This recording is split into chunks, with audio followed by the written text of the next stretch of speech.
I think I'm going to vomit. That's the only thing going through my mind as I stand under bright lights in a dress my best friend made that weighs as much as a small child, my makeup a full centimeter thick, my feet numb from towering heels, and my hair sprayed within an inch of its life. I'm going to vomit, and this is the most fun I've had in a long time. Third runner-up is Miss Oklahoma. Christy McGee is sweet, but she stuttered during the interview section, and from what the girls in the dressing room whispered to me about, that's worse than a death sentence. Her fake smile doesn't crack as she gazes at the camera before her light goes out, leaving just 3 women lit on the stage. My hands robotically move in small, gentle claps, the only acceptable kind on this stage. It's small enough, you're barely even moving and no real sound is made, but like everything else on this stage, it's for show. To say, look what good sports they are. And although I've been framed many ways over the last 4 months, from a trailblazer to a disgrace and humiliation to the apparently sacred world of pageantry, no one can say I'm not a good sport. I breathe carefully, trying not to splinter the dress Harper literally sewed me into or show my nerves on my face. At least 3 cameras at different locations are pointed at each remaining contestant, and any tiny shift in my face holds the opportunity to be picked apart and made into a clip or a meme. What's worse than losing Miss Americana? Becoming a meme and losing Miss Americana. So my entire body remains stiff, my smile wide and plastered in place. Second runner-up. Third place isn't bad. You still get a cash prize, but it's not as much as second or first, and you don't have the same sponsorship opportunities thereafter. And you don't go on tour. Miss New York. I allow a hint of disappointment to show through my mask, a frowned-upon move someone will probably be annoyed by. What else is new, considering nearly every move I've made since getting into the Miss Americana pageant has been against the grain? But since everyone knows Lily and I are friends, I think it's worth the slight show of emotion. Making friends here was admittedly a surprise to me. Part of me thought all of these women would resent me, the idiot amateur who somehow made it to the big times, the woman who joined just to try to drum up business for her friends. And yes, a handful here feel precisely that way about me, but there are even more women who I would call a true friend now. Lily is one of them, and her coming in third saddens me. If someone was going to beat me, I'd want it to be her. I wish I could hug her, tell her she did amazing, and we'll get drunk together later and talk about everything. Instead, I'm gliding. Pageant queens don't simply walk, of course, to the center of the stage where I grasp Anne's hand between mine and smile wide at her. It's a fake smile, of course, because she's the absolute worst, the kind of pageant queen that's a cliché of herself, snotty and unkind to everyone in her orbit behind closed doors, but shining and perfect to the audience. Her answers are always about girlhood and team spirit and cheering on one another. But as soon as the cameras are off, she's all underhanded jibes under her breath about extra weight or what people are wearing. She's toxic. She's also part of the reason I decided to take this pageant seriously.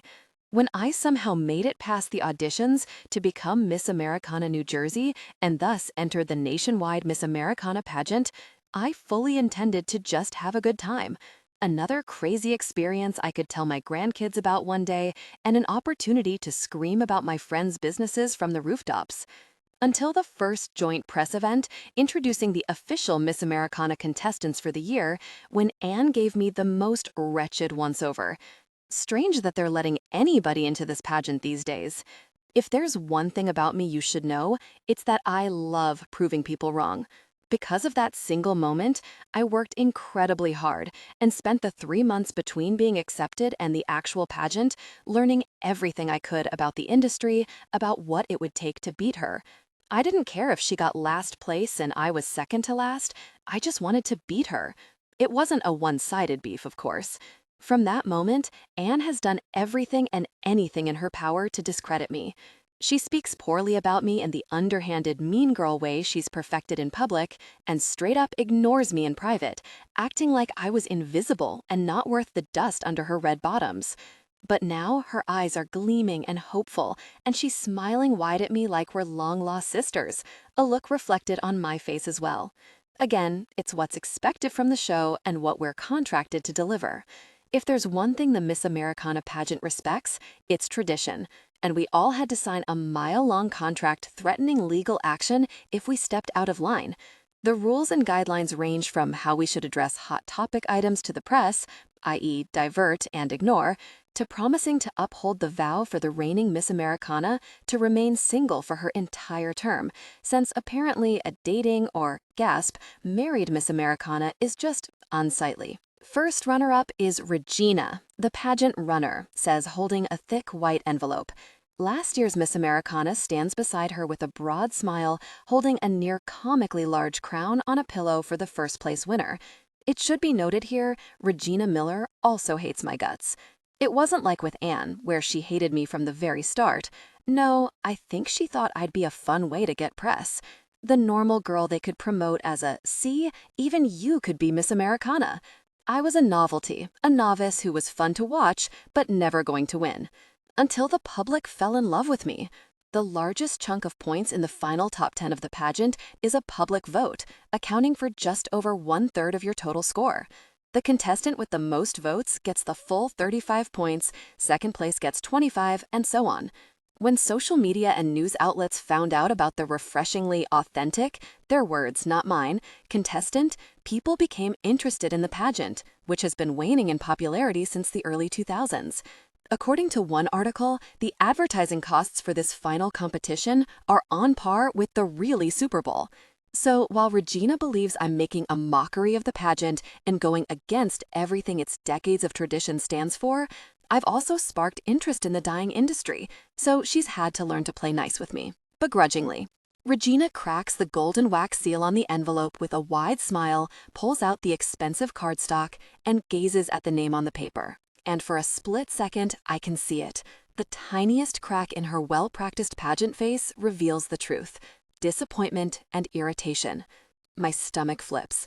Then it's gone nearly as quickly as it appeared, and she's turning towards the main camera, smiling wide and saying, "Miss Utah!" This time, I don't have to fake the look on my face as it goes slack, my jaw near the floor. Anne's smile falls, and she clearly mouths, "What in the world?" But I can barely focus on that. Instead, filing it in a mental bank I'll open later and watch when I need a good giggle. Because if Utah got second place, that means making our winner of the Miss Americana pageant, Ava Bordeaux. The shaking of my hands held in Miss Utah's isn't part of the facade. Instead, it is unbearably real as reality crashes in. I'm about to go on the craziest adventure of my life. I'll travel, explore, and meet so many amazing people, all because I took a chance on myself and wanted my best friends to succeed.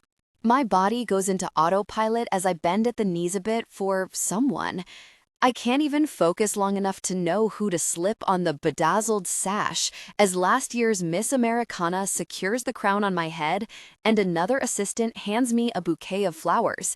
I try to remember what I'm supposed to do, how I'm supposed to act, and how not to let imposter syndrome creep up. I didn't plan for this.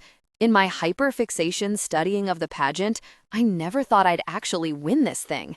The panic creeps in because what am I doing? How did I get here? How do I tell them they've made a colossal mistake? I can't. But then my best friends in the very front row catch my eye, cheering like absolute psychos, Jules sobbing, and Harper jumping excitedly. And I remember what I've been saying for the past 3 months. Inspiring the followers I accidentally accumulated and using it as a platform to encourage women and girls to bet on themselves, take a chance on themselves, and do one thing that scares them every day. Shoulders back, chest out, be bold. You were born for great things. Ava. After hours of interviews, a healthy amount of tears, and a quick outfit change, I'm at an exclusive club in Atlantic City celebrating my win with my favorite people and a great many strangers, wearing the most gigantic crown ever. I took off the sash because it's a bit much, but I earned this crown, and I won't lie, it looks good on me. Thursday is my first official event as the reigning Miss Americana, and that's when I have to start playing by their rules to be the perfect pageant queen version of myself while going on the trip of a lifetime. But tonight we're celebrating. This means I'm a little past tipsy, my feet ache from dancing too much, and I'm feeling on top of the world. Did you hear Atlas Oaks is here? Jules yells over the bumping bass while we're getting a drink of water in between dances. What? Harper yells, jumping up off her chair. Jules nods and tips her chin to a VIP section.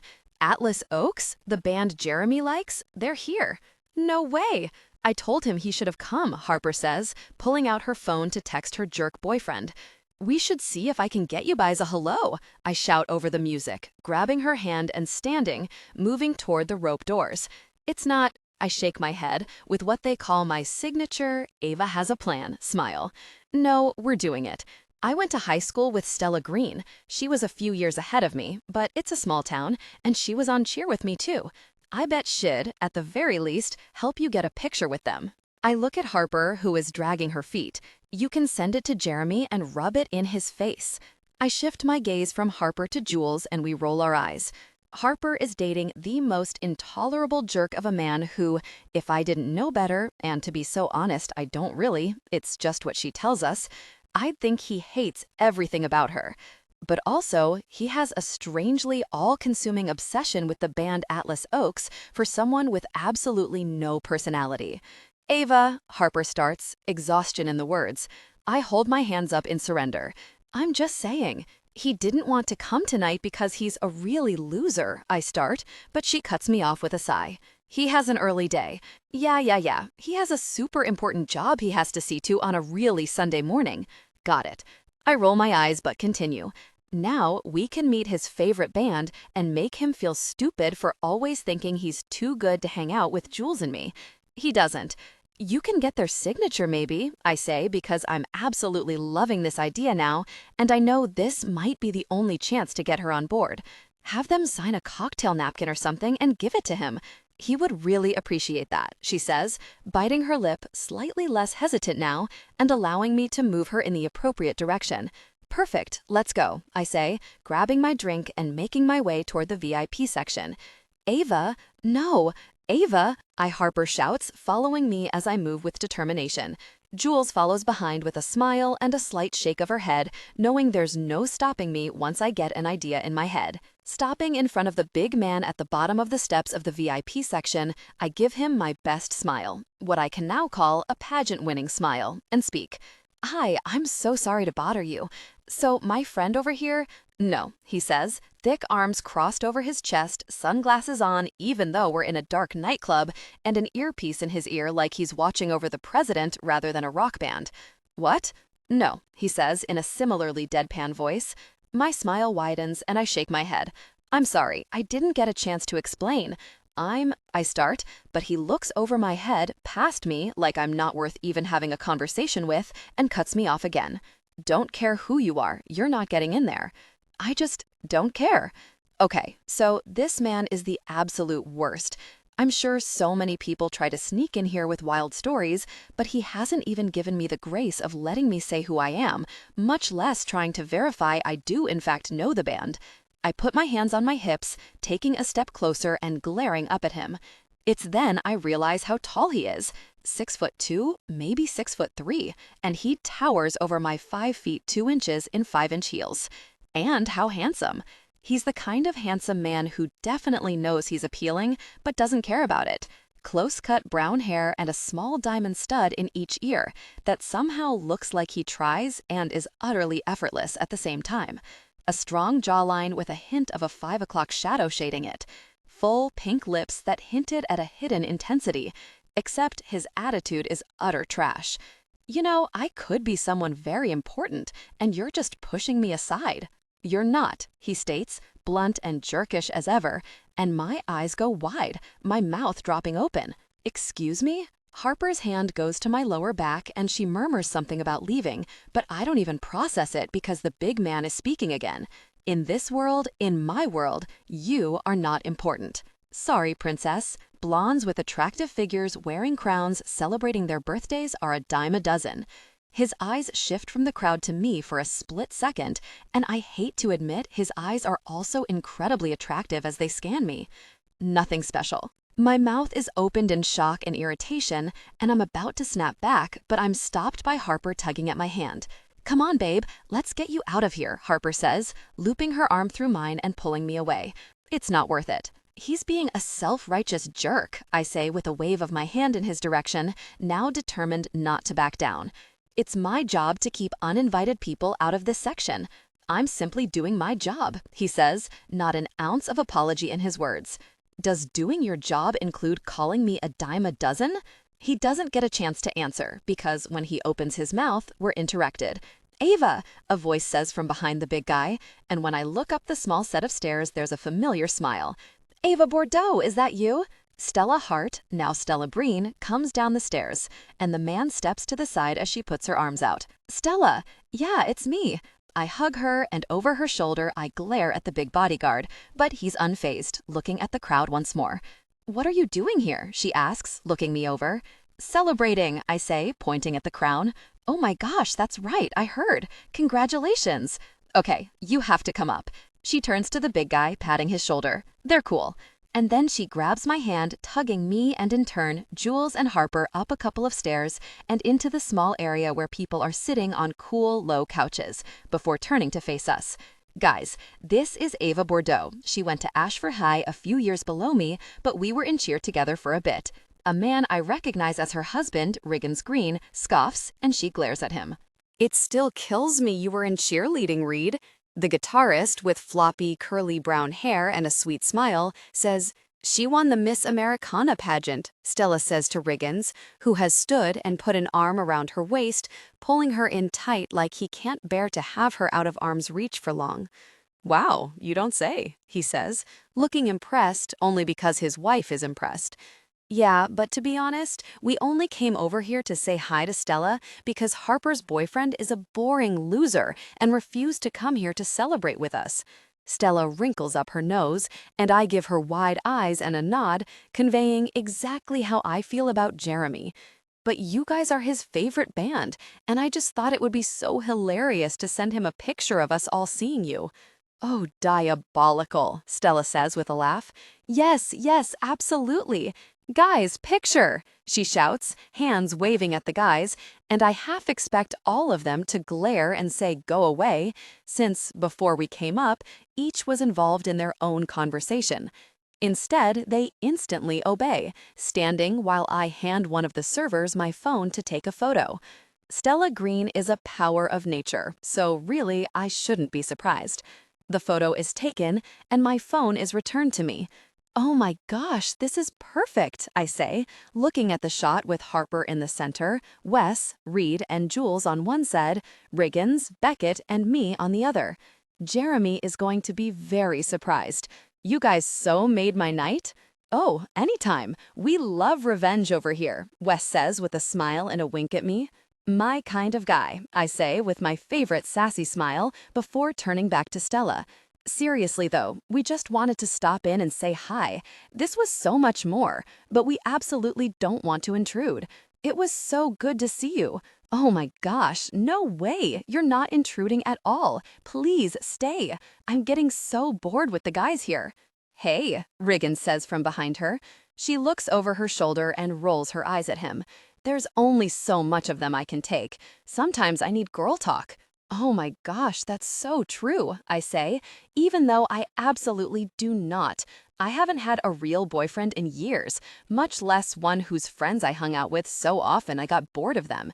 By choice, I've been single, going on a never-ending series of 1 or 2 dates before deciding they weren't for me.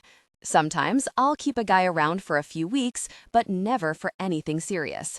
Life is too short to spend giant chunks of time with anyone who doesn't hold your interest.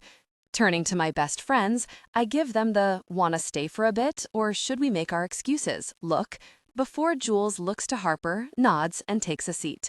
Then I make formal introductions. We catch up briefly, and the night continues with dancing, drinks, and laughs. As the night winds down, Stella looks at me intrigued. "So, you know Jaime?" Stella asks, pushing my shoulder gently. "Who? Jaime? Do you know him? He keeps looking this way." She tips her chin towards the entrance of the VIP area, and when I turn to look, the only person there is the hulking man. I let out a loud laugh and shake my head. Oh gosh, no. He thought I was some crazy fangirl and absolutely hates me. He very much does not hate you, she says, looking from me to Jaime. He keeps looking over his shoulder, sneaking glimpses of you. I'm sure he's just doing his job, ensuring you are safe. Stella shakes her head, disagreeing, but doesn't answer before Wes comes up, putting his hands on her shoulders and standing behind her. Are we talking about how our big old Jaime has a strong attraction for the princess? A queen, thank you very much, I say with a wink and an adjustment of my crown, and he very much can't stand me? Jaime doesn't give anyone a second glance. He absolutely has a thing for you. Wes steps back and gives me a generous once-over, a mischievous smile spreading on his lips.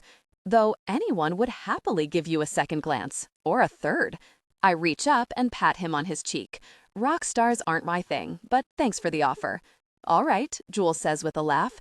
You are past the point of being allowed to be in public without making a fool of yourself. I glare at her before smiling because, even in my state of inebriation, I know she's right. Why? Are you afraid I'll dance on a table? I ask. Again? It's a reference to 2 years ago at a cowboy bar I dragged us to because I saw an ad for it, and it looked like a fun time. About 3 minutes in, before we'd even had a drink, someone played a song that seemed to indicate to all the regulars it was time to dance on a bar. I'd never done it before, but always wanted to. So before Jules or Harper could even try and stop me, I had tapped on someone's shoulder and had 2 strange men helping me up. Life is too short to date men who can't hold your interest, but it's definitely too short not to dance on a bar if you get the opportunity. Yes, exactly, she says, standing. All right, I say, standing and getting a small head rush, making me giggle. We're going to head out in a few too, Stella says with a yawn, snuggling into her husband's chest. But we need to swap info. Meet up next time you're in town. I nod, then exchange numbers with Stella, promising to hit her up at the end of my tour before moving down the steps and exiting the VIP section. See you later, big guy, I say as I teeter on my tall heels in front of him and pat his chest. You know, you'd be a lot hotter if you were just a smidge. I hold up my pointer finger and thumb, pinching them so there's a tiny gap between my fingers. Less grumpy. Noted, he says, and even though he fights it, I can see it. The tiniest hint of a smile, the whisper of it on the edges of his lips. Get home safe, princess. Jaime. Monday morning, I wake before the sun as usual, fitting in my normal workout, coffee, and a protein shake before I head to the 5-star offices in downtown Evergreen Park. I live my life incredibly regimented, something I maintain even while on the road with assignments. Growing up in a family of chaos and unpredictability, creating a routine was the one thing I could count on. With age, the need for control and order has not changed. If anything, it's gotten stronger. I use my mornings and near-meditative routine to clear my mind and prepare for whatever the day may bring. Unfortunately, much to my irritation, all my mind can think about is the tiny blonde out celebrating her birthday with a tiara as big as her entire face at After Dark on Saturday. It's unexpected, it's inconvenient, but it's also the only thing I've been able to concentrate on since. 2 whole days, and a total stranger has taken up residence in my mind. The way she walked up to me, all sass and confidence, with not a care in the world. The way she wouldn't back down. The triumphant grin on her lips when Stella confirmed she wasn't some random weird fan. The way she looked over her shoulder while walking up the stairs, her big blue eyes shining as she winked and wiggled her fingers at me. The way she patted my chest and called me big guy when she left. And most damning of all, the way I watched her walk away in that tight, short bubblegum pink dress until she was out of sight, and the way I regretted not getting her number. If I can't shake her from my mind by the end of the day, maybe I'll figure out her social media and contact her. Even though she seemed to know Stella and the guys, there's no way in gosh I'm giving them any ammunition to be jerks and bother me about it until the day I die. But I'm hoping it won't even be necessary, since today I'll get the details for my new assignment, which is the exact thing I need to distract me from the princess. 4 months ago, my former boss and mentor, Hank, sold the private bodyguard company he had formed 40 years prior to a larger security firm. Nothing about my job changed except for I no longer reported to Hank. I've had the same assignment for nearly 8 years, working as the head of security of Atlas Oaks, and I was still on that assignment while the company changed hands. The band is working on their next album and laying low for the most part, so I'm being reassigned to a new temporary position. This isn't the first time this has happened. During past reassignments, I've protected senators and dignitaries, higher stakes jobs to keep my skills sharp. Hank always made sure to give me something interesting when I had a break, for which I was thankful.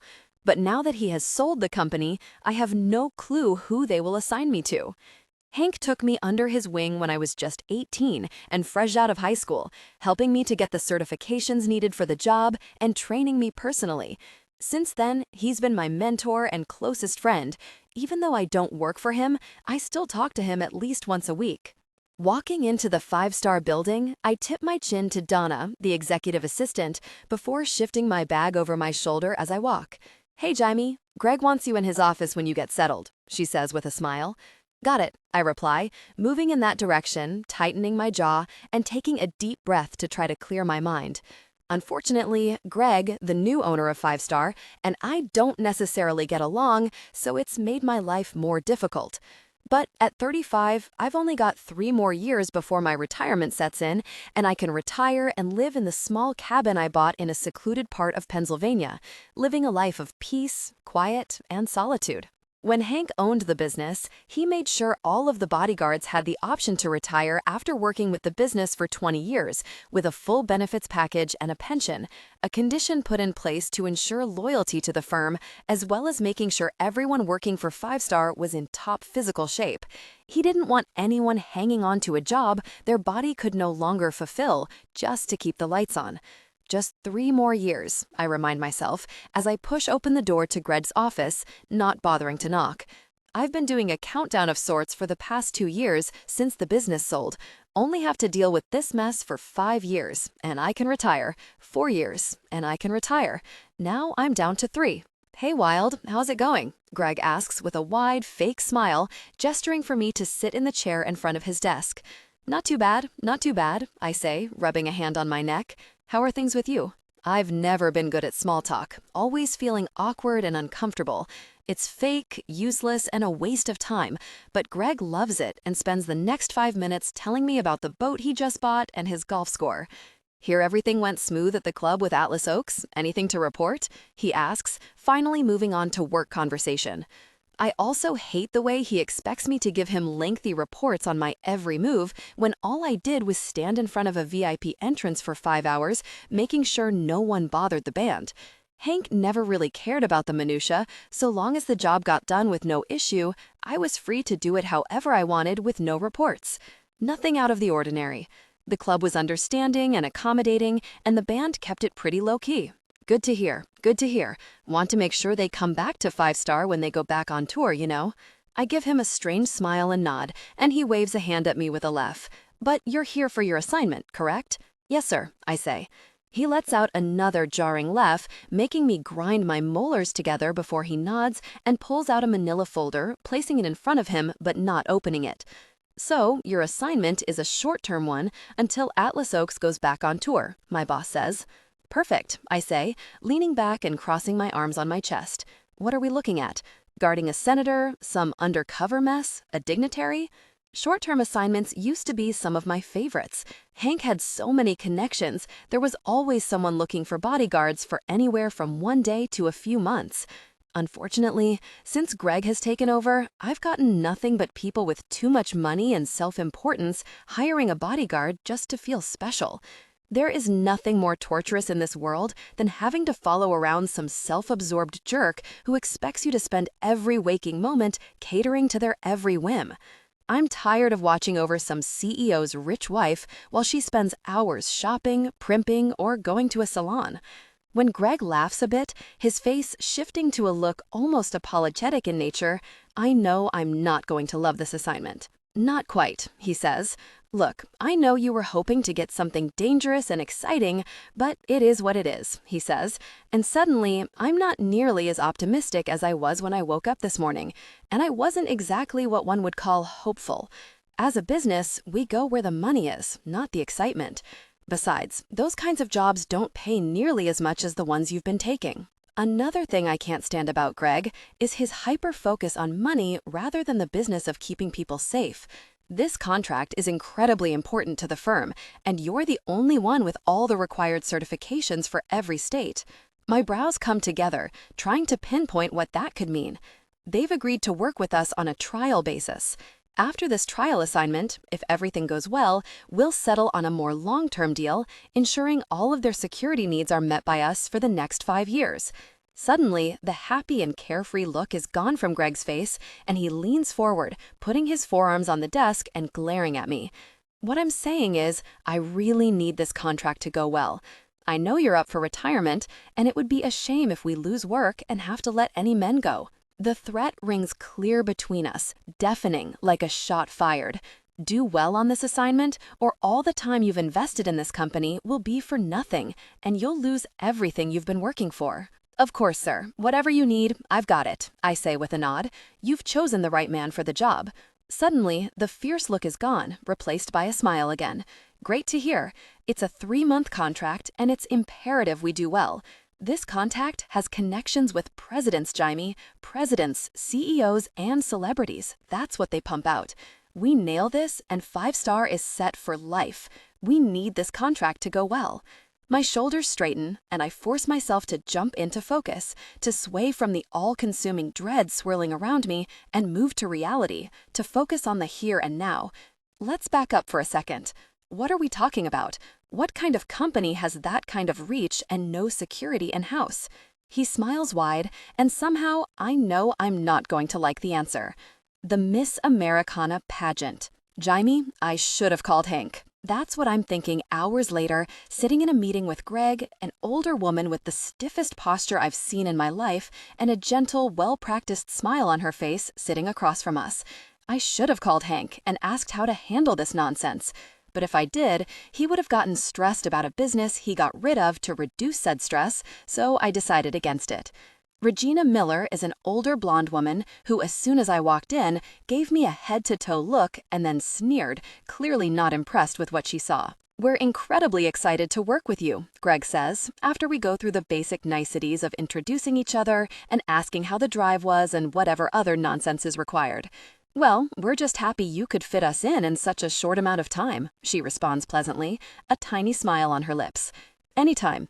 I know we talked a bit before we set this up, but why don't you fill Jaime in on his assignment? Well, of course. You see, every winner of the Miss Americana pageant goes on a 3-month tour to support whatever platform she decides to champion during her reign. Usually things like healthy eating, the arts, or animals. This year, the winner... She says the word winner with bitterness, as if it's something she's still coming to terms with and isn't happy about it. Chose women-owned businesses. A great cause, I say. She lets out a puff of air, which I suppose could be interpreted as a laugh, but she doesn't smile. Yes, just wonderful. As I was saying, we'll be sending her to each state in the continental United States, where she'll meet with the Miss Americana contestant from there and visit a woman-owned business. Interesting method. It's a great way to spotlight small businesses and a great match for an organization such as yours, I say. She gives me a tight smile that screams, "I would like you only to speak when spoken to," before giving me a fake nod and continuing.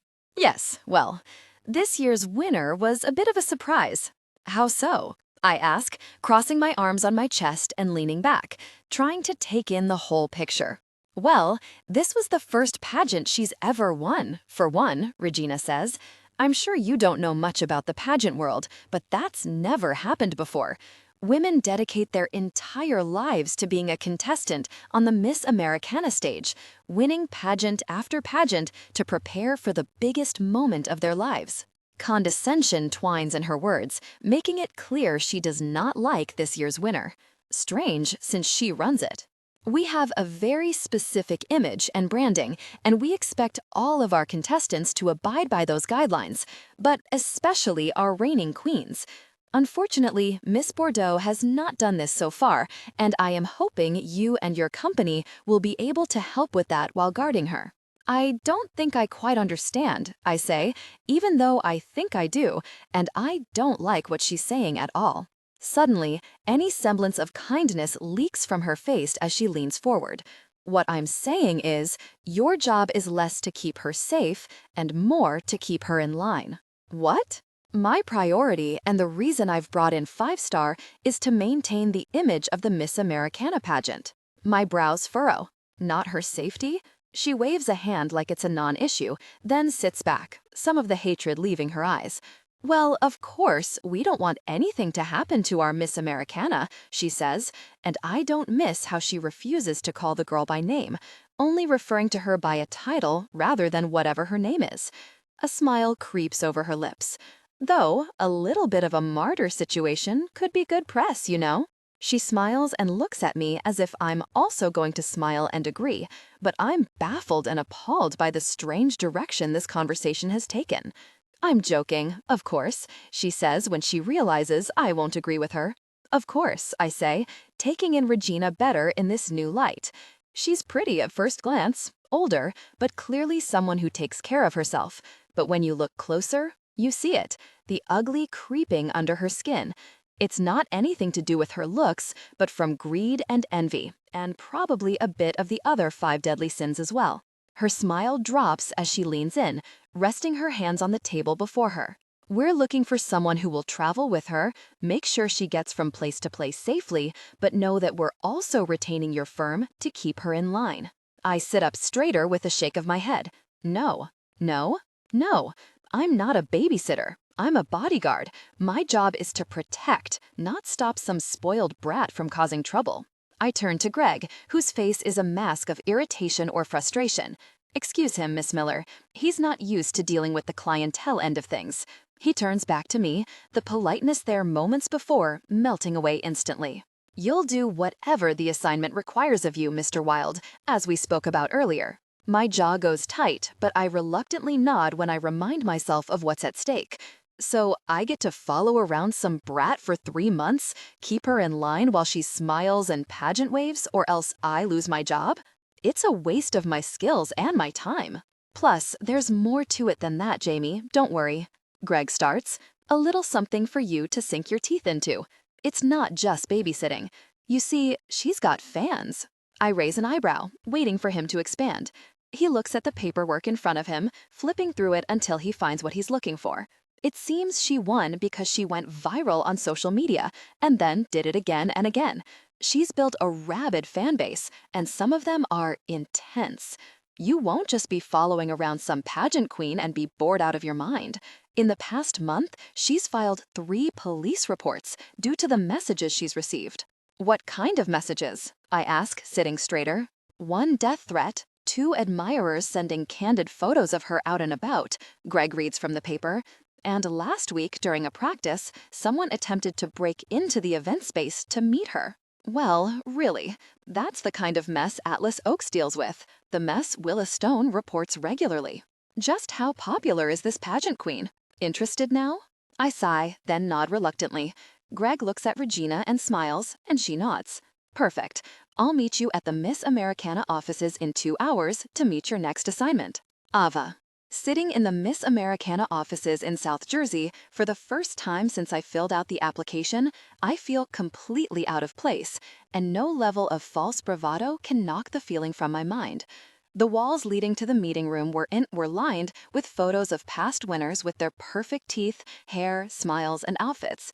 I know someday soon, my picture will be in this Hall of Fame, with my too wide smile, the slight gap between my front teeth, and probably too much mascara, because I decided when I was 16 that going natural just wasn't in the cards for me.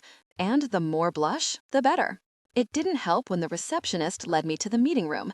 The women we passed whispered to each other, hums of, "That's her," and "I just don't get it," and my personal favorite, "It should have been Anne," drifting to my ears on sharp winds. I'm not bothered, not really. I've always been a bit of an outcast, despite my unending desire to fit in. Raised with 2 brothers and a single dad, I spent a long time being too boyish, and then I was too girly when I grew into my curves and leaned into my love of pink, cream, lace, and bows. Too much, too gaudy, trying too hard. When I won the Miss New Jersey Americana pageant, a dark horse no one expected to get far, the whispers started again.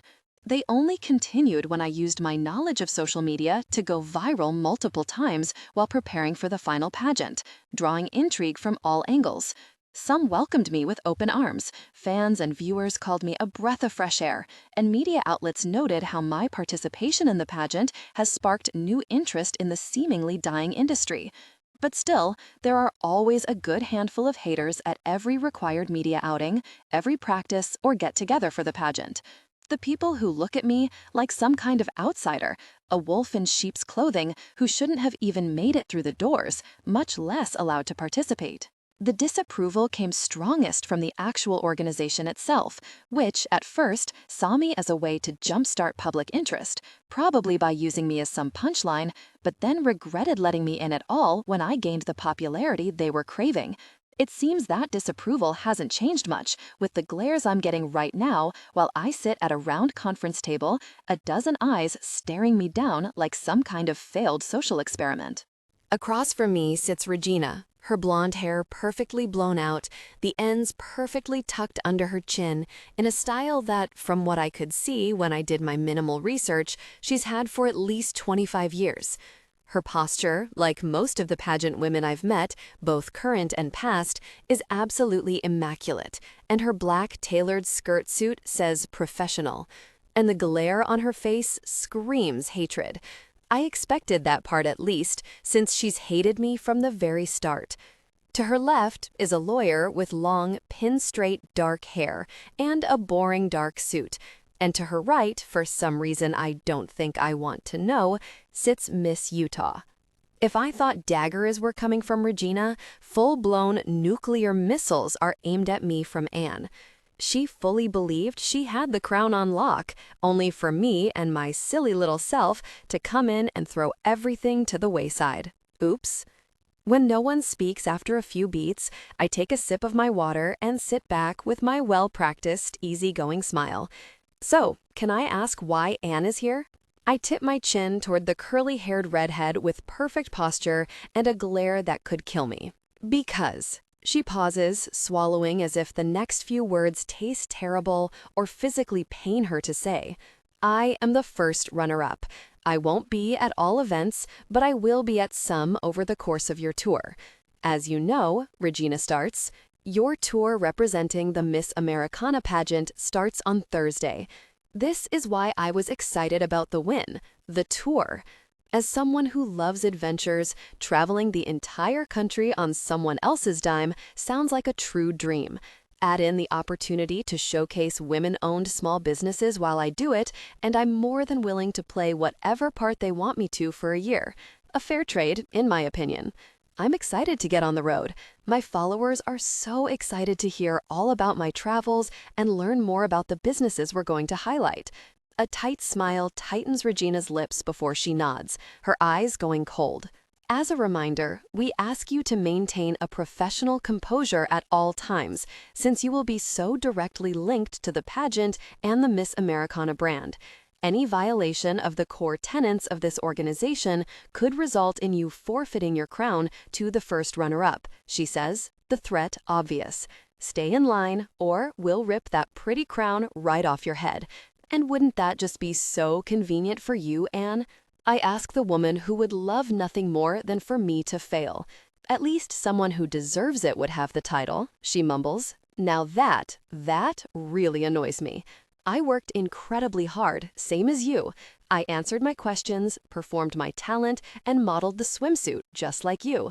I'm sorry you have the personality of a wet carpet and you think you're above putting yourself out there and letting the plebs get to know you, so no one voted for you. Something in Anne snaps, and she leans forward, her beauty turning to ugly venom before my eyes.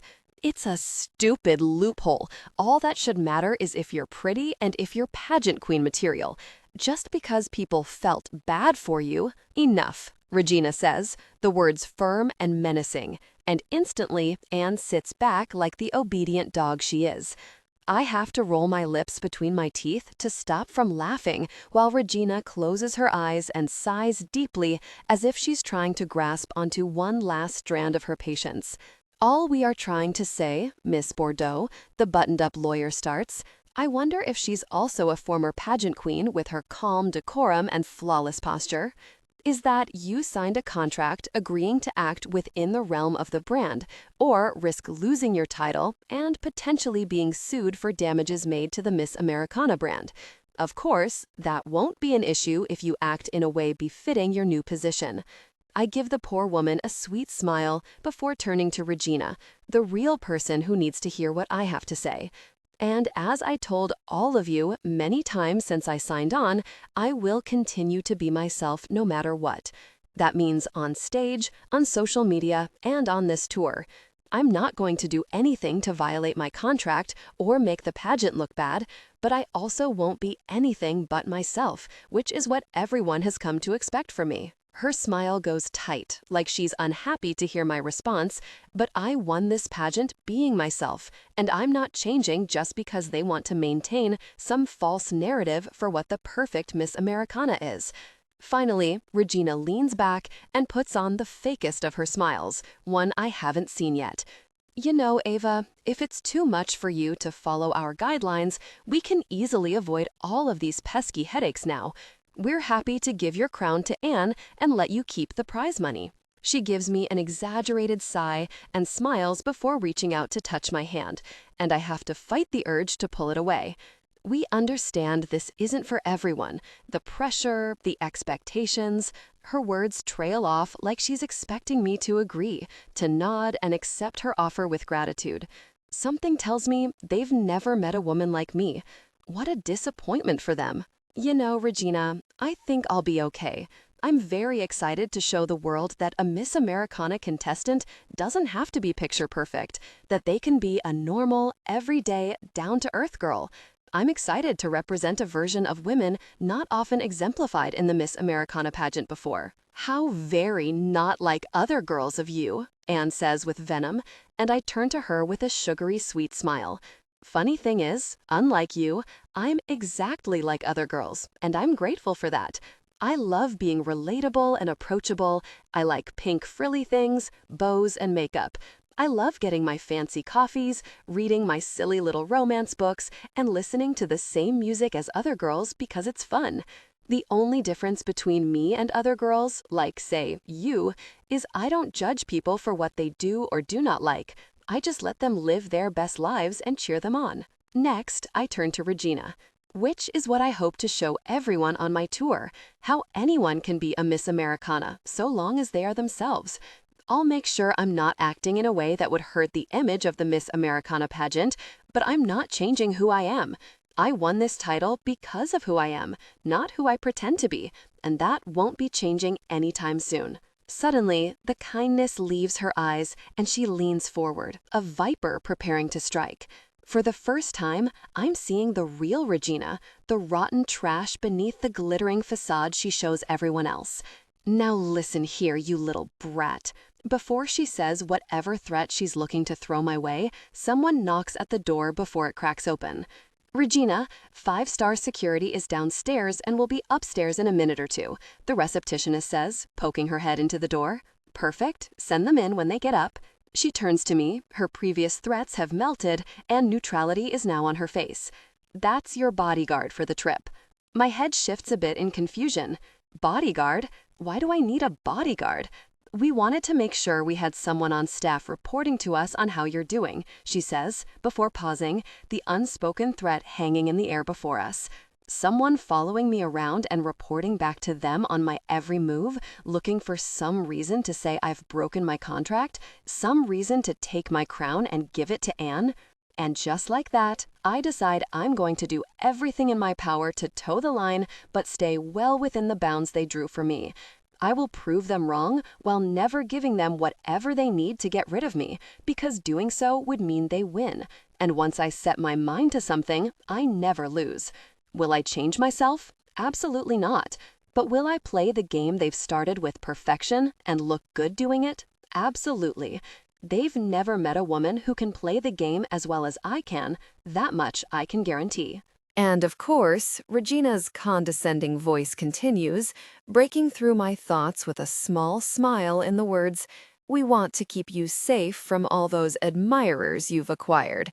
Some of them seem quite attached to you, and of course, we wouldn't want anything bad to happen to you. Something about how she says it sounds like a threat rather than a reassurance. Who is it? I ask, leaning back. A lawyer taps on the screen of a tablet and then looks at me. Jaime Wild?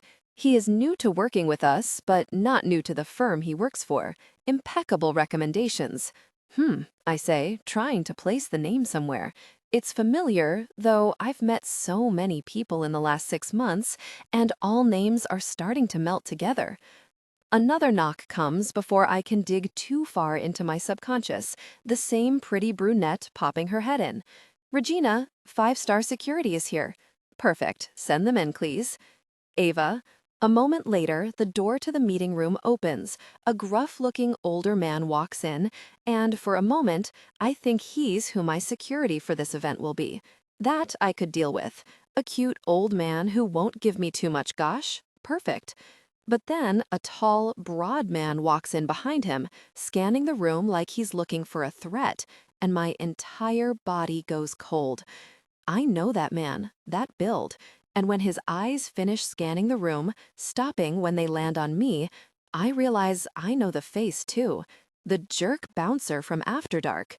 You, I say, my lips tipping up into a small smile as he walks in, the pieces falling into place. What fun kismet this is. The man stares at me, thoughts moving behind his shuttered eyes. Princess, he says, the words ricocheting in his mind nearly visibly. A pageant queen, technically, I say, tipping my chin up with pride because it might not have been my life's goal, but I worked hard to win my title. Plus, something tells me this man is not impressed by that title. If anything, he's a little annoyed by it. And if there's one thing I'm good at, it's pushing people's buttons. I stare at him as his boss sits, and the man, Jaime Wild, a great name if I've ever heard one's, sits as far from me as possible, eyes still locked on me, trying to read me, to understand the mess we've gotten into. Do you two know each other? The older man at the table asks, salt and pepper eyebrows furrowing. We both simultaneously shake our heads. No, not at all, Jaime barks out with a fevered shake of his head. My lips tip up in an entertained smile. He says it as if I'm a serial killer, and he's trying to deny any kind of connection to me for fear he'll become a suspect next. No, not really, I say, smiling my perfect pageant smile at the older man. He was working at After Dark when I was celebrating after my win. I tried to say hi to Atlas Oaks since I went to high school with Stella Green, but he was kind of grumpy about it and didn't really want to hear what I had to say. Honestly, he's very good at his job. The older man looks at him with a semi-satisfied look. Small world.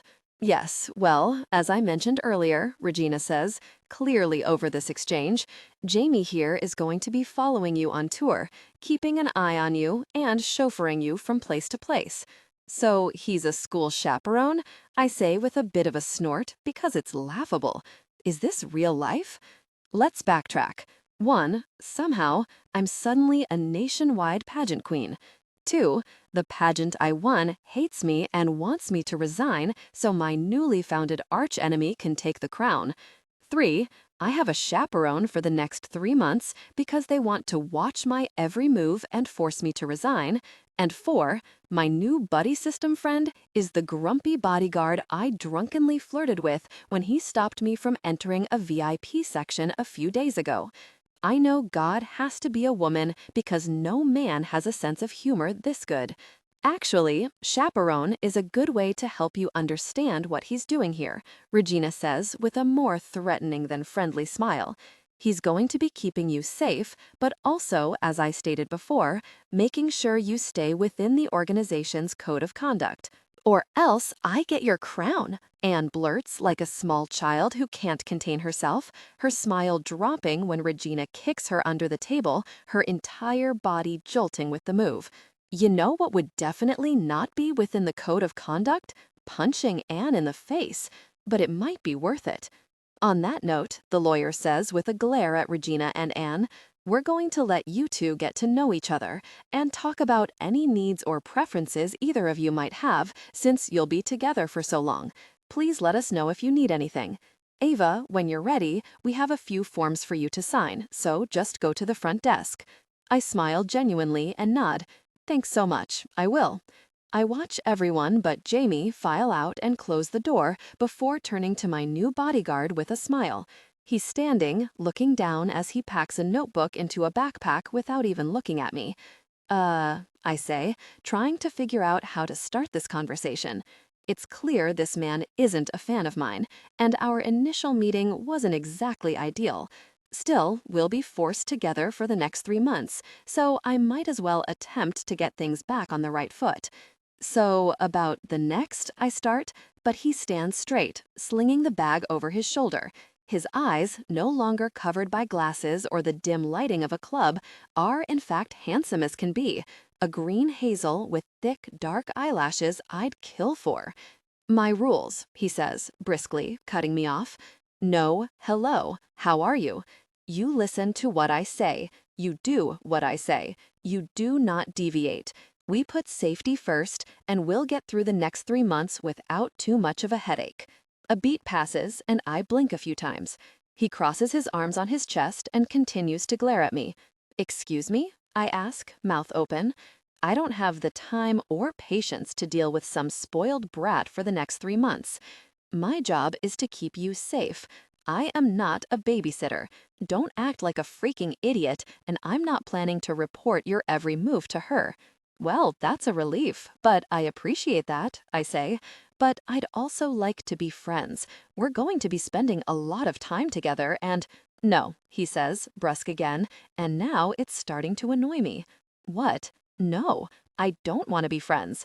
I don't want to play get-to-know-you niceties. I know your type, and I'm not interested. My type?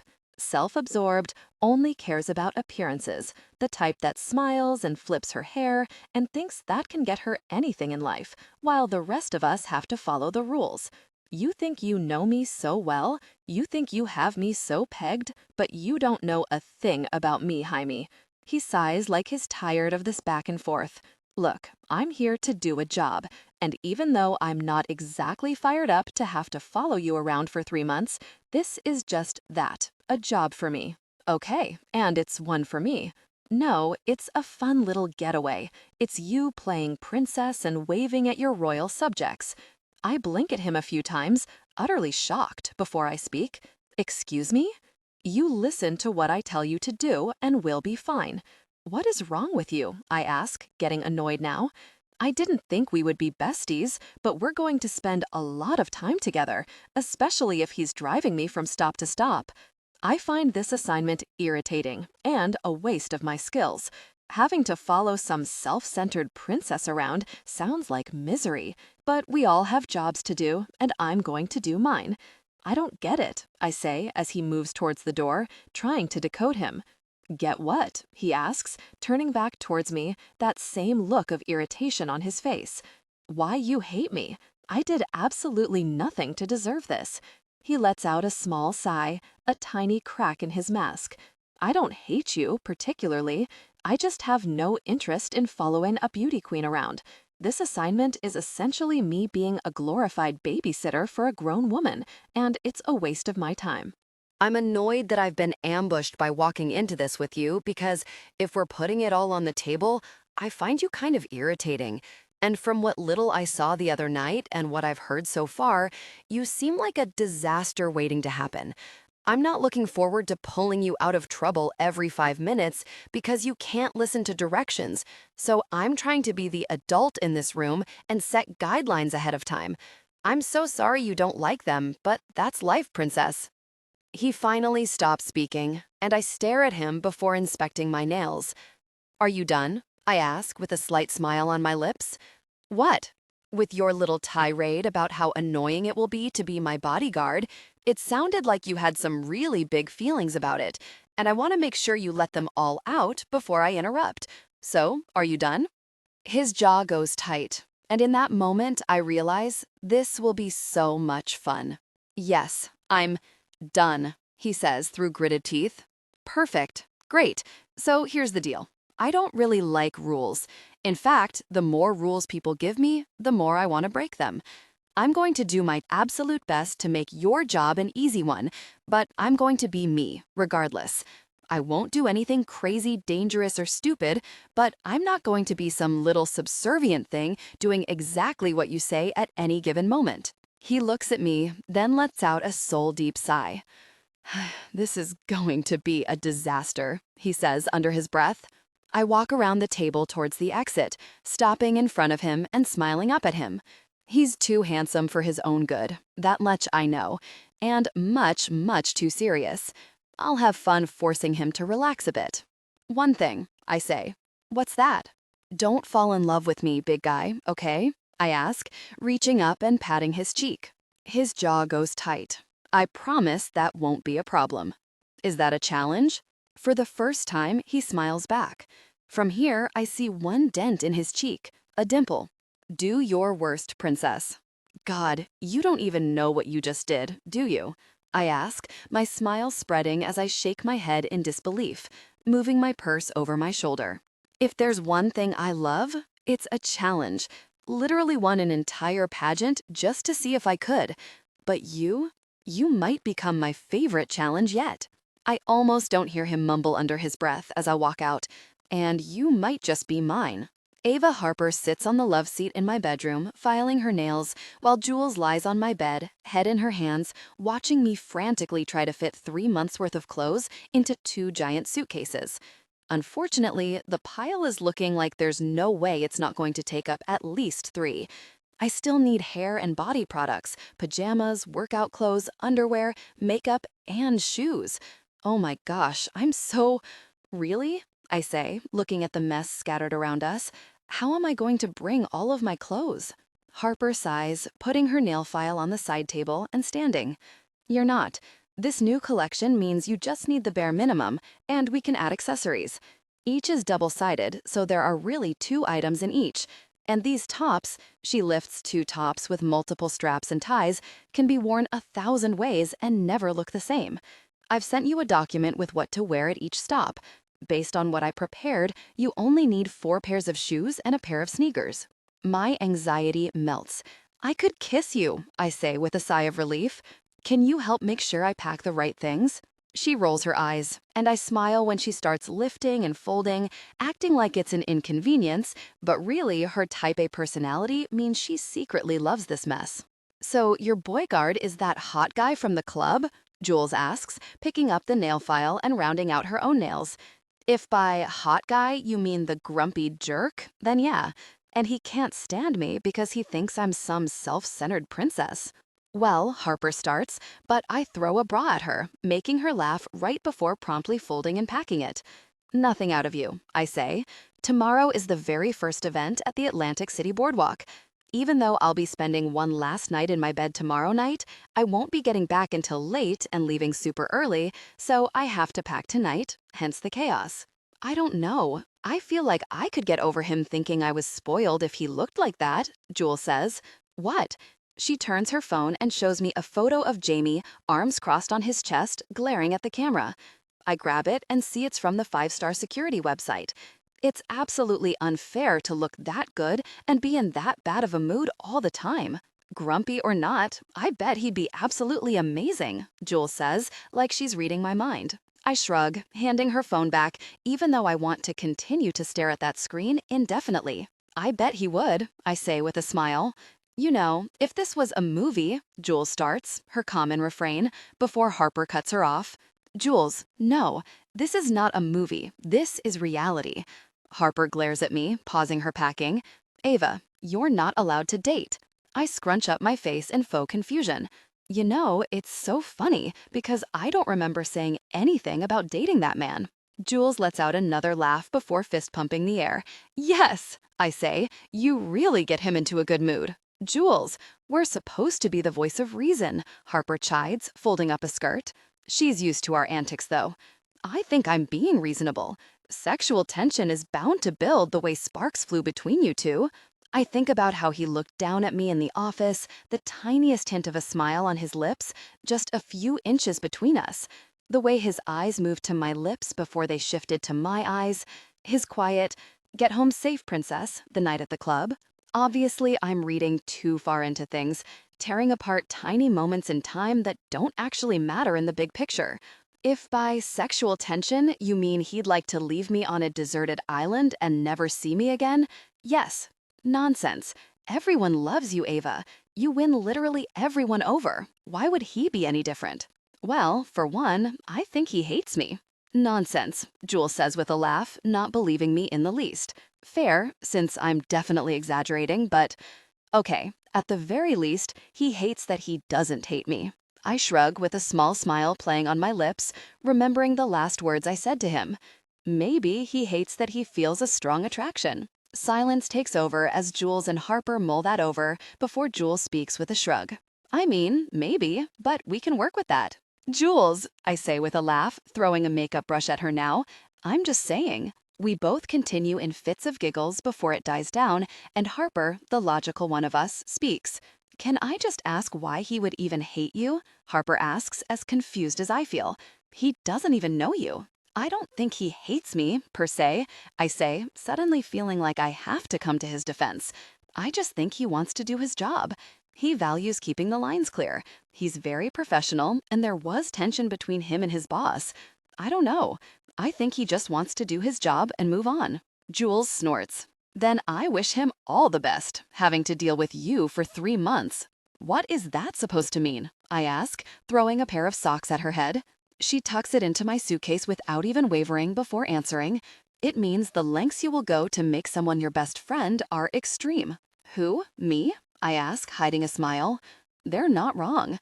But is it really a crime to want people to like you? Fine, it's not that I want everyone to like me. I simply love proving people wrong. Just because I look like an airhead doesn't mean I am one. Well, Harper says. Shut up, you guys are the worst, I say with a laugh. And Harper laughs too. Taking another sip of my drink, I place it on the bedside table and fall back onto my bed with a groan. I mean, why do I even need a bodyguard? Isn't that a bit of overkill? It's not like I'm a political figure or anyone important. I know they want to keep an eye on me, but can't anyone do that? I'm not Willa Stone or something needing a security team. Harper and Jules take that moment to exchange a look, one I'm very familiar with. It's the, "Do you want to tell our sweet, delusional friend the truth, or should I?" Jules takes the lead this time. "Honey, have you seen your messages on social media?" I roll my eyes. Oh my gosh, please. It's just idiots with more time than brain cells to rub together. Ava, you've had to file no less than 6 police reports in the last 4 months. I groan, putting my head in my hands. It's not, that's serious. Ava, they say in unison, giving me a be-so-real look before I sigh. Okay, so there was the guy who tried to get into the Miss Americana dress rehearsal, proclaiming he loved me and that we were meant to be together. It was a little weird, but he didn't even get past the entrance of the building. I didn't even see him. And yeah, I've had a handful of weird messages on various social media platforms, but doesn't everyone? Jules and Harper have to deal with those too, and all of the other Miss Americana contestants get them too. They're harmless. Any messages that contain anything particularly alarming gets reported to the proper authorities, but that's just for a paper trail, just in case. I hate being under a microscope even more than I already am. I wish I could bring one of you and have you as my bodyguard, then I'd at least have someone in my corner. For the first time since the meeting, I let the reality of everything crash into me. Regina and Anne's apparent goal to kick me out, Jaime's irritation with having to follow me around, the idea that this dream is slowly turning less and less enticing. What if all of this is just a waste of my time? What if I'm miserable the whole time? A long beat passes where neither of us speaks, making me nervous. You could just quit, you know, Harper says, finally breaking the silence. What? My head moves with her words, but when I look at my friend, her smile is soft, her hand reaching out to pat my leg. Looking at Jules, there's a similar expression on her face. You could quit. It wouldn't hurt Jules and me. What you've done for us, Ava, it's been amazing, life-changing. We'll never be able to properly thank you. I don't want to thank you. You know that. It was fun. It was an adventure. And this trip is going to be an adventure too. Harper smiles at Jules like they knew this was the decision I'd make. I'm not letting these dumb, difficult people scare me out of this trip of a lifetime. I sit up, pulling out of the momentary pity party with a smile. I won fair and square. I played by the same rules they all did. Just because whoever they thought would win didn't, doesn't mean I didn't earn this. There's our girl, Jules says, clapping. Don't let those jerks win. You're going to have an amazing time no matter what. She sits up, smiling at me. Okay, so let's talk about all the fun souvenirs you're going to bring us home. Ava. My first official event for Miss Americana is at Atlantic City Boardwalk with the mayor and the governor of New Jersey. Yes, the governor. This is my life now, I suppose. But this is also the start of one of my oldest daydreams. When I was young, I read an article about someone who traveled the entire continental US in an RV throughout the summer. They went to every state, seeing all the sights and documenting them all the way. As someone who had never traveled outside of New Jersey, taking all of my childhood vacations at the Jersey Shore with my family, someone who daydreamed about adventures and travel, it seemed like the most fantastic thing someone could ever do. And now, somehow, this pageant I joined as a bit of a joke is allowing that dream to come true. How really cool is that? Okay, so next we're going to walk over to the oldest restaurant on the Ocean View Boardwalk, the PR manager for the Miss Americana pageant says, looking to the assistant to the governor, who nods in agreement. This way, she says, waving her hand. Our crowd begins to walk. Regina is up front with the governor. Anne is walking as close to whatever press she can beg to give her 3 seconds to gab about herself, and Jaime and I trail toward the back of them. He has dark black sunglasses on, his jaw tight as he stares forward, on the lookout like someone is going to pop out from behind one of the dunes and snatch me away. Nice day, I say, looking at the sun before sliding a pair of brown tortoiseshell glasses down onto my nose, the lenses in a cat-eye heart shape. He says, his head never looking toward me as he continues to scan the area as if someone is going to jump out at any moment and try to kidnap me. I let out a small laugh, pressing on his arm to give him a friendly shove, but he doesn't even move, not the tiniest sway. You know you can relax a bit, right? We have security for the governor of New Jersey up there. If someone was a safety risk, it would be him, not me. Jaime's face doesn't move to look at me when he speaks. Instead, he stares straight ahead, scanning. My job, he says. Did you magically forget how to use full sentences when you realized I was your assignment, or do you just hate me? I don't hate you. I'm just doing my job. I roll my eyes again, looking at the blue sky with exhaustion. My mouth opens to say something before my name is called. Ava! It's a kid's voice, and when I turn, a girl, maybe 12 years old, is quickly walking my way with her dad. I slow my steps. Ava, I'm a huge fan. I turn away from Jaime and the group, moving to the girl with a wide smile. I'm so sorry, I told her you were busy, her dad says, an apology written on his face. Goodness, no, I say. I'm so happy you stopped me to say hi. I'm a huge fan. You're so cool. I've been watching you since you won the New Jersey pageant. I can't believe that was your first one. She's cute, with wide green eyes and brown curly hair pulled back in a ponytail, a pink t-shirt, and a purple skirt with a pair of white sneakers. Ugh, gosh, don't remind me. Did you see me trip up the steps? I ask with a self-deprecating laugh, because I did trip up the stairs during the New Jersey pageant during the interview section. I laughed it off, making a joke about it to the announcer. Some articles attributed that real moment to the start of my becoming the sweetheart, fan favorite of the Miss Americana pageant. Some have even speculated I did it on purpose. And it's really embarrassing to have to tell people you aren't nearly as smart as they think you are, just a total klutz. The girl laughs and nods. I did, but it made me like you more. I'm pretty clumsy too. She lifts a pink cast on her arm, which I hadn't noticed before, with signatures all over it. Clumsy girls are the best girls. We're having too much fun to worry about silly things like gravity. She smiles wide before nodding. I'm starting dance lessons at first position next week because of you, she says. No way! Oh my goodness, you're going to have so much fun.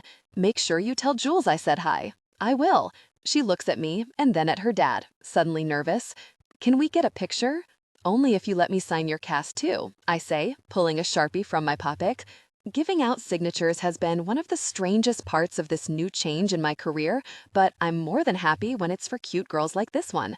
Her eyes go wide before she jumps up clapping.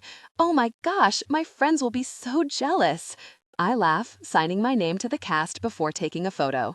Can you send me that photo? I ask, and her eyes go wide as she nods. I give her dad my email so he can send it. Bye, I say with a wave. I can't wait to hear updates from Jules on your dancing.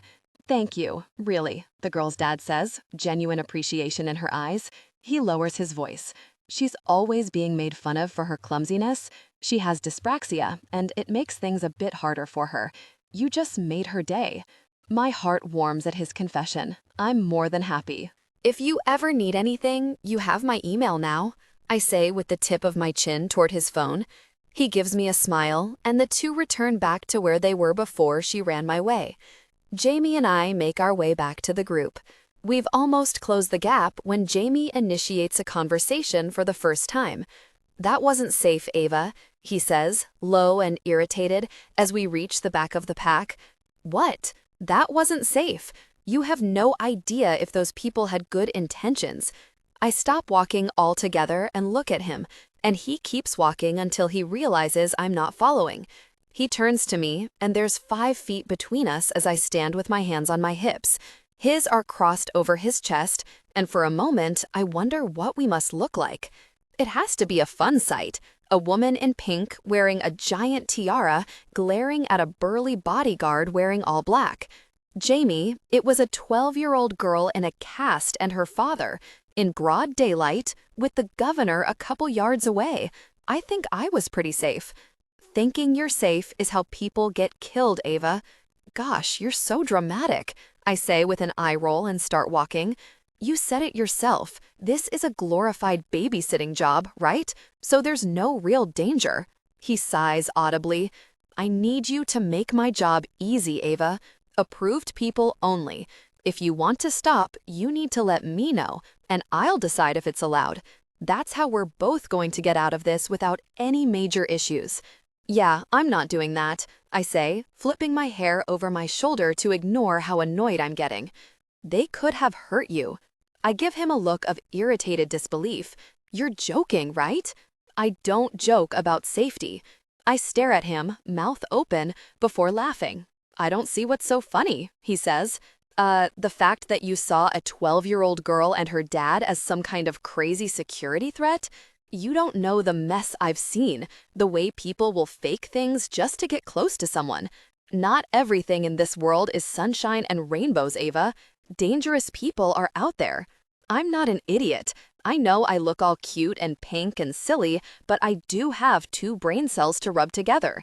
I know there's danger, and believe it or not, I've survived 26 years without any major issues. I know you're used to following around mega rock stars, but I'm just a girl who won a contest. Put the crazy away for a bit, use your common sense, and we'll have a grand time this trip, okay? Ava, no. I'm excited for this trip.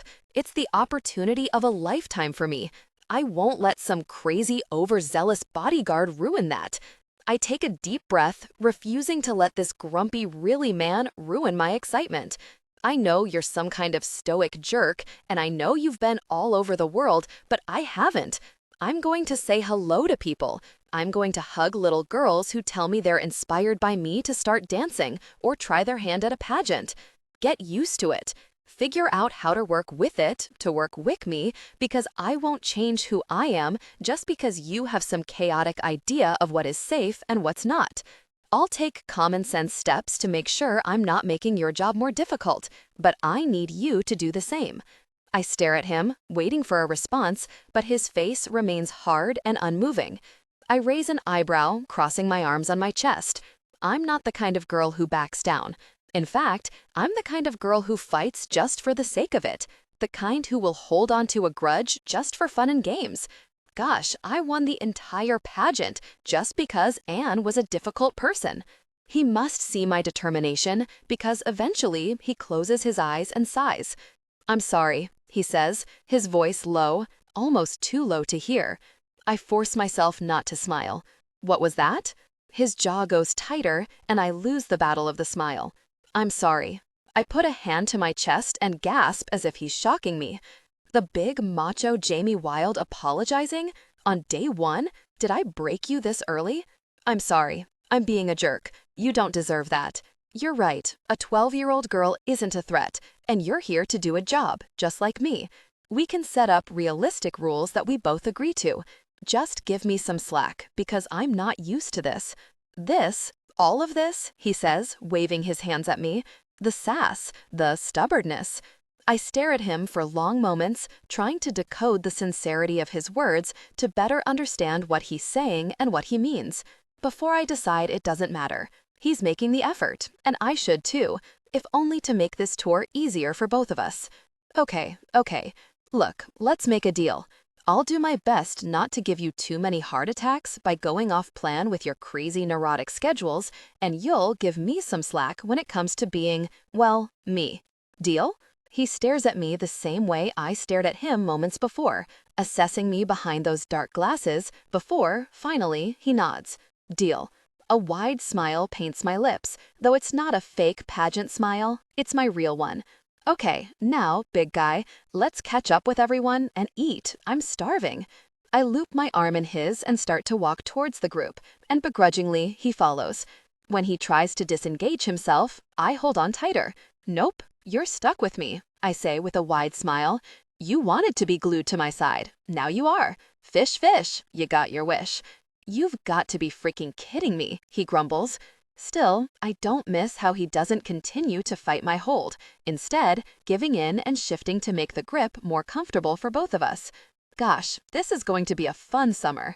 Jaime, this is going to be a miserable, really, summer. Everything this woman does rubs me in a way that makes me want to simultaneously strangle her and drag her into a room to be with her intimately until she can't argue with me anymore. I have no freaking clue why, with everything she does or says, I feel the need to push back and give her a hard time. It's like I want her to pull out that sass, to flirt with me and make my desire grow. When she stopped to talk to that girl, I knew there wasn't a threat. The group ahead of us was walking so slowly that it was not like we were going to lose them. But something about her complete disregard for her safety makes me want to argue with her.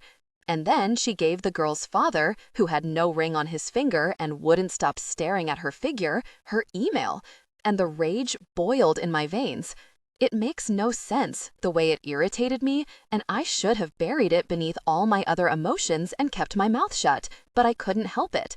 It's like some kind of gut instinct to challenge her, just to get her riled up. I can see how Ava fired up, ready to prove me, or anyone for that matter, wrong about her, could quickly become my favorite thing in the world.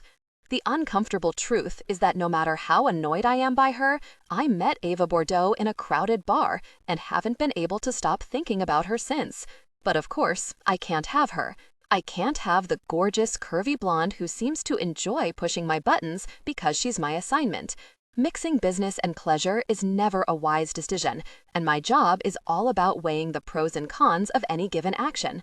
Standing in the back of the restaurant, I watch as she sits before looking in each direction with a confused furrow on her brow and then smiling when she finally spots me. "Come on, Jaime, there's a seat right here for you," Ava says, tipping her head next to her at the end of the booth, an extra plastic-coated menu in front of the seat. "No, I'm good," I say, leaning against the wall, arms crossed on my chest, sunglasses tucked into my shirt. "Jaime, sit," she says. When I shake my head no, she scoots out, giving a 1-minute finger to the really governor of New Jersey, then walks over to me. "Come on, it won't kill you. You can get something other than pizza, salad or a cheesesteak or sausage and peppers or—" "I'm not here as a guest, Ava. I'm here to be in the background, to watch your back." She fights a smile before putting on a firm face, and I groan internally, seeing the determination in her eyes. "You're my guest." "Appreciate it, really, I do. But my job is to be in the shadows and ensure you're safe. Nothing more. You can sit with me like a normal human. You're not some kind of dirty secret, Jaime." I have a very clear job description. To make sure I don't do anything stupid. If you're hiding in a corner, you can't stop me from slandering the company, and I have a conscience. If you're going to be following me around, you're going to be part of the crew, not some weird creeper hiding in the background. Ava, I start with a sigh, but she cuts me off. No, she says, hands on her hips. She's cute like this, all bossy and indignant. Come on, sit at the table.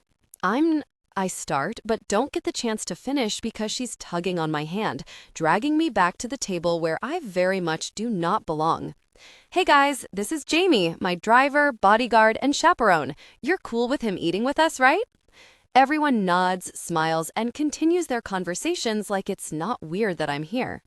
She looks at me, all smug, before elbowing me in the ribs. See? No big deal. You're not combusting just because you're eating dinner with us, and no one is taking it as a sign that I'm unguarded and coming to get me. Ava, I start with a sigh, but she cuts me off.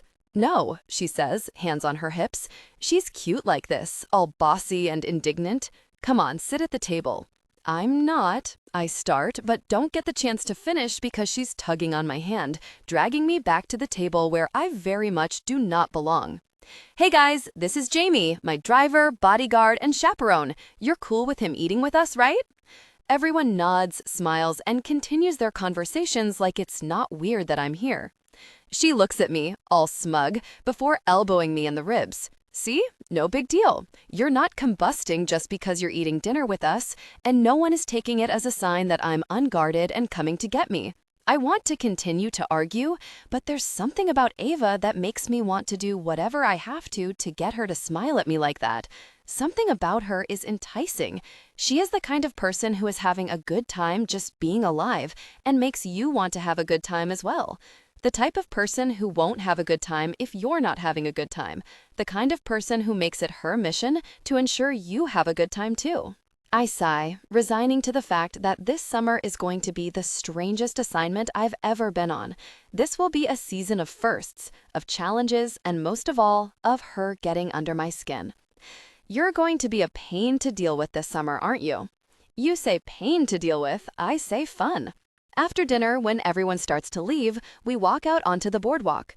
Ava looks at me, looks at the water, and then bites her lip. What is it? I ask. She sighs before rambling. I know you'd rather chew glass than help me. Ava starts, and I groan. Jesus, just spit it out. I need help taking pictures for my social media. I sigh, but considering I was a jerk earlier, starting this trip off on the very wrong foot, I sigh and put out my hand. Give it to me. You'll have to explain exactly how you want me to do it, though, I say. She jumps and claps her hands. Really? You're the best. Instead of handing me her phone, she stands close to me so I can smell her sweet perfume and shows me her screen. Okay, so hit this, she says, tapping a button to change the dimensions on the screen, and then hit this to take a photo, but we need angles. She lifts the phone up in the air, then center, then down, miming what she wants me to do. Literally, just don't stop taking pictures until I tell you, okay? I nod, and she moves to the railing of the boardwalk before saying, go, and beginning to pose. She shifts over and over for a minute, and I do exactly what she asks of me, before she comes over to me, grabbing the phone and checking them. You're a natural. You've got the job. The job? Of being my official photographer on tour. Then she taps the screen again, leans in, and moves her arms out until both of our faces are reflected on the screen. Smile, day one of the tour. She smiles, but I stay stoic, confused, and utterly uncomfortable in front of a camera, and she laughs after taking a series of photos. We have to work on that, she says. You're like a British guard. I've got to see if I can make you crack. Good luck with that, I mumble. She steps back and smiles wide at me before gently tapping her hand on my cheek. Oh, big guy, I don't need luck. Trust me. That is exactly what I'm worried about. What's your handle? She asks, tapping at the screen as we start to walk back down the boardwalk toward the parking lot. What? What's your handle? She asks without looking up, but I look down at her confused, no idea what she's saying. Eventually, she stops walking and looks up at me. Like for social media? I don't have social media. You don't have social media? She asks like it's some kind of great offense. No, I say, starting to walk again. No need. It's a giant time suck, and I don't need to see people so into themselves, and who needs the world to know their every waking thought? But social media is more than that. It's amazing. It connects people and inspires and teaches. I'm sure it does. It's just not for me. Wow, you're like an anomaly. The last person on Earth without social media? She steps back, taking another picture of me. I'm going to submit this to Guinness. You have to be a world record. I snort out a laugh and shake my head, and she gasps, putting a hand to her chest. Oh my God, did I make you laugh on day one too? I roll my eyes at her, but don't bother fighting the smile as she places her hand into the crook of my elbow and walks alongside me. We are going to be great friends. Jaime Wild. Ava.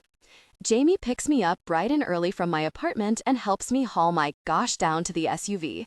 I ended up fitting it all into the 2 suitcases and 1 smaller duffel, a purse and a car bag stuffed to the brim.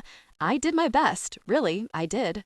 When everything is in, I grab my car bag and start to set up the passenger seat for myself, pulling out my fluffy pink blanket. What are you doing? He asks, his hand on the top of the car door, watching me as I drape my blanket over the seat, just in case I get chilly. What? Get in the car. What are you doing? I'm setting up my seat. We've got like a 4-hour drive. Reaching into my bag, I pull out my water bottle and place it in the pocket on the side of the door, followed by a few snacks for easy reach. Finally, I take out a book, my clear and pink pouch with the letter A on it, stuffed with pens, tabs, and highlighters, my headphones, my Nintendo Switch, and my phone before finally sliding into the seat and buckling in. He continues to stand here, hand on the doorframe, showing off arms I definitely should not think look delicious. A real passenger princess, aren't you? The only real way to travel, I say with a smile. He rolled his eyes, checking to make sure nothing is hanging out of the car before slamming the door shut. And then we're off on our adventure. Jaime is silent as we drive to our first stop in Connecticut. Each time I attempt to start a conversation with him, he grunts out the most basic reply before going completely quiet again, the only noise in the car being the sound of the GPS giving the occasional direction. Finally, I set down my game and sigh. I'm bored. We've only been in the car for an hour, but it's been a boring hour. You're in for a boring summer if you can't entertain yourself for an hour on a road trip. We'll be doing a lot of driving in the next 3 months. Weren't you just playing a video game? He asks, and I frown. Yeah, but I need to make a pink flower, and I can't figure it out. What kind of game are you playing where you need to make flowers? A cozy fairy game, I say with a smile. No wonder you're bored, he says under his breath, and I roll my eyes before shifting in my seat, smiling at the big man beside me. Let's play 20 questions. What? 20 questions. I get 20 questions to ask about you. There's a pause before he responds. I don't think that's how you play that game. We're playing 20 questions, Ava's version. He sighs, and it makes me smile wider. Something about knowing I'm getting under his skin makes me giggle and fills me with sunshine. The type of person who won't have a good time if you're not having a good time. The kind of person who makes it her mission to ensure you have a good time too. I sigh, resigning to the fact that this summer is going to be the strangest assignment I've ever been on. This will be a season of firsts, of challenges, and most of all, of her getting under my skin. You're going to be a pain to deal with this summer, aren't you? You say pain to deal with, I say fun. After dinner, when everyone starts to leave, we walk out onto the boardwalk. Ava looks at me, looks at the water, and then bites her lip. What is it? I ask.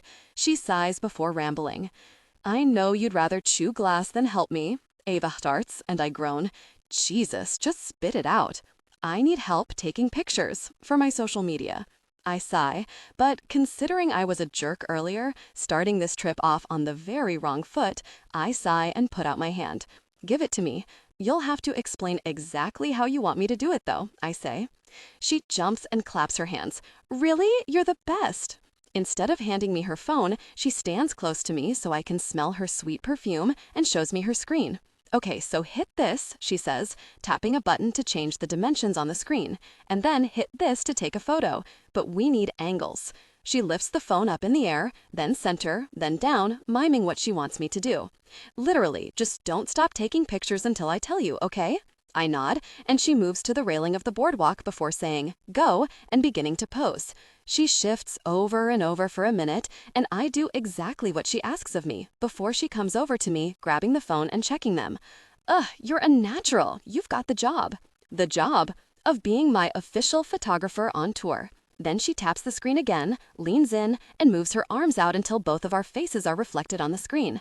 Smile, day 1 of the tour. She smiles, but I stay stoic, confused, and utterly uncomfortable in front of a camera, and she laughs after taking a series of photos.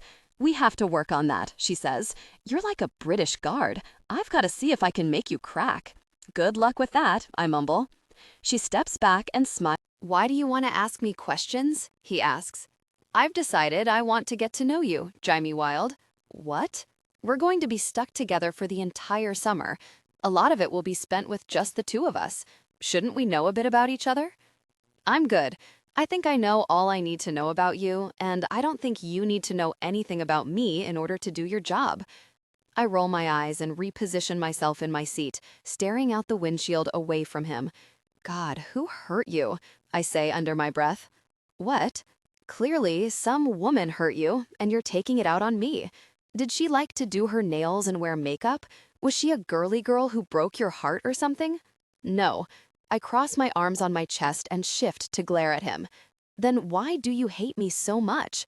What did I do to deserve this overarching generalization that I must be the worst, most irritating person on the planet? I know this isn't the most exciting assignment, but I promise I'm not trying to make your summer a living hell. I'm not actually the worst person on earth. He shakes his head, his eyes locked out the windshield, but I can still see his thick, dark brows furrowing. I don't hate you, Ava. I just don't know how I'm supposed to act around you, okay? I'm trying to be professional. Well, I don't think being professional is being a jerk from day 1, but what do I know about bodyguarding? What did you say? A self-centered pageant queen, I say, quoting his earlier words about me, and he shakes his head gently. I shouldn't have said that. It wasn't nice, and now I know it's not true. You get me all kinds of scrambled. My normal assignments pretend I'm not there. I'm used to blending in and being with my own thoughts. And then there's you. Then there's me. I start and then smile. And by that, you clearly mean a wildly beautiful, distractingly witty, and unbearably interesting woman you want to be best friends with?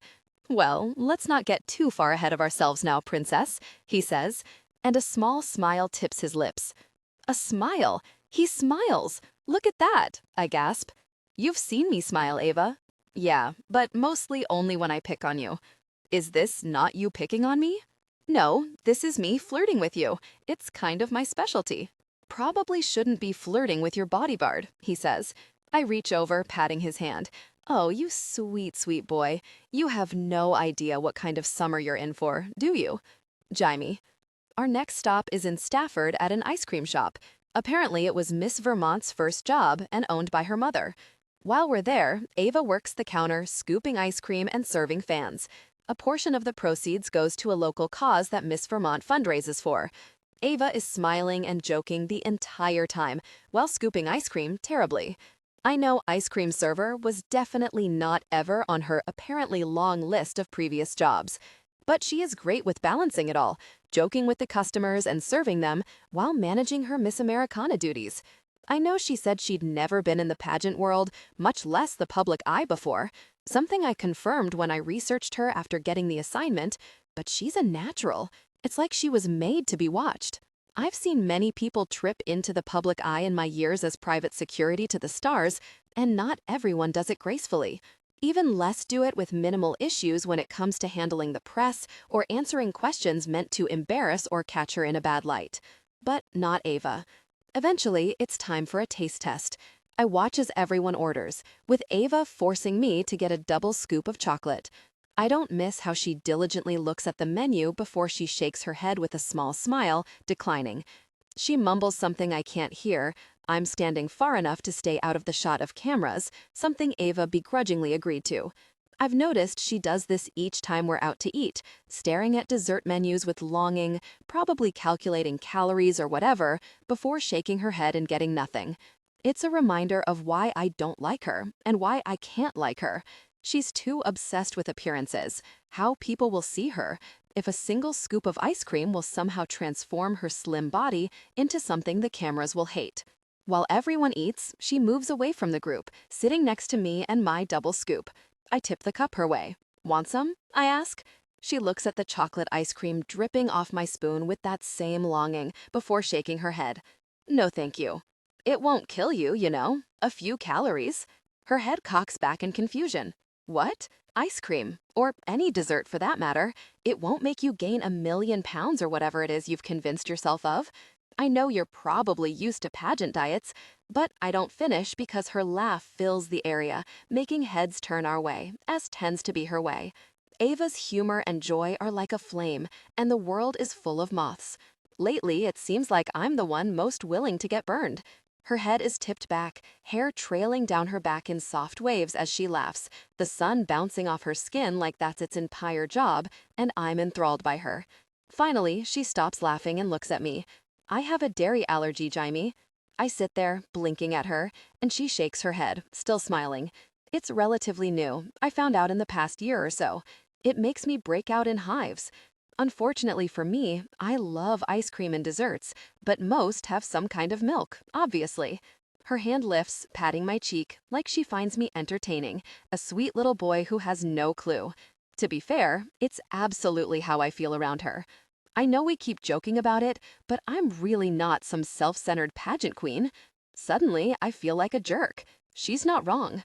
I've been judging her since the very beginning, assuming she was some diva who only cared about herself and her appearance, but never once has she actually reinforced that belief, other than the amount of time she spends getting ready. But even that, she explains, is just something she does because she likes it, not for anyone else. I think I keep trying to cling to that, to believe it, because if I decide she's not that, I have no really shot of keeping this professional. I've been trying to tell you I'm not what I appear, Jaime. You just refuse to open your eyes.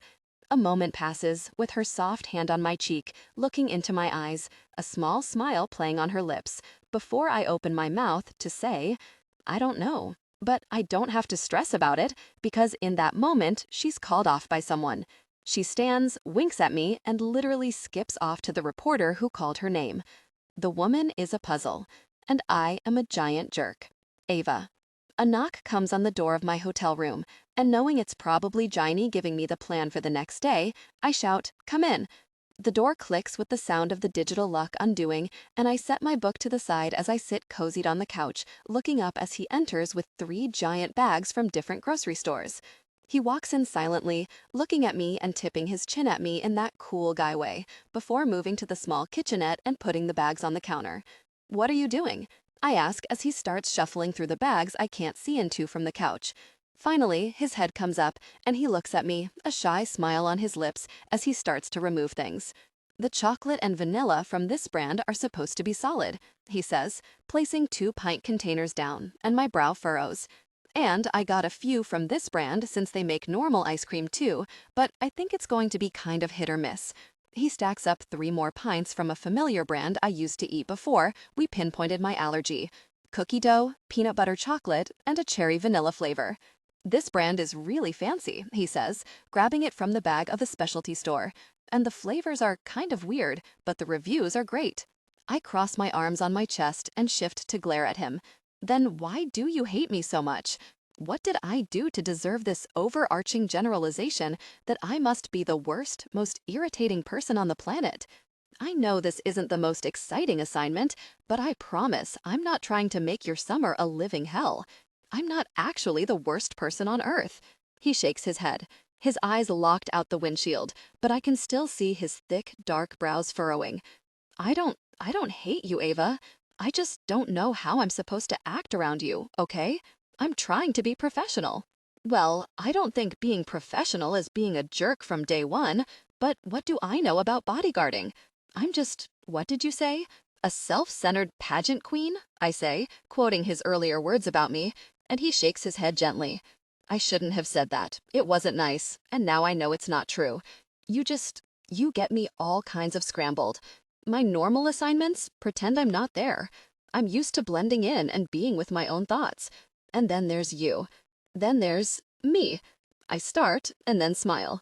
And by that, you clearly mean a wildly beautiful, distractingly witty, and unbearably interesting woman you want to be best friends with? Well, let's not get too far ahead of ourselves now, princess, he says, and a small smile tips his lips. A smile! He smiles! Look at that, I gasp. You've seen me smile, Ava. Yeah, but mostly only when I pick on you. Is this not you picking on me? No, this is me flirting with you. It's kind of my specialty. Probably shouldn't be flirting with your bodyguard, he says. I reach over, patting his hand. Oh, you sweet, sweet boy. You have no idea what kind of summer you're in for, do you? Jaime. Our next stop is in Stafford at an ice cream shop. Apparently, it was Miss Vermont's first job and owned by her mother. While we're there, Ava works the counter, scooping ice cream and serving fans. A portion of the proceeds goes to a local cause that Miss Vermont fundraises for. Ava is smiling and joking the entire time, while scooping ice cream terribly. I know ice cream server was definitely not ever on her apparently long list of previous jobs. But she is great with balancing it all, joking with the customers and serving them, while managing her Miss Americana duties. I know she said she'd never been in the pageant world, much less the public eye before, something I confirmed when I researched her after getting the assignment, but she's a natural. It's like she was made to be watched. I've seen many people trip into the public eye in my years as private security to the stars, and not everyone does it gracefully. Even less do it with minimal issues when it comes to handling the press or answering questions meant to He pulls out a few pastel-looking pints. I stand, walking his way and watching as he keeps going. And these are sorbets, which are fruit or whatever, so not really ice cream, but I figured it was worth a shot. He puts those next to the others and reaches into the bags one last time. These are ice cream bars. I like this brand. Not sure if the bars are any good, but they sounded decent. Whichever you like, we can get more of at the next stop. Or we can try more. Figure out what's the best replacement. He stands there for a long moment, looking at me before he starts shuffling things around, shoving the bags into each other, and stepping away. Looking at him, though, I see it. A light blush crosses his cheeks, a bit of discomfort but also eagerness, like he hopes I like this simple gesture he just gave me. "You got me ice cream?" I ask. He nods but doesn't speak. Why did you do this?" He shrugs, but I don't fill in the awkward silence. Eventually, he sighs before answering. "You said you like ice cream. You said you missed ice cream." I stare at him, not believing it, and eventually he keeps talking. "I didn't know you had a dairy allergy," he says, beginning his verbal vomit. "I thought you were just a cliché, watching your calories and wishing you could have dessert, but it didn't fit into some kind of contrived diet. I judged you, and I was a jerk. Now I'm making it right." "How were you supposed to know, Jaime?" I ask with a small smile, trying to alleviate the guilt he very clearly feels. "I never told you, never told your firm or anything. I don't really tell many people, really, because I don't want to be difficult. It's not life-threatening or anything, just uncomfortable. If we're being honest, I've judged you on a lot of, gosh, Ava, not just the ice cream. That's not, we both know it's true, and it's really bad. This one I can make amends for. Let me," he says. Silence takes over the small kitchen as I look from Jaime to the dozen or so pints of ice cream and boxes of bars, then back at Jaime, trying to piece it together to understand what this all means. But it's so obvious. "Oh my gosh," I say with a realization, leaning against the counter, arms crossed over my chest. "What?" His face goes slack with panic. Then he looks around the living area, suddenly on guard. "It's just, you really like me, don't you?" I expect an eye roll and an irritated scoff, but I'm surprised when I don't see it. Instead, another shy smirk comes to his lips, the slight dent of a dimple hitting his cheek. "You're a pain, you know that," he murmurs, but it's not a denial. Progress. I'll take it. My hand moves to his shoulder, and I shift to my tiptoes, pressing my lips to his cheek where his dimple is still. "Thanks, big guy," I whisper, meaning it. People don't do this kind of thing for me, and this man being the one to do it feels special. Jaime let me past his tough guy exterior by doing something as simple as buying me ice cream. Anytime, princess, he says, shifting away to grab spoons, a light blush on his cheeks. Will you stay? I ask, suddenly nervous. Taste test with me? I feel silly asking, but I really, really want him to say yes. And when he nods, starting to open the containers and meticulously lining them up, I let myself imagine that he does it because he wants to spend time with me too. Jaime, Ava, we've gotta go, I shout, knocking on her door. While I wait in the hall, I remind myself that no matter what she says or does, I need to act professionally. I've come to the realization Ava will do whatever it takes to push my buttons, and I have to stop showing her that it works. Tonight is dinner at some fancy restaurant with Miss Massachusetts, some press, and Anne. Come in, she shouts. When we arrived at the hotel 2 hours ago, I got a key to her room as well as mine, just in case of some kind of emergency, before we each went to our own rooms to unwind and get ready for the night. I use it now to let myself in, the door slamming shut as she steps out of the bathroom. So, she says with a twirl, how do I look? She's wearing a slinky cream-colored dress with light pink silky bows tied on her shoulders as straps and high heels with matching pink bows at the back. Instantly, my mind wonders if I tug on one of those bows, would the top slip down, revealing more of her? I sigh, trying to wipe my mind of these uncontrollable thoughts and say something appropriate. What in the world is happening to me? You look very pretty. She pouts. Pretty? Yes, Ava, you look very pretty. She moves, heels clicking, as she walks to the full-length mirror and takes herself in. She says, turning left, then right in the mirror. Not good. Not good? Not the vibe I'm going for. This seems like your exact vibe, Ava. On your arm, I'm going for hot, big guy, not pretty. I close my eyes and take a deep breath before speaking. You're not going to this event on my arm, Ava. She rolls her eyes at me, and I think about all those mothers who tell their kids if they keep doing it, their eyes will get stuck that way. I hope they never meet Ava Bordeaux, irrefutable proof that's really a lie, considering it seems she does it every 5 seconds in my presence. Okay, listen, we have to have a talk about this nonsense, she says, standing in front of me, face fierce, hands on her hips, and glaring up at me. It takes everything in me to fight the smile because, gosh, she looks adorable like that, like an angry pixie. I bet if she put on the costume, she'd look like a dead ringer for Tinkerbell. Instead, I raise an eyebrow in a go-on way and wait for her to continue. I don't care how this job normally works for you.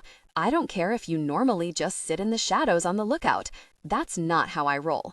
I already told you you're not following me around for 3 months like a creep. You're not sitting in a corner when we eat meals. You're going to have a fun summer too. Do the fun stuff with me. She stops, thinking, before adding more. Maybe think of yourself as my companion more than anything. You're here to keep me safe, yes, but also to keep me company. Be my friend.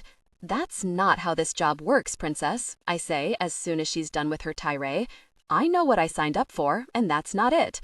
Well, you better prepare for something new and different. My boss pays me well to be invisible. Clients want it, and I promise it's what you want. Something in her face changes in the blink of an eye, going from joking and assertive to self-conscious and nervous. Look, Jaime, I got into this by accident. This isn't some goal I've had in my life.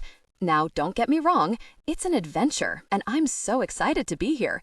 I love to travel, love to see new things, so getting paid to do it is absolutely insane and crazy and fun. But I'm going to be lonely.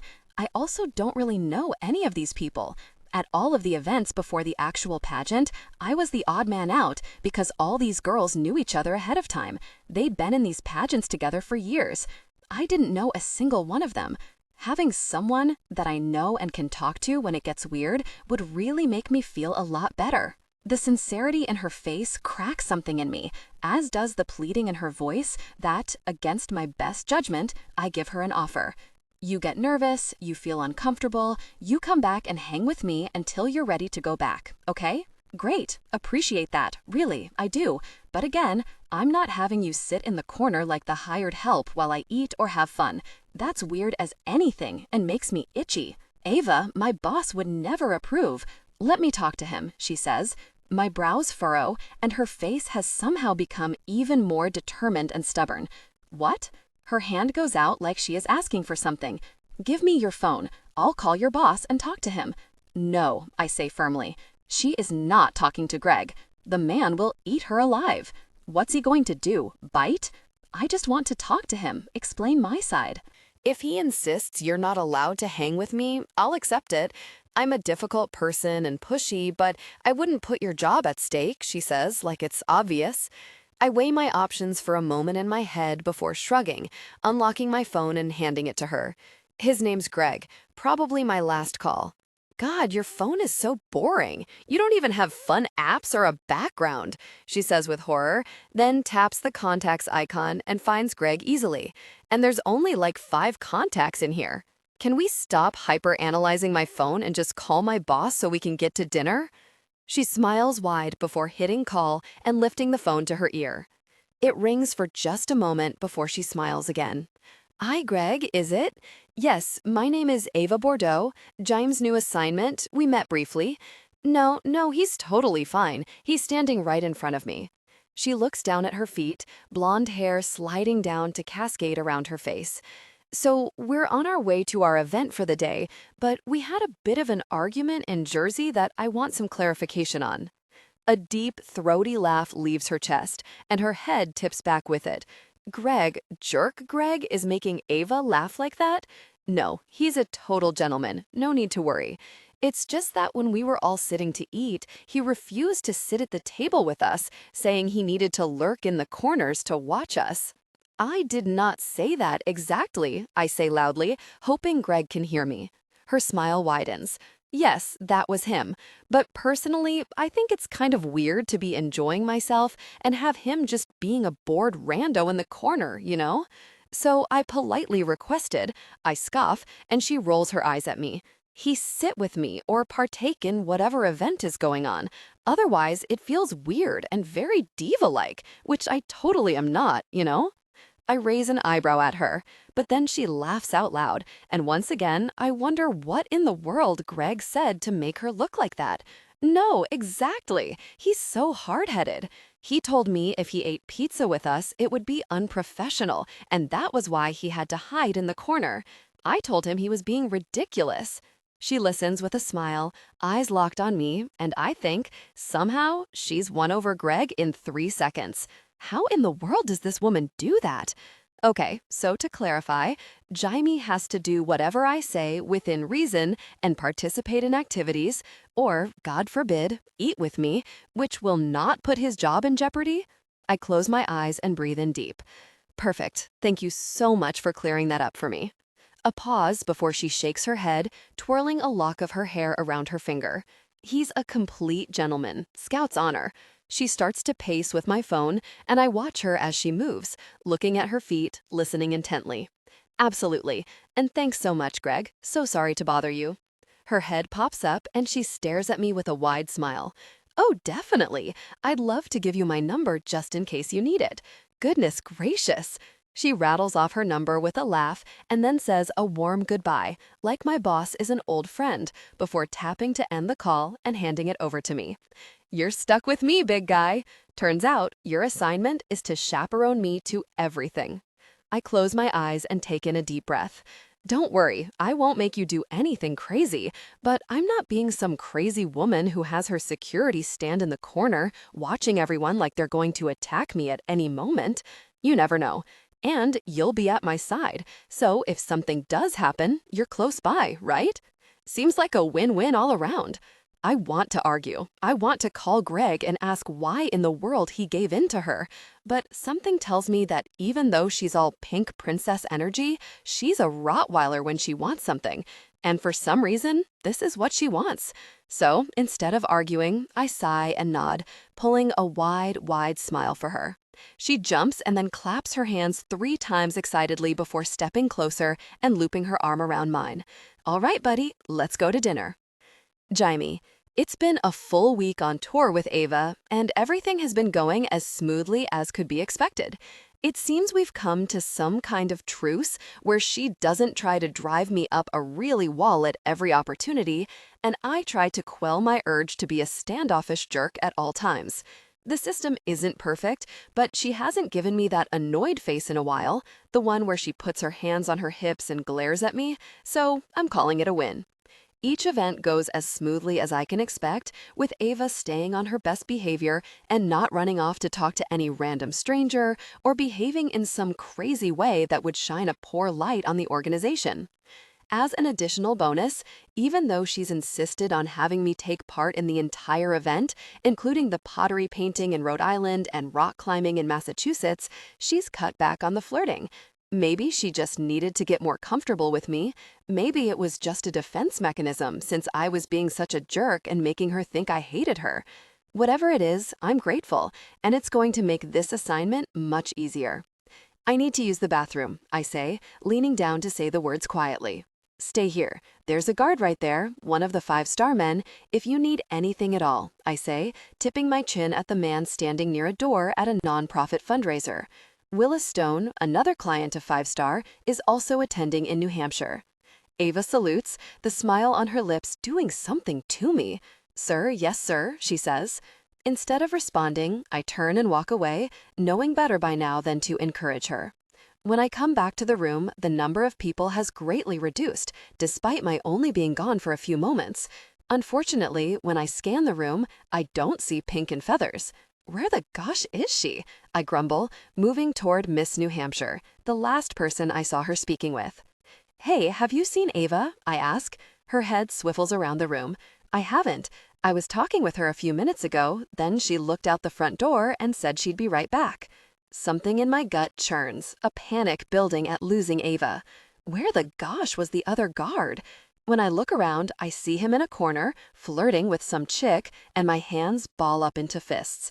You've got to be really kidding me, I say to myself, then give a smile to the pageant queen, thanking her for her help before moving toward the large glass double doors with a street and sidewalk visible.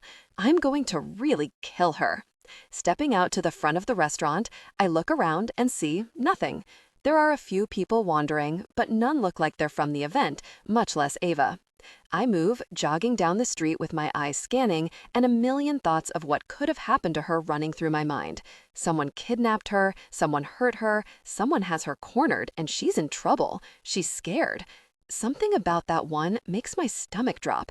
The idea of sweet Ava with her wide smiles and her sweet flirting, scared. As I run, every worst-case scenario pounds through my mind, but I see nothing.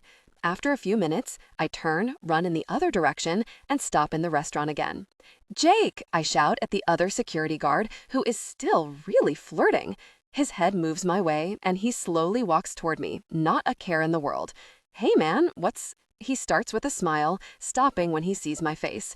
What's wrong? What the gosh is wrong? I told you to watch my mark for 2 really minutes, and now Ava's missing. Ava? It takes everything in me not to hit him, but I don't have time for that, so I don't. Miss Americana? Jesus Christ. A bit of color drains from his face, and he looks over his shoulder, checking to see if his mark, Willis Stone, is still in the building. He relaxes when it's confirmed. How the gosh is Greg threatening my job when he's employing jerks like this? Have you done a search? He asks like I'm a really moron.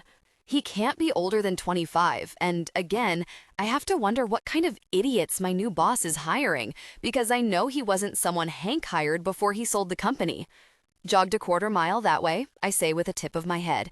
Going the opposite way next. Can you just do a search of the immediate area? Of course.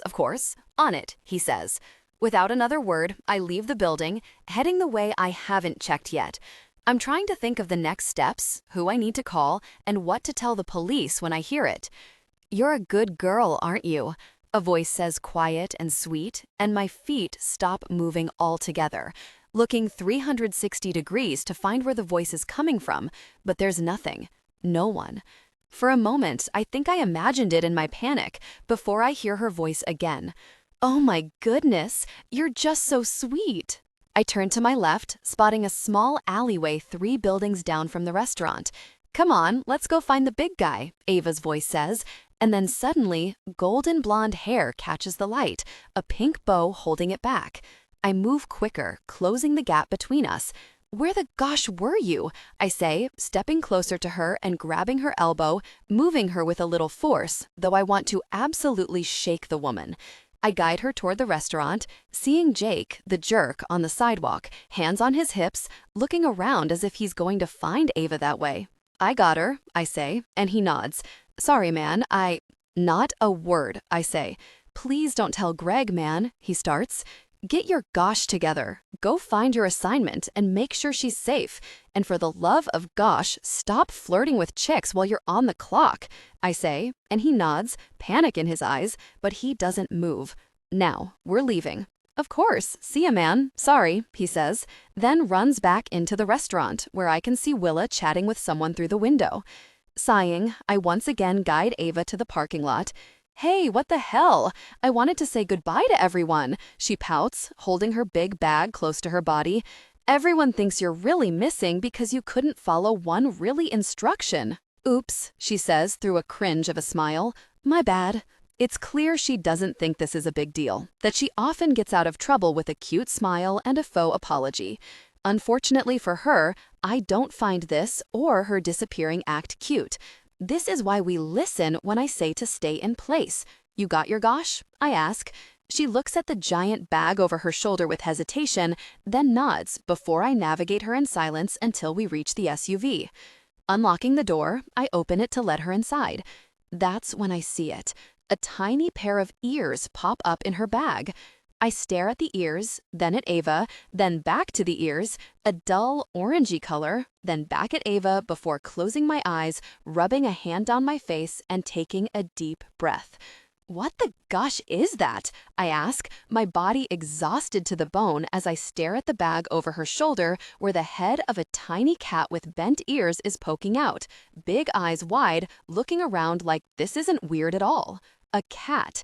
In her bag. The reason I went missing? She asks in question with a nervous smile. My new mascot? Instantly, I shake my head. Oh, absolutely the gosh not. Ava's eyes go as wide as the cat's as she pouts. Come on, she's so cute, and she was all alone. I couldn't just leave her. You absolutely could have. You should have. Now we need to find a shelter, I say, pulling out my phone again. The woman is going to be the end of me. That much is for sure. No, she says, tugging the bag closer, and in turn, the kitten. No, I'm keeping her. My head moves to look at her again. The gosh you are.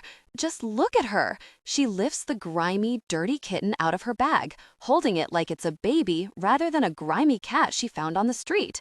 She's just a baby. She needs a mom. Her mom was probably in the really alleyway where you kidnapped her from. Suddenly, she goes from eager to annoyed in the blink of an eye. I did not kidnap her, thank you very much.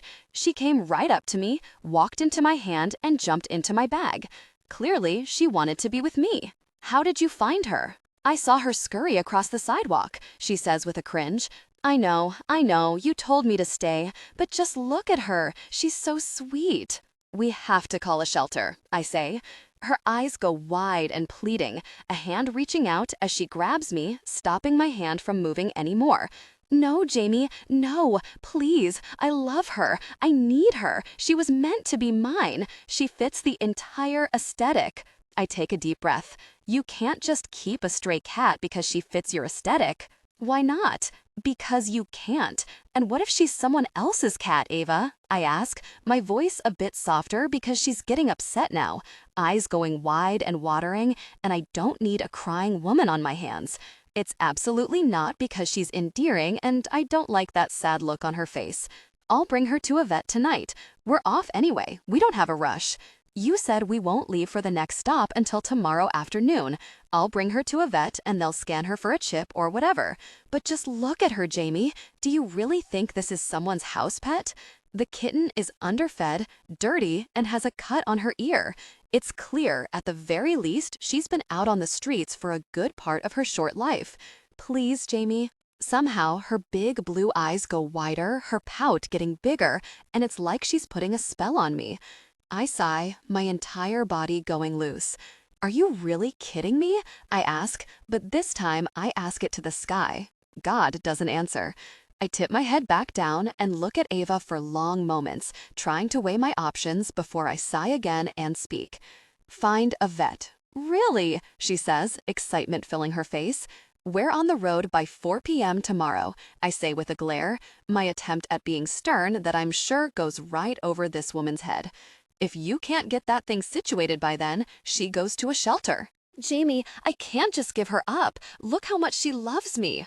And she'll love whoever gets her from the shelter if you can't ensure she doesn't have any kind of freaking disease. One hand goes to her hip, the other holds the cat, and she stares me down. But if she doesn't, you're saying I can keep her? I feel as if she's a little kid who found a stray and is begging her parents to let her keep it. But I guess that's what's happening. I stare at her, her eyes wide with pleading, then to the kitten, somehow already asleep in her hands. Jesus freaking Christ! I shift my gaze back at her once more, her face full of excitement and hope. I can't crush her. And really, how much work could a kitten be? Yeah, you can keep her, if she's healthy, I say with a begrudging sigh. She jumps, waking the cat in her arms, squealing and looping one arm over my neck, holding me close. The smell of brown sugar and vanilla swirls around me as she presses her body to mine, then her lips to my cheek. Thank you, Jaime. Ava. By some kind of magic, I get a vet appointment that night. Jaime drives us both to the office, where I'm told to leave her overnight for some tests and to get a few cuts cleaned and stitched up. Some of the tests won't be in for a few days, but the vet agreed to expedite any she could, promising she'd let me know if it was safe to take Princess Peach on tour with us by noon. Luckily, she gets cleared. It turns out she's actually a very sweet, very undernourished 6-month-old kitten who was probably born on the streets, but to her trained eye, seems relatively healthy otherwise. When we walk out of the vet smiling, me, and purring, Jaime glares as he opens the door for me. So she's all clear? Nothing crazy or contagious? Jaime asks as I put the soft-sided cat carrier the vet gave me on the floor of the SUV. I bite my lip and turn, smiling at him, cat in hand. With my eyes in wide puppy dog mode and Peach's sweet little face, he can't be that mad, right? I mean, she doesn't have rabies or fleas or ringworm or anything, I say, Ava. He starts, voice low and rumbling. Okay, she has worms. It's no big deal, really, and since she's 100% my responsibility, you wouldn't even know if I didn't tell you. She's got medicine that's gonna get her all fixed up in no time. He stares at me, unimpressed, before speaking. I thought we had a deal. No illnesses and she can come. I wave my hand at him like he's overreacting. Even the vet said it's no big deal, and she's cleared to come with us. She even congratulated me on being such a good person, rescuing this poor little baby. Ava, the thing has worms. She's not a thing, she's a kitten, and it's just some tummy troubles, I say. Like mother, like daughter. I lift her so her sweet little head is next to mine. All the best girls have tummy issues, Jaime. He continues to look at me deadpan, a glaring match in progress, before Peaches lets out a tiny meow, and it happens. His face softens the tiniest bit, his mouth going less firm and angry, before he sighs, checks to make sure nothing is hanging out of the door, then slams the door shut before walking around to the driver's side, and all I can do is smile. When Jaime slides in, he starts the car before he tips his head to the back seat. I got a few things to get you through until tomorrow. His cheeks are a bit pink, and I wonder if the sun has heated him. But when I look back, I gasp in delight at 3 filled to the brim bags from a chain pet store. Oh my God, I whisper, then turn to look at him with a small smile on my lips. You knew we were keeping Peach from the start. You weren't going to let me leave her behind, were you? His blush deepens. No, I just figured if she was cleared to come with us, we'd need things, and the pet store might close before we hit our next stop. He looks at me for a split second before looking forward again. It really wasn't a big deal, kind of part of my job. The guy in the store said that litter box should work for travel, and we can just dump it as needed, and I wasn't sure what kind of food she would need. I might have been able to agree if he'd gone and got the bare minimum. I'd be able to believe that this man was just doing his job by getting whatever I needed to get me on the road and to keep our schedule intact. But these are not the bare essentials.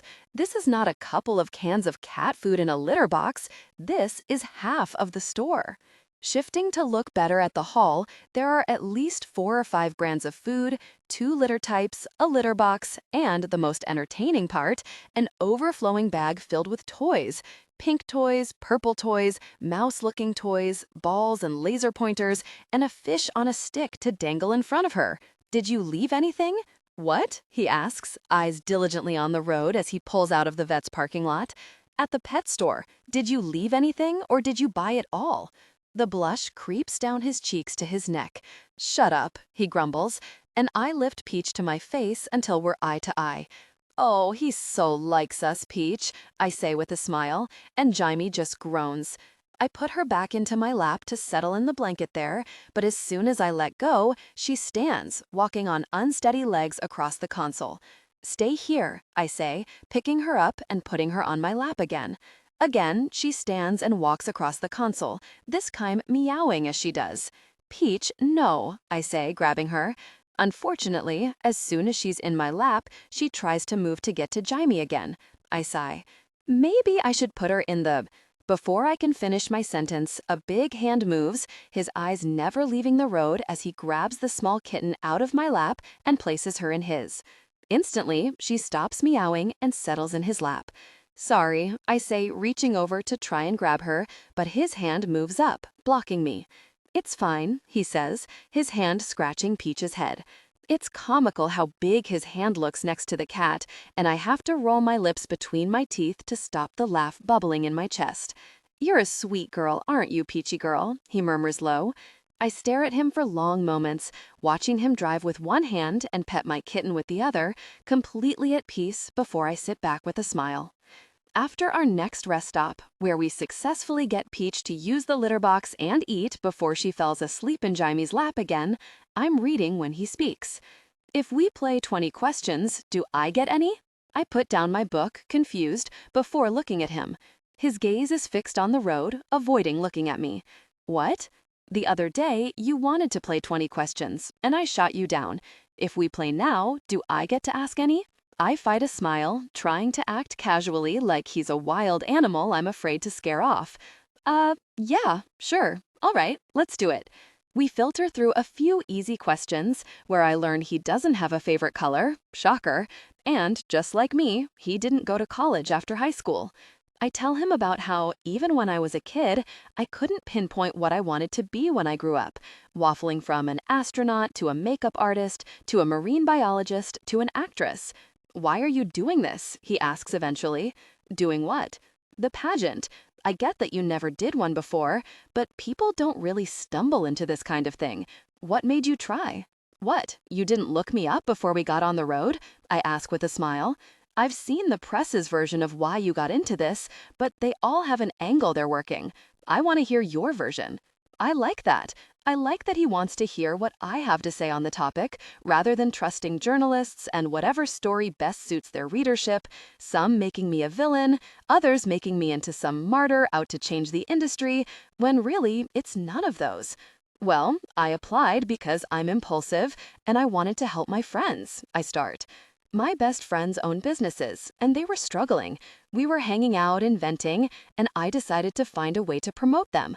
I stumbled on an ad for the pageant, and I don't know, it kind of spiraled from there. My mind moves back to that night, lying on my bed and drinking wine, while Harper and Jules complained about not knowing how to promote their businesses. I just need one person to collaborate with to get my name out there. It seems like that's the key these days. You need some social media clout, and then you're gold. Harper sighs, flopping back onto the white lace duvet on my bed before rolling onto her belly and propping her chin in her hands. And I'm just so bad at it. She is, not because she's not the sweetest, kindest human on this planet, but because Harper has absolutely crippling social anxiety, making owning her own business, where she needs to hype herself up, a near impossibility.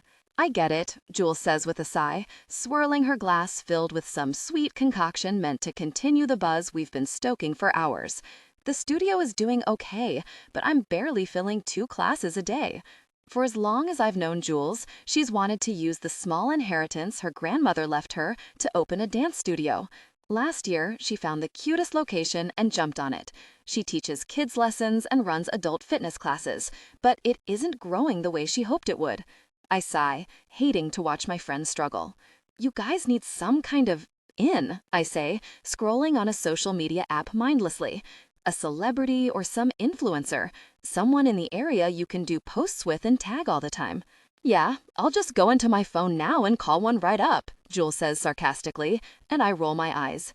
I know it's easier said than done, but I just meant one person could be the answer for the both of you. My mind keeps moving, trying to put pieces that are just out of reach together. Tapping on the search bar, I type in a few keywords, New Jersey dance influencer, and press go before scrolling. A few of the names and faces look familiar from one of the many reality shows they tried to make in the state. What about the C-listers that post incessantly, like local celebrities? I ask, an idea starting to form in my mind.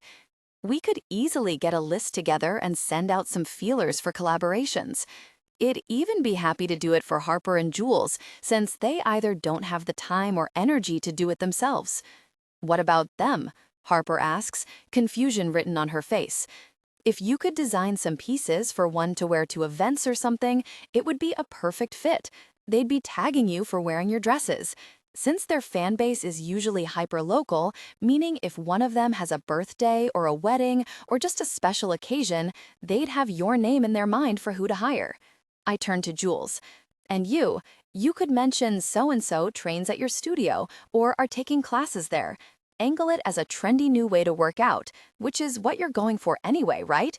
If I was interesting at all, I'd put all of my energy into being an influencer myself, just so I could promote my friends' businesses. But no one really finds much interest in a bartender with little to no real social life. And then I see it. Miss Americana. Pageant now accepting applications. It can't be that easy, can it? Fill out an application and then you're in? I click the ad, and upon reading more, I find it is pretty much that simple, so long as your application is accepted. But if there's one thing I'm great at, it's making a killer application. I start putting in my name and address, answering the questions about life goals and ambitions with renewed vigor. This could be the perfect way to help out my friends. Pageant queens need fancy dresses and a talent. Best case scenario, I make it to the New Jersey pageant and I get to tag Harper and Jules as they make a dress and help train me in whatever dance Jules decides would be best to showcase her talent. Worst case scenario, it's a funny story of the time I tried to enter a beauty pageant. What are you doing over there? Harper asks, and I realize the room has gone quiet, my friends watching me intently. Applying for Miss Americana.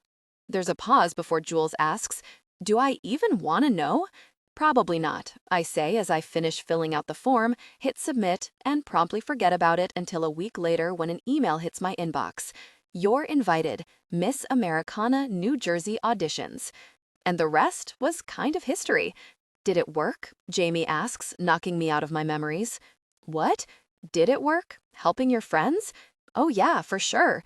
Jules has all of her classes booked, and she even hired a second instructor to help out. Harper is booked out on custom gowns for almost a year. It's amazing, I say with pride. And you? What about me? What did you get from this? It seems like it's taken over your life. I don't tell him that's another question when it should be my turn. Instead, I shrug. I don't know. The joy of seeing my friends thrive? He quickly looks at me with a glare that screams nonsense, and I change my answer with a smile. It's been a grand adventure, and I love adventures. And I've always wanted to travel, but never had the money or time, so it's an opportunity I couldn't refuse. But, it's rough when you're faced with an entire organization that wants to change you, who doesn't like who you are. The pressure the organization puts on these women is insane, and Regina wants me to be this perfect little doll who just does what she's told and keeps her mouth shut. Then she clearly doesn't know you. The words come quickly and with a bite of surety and a hint of irritation. What? They clearly don't know you at all, because they'd know how stubborn you are, he says with a tip of his lips, and I smile too. Then his hand moves from Peach's head to squeeze my knee. Even through my thick sweats, I can feel it like a burn, his hand on my body. And because if they knew you, they wouldn't be trying to change you, Ava. You're perfect the way you are. Ava, are you ready? His voice is gruff and annoyed from outside my room, and I can't help but smile. I've been done getting ready for nearly 5 minutes now, just sitting here scrolling on my phone. We're on the 3rd week of our tour, and I've learned quite a bit about my new temporary best friend. 1, he absolutely hates when I tell him he's my new bestie, hence why I've started to sprinkle the term of endearment into my conversations even more. 2, he has a thing about being aggressively early for everything, so sometimes I like to spend a little extra time getting ready just to push it. He usually gets to my room about an hour before he tells me I have to be ready, at which point I let him in and lock myself in the bathroom until I'm done. We're at least a good 20 minutes early for everything, but not being 40 minutes early annoys him just enough to bring me joy. 3, he finds my primping completely unnecessary and much too timely. Not that I care at all. I like getting pretty. Some people meditate, some work out, some journal. I spend time in the bathroom alone, listening to my favorite music and getting dolled up.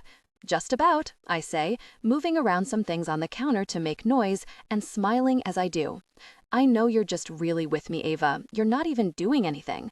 Finally, I open the door and smile at him. You got me. Walking to the table, I grab the small bag I packed earlier with the essentials, then turn to look at him. Let's hit it. He doesn't move.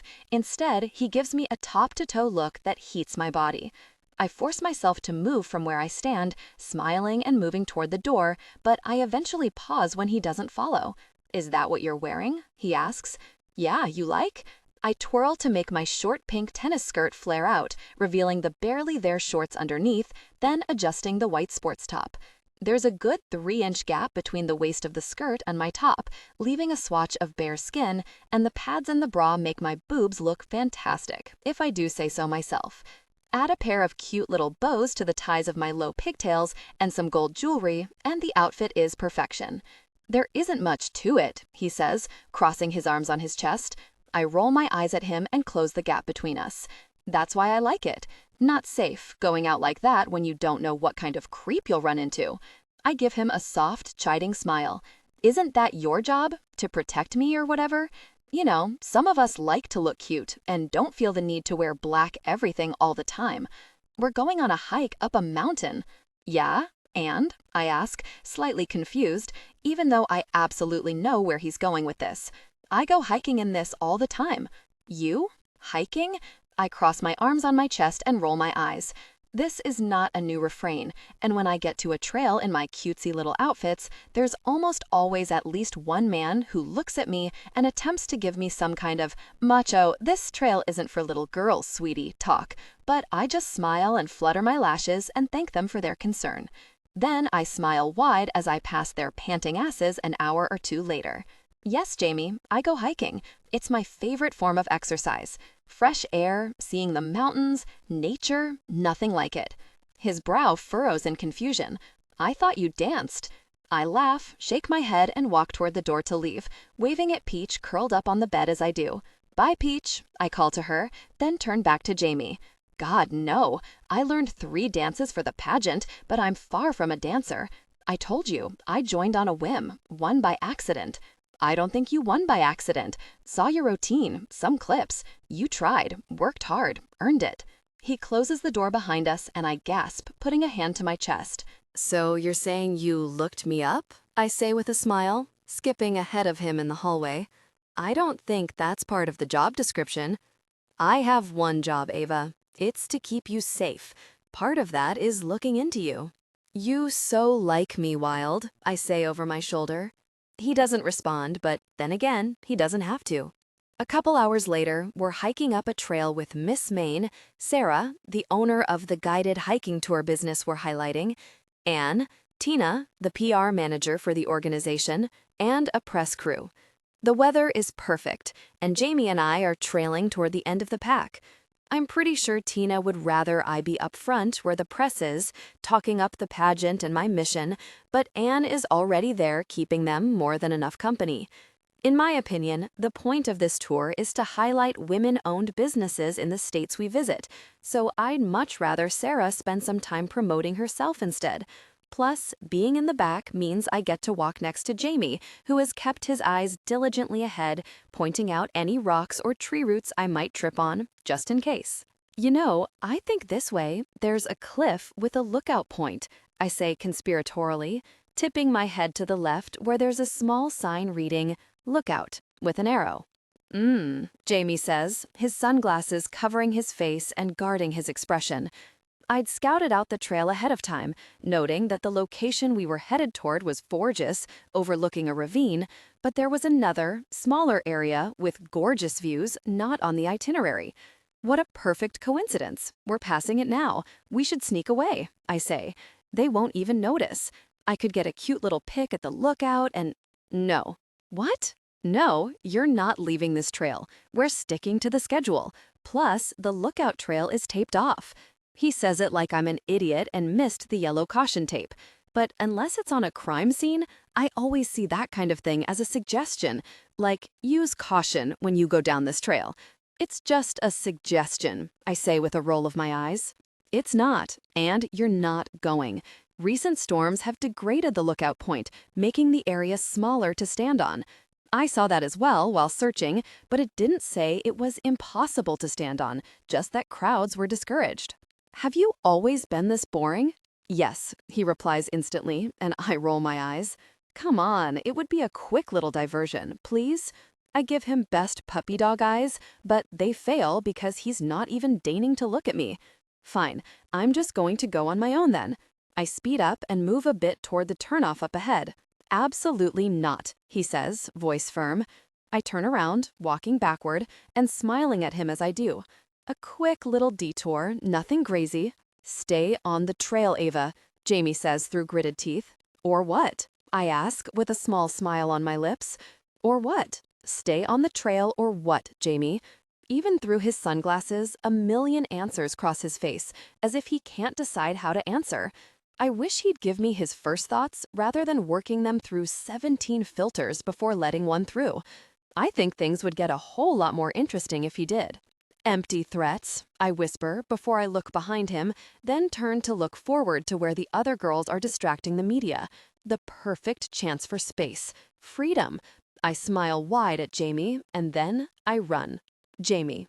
One moment, Ava is walking backward in front of me, smiling wide and teasing me as seems to be her way, and the next, she's gone, her pink skirt drifting up on the breeze as she speeds down a smaller trail. Ava, I say, trying not to catch the attention of the paparazzi in front of us, but also trying to stop her. All I need is for Greg to find out I let my assignment run off on my watch, and for a newspaper to splash it everywhere. Lookout implies a cliff, and the way Ava is, I wouldn't be surprised if her impulsivity got her hurt one day. My luck, it would happen on my watch. I can see the headlines now. Miss Americana sweetheart dies a gruesome death after fleeing bodyguard. With that image in mind, I make a split decision and run after her. I move quickly, pivoting off the trail and toward her, but she's faster than I would have thought. She weaves between trees, the little bows in her hair bouncing with each graceful step she takes over rocks and dodging low-hanging branches. She keeps looking over her shoulder at me, smiling as she does, and each time it both angers me and turns me on in a way it absolutely should not. The trees open up 10 feet ahead of her, and beyond that, it looks open, sending my heart thundering as she continues to look over at me instead of forward. Ava, stop, I say louder this time, not worried about anyone hearing. Slow down. Catch up, old man. She breaks past the trees, and there's 50, maybe 100 feet of stone before it ends, leaving open air. Something snaps in me, my legs pumping faster as I bolt toward her. I'm no longer thinking about a headline, my job, or Greg's disappointment if something happens. I'm just thinking about Ava. Gorgeous, pretty, sweet Ava getting hurt. If she won't worry about her well-being, I'll have to do it enough for the both of us. She slows as I near, jumping and twirling and twisting like she's doing one of the dances her friend taught her on a stage instead of at the edge of a cliff. And each move, each turn of her sneaker and loose stones has me panicking. One wrong slip, and finally, I reach her right as her foot slips beneath a rock, my arm going around her waist and catching her, then stumbling back until I right my footing. Her eyes are wide, her face pale, and small rocks fall down the cliff into some body of water that is definitely not deep enough to survive a 30-foot drop. "What are you really doing?" I shout, birds flying off as I stand tall, pulling her body to mine, my arm still on her waist. She gives me a small cringe before answering. "Having fun? Can you have fun without giving me a freaking heart attack? I mean, I guess I could, but it sounds substantially less fun. Sacrifice some of your fun for my heart health," I say in a gravelly voice I barely recognize. "You are pretty old," she teases with a smile. My pulse is pounding from nearly watching her fall to her death, and definitely not because her body is plastered to mine. "Jesus, you could have died, Ava." "So you were worried about me?" she asks, a smile on her lips. "It's my job, Ava." I guess. "Or it's because you like me," she teases with a smile, and the line that seems to be her most common refrain. The line crafted with breaking my sanity in mind and not much else. "I definitely don't like you, princess. I've never met a single person in my life who drives me crazy the way you do." There's a pause as she smiles at me, lifting a hand to brush back hair before saying, all breathy and low, "Then why are you still holding me, Jaime? You could have let go a while ago." Instantly, I realize my mistake, dropping my arm and taking 3 big steps backward. Her smile is wide and teasing, like she finds this entertaining, but all I can think is she's too freaking close to the edge still, so I reach forward, grab her hand and tug, taking a step back as I do, and pulling her from the cliff's edge. "Oh, you so like me, Jaime," she says, her pink lips encasing a huge smile. I start to argue, but she shakes her head, her little bows and pigtails swaying as she does. God, she's freaking gorgeous. All blonde and curves and pink bows I want to tug on. Every shift of her body is a temptation I can't seem to ignore. And the worst part of it, she freaking knows it. "If I admit I like you, will you behave for me?" Her lips tip up, and a part of my brain tells me I'm treading thin ice and could fall to a freezing death at any moment. "Probably not," she whispers with a smile, so quiet I almost don't hear it, but my eyes are locked on her lips just inches from mine. It wouldn't take much at all to lean forward and kiss her. A moment passes, and I wonder what would happen if I just said, "Forget it." "We should go back to the group before they wonder where we went," I say, stepping away. I expect her to argue, to tell me I'm no fun, something along those lines, but instead, she nods and waves a hand before her. "Lead the way, big guy." I understand the allure of this form of exercise when we hit the top of the mountain and look out over the valley. I was never a hiking guy or even much of an outdoors kind of guy. I'd much rather get my physical activity at a gym studio with plenty of air conditioning and no bugs. But this view is worth it. Then I watch Ava taking in the mountains and the lush green trees with childlike excitement, and I know that's what she sees. I get why she likes hiking, why she apparently chooses this as her workout of choice. Even more, I'm forced to come to terms with the fact that, once again, I judged her too soon, thinking she wasn't the kind of person who hiked when she barely even broke a sweat at the steeper inclines. And with the backdrop, in her little outfit with the bows and the pink shoes, she fits. A work of art surrounded by more beauty. I reach in my pocket for my phone, tapping the screen the way she showed me. "I'll take your picture," I say, starting to snap before she even poses, and catching a look of pure shock and joy. "You're going to take my picture?" "You need them for your social media," I say, lifting the phone from different angles, again like she showed me. I've also been watching everyone else do the same, realizing it's not just her neuroses. "I mean, yeah, I just never thought you'd offer," she says, but shifts her body so I can catch different angles and expressions, some silly, some sexy, within a matter of a few moments. "That should be good," she says, then reaches for my phone as I continue to take shots. She's smiling, like this is some joke she's in on. And for some reason, that last photo, her hand out, her smile wide, is my favorite of them all. She grabs it, instantly finding my photos and scrolling through them. "You're not bad at this, big guy," she says with a smile, looking up at me. "Well, make a social media boyfriend of you yet. I'm not. Trust me, I know. You can barely tolerate me," she says with a wink, tapping a few of the photos and then opening a new message to send them to herself. "I just meant I don't even have social media," I explain, and she smiles once more before handing me my phone back and opening her mouth. But she doesn't get the chance to say whatever quip she's brewing up because someone is calling out Ava's name. "You two want a picture?" Miss Main says, and I shake my head as Ava nods. "Yes, I'd love that. Thank you so much." She hands her phone to the woman, then grabs my hand, tugging it. I don't let myself think about how well her small hands fit so well in my larger ones. "I'm just the bodyguard," I say low. "You don't need photos with me.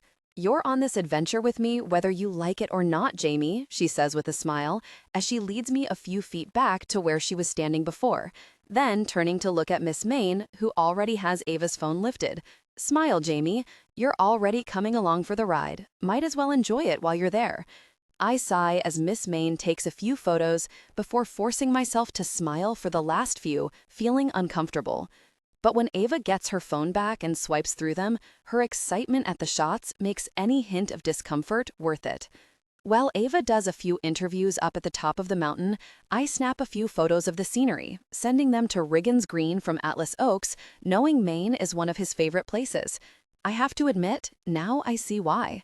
When we all make our way back down, Ava doesn't veer off trail, making the hike back down much less heart attack inducing. It isn't until long after we had a casual dinner with the group and we're back at the hotel that I get a text from a number I don't have saved, but I've sent photos to.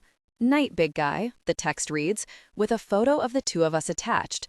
For some reason I can't explain, I save the shot and apply it to her new contact. It's barely 7. Unfortunately, I have this crazy, protective, boring bodyguard who would never let me do anything fun, so it's an early night for me. We have to be up early. I know. I'm just freaking with you. I'm tired from the hike anyway. Just going to listen to a book and play my silly little game. The fairy one? Fairy, but yeah. I wait long moments before I type out my last text, then delete it, then type it again, each time telling myself it's a dumb idea. And then I send it.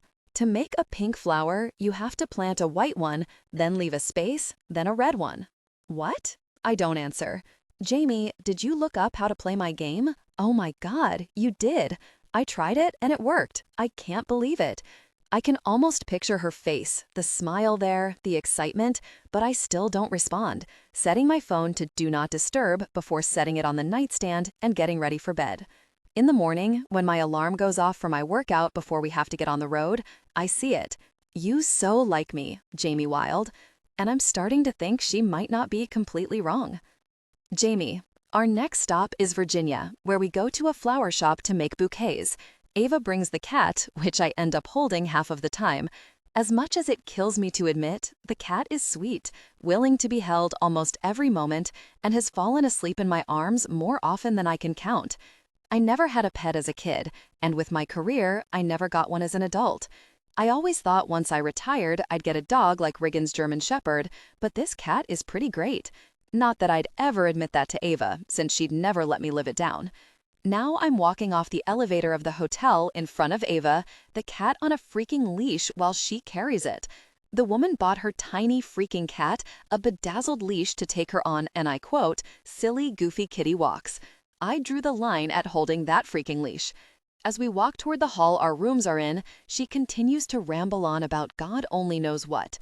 When we approach the hall, her words become even more of a static noise as I notice something is off. "What the?" I mumble as she continues to talk, light spilling into the hallway as we approach her hotel room door. Ava, not realizing I'm suddenly on alert, walks right into my back. Her body presses into mine, and my arm moves behind me to wrap around her until she steadies herself, but not turning, keeping my eyes locked on that door. "Jaime, what's," she starts, but I use my arm on her back to squeeze and put a finger to my lips. My arm drops, and I reach for my back pocket, touching the phone there and pulling it out before taking another step closer. Common sense wants to believe it's just housekeeping, nothing nefarious, but my gut thinks it's something more. Unfortunately, my gut is very rarely wrong, something that's confirmed when I get close enough to lean forward and peek in the door. Destroyed. That's what her hotel room is. Quickly, I run through my options, balancing my all-consuming need to keep Ava safe, to keep her by my side, and to keep her from seeing what's in front of us. She puts on a strong front, playing the tough, doesn't give a gosh chick, but even though I haven't been around her that long, I know it's just that, an act. The Ava I know is soft and sweet. Looking down the short hallway, I note there's only one other room in this hall, and it's the one I've been staying in right across from her. I make a decision, reaching into my pocket for the key and opening the door to my room before tugging her inside and closing it behind me. It seems quiet and untouched, but still, I walk through the room, checking closets and under beds until I confirm there's no one in here. Moving back to Ava, I put a hand on her shoulder, squatting a bit until we're face to face, and I'm looking into her big blue eyes. "Stay here, don't move," I say. "Do you understand?" "Jaime, what?" "2 minutes, stay here. You're freaking me out, Jaime." I lift a hand and press it to her cheek, those big, beautiful eyes of hers widening. "I know. Listen to me. You have your phone, yeah?" She nods. "Good girl. I'm going to go check the room. Any noise, anything seems off, call 911. Jaime, I know you need details to feel comfortable, so I'm going to give them to you. Your hotel room has been ransacked. I'm going to leave you in this room while I make sure there's no one in your room still. I'm going to check your room while you stay in here with Peach, okay?" "Jaime, it's probably nothing," I lie, "but I don't play with safety." Safety?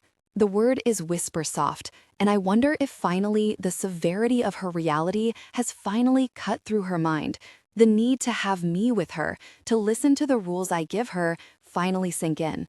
I step closer to her, crowding her space, ignoring the way it feels so good to be this close every single time. Like some kind of invisible string, usually stretched tight, finally goes lax with her proximity. "Ava, please, if you're only going to listen to me one time, let it be this one. Call 911. Stay in this room with Peach. Once you get someone on the line, tell them where we are, that your room was broken into and your security is checking. If they hang up before I'm back out, call the hotel next. If anyone, and I mean anyone, Ava, a kid, an old lady, a guy dressed in a freaking clown suit, comes to the door, you scream. You do not open it at all. Do you understand?" Reality seems to wash over her, her mouth opening slightly as she stares at me, and I lower my voice. "Hey, princess, do you get me? I need to go check the room, but I can't leave you here unless I know you're good." She blinks once, twice, 3 times before she nods. "Got it. Call 911, and if anyone comes, scream and sick Peach on them," she says with a small smile. I stare at her, her eyes shining while fighting a laugh, and not for the first time, I wonder if she's insane. This is not how a normal person responds when they realize their hotel room was broken into. But then again, this is Ava. I nod at her once more, squeezing her arms. Without thinking about the pros and cons or anything beyond her being in front of me, I press my lips against her hair. Then I step back, graze my fingers over the top of the orange cat's head in her arm, and move into the hall. I check the door once it clicks behind me, making sure it's locked, and hear Ava put the chain on. As I walk through to Ava's room, I curse under my breath, seeing the destruction. Her things, thankfully, seem to be intact, though thrown everywhere, but everything else in the small hotel room is turned over. Not like they were looking for something, but just to make a statement. They wanted us to know they were here. I walk around for a few minutes, looking for any kind of clue, but finding none, nor do I find some kind of culprit. "Is there a note or anything?" a voice asks, and I jump, turning to see Ava behind me. "What the gosh, Ava? I told you to stay in the room and call 911 and the hotel. I did. Then I came in here when it was pretty clear no one was going to pop out and jump you. You needed backup. Is it that impossible for you to listen to one instruction one freaking time? No, but when the instruction is to stand in a mildly sketchy hotel room with clearly terrible security versus in this destroyed but seemingly empty room where my bodyguard is, I choose the one with my bodyguard. I glare at her, wanting to argue but knowing I can't because, unfortunately, there's some logic in her statement.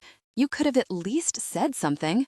And miss catching you off guard? Hell no. What if I thought you were the intruder and I attacked you? She rolls her eyes like that's insane and huffs, as if you would ever make a mistake like that. She waves a hand over me, saying a lot without saying much. Then she looks around, letting out a low whistle as she does. Wow, this is kind of crazy, huh? She moves in a circle, looking around, checking the destruction, before starting to walk around, moving a coffee table on its side with the toe of her shoe, and then looking over her things. Weird. They didn't touch my mess, right? That's weird. I mean, I hesitate to say anything, but I decide we're long past playing games. Yes, it's strange, and there's no note, not that I could see at least. Don't touch anything though, okay?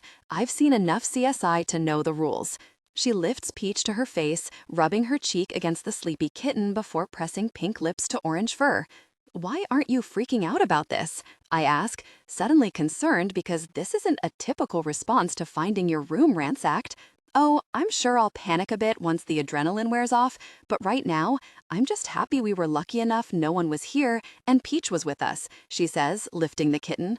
Right now, I'm being delusional and telling myself it's kind of funny, exciting, and interesting. I stare at her and shake my head. That's not normal, you know that, right? I enjoy living a life of delusion, thank you very much. She pauses like she's contemplating something. Maybe that will be my next hyperfixation. I'll become one of those true crime girlies, listening to podcasts and researching serial killers. Well, maybe we don't commit to that just yet. Plus, who said this is a serial killer, Ava? How did you even get from a ransacked room to a serial killer? I mean, this is clearly not the work of a stable human being, Jaime, but a serial killer? She shrugs, then opens her mouth, probably to continue to argue her point, but a knock on the doorframe comes. A hotel employee standing in the doorway with an officer behind him, and my attention is refocused. Ava, it's long past dark when we pull up to the new hotel the pageant booked for us after it took almost 2 hours after the police let us leave, promising to keep Jaime up to date on any news. The previous hotel offered a new room for me, and I would have accepted because, honestly, once the humor of it all wore out, I realized I was exhausted and headed for a crash of monumental proportions. Unfortunately, Jaime refused, calling his boss, filling him in, and getting a new location he approved of to spend the night at. Then Jaime helped me pack up my things. I've never been more grateful. I only brought one of the suitcases into the room, but I'm sure Jaime saw a good number of underwear and bras regardless. That I will be wiping from memory, thank you very much. We walk to the front desk of a new hotel, where they quickly check us in and hand Jaime 2 key cards, unlike the past few stops where he was given 4, 2 for each room, which means 1 room, me and Jaime in the same room. My mind moves to when his hands were on my shoulders, the way he looked at me, the way he calmed me down, the way he called me princess, the way he kissed the top of my head before going to check my room out. When we're in the elevator, I finally speak, attempting to ease the tension that is near suffocating. 1 room? Greg and I decided it's better for us to stay together if someone is after you. I roll my eyes and sigh. Isn't that a bit much? Jaime taps the button for the top floor, and slowly the elevator rises. No one is looking into me. Your room was broken into and destroyed, this after you've had multiple threats and messages sent to you on multiple platforms. If it were up to me, this would be the bare minimum of what we do. His jaw goes tight, and I try to parse out what he means. Then I decide I don't really want to know what drastic steps his crazy ass would take. The police and the hotel staff agreed that although there was no camera in the hallway my room was in, a budget hotel, the pageant picked it, was probably a group of kids screwing around. According to the police chief who came to personally reassure Jaime, there was no imminent threat to my life. It's something that's been happening a lot in the area. With nothing to keep the high school kids entertained on weekends, they resort to being little randos, causing enough trouble to be a headache, but not enough to be a real issue. Instead, I return to the subject at hand. So, 1 hotel room, I start, a wide smile spreading on my lips and bumping him with my hip. Are we going to have some fun on the bed trope shenanigans? What? He asks, staring at me with the kind of exhaustion a parent gives an unruly child. A pretty good analogy, if you ask me. If Jaime is the responsible parent, I am absolutely the overactive kid. You know, where we're supposed to have two twin beds, but there's only one king, and you try to put up a pillow wall between us, but then I wake up with you spooning me. I smile at him, and he stares at me before taking a deep breath. What the freaking? He asks, confused and a bit annoyed, I think. I just smile and continue. Or maybe I have a horrible nightmare, and you wake up thinking I'm being hurt, then hold me until I fall back asleep. His brows come together, now seeming concerned. Do you have nightmares often? I don't think more often than the average human. I smile and pat his shoulder.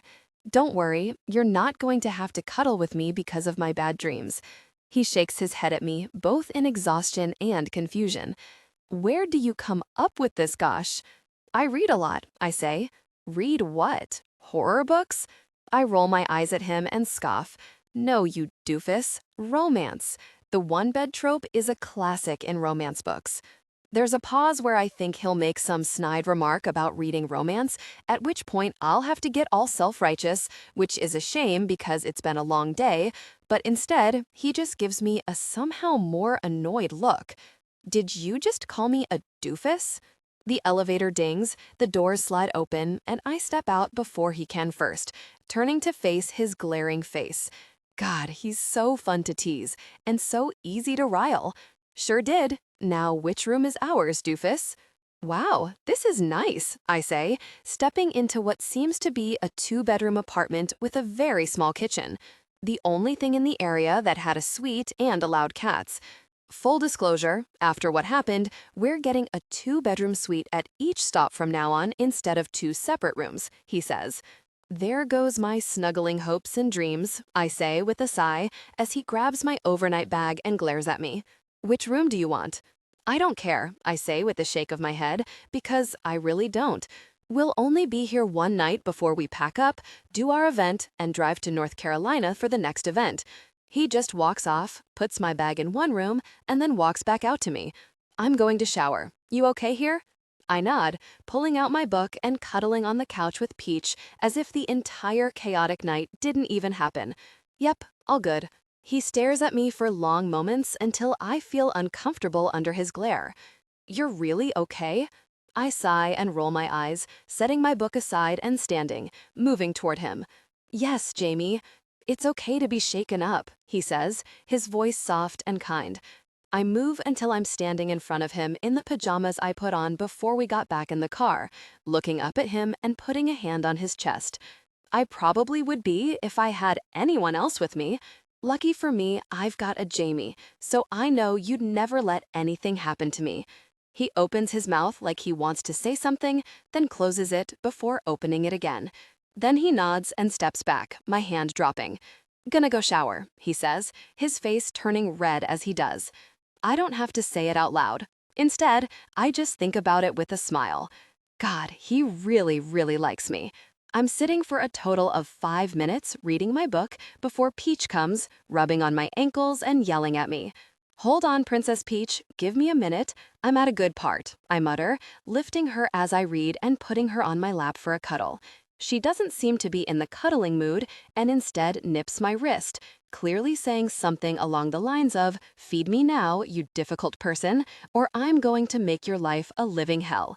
With a sigh, I put my book down and lift her up until we're face to face. You know, if you weren't so cute, we'd have much bigger issues, I say, in a cloyingly sweet voice that's annoying even to my ears. She must agree when she nips at my nose. I sigh, putting her down and getting to work, getting her bowl set with water and food before taking a deep sigh and trying to regulate myself. Even though I'd never admit it to Jaime, I'm a bit shaken after everything that happened. It's too real, too close to me. Messages and comments I can put on the back burner of my mind because they're just that, words on a phone from some random stranger who knows where. But someone breaking into my hotel room? That's real. That's why, instead of reading in my bed like I'd normally do, I chose to read on the couch because it felt safer, or, at the very least, closer to the safety that is quickly becoming what Jaime gives me. When I walk back into the main living area, Peach, content as she stuffs her face with the most vile cat food on this planet in the small kitchen, my reading spot is taken. In its place sits Jaime in a white tee and gray sweatpants, an utter dream, sitting in my vacated spot on the couch, reading my book. An utter nightmare. You better not have lost my spot, I say with a smile, trying to play off what he could be reading. He jumps a bit, like I caught him off guard, before he looks up at me, shaking his head. "Is this what you're always reading in the car?" he asks, lifting the book back up.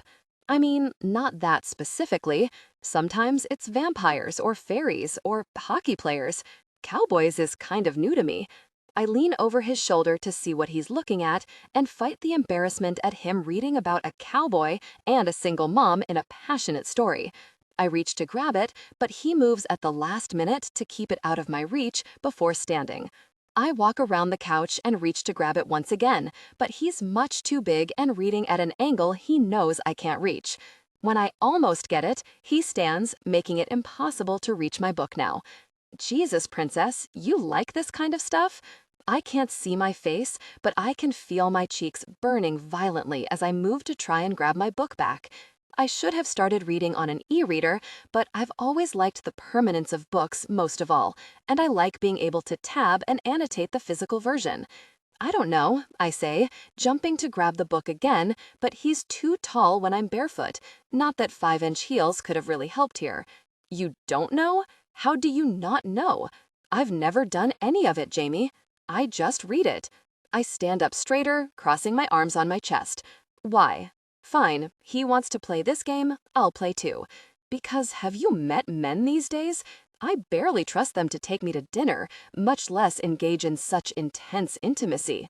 He stands there, his face gaping at my words, and I smile, happy I've evened the playing field once again. Now, you. I bet you know how to take control and make sure everyone is satisfied.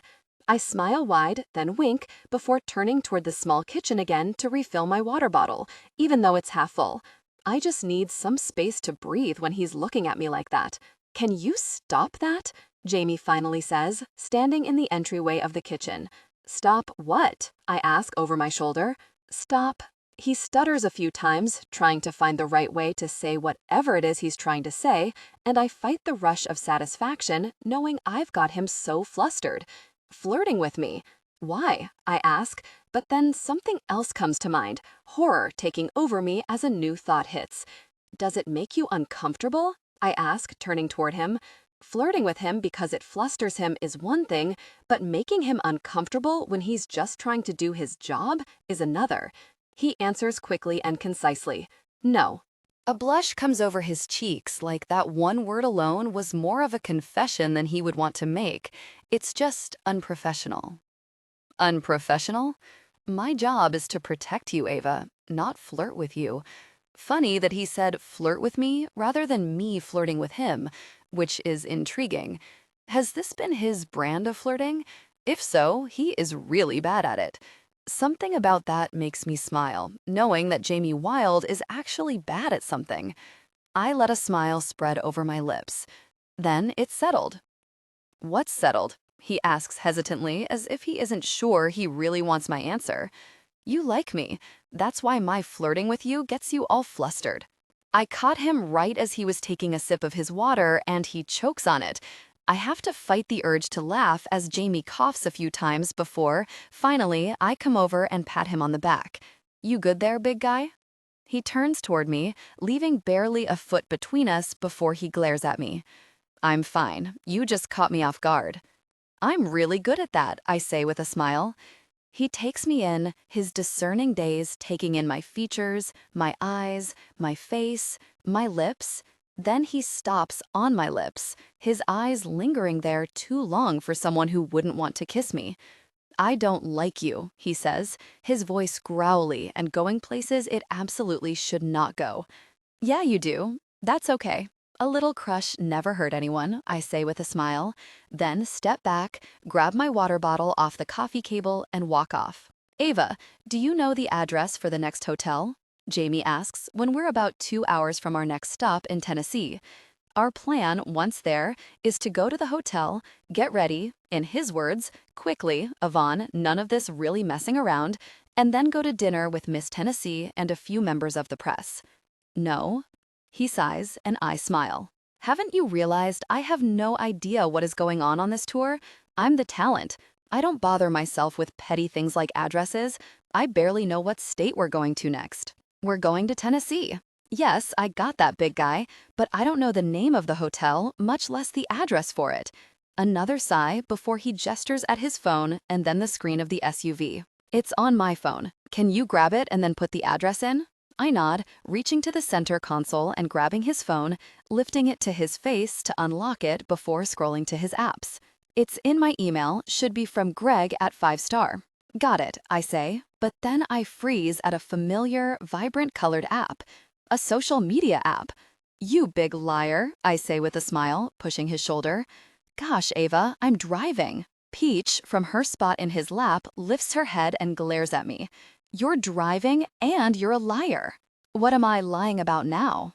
I lift the phone and show him the screen even though his eyes barely leave the windshield as I do. You have social media. Ava, no, he starts, but I cut him off. What's your handle so I can follow you? I ask, tapping the icon because I'm nosy. Ava, he starts. Oh, I say, looking at the phone. He stops attempting to stop me, instead, sighing. Oh. I say oh because when I open the phone, there's a Jaime0914 username with no followers and one account he's following. Me. The man follows me. Ava, when did you start this account? I ask, but when he doesn't answer, I look up at him, seeing a deep red flush and a tight jaw. I think I know why when I navigate to his liked posts, trying to see what he's liked recently. My content. The man only likes my content. You got social media, I say, an accusation of sorts. He sighs, then nods. Yeah, he admits, reluctantly. Because of me, I say. Again, he lets out a deep sigh. I didn't get it for my health. I let a moment pass before I speak again. Are you going to admit it yet? I ask, opening my phone and finding his handle, making sure to follow him. Admit what? There's exasperation in his tone as I pick his phone back up, tap on his emails, find the location of the next hotel and type it into the navigation before handing him back his phone and sitting back in my seat with what I'm sure is a smug smile. That you're in love with me. A long beat passes, during which I assume he won't say anything, so I pick my book back up and start to read. But a few long minutes later, under his breath, I hear him. You know, Peach, your mom might be cute, but she's a real pain to deal with. And honestly, I'll call that one a win. So those books, they're all romance? He asks an hour or so later once I close my book for a short break, stretching my neck and pulling Peach from him into my lap for some snuggles.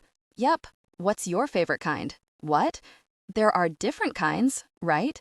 Like funny ones, sad ones. I put a hand to my chest and gasp. Are you asking my favorite tropes? I have no clue. Maybe? Well, since you asked, I turn to him. I like rom-coms most, romantic comedies. They're a little funny and goofy and kind of outrageous, but that's the fun of them. I love grumpy sunshine, forced proximity, opposites attract. I pause, then smile. We fit a lot of my favorite tropes, I say, thinking about it. Even big, big man, small, small girl. He closes his eyes and takes a deep breath before looking at me. Do I even want to know what that means? You know, she's small and short and dainty. He's a big, tall, muscled man. It's hot, but I always wonder about the logistics. Just look at you and me. You're a giant. We'd never be able to manage certain intimate positions, you know? I expect him to blush, to stutter, even to groan, the way he does when I say anything like that. It would work, trust me, he says instead, shocking me and causing me to sit there blinking at him. I don't miss the tiny tip of his lips. Silence fills the car as I try and process that bomb he just dropped before he speaks. Why only romance? Because I like them, and I don't like other genres as much. I don't believe in doing things in life just because it's what other people think you should be doing. He says. Plus, who doesn't love the idea of love? Of falling in love and falling into deep desire. It's the most beautiful thing in the world. When you read romance, you get to watch it over and over in different ways. What's there not to love? There's another pause, and I think that's it for the conversation before he breaks the silence again. But you don't have a man? He asks, seeming confused. Nope. Why not? I shrug. Haven't found anyone I like enough to spend more than a couple weeks with. Life is too short for that. I've seen friends date men who are all kinds of wrong for them just because it was comfortable or he checked just enough boxes to make sense. I don't want someone who makes sense. I want someone I'm crazy for. I shrug again, feeling much too under the microscope for comfort. When I find him, I'll know, and that will be that. Could be next week, could be in 40 years. I'm not putting my life on hold just because I'm waiting for some man. Jaime looks at me quickly before returning his eyes to the road.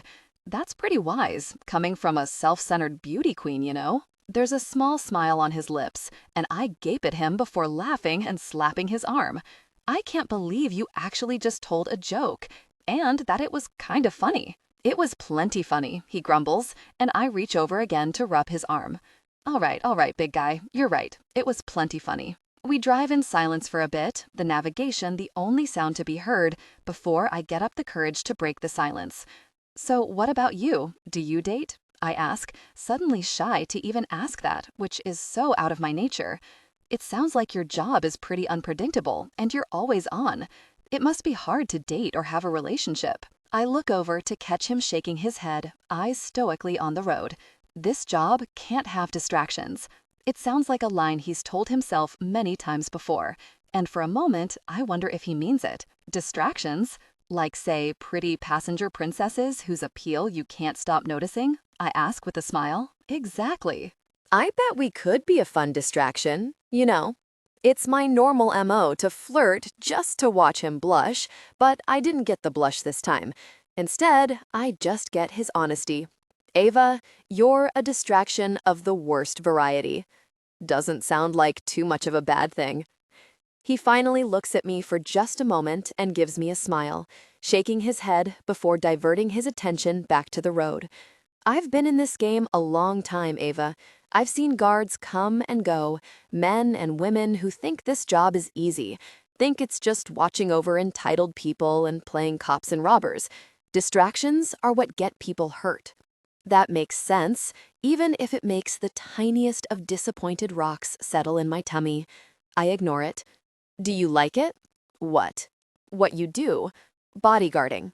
He hesitates a moment longer than acceptable, indicating the answer isn't fully yes, but also not fully no. He's conflicted. It's a fun job. I get to travel the world and get paid to do so. When I'm assigned to Atlas Oaks, when they're on tour, I get to hang out with a bunch of guys who have become my friends. That's pretty awesome. Not a bad gig, I'm learning. I'm shocked when he smiles again, like he maybe, possibly, finds me endearing. But I say, carrying out the word, and waiting for him to fill in the gaps. He sighs. But this job isn't forever. For a moment, he looks shocked to have said it out loud, like he didn't mean to admit it. Then he continues, I'm assuming because he's already halfway there. My boss, my old boss, he sold the company almost a year ago, and he had some really great benefits that would set in about 3 years, which is when I could retire early. The new boss gave me this assignment and implied that if things didn't go how he wanted, with it ending in securing a contract with the organization, I might not be around to see those benefits. My mouth drops open. Oh my God, he threatened to kill you? Jesus, no. No, just potentially letting me go, I guess. Well, that's less dire, I suppose. So this is like a trial run? I guess that's what you could call it. I cringe, turning to look at him, suddenly apologetic. And I'm making that harder? I mean, not specifically. But I'm not making it easier, I say, scrunching my face up. He doesn't answer, so I ask him a new question. What do you want to do when you retire? Absolutely nothing, he says with a grin, and it makes me smile too. I don't think you would do well sitting around for any period of time. Maybe, but I'm willing to give it the old college try. That makes me laugh before I sit silently, thinking of Jaime sitting around doing nothing. It would never last. The man is always alert, always busy. He'd die of boredom. What about you? What's next for you after all of this? I shrug. Not sure. His brows furrow at my answer. Not sure? Nope, I say with a smile. His frown deepens. What does that mean? I kind of always just go with the flow. Life is short, you know? Why spend it doing things you don't like? He says, but it doesn't sound like he's buying it. I have always just gone with whatever opportunity falls into my lap. Before the pageant and influencer stuff, I was a bartender. Right now, I've got prize money from the pageant that I'm not really spending on anything, and every day I'm getting requests for sponsorships on social media. So, we'll see. Eventually, I'll fall into something and realize it's what I want to do forever. Until then, I'm just living my life. Time passes as we drive, Jaime contemplating my words before, finally, he speaks.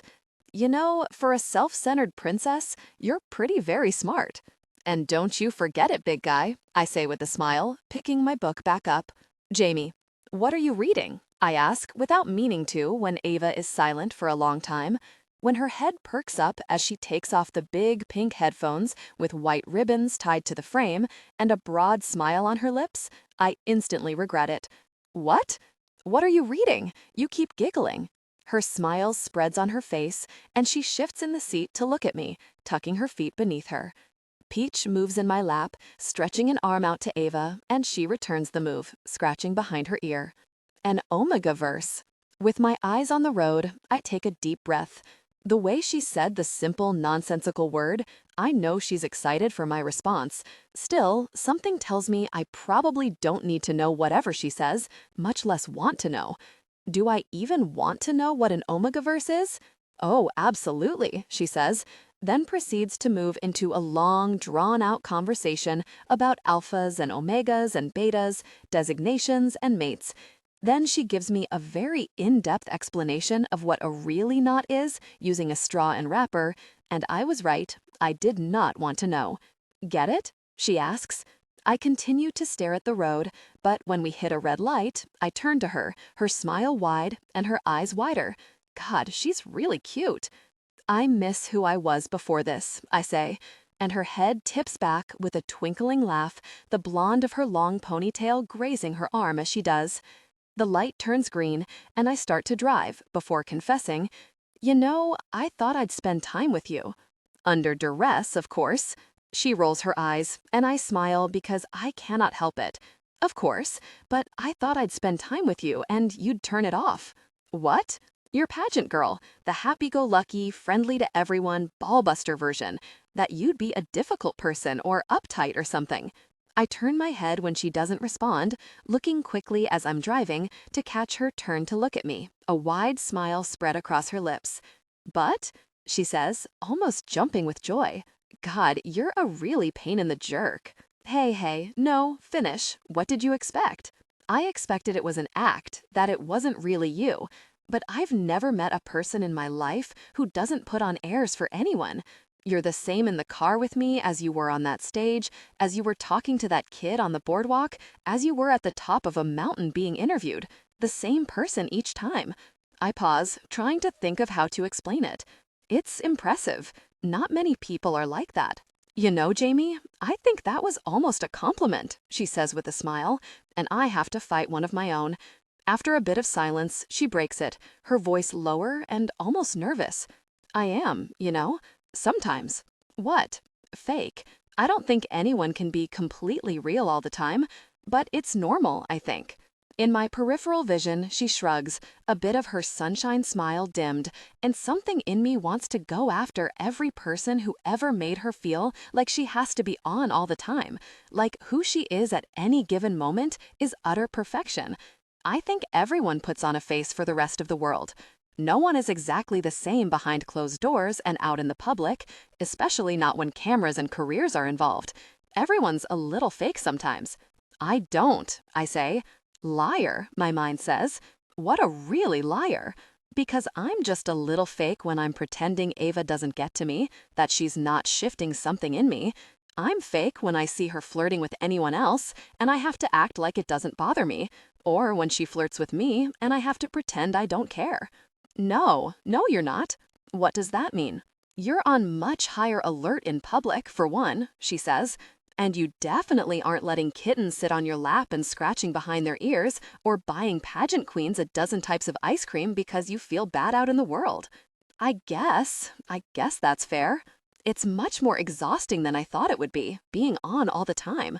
Sometimes I wish I could be normal out there too. Drop in freaking word or sit with a slouch, or just be in a bad mood. Why can't you? Well, for one, the internet is forever, she says with a laugh.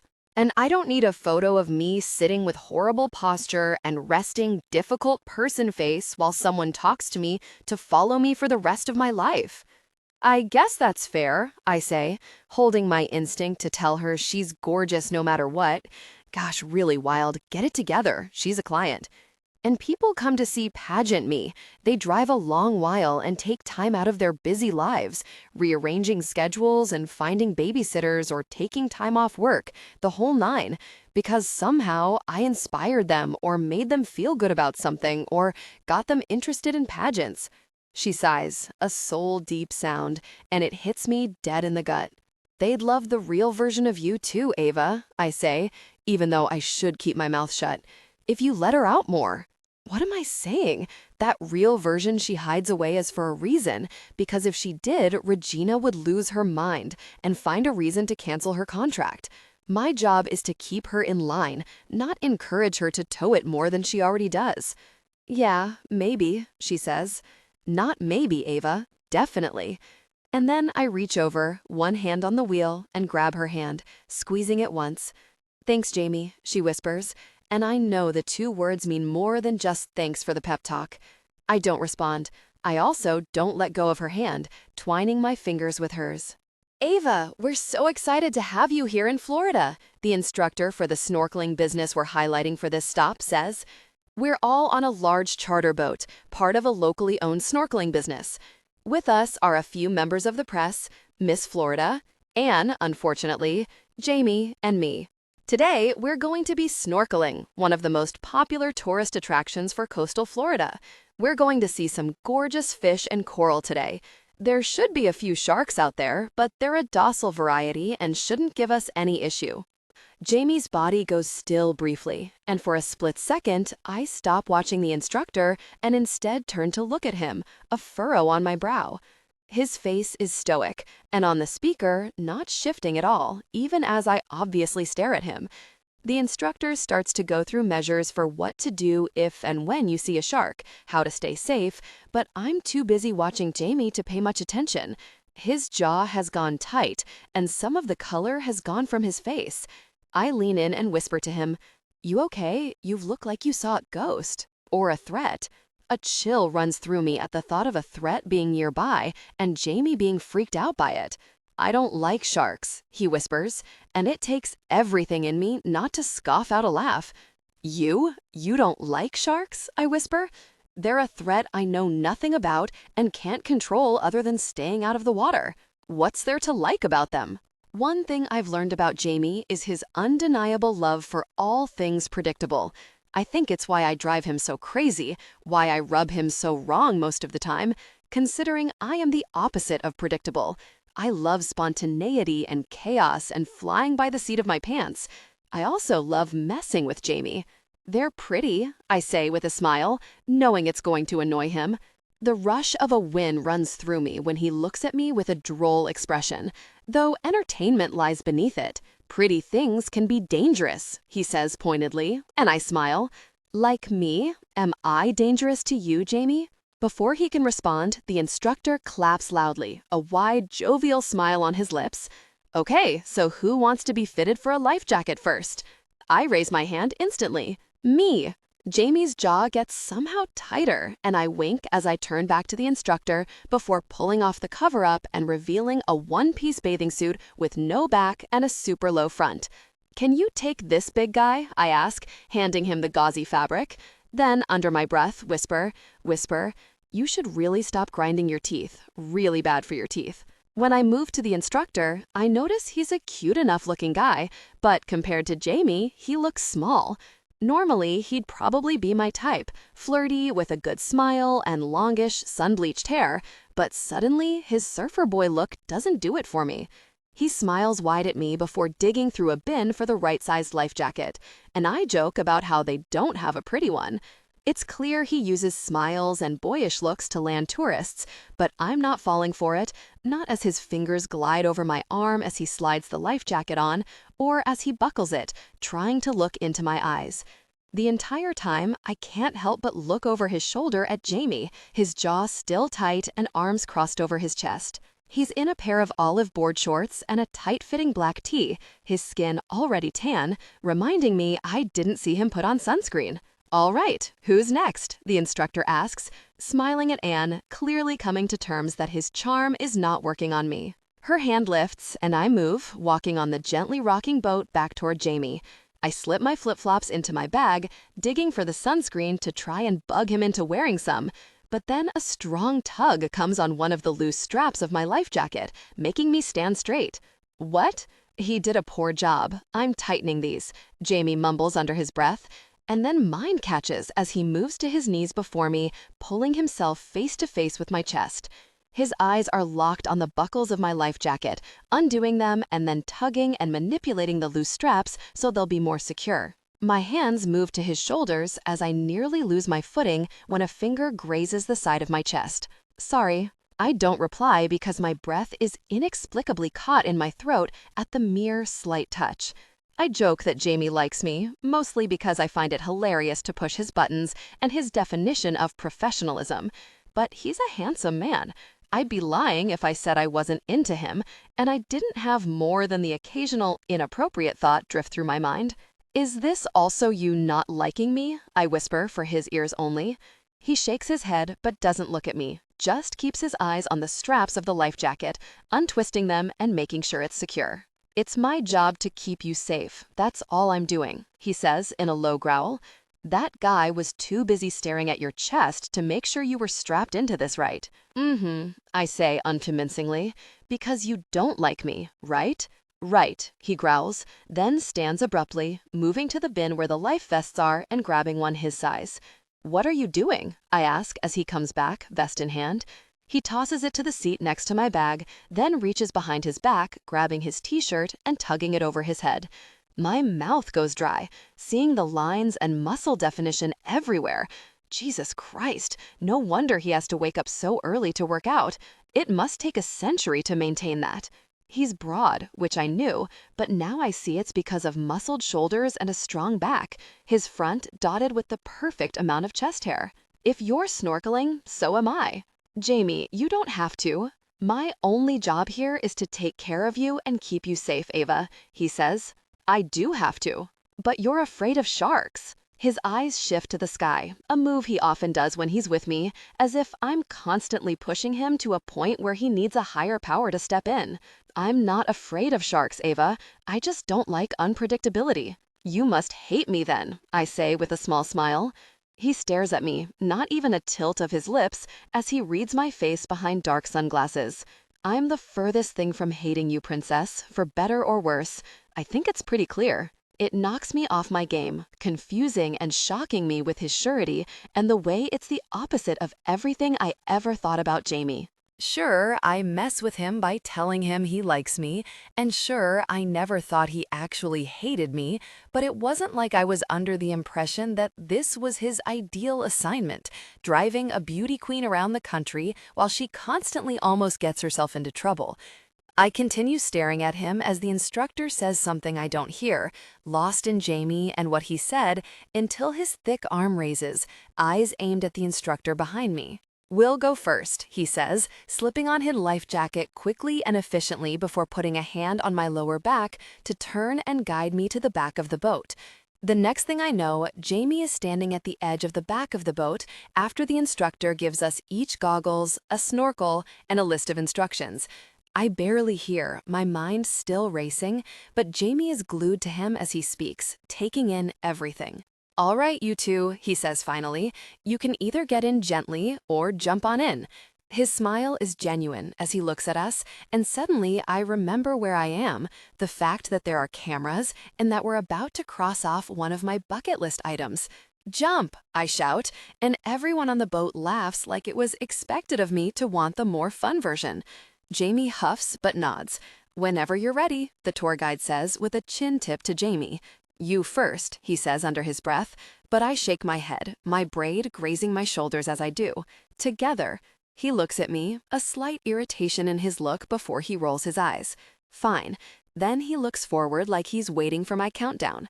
I lean infinitesimally to my left toward him. "You gotta hold my hand," I whisper. "What?" "Before we jump in, you have to hold my hand." He looks at the water and then at me. "Why?" "I don't know. It's what everyone does when they jump off boats." He glares at me and I laugh. "You know, holding my hand won't ruin your professionalism, big guy," I tell him. "I think I've already damaged the professionalism beyond repair," he grumbles under his breath. I laugh loudly and his lips part in a smile he can't fight. "Well, then hold my hand and jump in." And he does. "Ava." "What is that?" Jaime asks when I step out of my bedroom 4 days later to head out for the day's excursion. "A bag," I say with a smile, lifting the small, cream-colored lace clutch. "You know what I mean," he says, and I do, of course. I went with a pink corset-esque top with bows at the shoulders and a short, cream skirt that's fitted until mid-thigh before it flares out in a short ruffle. Although the top has an underwire to hold me in and give me much-needed support, the top was quite revealing, and although I'm wearing nude boy shorts under to cover myself, the skirt is definitely short. Jaime looks irritated. "Oh, this little old thing?" I ask with a wide smile, twisting so the ruffles on my skirt flare just a bit. "Emphasis on little," he says with a frown. I can almost see the gears in his mind working. "Hush, it's more coverage than half of the outfits I wore for the pageant. The bathing suit they made all of us wear barely covered anything," I say, referencing the required swimsuit I wore for the Miss Americana pageant. "Yeah, trust me, I know." "You watched the pageant?" I ask, suddenly interested. "Part of my job is knowing who I'm watching. Your photos are plastered all over the internet. Those swimsuit photos are pretty hard to avoid." "Don't sound too happy about that now." "Trust me, I'm not." "Let me guess, you're one of those guys who thinks a woman should only wear skirted one-pieces at the beach." "No, but it would make my life a bit easier if you covered more of yourself." I take a step closer to him and smile. "So, you've been watching me?" Something flares in his eyes, but it's gone as soon as it comes. "I think the entire country has seen you at this point." "Maybe it's a good thing you don't like me then," I say with an eye roll. "You can say that again," he says. "Why, because if I was yours, you'd go all caveman on me, put me in a nun habit at all times?" Something in him seems to snap as his jaw goes tight. He steps closer with a shake of his head, and my heart begins to race. "No, princess. So you'd just never let me leave the house?" My voice is a breathy whisper, barely 2 feet between us. "No, sweetheart. If you were mine, I'd take you everywhere, anywhere, show you off any chance I got. A woman like you don't tell her what to do, what to wear. You let her do it, then prepare to watch her as she moves. Stay alert while she lives her life, ensuring no harm comes to her. You make it so she never has to realize there's a world outside of her bubble that isn't sunshine and rainbows." His words stop my breath in my lungs, stop the blood in my veins, my heart skipping a beat. "Sounds pretty close to what we're doing right now, doesn't it?" I ask. And even to my own ears, my voice sounds breathy and seductive, a Marilyn Monroe quality to it. Me wearing whatever I want, doing whatever I want, you watching over me so nothing bad happens to me? He shakes his head, a bit of regret in the look. "But you're not mine, Ava." "I could be," I say, taking a small step forward and smiling up at him. He's so really tall, and I haven't put my shoes on, making me even smaller than normal around him. "I'm your bodyguard," he says, as if he doesn't want to say it but is forcing the words out all the same. "But if you weren't," I clarify, "if I wasn't a client, if I wasn't someone you were paid to protect, you'd want me?" One more step, and I'm almost chest to chest with him. I feel exposed like this, in a tiny outfit, him dressed in a black tee and black pants. "Ava," for science, Jaime. I put a hand on his chest and feel his heart beating there, pounding against my palm. He must see something on my face, or maybe he's as tired of the games as I am, because he finally makes what feels like a confession. Yeah, princess, if you weren't a client, I'd kiss you. That's what I need to hear. I won't throw myself at a man who doesn't want me, who never wanted me, or never would want me, but this I can work with. Slowly, giving him time to say no, to push me off, a move I would respect, even if I'm constantly pushing at his buttons, my free hand moves up until it's on the side of his neck. Then I move, lifting to the tips of my toes, rising to try and meet him, using light pressure on my hand to urge him to bend his head a bit, which he does before he wraps an arm around my waist, pasting my body to his in the most delicious way. And then my lips are on his, a gentle press, a lingering of lips that has my heart racing and butterflies erupting in my stomach. It's over much sooner than I would like as I lower back to my flat feet with a gentle, easy smile on my lips. My eyes slowly float open to look at him, his head tipping down to look at me, eyes discerning and reading me. "You kissed me," he says simply, and I feel every syllable as it moves through his chest in the absolute best way possible. "I did," I say with a smile. "You kissed me?" he clarifies, like he finds the concept absolutely baffling. "Sure did," I repeat, with a smile. "That's not how that works, Ava." I lift an eyebrow and tip my lips up. "I think it's exactly how it worked," I say with a laugh.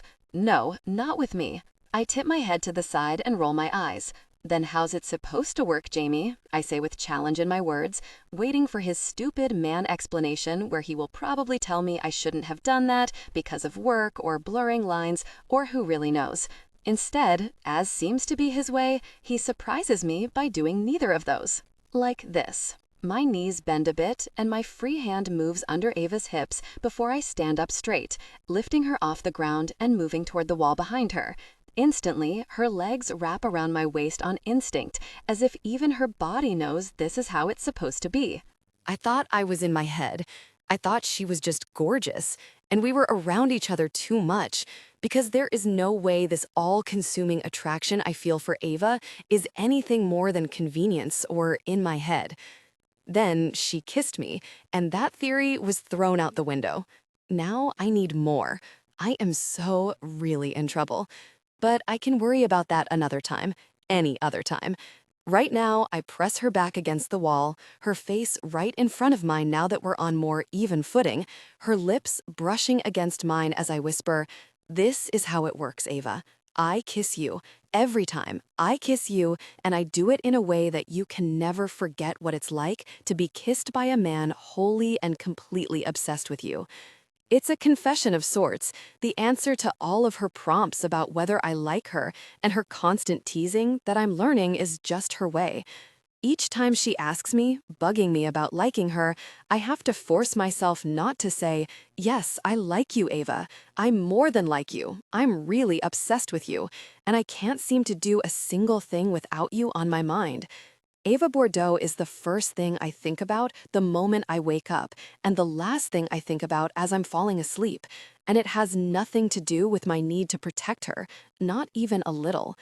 My hand on her jaw tips up her face to better angle it, and I dip my head down, letting my lips graze hers gently. She sighs into the kiss, a sound that goes straight to my core, and I use it to deepen the connection. Bubblegum. She tastes like really bubblegum. My pink princess, who drives me up a really wall, tastes like bubblegum.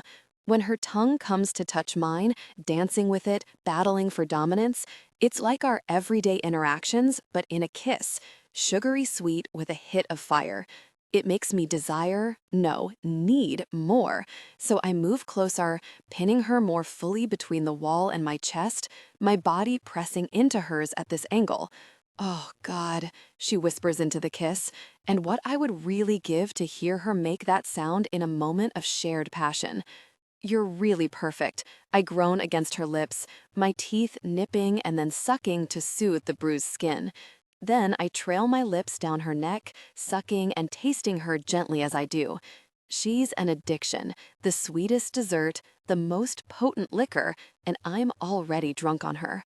Really weeks, teasing me in your sweet little outfits. I nip at her neck and she moans again, pressing against me, tipping her head to the side to give me more room to work with. Teasing me and telling me I'm into you when all I want to do is do my really job and try to forget how much I want you. You know how much I want you though, Ava, don't you? You've known since that first day. I'm gosh at hiding it. My tongue runs up the skin of her neck before I bite her earlobe. Her hips are moving now, a gentle rocking against my body. I want you too, she whispers, a plea.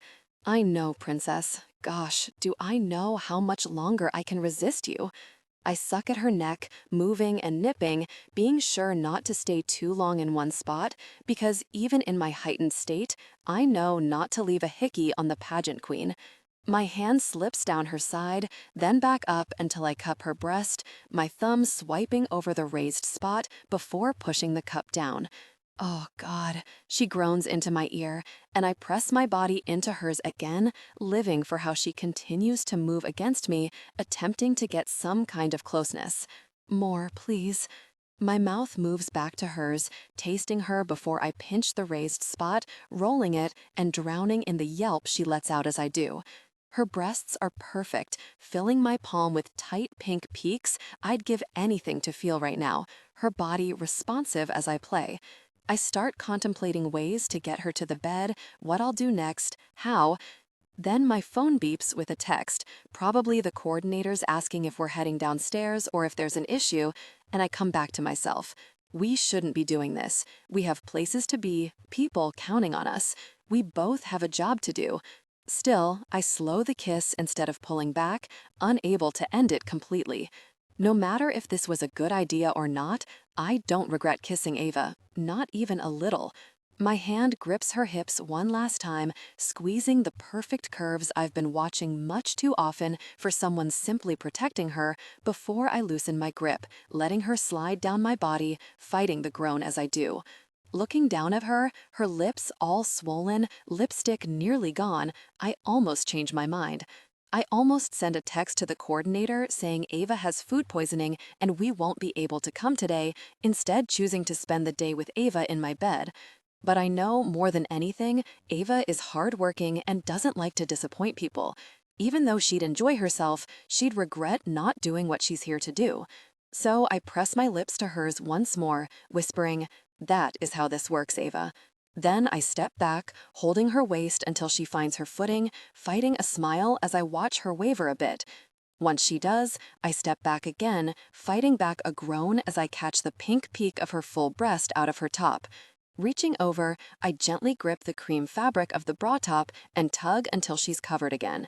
She lets out a low mewl as I do, like the feel of my fingers barely grazing her skin is bliss in and of itself, and I realize I need to leave this hotel room before things get out of hand.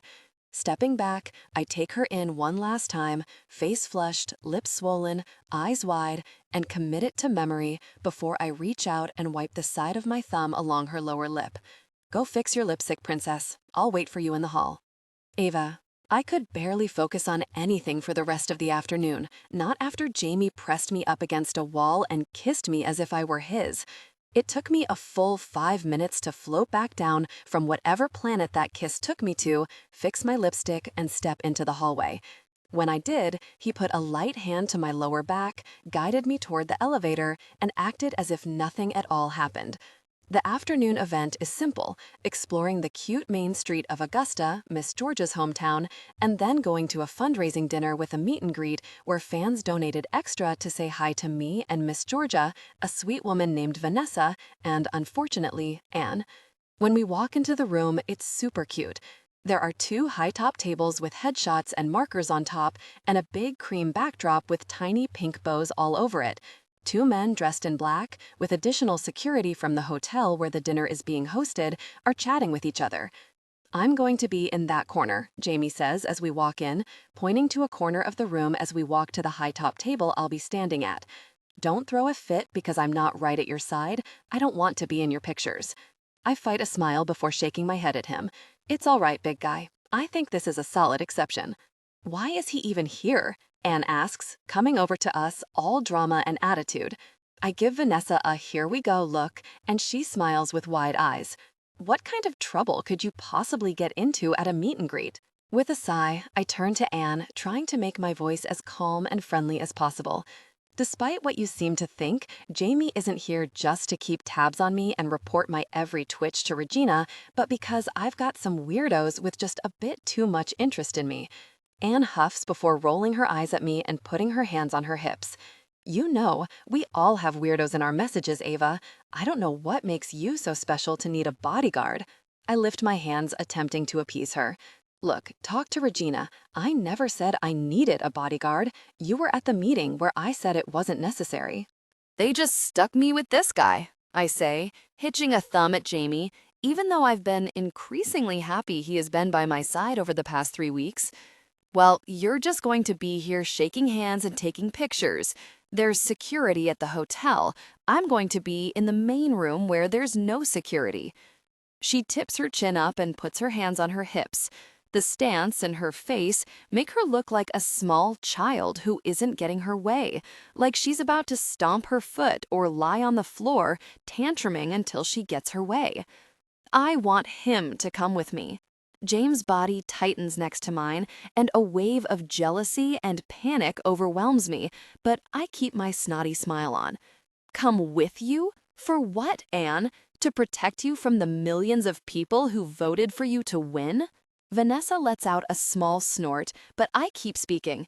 If you feel so threatened by them that you want Jaime to assist you, you have to talk to Regina, or Jaime, but good luck with that. Good luck? What's that supposed to mean? She asks. It just means he isn't really into all of, I wave my hand around the room, this. Well, maybe it's just you he's not into, she replies in a way that kind of makes me want to rip her hair out. My mind goes directly to the kiss this morning, the way he held me, the way he looked at me, the groan he let out when we were close. Oh, he's definitely into me. But I won't be letting Anne know that, of course. You're so right, I say with wide eyes. That must be it. Maybe you can fix him, you know?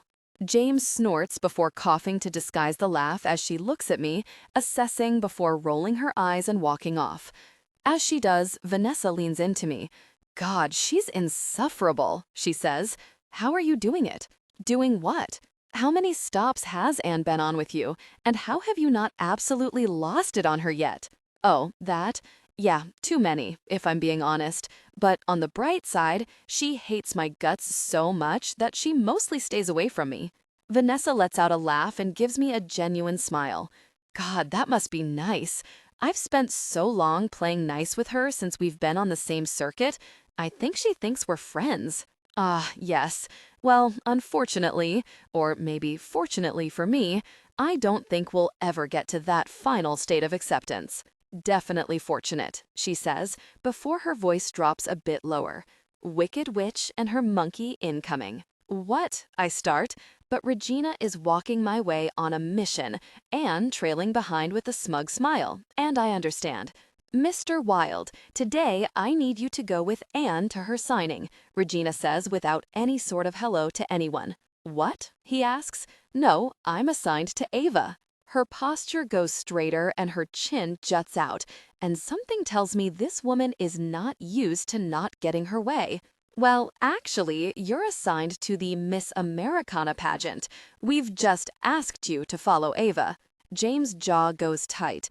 We've had active security threats on Ava. Have there been any threats on Miss Utah? Something about him calling me Ava and Anne by her pageant name makes warmth bloom in my belly, but I don't have time for that because she continues on her tirade. I get weird messages just like Ava does. We all do, right, Vanessa? She turns to Vanessa, who lifts her hands in an I'm staying out of this before Anne crosses her arms on her chest. She's nothing special. The words bring back what Jaime said that first night I met him, when he thought I was some drunk birthday girl trying to cute my way into a VIP section. The acid churns but doesn't last for long when Jaime speaks. Ava is incredibly special. My entire body stills as I watch a faint blush creep over his cheeks. And she's also at a higher risk given her hotel room was broken into barely a week ago. We have standard security at the event. They can keep an eye on Ava while she's doing her meet and greet. And the hotel issue was explained to me as some local kids messing around, nothing actually related to Ava herself. James' jaw goes tight. Why can't that security go with Anne, and I'll be in this room with Ava and Miss Georgia? She's going to be doing some meet and greets in the main dining area to break things up a bit. There's hotel security here, but nothing up front. I'm asking you to do the job I contracted you to do, Mr. Wilde. The way she says it is a clear threat. I just don't understand why we can't. It's fine, I say without thinking. Borrow him for the afternoon. What? Regina and Jaime say at the same time. This room is small, so they're only going to let like 5 people in at a time, plus press, and there's the event security. It would be really hard for something bad to happen here, I say, looking directly at Jaime as I do. Absolutely not, he says. I don't understand why you're having such difficulty following a simple order. I suppose I'll have to make a note to tell 5-star how Regina starts, and I know the path she's headed down, threatening Jaime's job. I don't want him to leave me. The idea of it already building my anxiety, removing the security blanket I didn't realize he'd wrapped around me with his presence. But I won't let this dumb argument hurt his career. Give us a few minutes, okay? I say to Regina and Anne before grabbing Jaime's hand and tugging him into an empty room. Absolutely not, he says, arms crossing on his chest like he wants to strangle me as soon as the door shuts us in. Absolutely yes. Ava, there's security in there. There's very little that could happen. Is it worth Regina reporting to your boss you're not doing your job? Is it worth losing your retirement? Your safety is worth that and more. My belly goes warm with that, but I can't let him do this. And I will be safe, Jaime, but I won't be able to sleep if something happens and really messes things up for you, I say. When he opens his mouth, I cut him off. And that might mean they take you off my case, and who else is going to hold Peach while I be pretty? His mouth closes and his jaw gets hard, but I think I've won. So I'm just here to hold Peach, he asks, his voice somehow lower, huskier. Oh, definitely. That's the only thing you're good for, I say with a smile, even though I don't feel any kind of humor. We spend a long stretch of time staring at each other in silence. I don't like this, Jaime says, finally. Why? Because you're so in love with me you can't bear not being by my side every second of every day? He rolls his eyes. No, because I know you, and even when you're not trying, which you usually are, Ava, you find trouble at every turn. I'll be fine, Jaime. I'll have other security there. It's not like it'll be a free-for-all. It's our only option, and you know it. I close the gap between us, putting a hand on his chest and looking up at him, all brooding eyes and clenched teeth, before pressing a kiss to the underside of his jaw. With that, he lets out a sigh before finally he nods. Fine. Only if you're on your best behavior though, Ava. I mean it. You're the best. Thank you, I say, stepping back and clapping my hands. Okay, let's get back before— Oof, I shout, nearly twisting my ankle as I trip on a small piece of the carpet that's pulled up. I'm headed for a faceplant on the carpet, but his arm wraps around my waist, tugging me into his chest and saving me from my inevitable demise. My heart pounds, his thumb brushing the bare skin between where my top stops and my skirt starts. See the benefits of having you within arm's reach? He asks, his voice a low rumble against my chest. I look at him over my shoulder and smile. Yeah, I can see the benefit of having you close, I whisper. I don't miss the way his eyes flash, the way they drop to my lips, the way they move back to my eyes just a hair darker.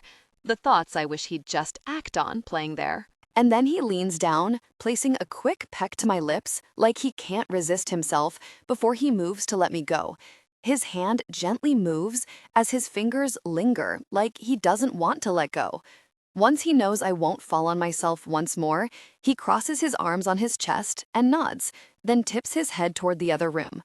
Fine, I'll go with Anne, but not because Regina wants me to, because you asked me to. But I'll be having a talk with the security here, warning them about how you are. I smile because how could I not? Thanks, big guy.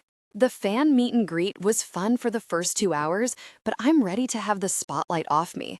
I'm smiling so much my jaw is starting to get tired, but when I look at the clock above the door, we've only got about 5 more minutes before we'll be out and headed to dinner, where I can eat and then sneak out quietly and head back to the hotel for the night. Big fan, Ava, a man says after a group of young girls walks off, giggling. He puts his hand out to shake, and I accept it with my gracious pageant smile plastered across my face. But it slips just a bit when he uses the handshake to tug me into him, forcing me into a hug. His cheap cologne envelopes me, and when I step back, it clings to me. I don't say no to hugs since I usually don't mind it, especially with young fans, but now I'm contemplating adding it to the rules. In this moment, when my eyes drift to the corner Jaime was going to stand in, I regret not pushing Regina to let me keep him at my side. This man makes me feel uneasy. You're gorgeous, which you know, of course. I'd love to take you out tonight and help you get a more intimate feel for the city of Augusta. Absolutely not. I give him a kind but closed-lipped smile, the type women give just to appease creeps, and shake my head. Unfortunately, I've got so much going on, I don't have time for anything else. Thank you so much for the offer, though, I say apologetically. The door to the room closes, indicating that this man and the 3 groups behind him are the last of the meet and greet. He reaches into his pocket, grabs his wallet, and pulls out a card. My number, in case you change your mind. He hands it to me with a wink, and I grab it with as small of a smile as I can manage with the camera still on me before setting it on the small table next to me we used for holding the small gifts or letters people have given me or signing things. I shift back to the creep, facing the assistant who is holding his phone, and turn for a photo. As I do, his hand moves behind me, landing on my lower back, and even though I want to tell him to go away, I grin and bear it, ready to do whatever it takes for his turn to be done. Cameras click all around as I smile, tilting my head a bit, and then it happens. His hand moves down and then out, and he touches me inappropriately. It's not hard, the angle's strange, but he does it all the same. And I step back, shocked. I don't register anything other than the wide, proud grin on his lips. Did you just touch me inappropriately? I ask, still in shock. The side door opens and closes as I do, but I don't move my gaze, continuing to stare at this man. Oh, come on, it was just a love tap, he says with a chuckle and that same self-satisfied dude bro look on his face. A love tap? A love tap? Don't make it a bigger deal than it was, he says, hands raised in that way jerk men do when they feel like a woman is overreacting. He wants overreacting? I'll give it to him. I pull my hand back and slap him across his cheek, staggering a bit as I do, my heels putting off my center of gravity. What the, really? He says, then stops when someone comes behind him, grabbing his arms and pinning them behind him. I barely even registered that the man had started to lift his hand to strike me. And holding him back is Jaime. I don't even know when he came back or when he walked into the room, but for the first time in a long time, I feel safe, relieved. Jaime's eyes are on mine as he holds the man's arms back behind his back with ease, regardless of how much he fights, jerking against the hold. What the, really? The man spews. And in that flash of time, I see it all. Regret and fear and anger in his eyes. And I know it's my fault for insisting he go with Anne just so I make less waves. None of this would have happened if I just listened to him and let him insist on not going with her. Right on its heels, another thought knocks through me, reminding me it's not my fault. This wasn't supposed to happen. It wouldn't have happened if this jerk knew boundaries. It's this jerk's fault. With that thought, my hand pulls back and I slap the man across his face again. How do you like it, huh? A little love tap? I ask, slapping him again as Jaime holds him back, adrenaline rushing through my veins as I do. Not so fun, is it? A love tap? Really? I don't let myself wonder what would have happened if Jaime wasn't here and didn't grab him when he did. Instead, I meet Jaime's eyes as he shifts the man out of my striking range, and somehow I settle myself, coming back to reality. "Ava, Ava," reporters call, and my skin heats, the adrenaline coming down as I realize what just happened. I slapped a man, and every moment was caught on camera. This is going to be everywhere in 10 minutes, max. "Ava, how does this reflect on the Miss America organization?" A reporter from the American Star I've seen a few times asks. "What?" I ask, stilling. I look over my shoulder as Jaime hands over the man who touched me inappropriately to the hotel security. "The Miss America pageant? How do you think this reflects on them, considering you're here on their behalf? You assaulted a man repeatedly." "Preston Smith," I remember what the reporter's name is. "He's fond of writing disapproving and speculative articles about me. Lovely." For a split second, panic fills me. Does this break my contract? I remember there being a line about being the spokesperson for the pageant and how my actions reflect upon them, and being liable for damages if my actions reflect poorly on them. And then, I don't really care. If defending myself after someone assaults me reflects poorly on them in their eyes, they can go away. That's one time I'd be willing to lose the crown to Anne for sticking up for myself. So I straighten my shoulders and look at one of the cameras dead on. I slapped a man back after he, a complete stranger, touched me inappropriately without my permission. I smile sweetly at the reporter, putting my curated pageant girl in place, the real version that won me the social vote and ultimately the pageant. Payback's a difficult person, you know. I just mean, the ideal for the Miss America contestants are docile caretakers, not someone who seeks retribution and violence. As you know, young girls are watching your every move. You've become a role model. My head moves back as if the reporter snaps up as well. Not because he's shocked by the question like I am, but because he knows. We might not have been working together that long, but he already knows me well enough to know that question is going to annoy me. You're right. Girls are watching. They're watching women in the spotlight and using what they see to shape how they believe they deserve to be treated and how they should act at any given moment. They're watching how we do or don't stand up for ourselves when jerks like that, I jab my finger in the direction of where the man was, take advantage of us. And I hope they're taking notes on how they must stand up for themselves. When I was growing up, much of the media I saw told me to grin and bear it, to let it happen because, chances are, that woman did something to deserve it. She didn't dress right, or she said the wrong thing, or encouraged some entitled man. But that's wrong. Why should I live my life any differently simply because men exist? My chest is heaving now, and everyone around me is silent. So yeah, I hope girls are watching. And you can take that quote and twist it however you want. But when I say it, I mean I hope girls are watching women stand up for themselves. And I hope they are taking notes. That's what the real Miss Americana should be. And that's the Miss Americana I'm going to be. Finally, I'm out of words. Or at least, I'm out of words and bravado, and I'm staring at the small crowd of fans and reporters when it happens. I hear a single set of claps from my left, where Miss Georgia is standing, a wide smile on her lips.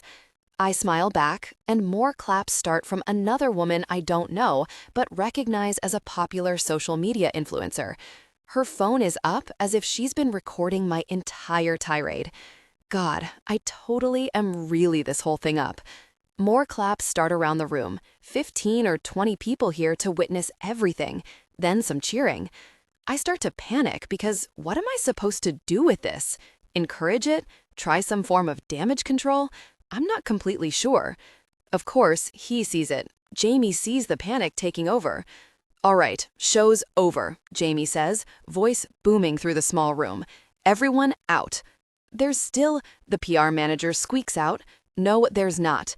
Ava will sign some things for whoever we didn't get to, but we have a police report to file, and Ava needs to rest after all of this." I blink at Jaime, whose face is as hard as stone, something the reporters definitely see because without any argument, they start to leak out. And I'm grateful because adrenaline is suddenly gone from my veins, leaving an uneasy panic in its wake. "Come on, princess," Jaime says a few moments later, his arm going to my waist and guiding me towards a chair. "Let's get you in a seat." "I've got it, big guy," I say, fighting his arm around my waist. "I can walk, and I won't run off to go slap another jerk who absolutely deserves it." I know, trust me, I know. You're a tough, capable woman, but please, give me this. I don't have it in me to argue, not with Jaime, so I just let him lead me to the chair, sit me down, and manage the rest of the evening with gratitude. Jaime. Tension fills the car as we drive back to the hotel after filing a report and picking Peach up from the pet sitter. All I can think about is how I should have been there the entire time, regardless of what anyone insisted on, how I should never have agreed to be in the other room, and what would have happened if I had been just another minute longer. Okay, so next meet and greet, you're in every picture, Ava says with a small self-deprecating laugh. Attached at the hip for a while, okay? I look at her quickly, seeing her holding the cat tightly to her chest like a security blanket. If it were up to me, you wouldn't have another meet and greet. Unfortunately, it's not up to me. What? Stop, Jaime, you're insane. I can hear the eye roll in her voice. You were almost hip today, Ava. Someone assaulted you. We're lucky it wasn't worse. Why are you acting like this isn't a big deal? Because it's not, Jaime. You've got to be kidding me, I murmur. Gosh, it's going to happen.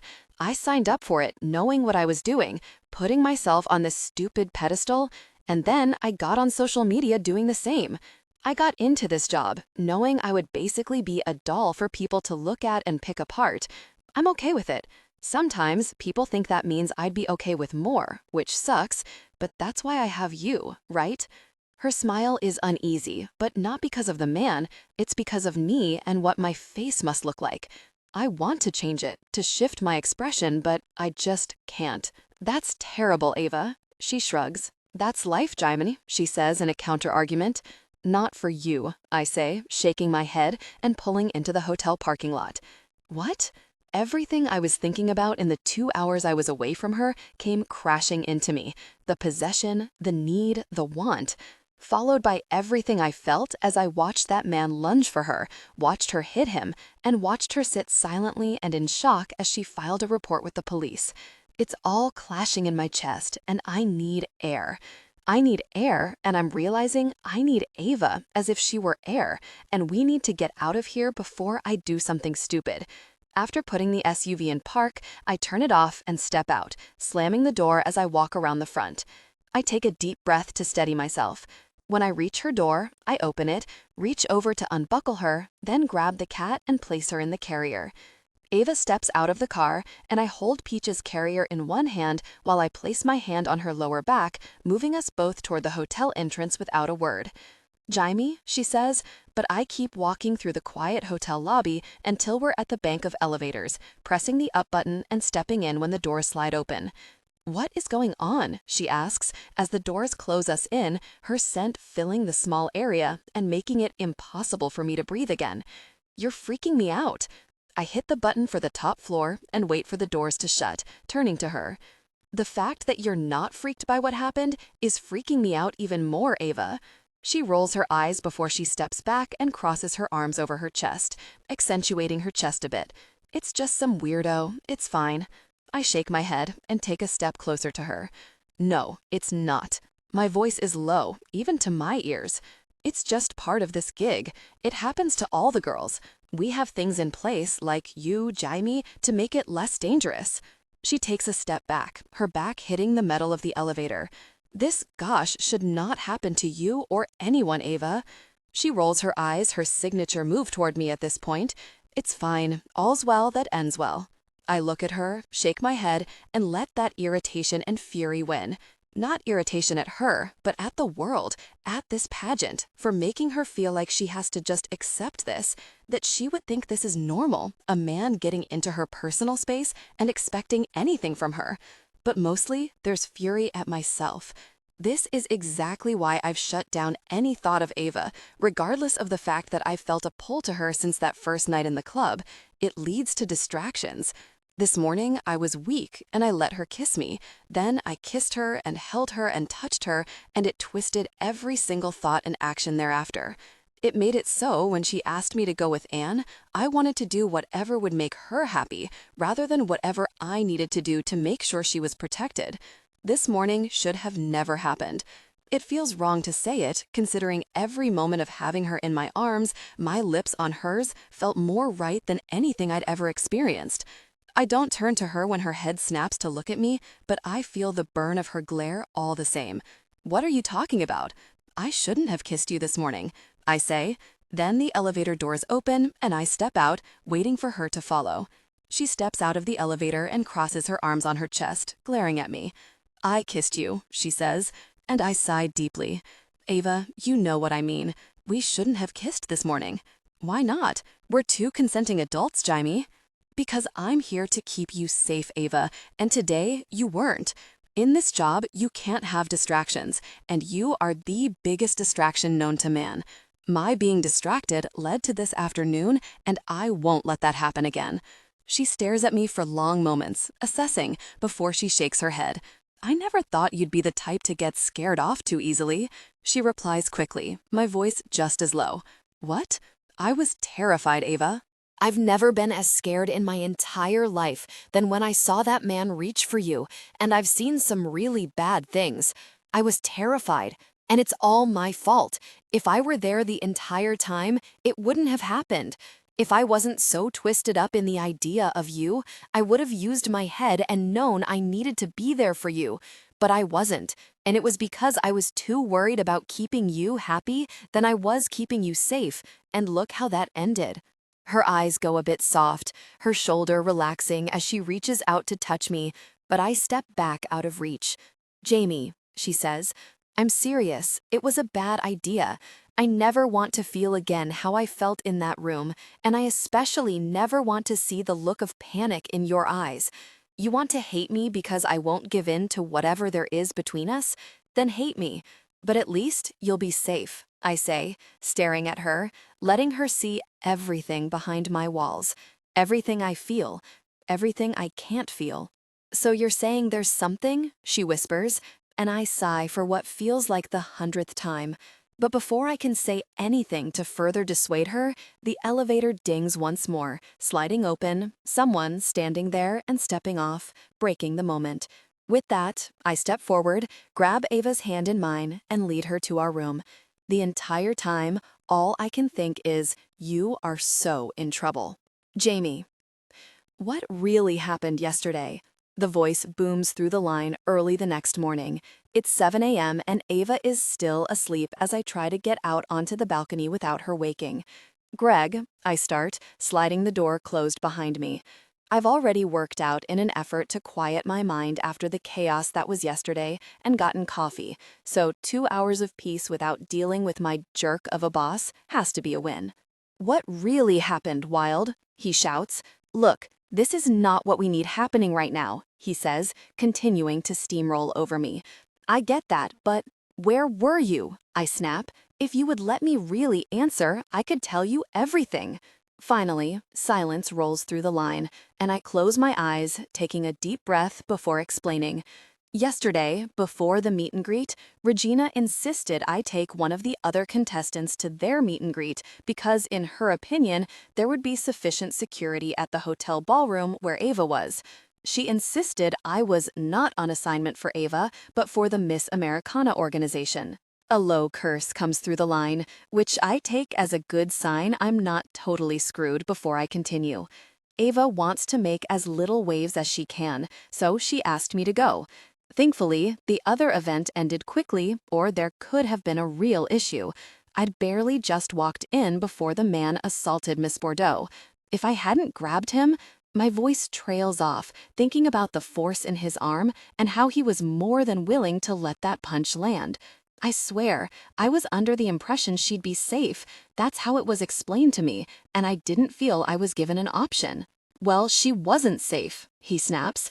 "Yeah, I get that, but..." "And then she ran her mouth to the press," he says, and my back goes straight. "Last night, Ava told me Regina texted her to ask her to refrain from speaking with the press offhandedly in the future to protect the image of the Miss Americana organization, not even an 'Are you okay?' text to preface it. It made my hands ball up into fists, and that feeling is even stronger now with Greg spewing his nonsense. Your job is to keep that chick in line. My job tightens. My job is to keep her safe. Regina and the Miss Americana organization are tired of her nonsense. She doesn't want to make waves. That's all she really does. Keep her gosh in line, Jaime. I take a deep breath, running a hand over my face and nodding before speaking, remembering he can't hear me. Got it. Remember what's on the line, he reminds me, as if I could really forget his not-so-subtle threats. But for the first time, I wonder if it's worth it.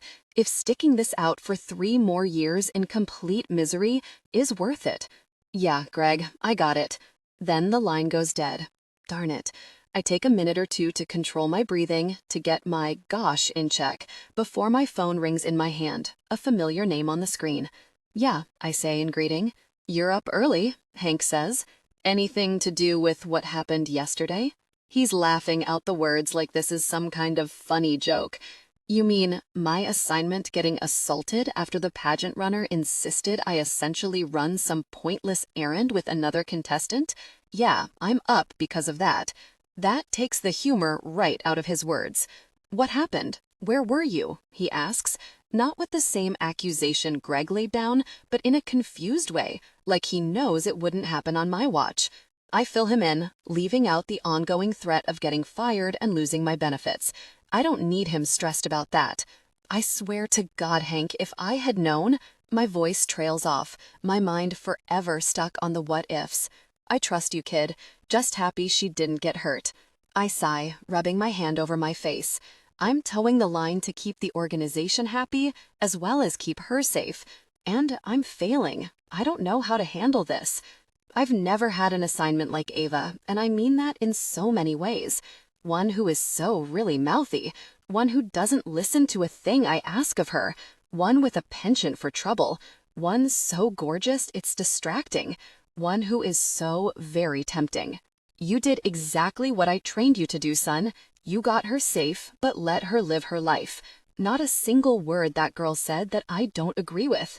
I've got daughters, you know that. When they were little, I'd want them looking up to a Miss Americana like Ava, not like those pageant girls who are shy and let people walk over them. That's not what the world needs these days. I roll my eyes even though I agree. She's a pain to deal with. The best women always are. I don't respond to that, knowing it would be gasoline to a fire I don't want to stoke, seeing as I can hear the smile in Hank's voice. I've seen pictures with you and that girl you know, he says, and I freeze. Pictures? What? She's got paparazzi following her like she's a lifelong pop star rather than a first-time pageant queen. Lots of pictures. I relax just a bit when he doesn't mean some kind of photo of us in a compromising position. Of course, he isn't wrong. Every outing with the organization is absolutely flooded with reporters, more and more at each stop, all trying to get just a minute with Ava to get some headline-worthy quotes. When I took the job, I thought it was going to be simple, but sometimes it feels like she gets the same treatment as pop star Willa Stone. Yeah, I'm uniquely acquainted with that fact, I joke, deadpan. Just saying, occasionally the two of you are in shots, and you look good together. I groan. Hank, you know I met my Janine on an assignment. If you met a pretty little thing while doing the job, I'd never... I cut him off to nip that in. Half of my job is to make sure she stays within her contract. I say the first thing that comes to mind. Part of that contract says she has to stay single until the end of her reign. When I read that clause in Ava's contract, I was shocked, so I did some research. Most of the clauses under the morality section that would instantly void Ava's win, and in turn, the prize money she doesn't receive until the end of her 3-month tour, were pretty obvious and I can almost guarantee were added after an issue with the previous contestant. No sex tapes, no cyberbullying, no in-person bullying, no speaking poorly about the organization, that kind of thing. But not dating required me to dig a bit into the history of the pageant on a Reddit forum.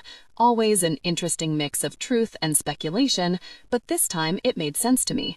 The current Miss Americana contestant is contracted to exemplify the basic, in my opinion, outdated ideals of the all-American woman, including her ability to be snapped up by some good old boy.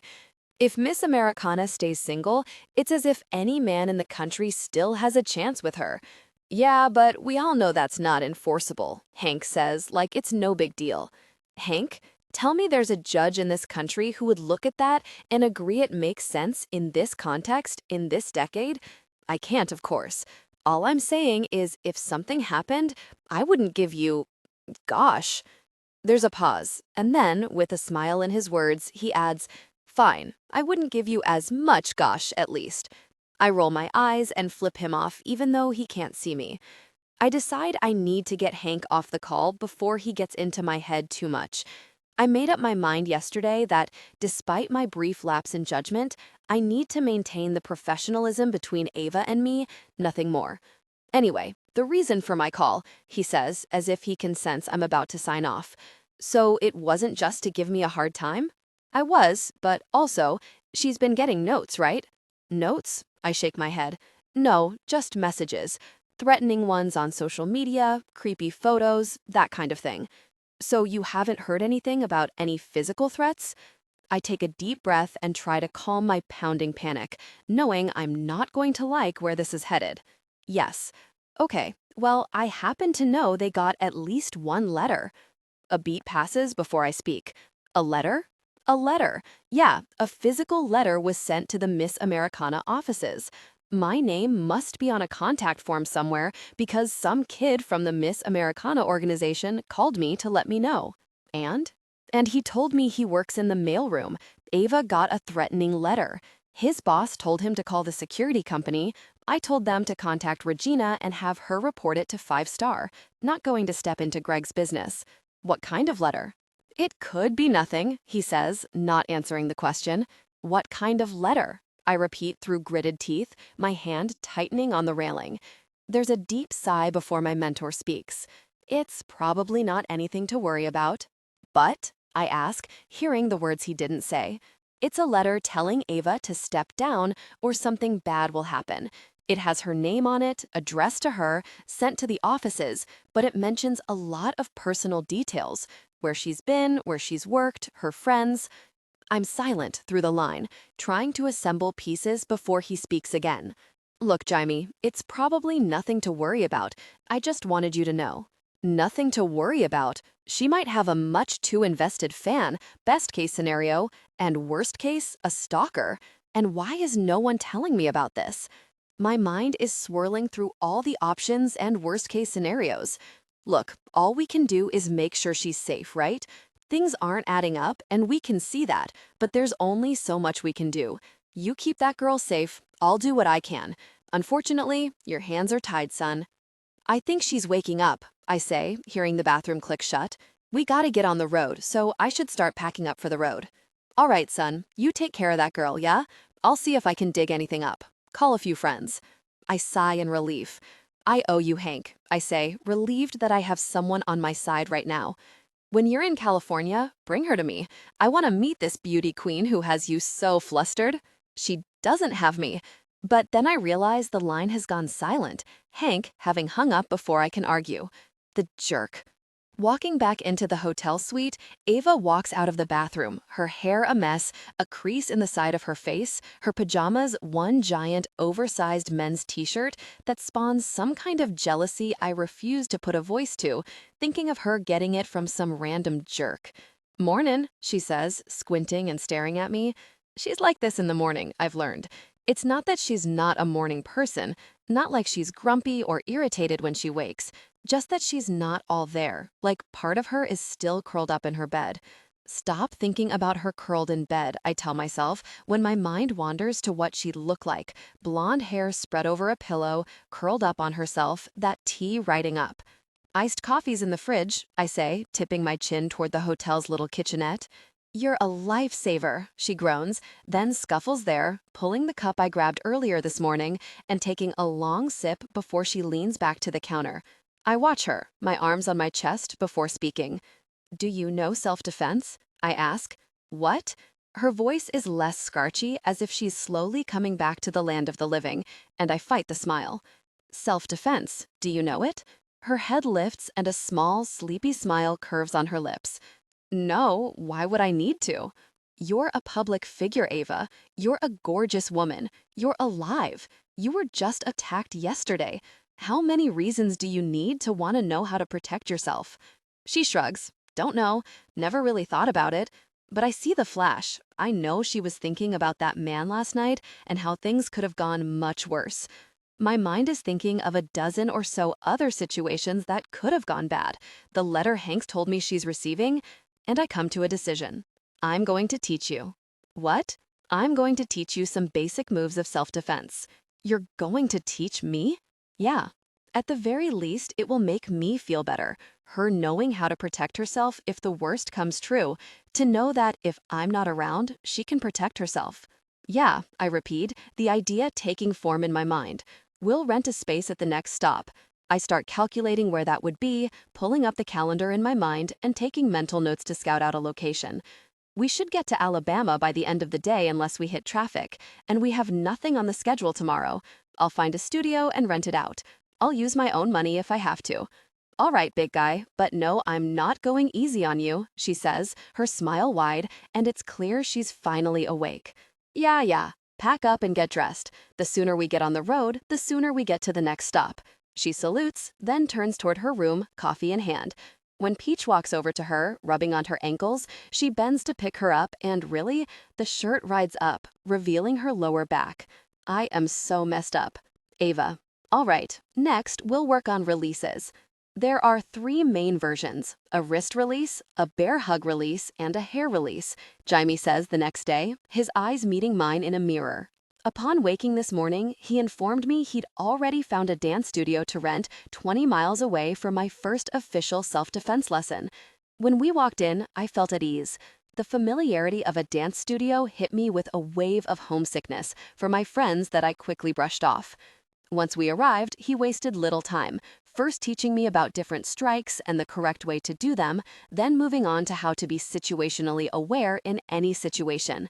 It's been eye-opening and a bit frightening to realize just how unprotected I am at any given moment and how unprepared I am if something were to happen, God forbid. I won't admit it to Jaime in this lifetime, but to some degree, he's right. I don't value my own safety nearly enough. A bear hug sounds fun. Let's do that first, I say with a smile. For the millionth time, Jaime closes his eyes and sighs before his lips start to move quietly, a prayer of sorts. Fun?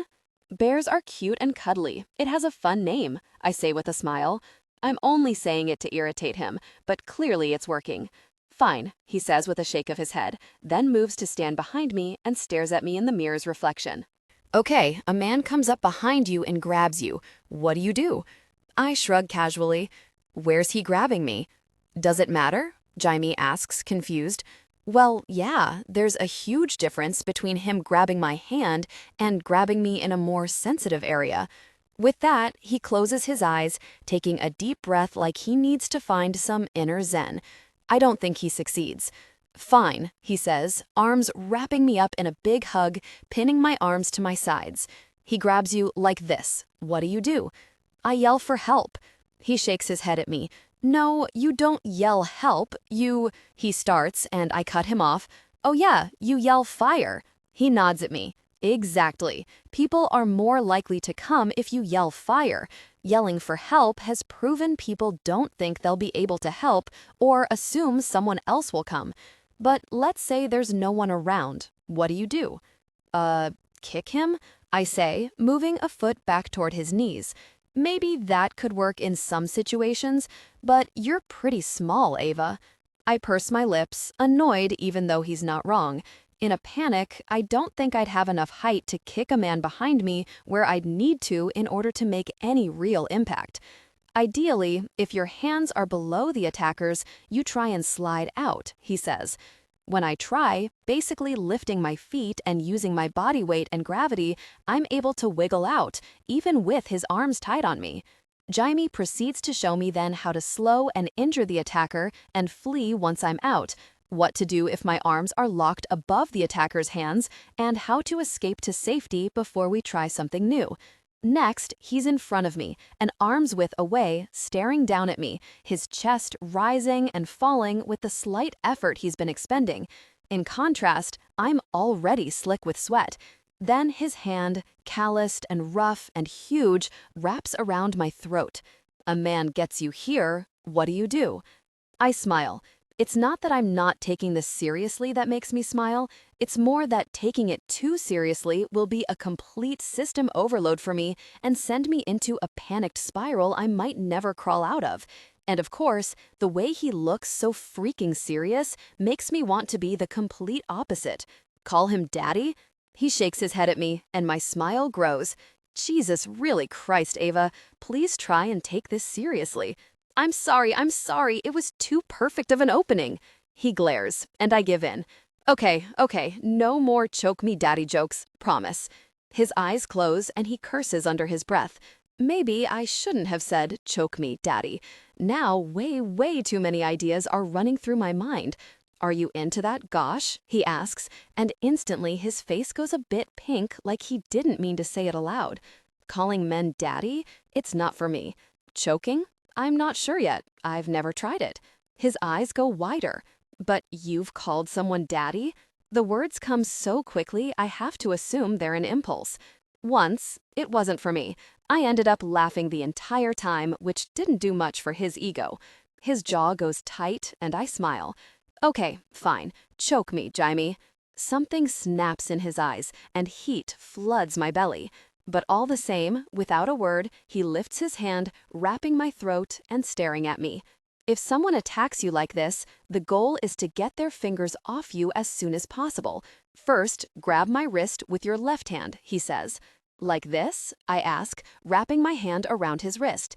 Yeah, higher is better. With your other hand, grab my fingers that are on your throat. Grab your fingers? Yes. I grab them with my free hand, feeling a bit silly. If someone is choking me, shouldn't I try and push him away? Good. Pushing away really with angles and weight distribution, so you have to go a bit against instinct, he explains. Now you want to grab those fingers tight, squeeze them together. It'll hurt him and mess with his grip. I squeeze a bit, feeling the fingers lifting as I do. You grab it like that, peel back, and push. Yeah, he says, as I remove his fingers from my neck. Then push, shove my elbow into my side. I do it slowly, a bit confused by the instructions, making sure I get it right. Then push those fingers back toward his wrist. Ideally, you do it fast, but we're just practicing. Got it. Then you're going to push back and break my fingers. My eyes go wide. Not literally, not right now at least. Now, if you do this, with the elbow moving back, the fingers breaking, he's going to go down. Then you knee him in the face and you run, Ava. Run and scream. Got it. That I can do, I say. All right, again, he says, before he makes me run through it a few more times until I feel like I understand the move and all of the variations of it. Okay, now we're going to run through some scenarios, Jaime says an hour or so later. What? But instead of responding, Jaime goes right into it, grabbing me by my ponytail, which he told me is the most dangerous hairstyle for a woman, and expecting me to get out of it. We fight, and I use the moves he taught me, but this time it's clear he's not playing or in teaching mode. This time I have to actually fight to make the moves he showed me before he approves, and we move into a wrist release, and then a bear hug. I'm panting and sweating by the time I get out of his second bear hug move, and then I trip, falling to the ground and catching myself on my hands. And then he's on top of me, rolling me over until I'm pinned beneath his body. This, attached to the panicky adrenaline from trying to escape this attacker over and over, should spike something in me. Fear and panic. But it does the exact opposite, flooding me with lust that I can't tamp down. My chest is heaving, and so is his as he looms over me. I wait for his instruction, but it doesn't come. Instead, he just continues to hover over me, eyes assessing, dozens of thoughts moving behind those eyes. And with every other heartbeat, his gaze stops on my lips, like he's weighing the pros and cons of leaning down. It wouldn't take much at all for his lips to be on mine, to once more experience the momentary bliss that was Jaime kissing me. He said it was a mistake, that we shouldn't have kissed, that it caused distractions. But I don't care. I don't care if it makes me lose the crown or really messes up this entire tour. I want Jaime wild in a way that supersedes every bit of logic. Kiss me? I whisper without really thinking. What? Kiss me, I repeat. Ava, say really it and kiss me, Jaime. I'm so into you, I can barely breathe, even though I know you're the one person I shouldn't be thinking about. Ava, I know it's crazy, but you know there's something there. Why else would you spend your entire day off renting out a studio to teach me this? Touching me all day, driving me insane. His pupils flare with lust, and I see it there. A silent confession. That kiss wasn't a mistake, and you know it. Admit you like me. Time passes like molasses as I wait for his response. I like you enough to not want something bad to happen to you. I like you enough to want to keep you safe beyond it being my job. But I also like you enough to not want to really mess this opportunity up for you and to know we can't act on whatever chemistry is between us. Hope and excitement bloom in my chest. We could, you know, I whisper, holding his eyes in the mirror. I expect him to play dumb, but instead he shakes his head, holding my gaze all the same. The other day proved we can't. You're my charge, and I need to stay focused, and you're supposed to stay single. Oh, sweet boy, I say, reaching up and patting him on the cheek, then leaving it there, letting my thumb brush his full bottom lip. It should be illegal for a man to have such perfect lips. What are they going to do? Take my crown? The best part about me and about this entire gig is I'm not in it for the crown or the title. I was in it to help my friends, and now I'm sticking it out for the adventure and because I'm stubborn. I let time pass, moments or maybe hours. I'm unsure how long before I whisper it. Kiss me, Jaime. Ava, he whispers, but he doesn't say no and doesn't back away. You said, you're the one who kisses me every single time, so do it. He seems to contemplate my words, then slowly, so really slowly I think I'm hallucinating it, one hand moves, rough calluses scraping up the delicate skin of my neck until he's cupping my jaw and moving down toward me, his lips barely grazing mine. Then a knock comes on the door, his head jerking up. The moment is broken before he moves. He stands quickly and offers me a hand to help me up. Time's up, he says. Jaime. My body is tense when I wake up an hour before my 5 a.m. alarm. The self-defense lesson really messed with my head, touching her all day, sweating with her, and hovering over her in a way I'd really, really like to do without clothes on. It's what has me in such a state right now. The mere thought of having Ava in a bed before me while I'm braced above her, just the thought of it was utter bliss. It was completely inappropriate, even in a dream.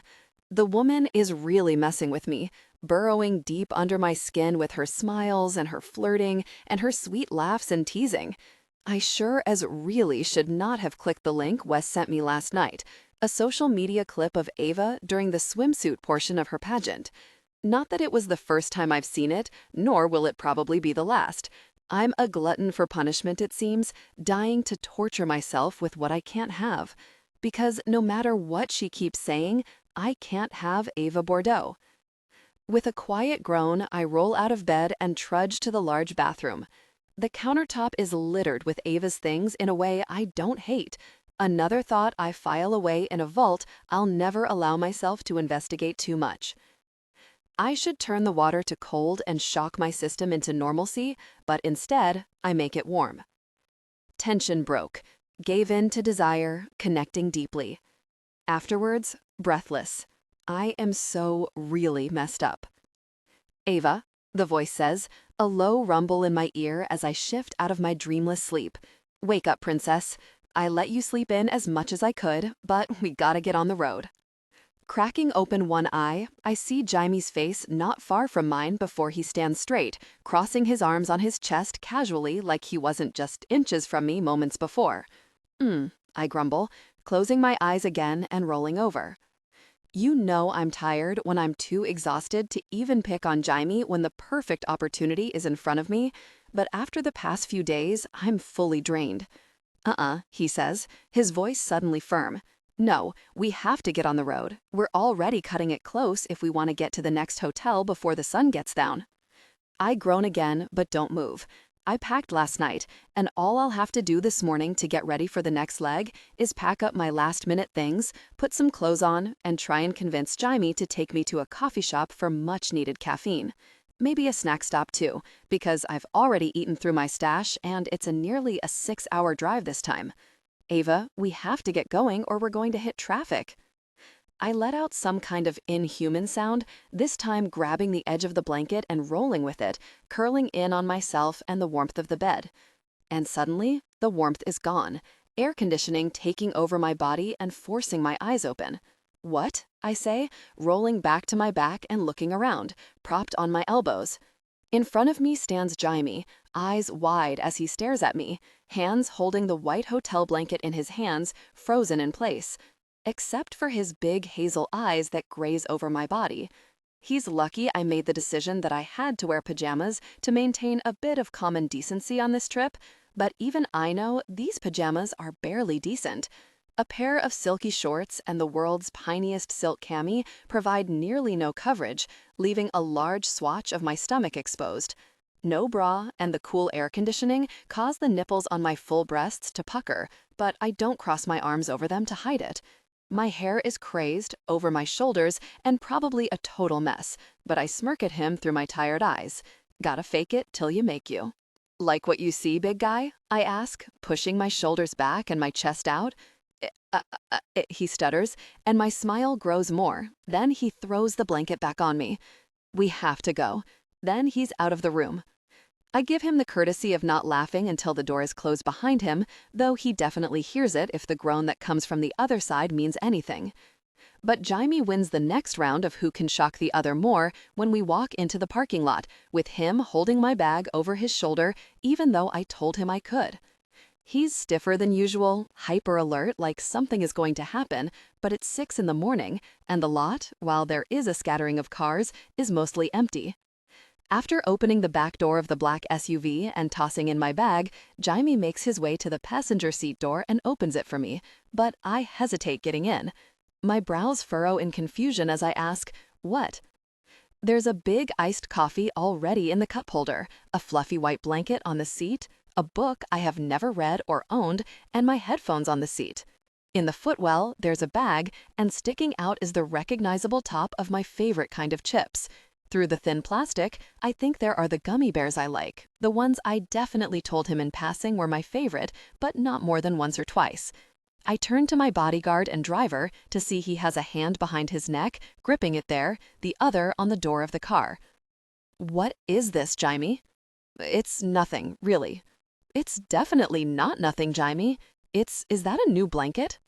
It was at the store and it looked comfy. You need comfy. This leg is a bit longer. At the store? What store? When? When did you go to the store? I turn fully to him and cross my arms on my chest. It's clear on his face he wants me to drop this, to just get in that car and pretend I didn't notice a thing. But I will never. I smile wide, waiting for his answer. Jesus, Ava, can't you just get in the really car? Once you tell me when you went to the store and why.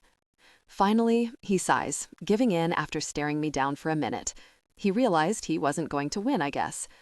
I woke up early and worked out. I realized you were still out like a light, which, considering yesterday, makes sense. You were wrung dry, burned out.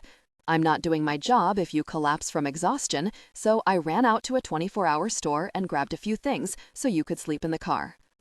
There's a pause, like he realizes his next addition might help his case, even if it's a total really lie. If you sleep, I'll get some peace and quiet for a bit. I shake my head at him, flabbergasted. You're so full of gosh. His head tips up to the sky like he's looking for divine intervention that never comes. The book, where'd you get that? There was a girl there who worked there. She was stocking the shelves. I named some of the books I've seen you reading. She said this one just came out, so I thought it was a safe bet.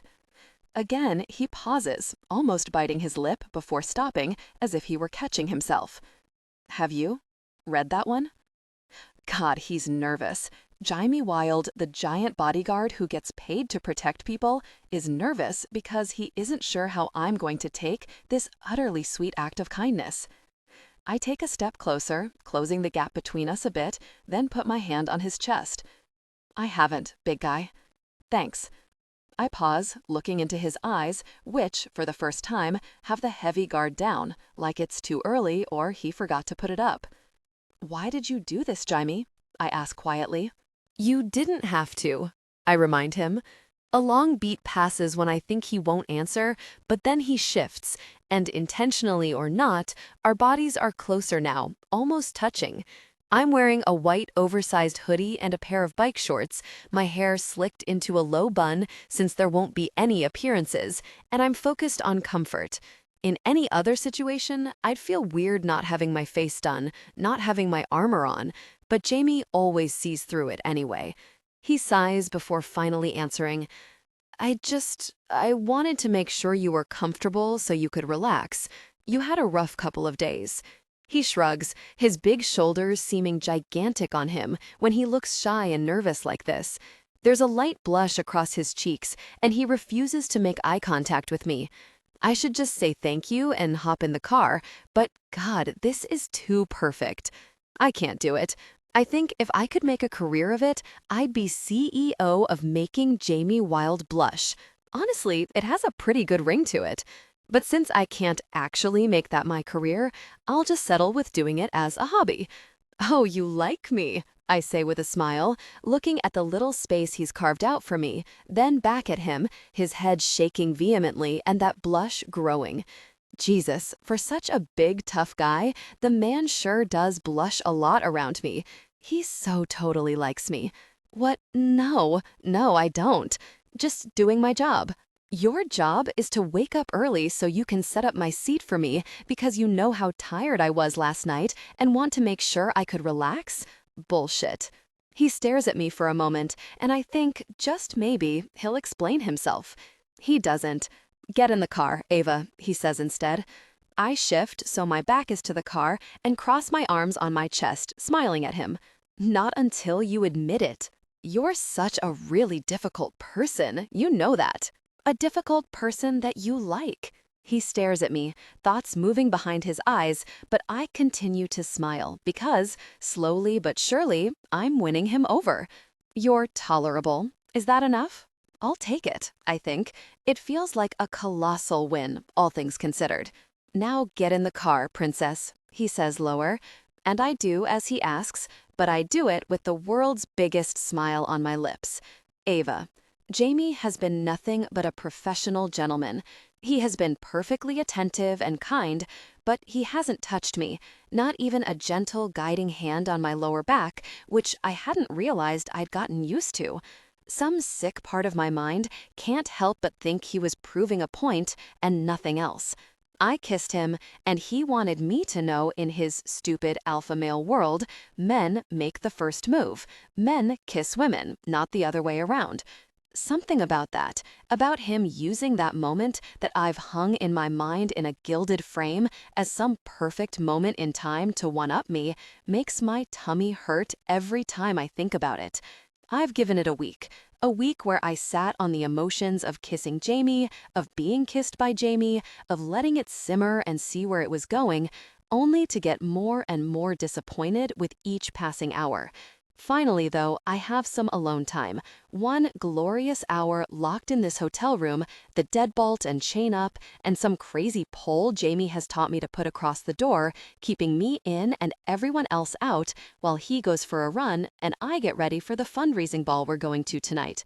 Once I shower at lightning speed and sit in the bathroom to get ready, I don't waste a moment of time calling my best friends to see if they can help me make some sense of my life. "Hey," Jules says when she answers the FaceTime request. "Don't talk. I'm waiting for Harper, and I'm not telling this story more than once," I say, stopping Jules before she can even say anything. "What?" "Hey, girl.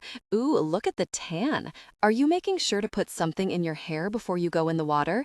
Even natural blondes." Harper starts as she pops on, but I have no bandwidth for her, even though it's really, really good to see her face. "I kissed him," I blurt. Silence takes over the line. "What?" Jules says cautiously. "I kissed Jaime, and then he kissed me, and then some—" Wait, Harper starts. "Back up. Go back to the beginning. Didn't he hate you like a week ago?" Jules shakes her head, disagreeing. That man never hated her. Even at the bar, he didn't hate her. He was annoyed with her, probably because she was the 10th woman to come and try to use her girlish whims to say hi to the band, but he didn't hate her. He was intrigued by her. What? I ask, suddenly thrown off, because where was this intel weeks ago? Oh, for sure, Harper agrees. I didn't mean he actually hated her, she says to Jules as if I'm not even on the line. I just mean, can we pause your personal dissecting of my non-relationship and whether he's been into me all along or not until I'm not on the phone because I'm actively having a meltdown? What? Why? Because some crazy gosh went down with a weird fan right after, and he thinks being distracted put me in danger, so now he's insisting we keep things professional, even though it was the absolute best kiss of my life. Of your life? Harper asks, and I nod. Okay, but why is that giving you a meltdown? You had a good kiss, and now he's being an idiot. His loss, right? Jules asks, and I sigh. Normally, I'd agree. If it was anyone but Jaime, I'd agree. But because? I start, then pause because suddenly I'm nervous about admitting everything. If I admit this, it becomes real. If I admit it to my best friends in the whole world, I can't play things off like it's just a silly little crush. Because? Harper asks. I mumble an answer and watch a look pass between them, the split second making me so homesick that I can barely focus. What? Harper asks. I like him. I whisper under my breath. What was that? Jules asks, a small smile playing on her lips now. I like him, I repeat through gritted teeth. She grins now, and I know what's coming. I'm sorry? One more time? I can't seem to hear ya. I like him, okay? I like a boy, I say, putting down my curling iron that I was pretending to use and putting my head in my hands.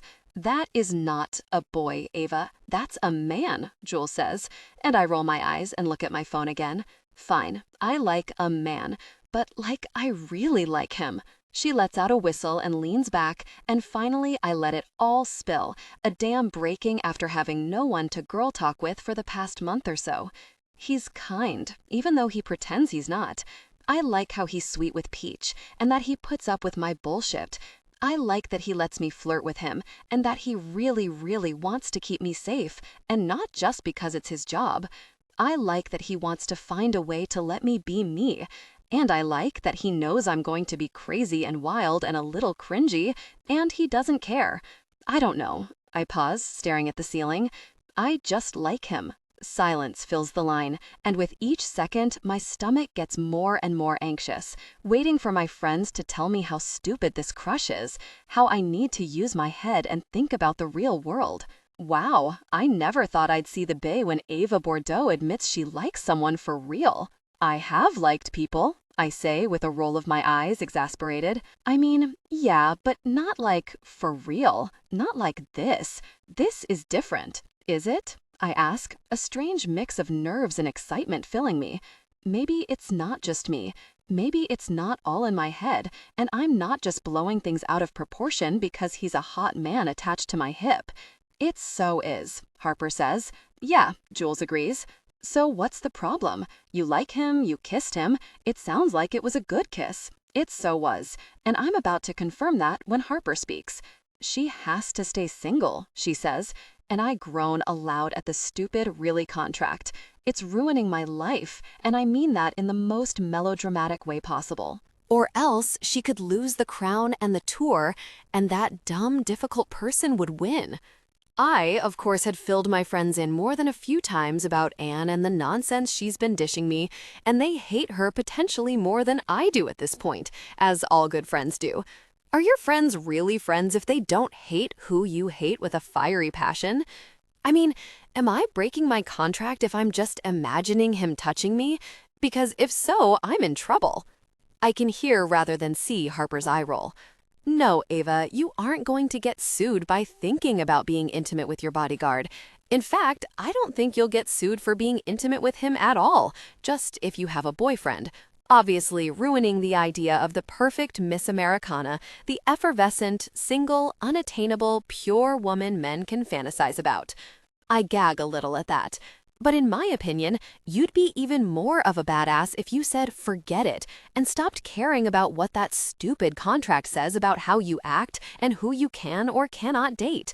Imagine the press firestorm you could start if you just leaked something about how they're expecting you to act, Jules says.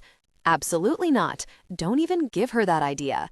Something tells me if the Miss Americana organization is fine with putting a clause about remaining single, they definitely put in something about not openly talking about the contract they made her sign, Harper says. I could read it, figure out if there's some kind of NDA in there. Jules, you're a dance instructor, not a lawyer. I could figure it out. I'm a whiz with Google, she says. I shake my head, remembering why I actually called and my limited time before Jaime returns. It doesn't even matter, I say loudly to stop their arguing. What? That's why I called you. Ever since we kissed, he's been ignoring me. Excuse me? Not ignoring me, that's not fair. He's ignoring us and everything that happened that morning. I fill them in on how, for the last 3 days, he's been absolutely nothing but professional. How, before, when we had a few free hours in a hotel room at night, he'd hang with me, joke with me, flirt with me in a very Jaime way that I still considered flirting, and how now, every night he locks himself in his room and I don't see him until morning. So, what are you going to do about it? Jules says when I finish. What? What are you going to do about it, Ava? I don't know. I just wanted to call you guys and complain. Harper shakes her head, cutting me off. I have never known you, Ava Bordeaux, to just sit back and let the chips fall as they may. I don't. You always have a plan. You need a plan, Ava. Something that will get him into gear. Something he can't ignore, Jules says. You guys, I start, but Harper sits up straighter, an idea forming on her face. The pink feather dress, Harper says. What? No, floor-length champagne, she says. Yes, that one's perfect. The slit is high, the back is non-existent, and your figure look phenomenal in it. Jules nods like she sees where she's going. Oh yes, definitely that one. Pink lip, classic cat eye. Highest heels you packed. Slowly, I pick up what they were saying. Okay, I say with a nod. And be you. Gloves off, babe. No more playing nice. Be flirty, sexy Ava. Remind him that if he doesn't want you, that's fine. There will be at least a dozen men there who would love to be with you. And as I continue to get ready with my friends on the phone, I start to feel good again, reminded of just who I am. Ava, the dress works. Okay, it doesn't work in the sense that he grabs my hand and drags me back into a room, being intimate until we both were breathless, but when I step out of my room in the floor-length champagne dress covered in sparkles with its non-existent back and plunging neck, meaning I can't wear a real bra with it, and the slit that nearly goes to my hip, I do catch Jaime closing his eyes and taking a deep breath as if praying to some unseen god. I won't deny that I also prayed to whatever God was watching over Jaime's outfit choices, thanking her for putting him in the perfectly fitted suit, black on black with dark dress shoes, every inch of him a dream. When we walk into the ballroom, Jaime leads us to a large round table with familiar faces seated at it. Atlas Oaks, as well as Stella and Willowstone, are all seated around it, and I smile. I can't help but turn to Jaime and put a hand on his arm, putting on a mask of faux nerves. Do you think it's okay if I say hello to them? I know I'm not on their approved list, but he rolls his eyes and groans before putting his hand to my lower back, his hand warm on my bare skin before pushing me toward them. Hey guys, look, I made it past security this time without any kind of issue. I turn to Jaime, then to Stella. Does this mean I've made it? Jesus, Jaime grumbles under his breath. Oh, I like you, Wes says, putting an arm around my shoulder and tugging me in for a side hug. Well, good. At least someone will. Jaime hates me, so I don't hate you, Jaime says with a huff. I look at him with a loving gaze before continuing. Oh yes, I forgot. He's in love with me and hates himself for it. I'm not in love with you, he says through gritted teeth, and I nod solemnly, looking at Wes. He's in denial. It's really hard on him. Goodness gracious, woman, Jaime groans. I wish, I say under my breath, and he looks to the ceiling, praying to another silent god. I thought we were over this mess, he asks. All bets are off, big guy. He looks at me, and it could be in my head, but I see the wheels turning, like he's starting to understand what I'm saying and isn't sure how he wants to play it. Tough luck. Oh my God, it's like a TV show, Stella says under her breath, her husband pulling her in close. Never thought I'd see the day he met his match, Reed says, watching Jaime and me just a foot apart, me looking up at him and him looking down at me, much less a 5-foot princess. Finally, I break my stare down with Jaime. A queen, thank you very much. Reed smiles wide before bowing. I'm so sorry, Your Highness. I'll accept it, I suppose. Okay, you're sitting with us, Willis Stone says, coming over to me, putting an arm through mine, and tugging me to where Stella is sitting. And we must talk about this dress and how I can get myself one too. And then I spend the next hour sitting with iconic songwriters Stella Green and pop star Willis Stone talking about dresses and makeup and adventures, and I wonder the entire time how I got here. And not once do I not feel Jaime's eyes burning on me. The music and dancing start after dinner, and during that time, I watch people get up and move to the dance floor, but I stay seated, occasionally chatting with the Atlas Oaks boys or Stella and Willa as they go out to mingle and return. This event has been fabulous since it's, for once, not centered around me, meaning I'm just here to make an appearance, not have the spotlight on me. But when one of my favorite songs comes on and the band plays the opening notes, I gasp and start to sway a bit, watching couples come together on the dance floor. What? Jaime asks, looking around like a threat is going to jump from around the corner. I love this song, I mumble, then turn to him, eyes wide, lips pouting. Can we please dance? Absolutely not, he says instantly, and I deepen my pout at him. Come on, Jaime, please. I'm bored. Everyone is dancing. I'm sitting right here, Beckett, the Atlas Oaks drummer, says from the other side of the table. Do you want to dance with me? I ask, turning my attention to him. He smiles wide and opens his mouth, then stops.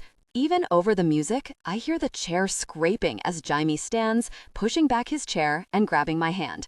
Fine. One dance. Yippee, I say, grabbing his hand and nearly skipping as he leads me onto the dance floor. Did you just say yippee? Yeah, I'm excited. You should try it. Feeling emotion every once in a while. That has him rolling his eyes. I feel emotion, he grumbles. I felt emotion in Georgia. A chill runs through me that doesn't leave me the least bit cold. I rack my brain for what to say next, but then he stops in a semi-clear spot on the dance floor, taking my hands and putting them on his shoulders and gently placing his hands awkwardly on my waist. A small laugh leaves my lips as I look up at him. God, what is this, middle school? Are we leaving room for Jesus? What? I dated a guy in high school who went to Catholic school, and that's what they said at the dances. We needed a foot between us to leave space for Jesus. It was to discourage close dancing, though half of the kids were sneaking out to spend time intimately with their dates anyway, so it didn't work too well. Well, yeah, professionalism, remember? I roll my eyes, then step closer, moving until my arms wrap around his neck, looking up at him with a sly smile. Yeah, it was real professional when you pressed me against a wall, your hands on my chest, and kissed me until I saw stars. Ava, he says, starting to let go and shaking his head. This was a mess idea. No, come on. I'll be good, I whisper, sincerity lacing in the words. Just a dance, a real dance that won't look like I'm forcing you into it. I give him big puppy dog eyes, and it only takes a moment before he gives in, before his arm wraps around my waist, pulling me into him tight. This is so unprofessional. If anyone calls you out on it, I'll be sure to tell the world it was my idea and I forced you into it. I'll tell them all about how you can't stand me and are barely enduring me. He shakes his head, irritation on his face as his arm around my waist loosens. What? What did I do wrong this time? I think I've made it crystal clear by now that I don't hate you, Ava. I feel the furthest thing from it. Well, you always look so annoyed dealing with me, I say as we sway to the song, a crooning voice and slow instruments swirling around me. I've had a single glass of champagne, yet somehow, at this moment, I feel completely inebriated. Gives a girl a complex, you know? Time passes as we sway, and then his hand presses on my back, forcing my body to glue tightly to his as he stares into my eyes. I'm annoyed with myself most of the time, annoyed that I let you get to me. I'm obsessed with you, Ava. I've told you as much. You tell me all the time that I'm into you, that I like you. You spend every day really with me, flirting with me, telling me I'm in love with you, and then anytime I do something marginally nice, you act surprised as gosh. Because I'm just really with you, Jaime. I don't actually think don't lie to me, and don't lie to yourself, Ava. He lifts one hand, brushing my long, loose curls over my shoulder and down my back, rough fingertips grazing my neck as he does. I don't speak for long moments as we sway, unsure how to respond, especially with his body so close to mine in a way that fits too right. You're quiet, he says eventually. I say, not answering his unspoken question. You gonna tell me why? I let out a deep soul sigh. This was fun when it was an idea in a hotel room while getting ready, when a small daydreamy part of me thought he'd see me and make grand confessions of how into me he was, how he wanted to throw away all threads of professionalism and try this thing that's been burning between us since the beginning. But now that it just seems to be more of the same confusion, the same mixed signals, I'm tired. I'm tired and confused and so scared that I'm going to get hurt. Just trying to understand what's going on here. What? Finally, his head tips down to look at me. What's going on here, Jaime? Me and you. 1 minute you're doing everything in your power to avoid me, then you're slow dancing with me and telling me you're obsessed with me. 1 minute you're kissing me like it's what you need to function, and the next you're telling me I'm just a job to you. I don't mind the flirting because I do it right back, and I don't mind you wanting to keep lines clear because I can respect that. But these mixed signals are getting old. Ava, my body stops swaying, looking up at him, and when his face goes just a bit soft, I know. I know he sees it there because I let him see it. The hurt and the confusion hiding under the mask of confidence I always wear. I shake my head at him. I deserve a man who, when he looks at me, when he says he wants me, he means it. He knows it to his bones. I deserve a man who is decisive. I don't deserve this whiplash you've been giving me. I don't deserve someone who kisses me like he's going to change my life, then ignores me and treats me like any old job. I deserve the world, and if you're not willing to give it to me, I need to know now. He doesn't answer, but I keep staring at him. His jaw is tight, and he's too very handsome for his own good. Right in front of me, and somehow miles away. So what's it gonna be, big guy? I wait for an answer. I wait, and I wait as people sway around us. And with each moment, with each note of the romantic song, my gut falls and falls. It's in that moment I realize I really messed up. I really messed up so huge because somehow, some way, I've started to fall for this big, stupid idiot, and I'm just a job to him. As abrupt as the realization, the song ends, and Jaime steps back like that was the only reason he was holding me in the first place. I have to use the bathroom, he says. I'm sure you do, I whisper back, turning toward the table where Beckett is still sitting, now with Wes, a glass in hand, one leg kicked out as he watches us intently. A small smile playing on his lips, but I know there's none on mine, not at all. Jaime leads me back to the table we're seated at with a firm hand at my back, but not in any way other than the touch of a bodyguard on his subject. Can you keep an eye on her? Jaime asks his friend, and without even pausing, he walks off toward the exit. I watch him even though I don't want to, and I don't miss how he doesn't even look back at me. So, has he admitted he's head over heels in love with you yet? A voice says, snapping my attention to Wes, watching me with a smile. What? His smile grows with my attention on him. He sits up and turns toward me, puts his forearms on the table, and shakes his head. So that's gonna be a no. He's too thick-skulled for his own very good. Jaime, I really messed up by waiting too long to answer. I also lied when I said I needed to go to the bathroom, which is why I'm pacing outside the entrance to the ballroom, taking deep breaths to try to calm myself down. I shouldn't have done it. taking her hand and pulling her to the dance floor, not when she's been pushing my buttons since I got back from my run, not when she's wearing that dress that has me fighting intense desire all night. But I did, some ghost taking over my body when she offered to dance with Beckett. That same phantom that made me lift her, press her against a wall, and kiss her just days ago. The one that made me buy her ice cream when I should have been doing everything in my power to convince her I wasn't into her. The one that had me buying cat toys and iced coffees before dawn the exact way she likes it, and books for her to read in the car. I'm losing my freaking mind. She's right. I can't keep dragging her along, sending mixed messages incessantly when hers are crystal clear. But the question is, do I have the guts to take her as mine? And if I don't, do I have the stomach to stand back while she moves on with someone else? The answer is clear, and it has my feet moving with a new wind back toward the party. Ava is mine, and it's time she finds out exactly what that means to me. That's when I hear a familiar woman's voice speaking. "You need to calm down," the woman's voice says. "I can't calm down because I'm getting really messed up, Regina," a woman responds with a shriek. She's wearing my crown. And every day people ask me all these questions, and more articles are calling her the people's princess like she's frickin' Diana. That's supposed to be me, Regina. If you don't fix this, I'm going to have to tell everyone. A slap rings in the hall, followed by a whimper that sounds like, "Anne, did Regina just hit her? You stop your frickin' whining. I'm tired of it. You stirring the pot and making her want to stay to prove you wrong isn't helping. You're making things more difficult, Anne. Keep doing what you're doing and things will be fine. We just need to be patient." A door opens and the sound of the party fills the space and drowns out the conversation I'm trying to listen to before it closes, leaving it quiet once again. But right now, you need to go to the bathroom, clean your frickin' face, and play the game. You'll be Miss Americana sooner than later, but not if you look like a mess.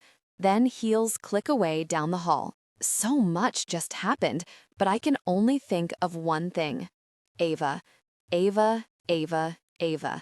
I need to get to Ava because something about that is wrong, and because I just need to be by her, talk to her, and fix this mess I made. Stepping back into the ballroom, my eyes move to our table and my blood goes cold. Ava is perched on the edge of the white tablecloth, head tipped back, turned toward Wes. His hand is on the table right next to her hip, skin revealed by the dress's high slit. Not touching, but close enough. Her feet kick as she giggles, and Wes's face is tipped up with a smile playing on his lips. He's enchanted, the way everyone feels around Ava. They look like they belong. They look like a couple having a great really time, like they've been together for some time. Comfortable. Too very comfortable. Her hand moves, pushing his shoulder as she laughs, and he grabs her wrist, stopping her from slipping off the edge of the table. And I have no clue what happens.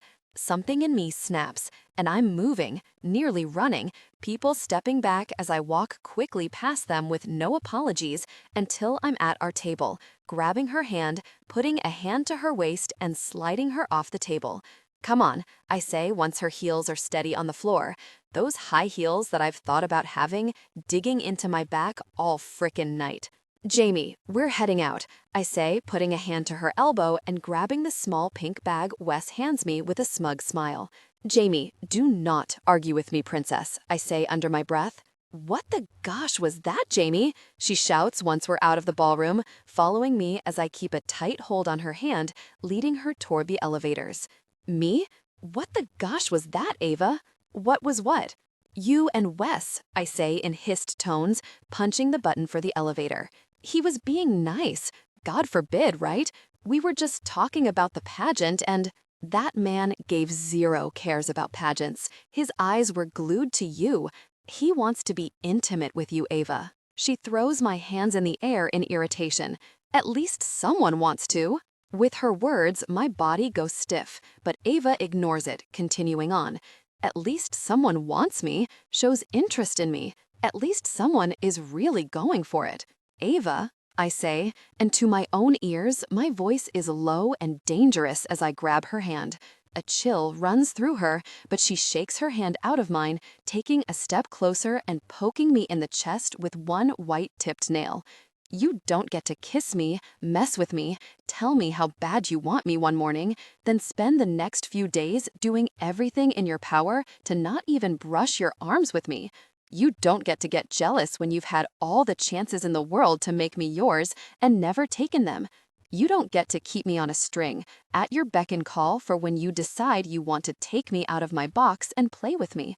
She stabs her finger into my chest like she wants it to hurt.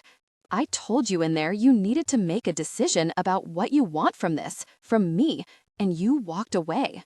I needed air, I say, and I needed an answer, but just like everything else, you're too much of a frickin' coward to do anything about anything. A bell dings, the elevator arrives, and the doors slide open. She stomps into the elevator, pressing the button to close the doors before I can step in, but I slap my hand to the doors and step in. She rolls her eyes and turns to face me, arms crossed on her chest.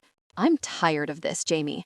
Either you want me and you're willing to say forget it to all of the rules in your head, or we agree to be amicable, platonic friends for the rest of this tour.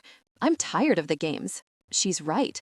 And because of that, I step into her space until she's backed up against the wall, my hand on her hip, the other on her jaw, tipping her head to look up at me. Forget it, I say. Ava? His lips hit mine, and it cakes the breath from my lungs. One hand moves to the back of my head, holding me there, tipping my head back and holding me where he wants it as he devours my mouth. Instantly, my entire body goes up in flames, any irritation I felt moments before melting away as his tongue slides into my mouth, twining with mine. He presses me so my bare back is against the cool metal of the slow-moving elevator, his hips pressing into my belly so I can feel his desire. I let out a breathy moan at the confirmation that I affect him as much as he affects me, as his lips trail down my neck and he dips his knees, a hand going to my lower back to lift me.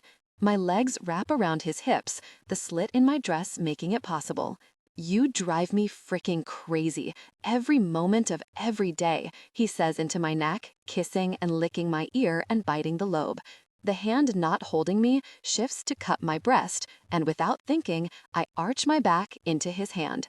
I want you so bad, I moan. Please.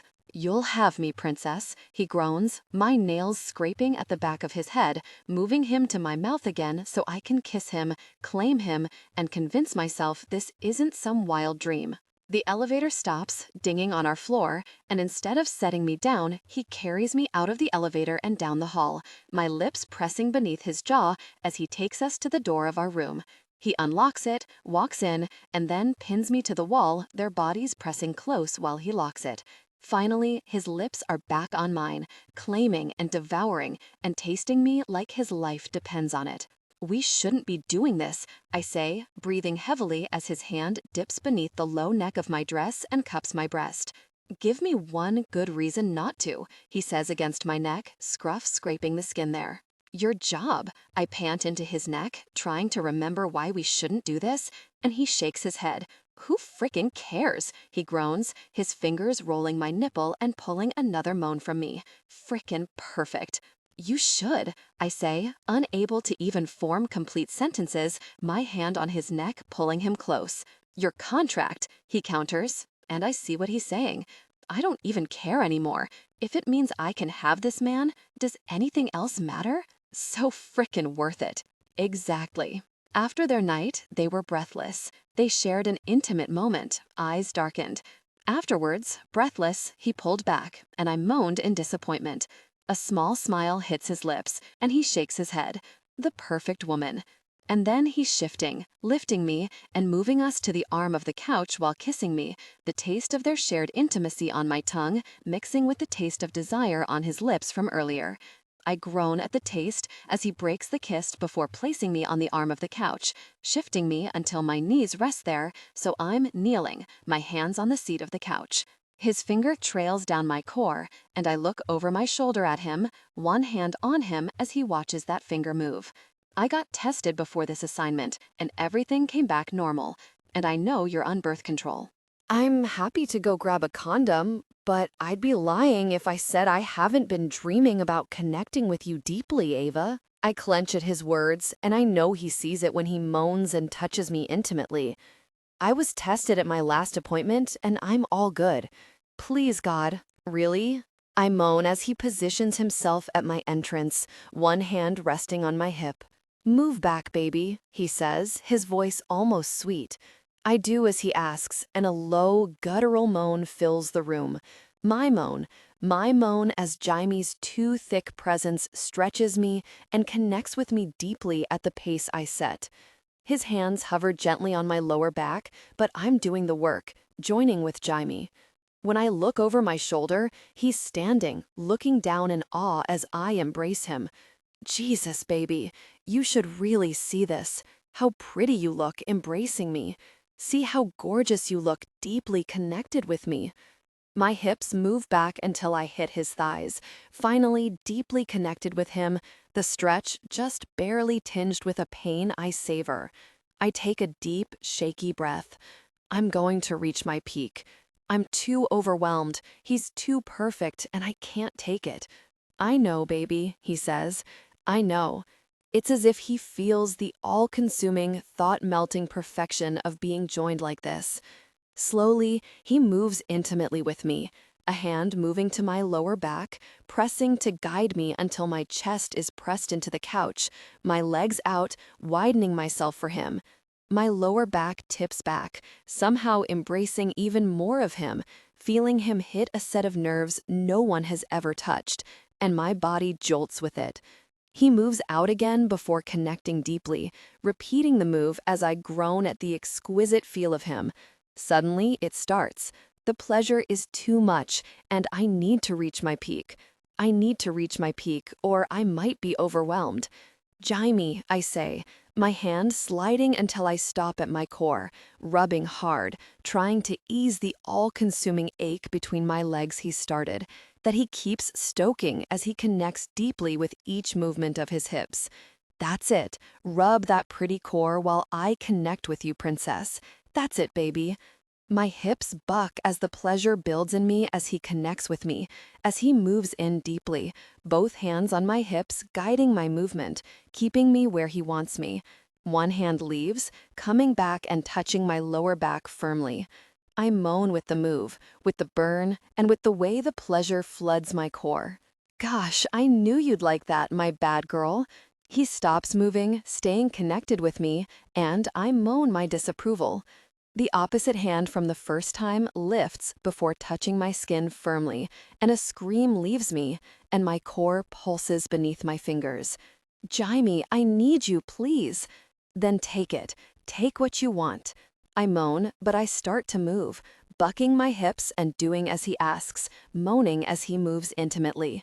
I start to move faster, connecting with him as my fingers work my core, as the peak of pleasure builds in my belly again. Look at my bad girl taking what she needs, connecting with me deeply. I'm so close, Jaime. I know, baby. Keep going, just like that. Yes, yes, I breathe. His fingers tighten on my lower back, preparing me for him. A distant sound hits my ears, then a sensation hits my lower back, his hand moving and his thumb rubbing there. He spit on me. He spit on me, and his thumb on his left hand starts to move, pressing in slowly. My eyes drift shut at the feeling of him connecting with me, of being so deeply connected with Jaime, at the way my hand is moving on my core, the way he pulses as I move with him. Reach your peak for me, Ava. And then his other hand moves, touching me firmly, and I reach my peak.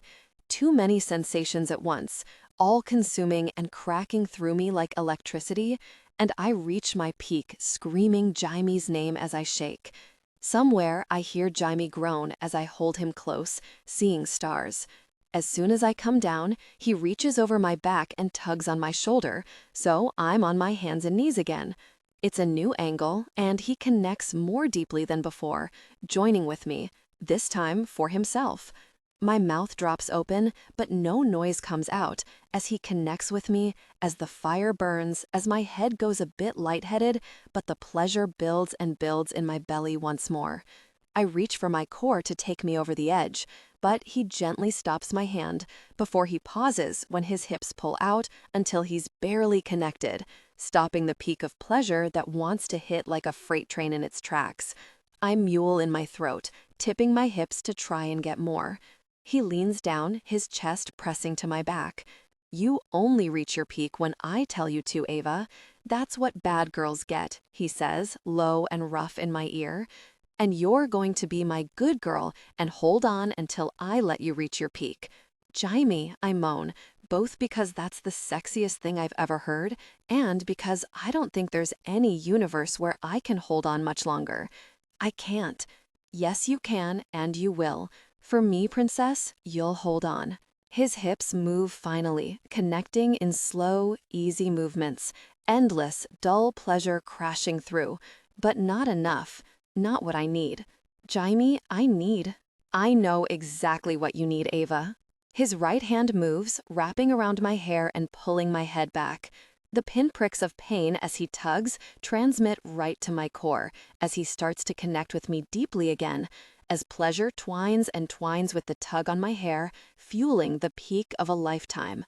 When his hips connect deeply and move against me, it starts to spark, and he really stops, his hand releasing my hair, his body barely connected and stilling. "Jaime," I shout, looking over my shoulder at him, "please." "You look so pretty begging me, Ava." "I can't," I say on a near sob, and the hand on my throat moves gently, skating down my neck, over my chest, until he cups a breast gently. "You can," he repeats, his finger rolling my nipple, and he connects slowly, joining with me completely before moving out once more. The hand on my breast moves down again to rub my core, the hand on the couch next to mine holding his weight as he does. My body aches, forcing him to connect deeper, and I scream, but it's not enough, just feather-light touches against my oversensitive core. "Jaime, please." I can barely choose words in my brain, much less conjure full sentences, when all my brain can think about is how good he feels, how much torture this is, and the now constant pulsing in my core. "I know, baby, I know," he says, moving intimately and moving his hand up my body, pinching my nipple again. "I'm going to connect with you deeply, Ava, as soon as you reach your peak for me." "Gosh, you feel so good," he groans, his body over mine as he moves with me, connecting deeply, before, finally, joining deeply and holding there, the hand on my nipple moving to my core and rubbing as I reach my peak around him. I reach my peak again and again, my entire body bucking into his as he groans my name loudly into my neck, connecting with me deeply. He keeps slowly moving intimately, his fingers on my core, pulling one last wave of pleasure from my body as he whispers hot words in my ear. But the last one is slower, softer, and somehow sweeter. Silence takes over the hotel room before, finally, still connected with me and, with smugness in his words, Jaime speaks. "I told you we could make that position work." And then I burst into laughter. "Ava." We lay like that for long minutes, with Jaime's body lying over mine on the arm of the couch, while I recovered before I whisper, "I should go clean up." He nods and rolls off of me. Quickly, I move to the bathroom, freshening up and fixing my smeared makeup before staring in the mirror, a wash of panic and confusion taking over me. What's next? Do I walk back into the living area? Do I go to my room? Do I ignore him? Do I walk in there and kiss him? Was this a one-time get-it-out-of-our-systems thing? A million questions run through me, but one is loudest in my mind. What am I doing? I don't do self-conscious. I don't do second-guessing myself. Hell, I barely do first-guessing myself. But that's precisely how I feel right now. What is the expectation now? Do we, "Ava, get your sweet self in here?" Jamie's rumbly voice calls from his room, and in the mirror, my eyes go wide. Still, I take a deep breath, nod to myself once, and move back toward the room he's staying in. He's sitting up with his back against the headboard, a sheet pulled up to his waist, a single arm out before his fingers move in a come-here way. My body obeys before my mind can process it. When I get close, his hand grabs my hip, the other moving to my waist as his body shifts to lift me with ease until I'm straddling his lap and we're face to face. One hand leaves my hip, gently pushing my hair behind my shoulder. What's going through your head? I contemplate playing it off, letting the cool girl version of me click into place and not show him my fears and nerves, but I know he'd see it anyway. That's the downside of Jaime Wilde. He sees everything. I sigh before answering. I don't know what I'm supposed to do now that I don't know where we stand, I whisper, staring at my hand instead of him before continuing. What is this now? Did we come together just once? Are we intimate partners? Does everything go back to normal in the morning? His lips tip up, and I wonder momentarily if finally sharing intimacy has eviscerated his grumpiness. You're saying Ava, the take-no-nonsense one, the hyper-self-confident one, the one who has told me that I'm in love with her for almost 2 months now, isn't sure how to act? My Ava, who flirted with a rock star just to annoy me, he says, and I let the chill run through me with the way he calls me his Ava. Is suddenly nervous about how to act? A blush takes over me, embarrassment and anxiety and doubt rushing through my veins as I bite my lip and turn my head away from him. But his hand moves, rough fingers on my cheek as he moves my face to look at him. Where we stand is that you're mine now, he says without hesitation. You're mine, Ava. It means at every stop from here on out, one of those beds goes untouched because we're sharing one. It means I take care of you, and I sleep next to you, and I get to be intimate with you every night and kiss your sweet lips whenever I want, which is a lot. Besides that, not much changes because we've already been towing that line for weeks. We're just stomping all over it now. I take in his words, fighting back the smile and giddiness filling my chest. I fail spectacularly. So we're dating? Yeah, baby, he says, his hand moving to push my hair back again, which he seems to like doing. Maybe he just likes being able to touch me now without it being against some kind of rule, something I can absolutely relate to. So you're my boyfriend? I ask, my voice teasing. He closes his eyes for a moment and sighs. Boyfriend sounds like we're 15, and I'm taking you to prom. But if that's what you want to call me, have at it. My smile goes wider. We have to make clear lines, though. I scrunch up my nose, not liking how that sounds, and he smiles as if we've traded places now. He shifts us until I'm on my back, his hands planted in the bed on either side of me. Why do I feel like I won't like this? I grumble. Because you hate any rules or constraints when it comes to me trying to make you safer. That's not true, I start, but he glares, and finally, I nod. Okay, maybe it's a little true. He takes a deep breath, his hand buried in my hair to hold me in place, to keep my eyes on his. We can't be together when you're on, he says. When you're Miss Americana, I'm your bodyguard. When you're Ava, you're mine. So this is just intimacy? My stomach drops to my feet at the thought, because although I could play it cool and what just happened was amazing, I don't want just physical intimacy with Jaime. I told you, I'm a decisive man. I see what I want, decide I want it, and I get it. And you're what I want. I'm not letting that go easy. One hand leaves the bed to cup my jaw as he drops down, planting a small kiss on my lips, leaving me lightheaded. But you're keeping this crown if it kills us both because no one deserves it more than you. Warmth blooms in my belly. And you're not supposed to date. You would be technically breaking the contract. I don't care about that contract, Jaime, and that stay single rule is wildly outdated. They'd get so much backlash if they tried to enforce it. They've already threatened to remove me, he says, cutting me off, and my eyes go wide. What do you mean? My boss called after the issue in Georgia. The Miss Americana pageant called him and told him to have me keep you in line better, or they might have to replace me. I open my mouth to argue, but he smiles and keeps talking. I told him I can keep you in line about as much as you can keep a tiger in line.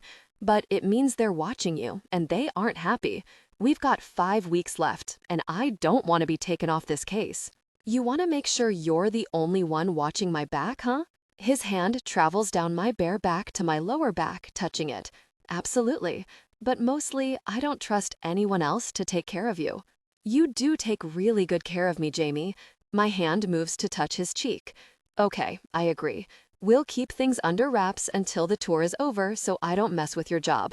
But after the tour, we revisit this. I don't want to be a secret forever. He nods. Great. Now that that's settled, are you ready for me to take care of you some more? We came together in passion. I think I'm going to love this new version of us. Jaime, it's been 3 days since I made Ava mine. 3 amazing days where I don't have to pretend there isn't something so palpable between us, I might explode. 3 days where I can act on whatever impulse, tugging her into my body as she walks past me in the hotel, leaning over in the car to press my lips to hers, or sliding my hand over to rest on her leg while I drive. While I'm still forced to remain professional and act like she doesn't exist to me outside of being my assignment in public, as soon as we're behind closed doors, she's mine, and we have a lot of time to make up for. But now I have some alone time and need to make a call. That conversation I overheard right before everything went down has been sitting on the outskirts of my mind. Something tells me the pieces of this puzzle I'm missing are absolutely critical. So I leave Ava and Peach safely locked in the hotel room as she gets ready for tonight's event while I go on a coffee run. On the drive back, I dial one of the smartest men I know. Miles, I say when he picks up, skipping the hellos and jumping right into it. Got some time? Miles is a computer genius with crazy hacking and investigation skills. He worked for 5-Star when Hank owned it, doing any research required on potential threats, but was let go when the business changed hands. As I've learned, Greg doesn't believe in spending time and money on preventative security. Well, hello to you too. How are you? I'm just fine, he grumbles. I don't have time for niceties. Does this have anything to do with this pageant queen of yours? He asks with a laugh, and I groan. I avoided calling Hank because I didn't want to deal with his teasing nonsense, and yet here I am, dealing with it anyway. Let me guess, you talked to Hank? He's got a big mouth, and now that he's retired, he gabs more than any chick I've ever met, he says with a laugh, but I'm just messing with you. What's going on? Scrubbing a hand over my face, I sigh. I don't know. Some things aren't adding up over here, and I need to see if you can find any connections not visible to outside eyes.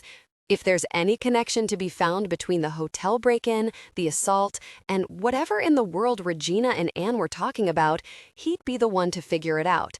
It could be nothing, but I've got a bad feeling about it. I've never known you to be wrong about a bad feeling. If your gut says something is off, I'd trust it.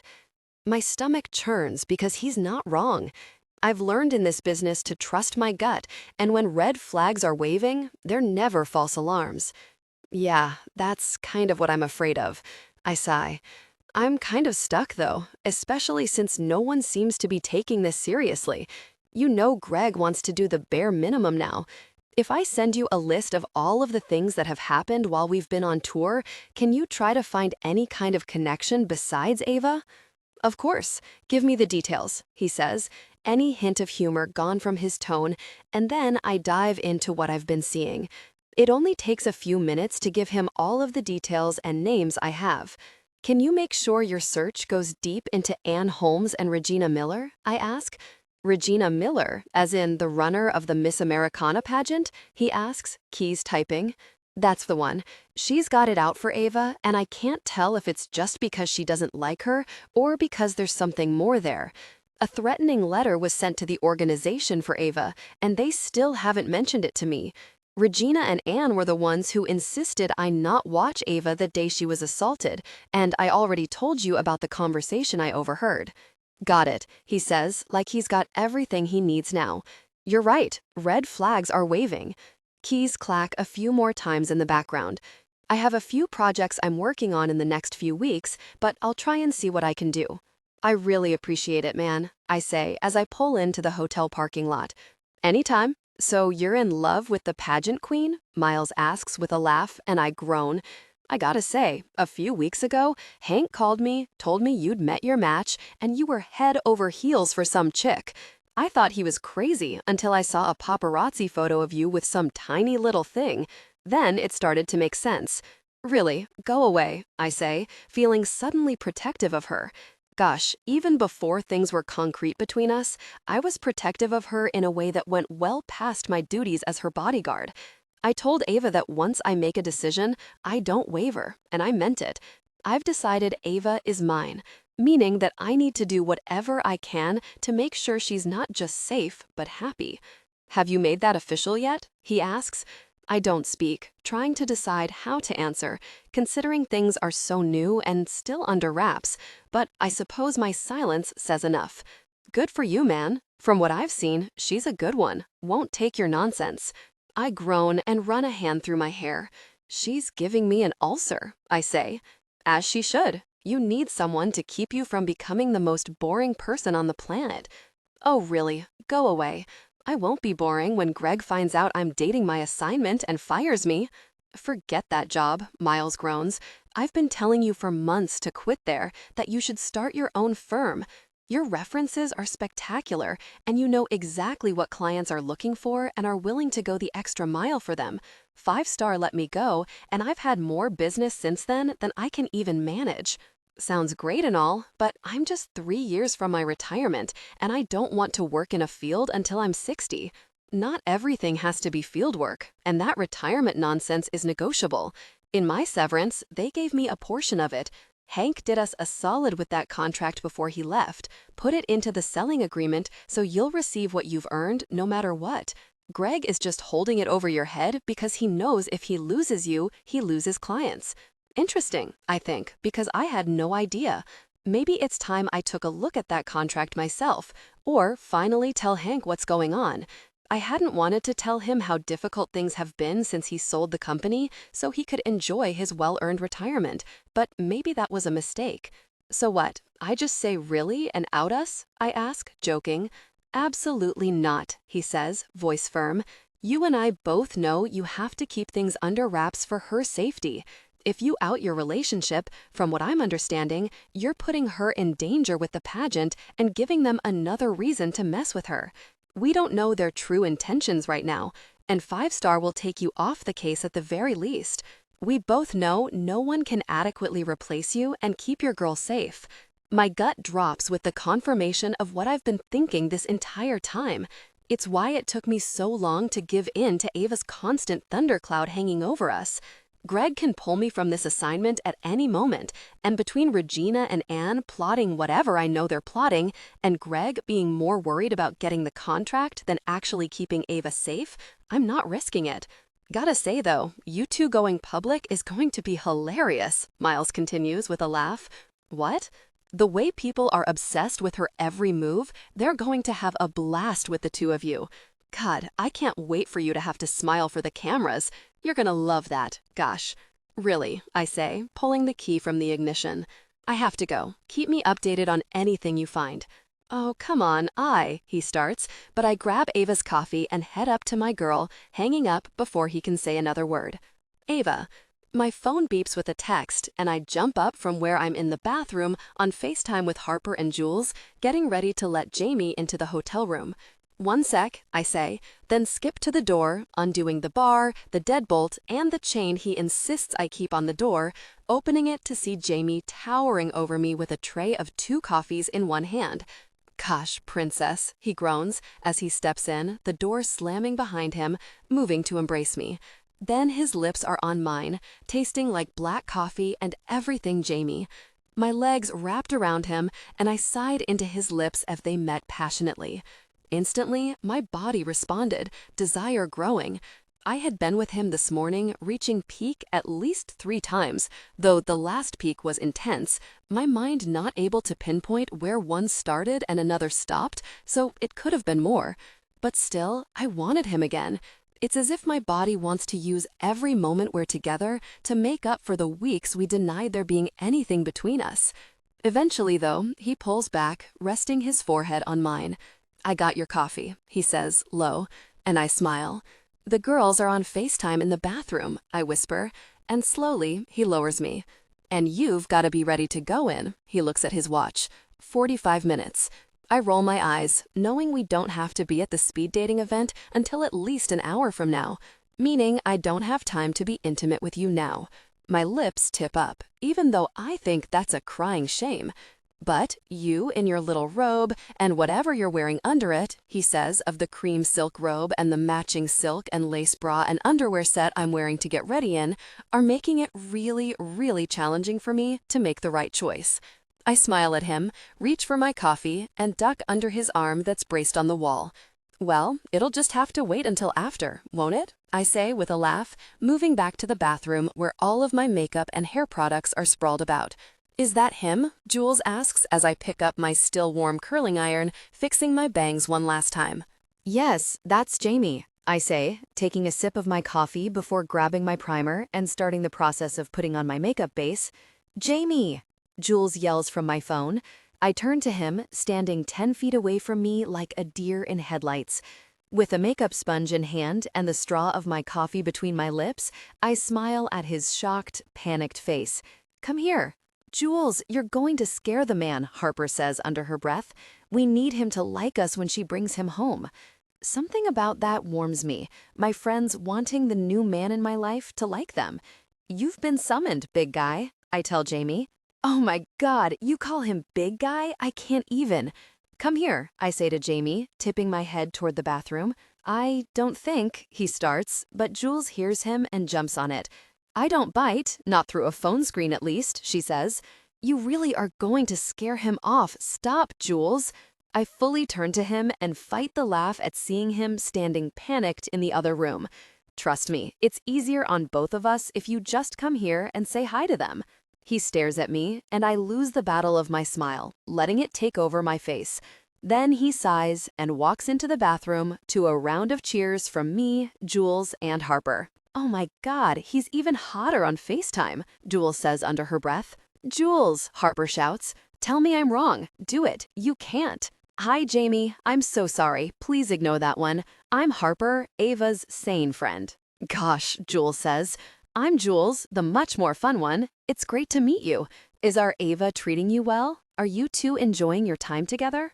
Now it's my turn to turn my head to my phone, a blush coming to my cheeks. Jules, what in the world? Oh, don't even try to tell me you haven't been intimate with that man. Just look at him. My face burns, and Jaime nods at the disaster that is this interaction and starts to turn away. On that note, I'm gonna go, he says. No, don't go, Jules yells. I reach out, grab his arm, and look at my phone screen. I want him to stay, chat with my friends, and spend just a few more minutes with me. It's all I want lately, to spend time with him doing nothing but hanging out, like he's really mine, and we're not in this very strange arrangement where lines between work and pleasure are much too blurred. I just want a hint of normalcy, a taste of what this could be in a few months. If you behave and stop being such a nudge, he'll stay, right? I say, looking from my phone to Jaime's face in the mirror. I promise I'll be good, nothing weird or anything. I just miss my girl and she won't tell me any of the juicy details, which probably means she actually likes you. And I want the inside scoop, but I'll stop being a pain if you hang out with us. Jaime sighs. He looks at me, then at the screen of my phone, then moves further into the bathroom, sitting on the closed toilet seat. So, how's it going? Harper asks. Anything exciting happening? He's teaching me to protect myself, I say excitedly, remembering I hadn't yet filled them in on this. When we got to the hotel room yesterday, Jaime decided it was a good time to practice our self-defense again. However, this time, his lesson ended in a much more intimate way than when we had our first lesson at the dance studio. Whoa, Jules says. Then her gaze moves to where Jaime is sitting off-screen. Prepare for her nonsense, Jaime, because she's a difficult person when it comes to that kind of thing. I had to teach her the dance routines, and it was like pulling teeth. I roll my eyes, putting a hand on my hip. That's because you're a drill sergeant. I was tired. My feet hurt. I'm just warning the man. If he's going to be teaching you self-defense, he should know how impossible it is to teach literally anything. Jaime smiles at me before speaking. Trust me, I know how stubborn she is. I turn to glare at him. You did good though, princess, he says, his voice a bit lower. I gasp, putting a hand to my chest. Was that a compliment? I say facetiously, a wide smile on my lips. Well, yeah, I've got to keep you motivated, so you keep learning, he says.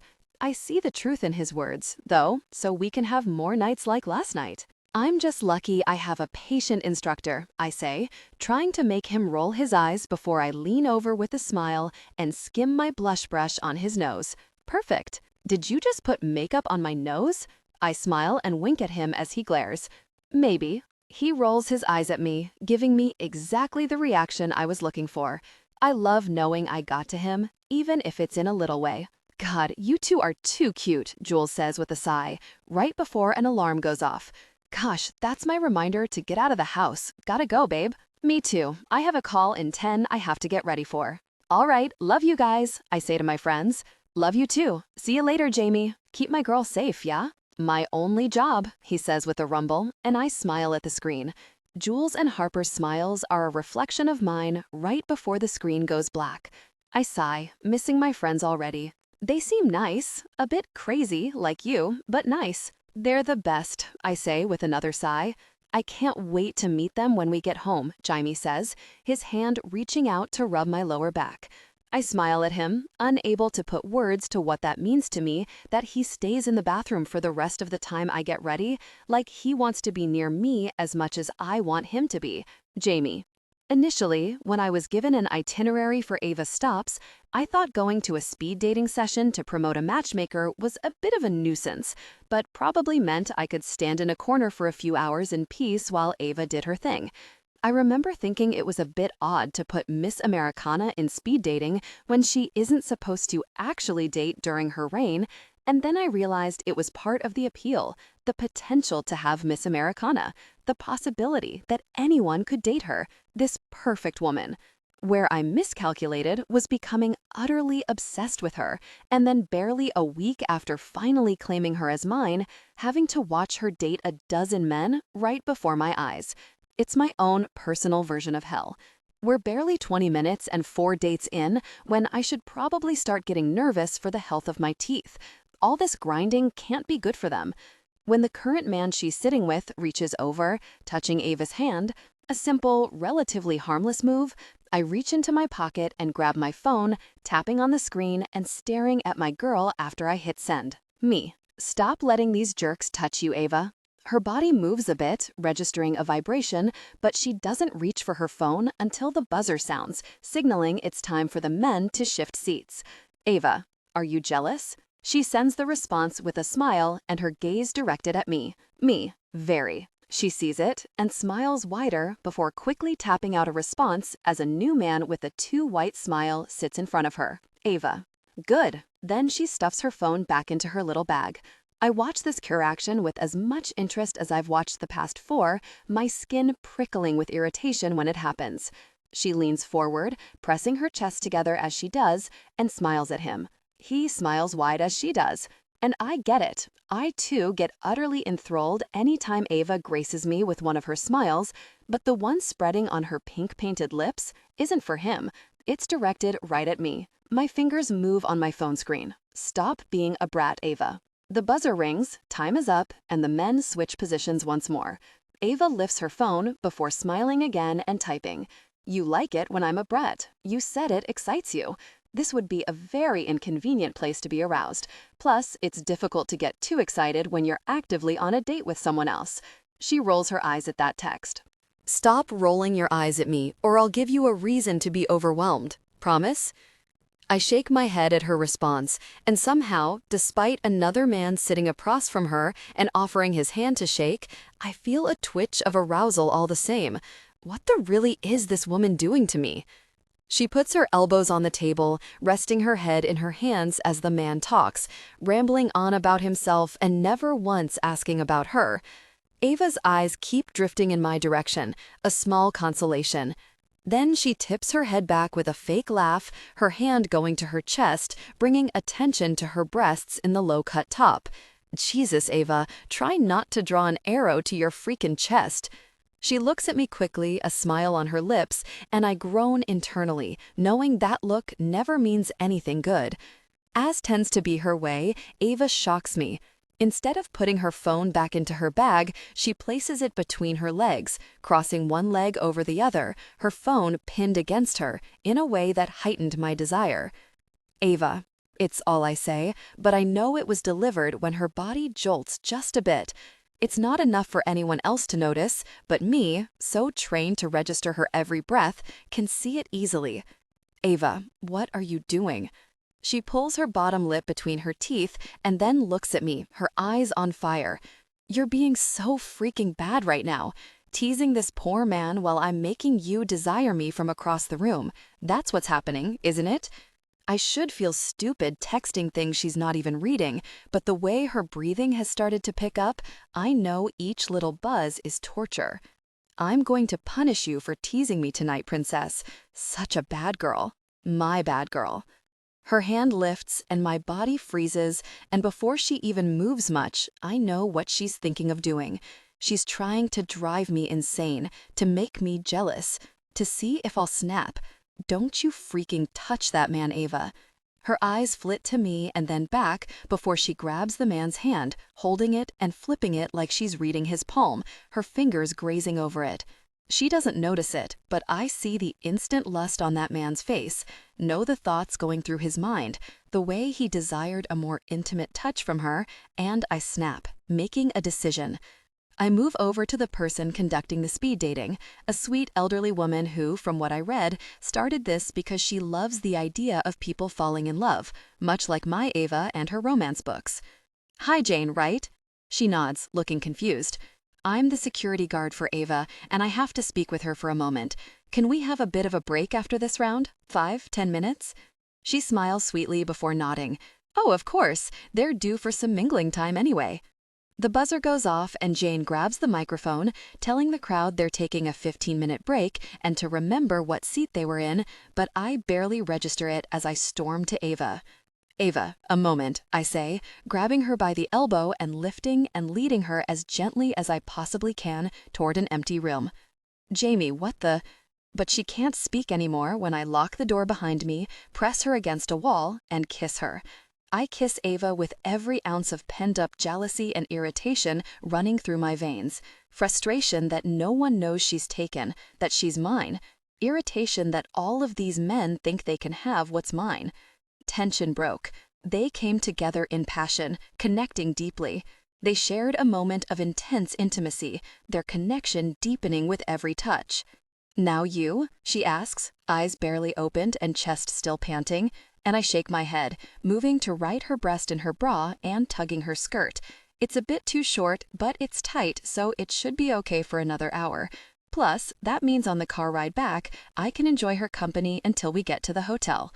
No, princess, I say, a finger sliding over her lip to fix her lipstick. Excuse me, she says, a small smile on her lips. I'm good. I just needed to remind you of our connection. You make me crazy, you know. Yeah, I know, she says with a smile, and I shake my head. No more touching Ava.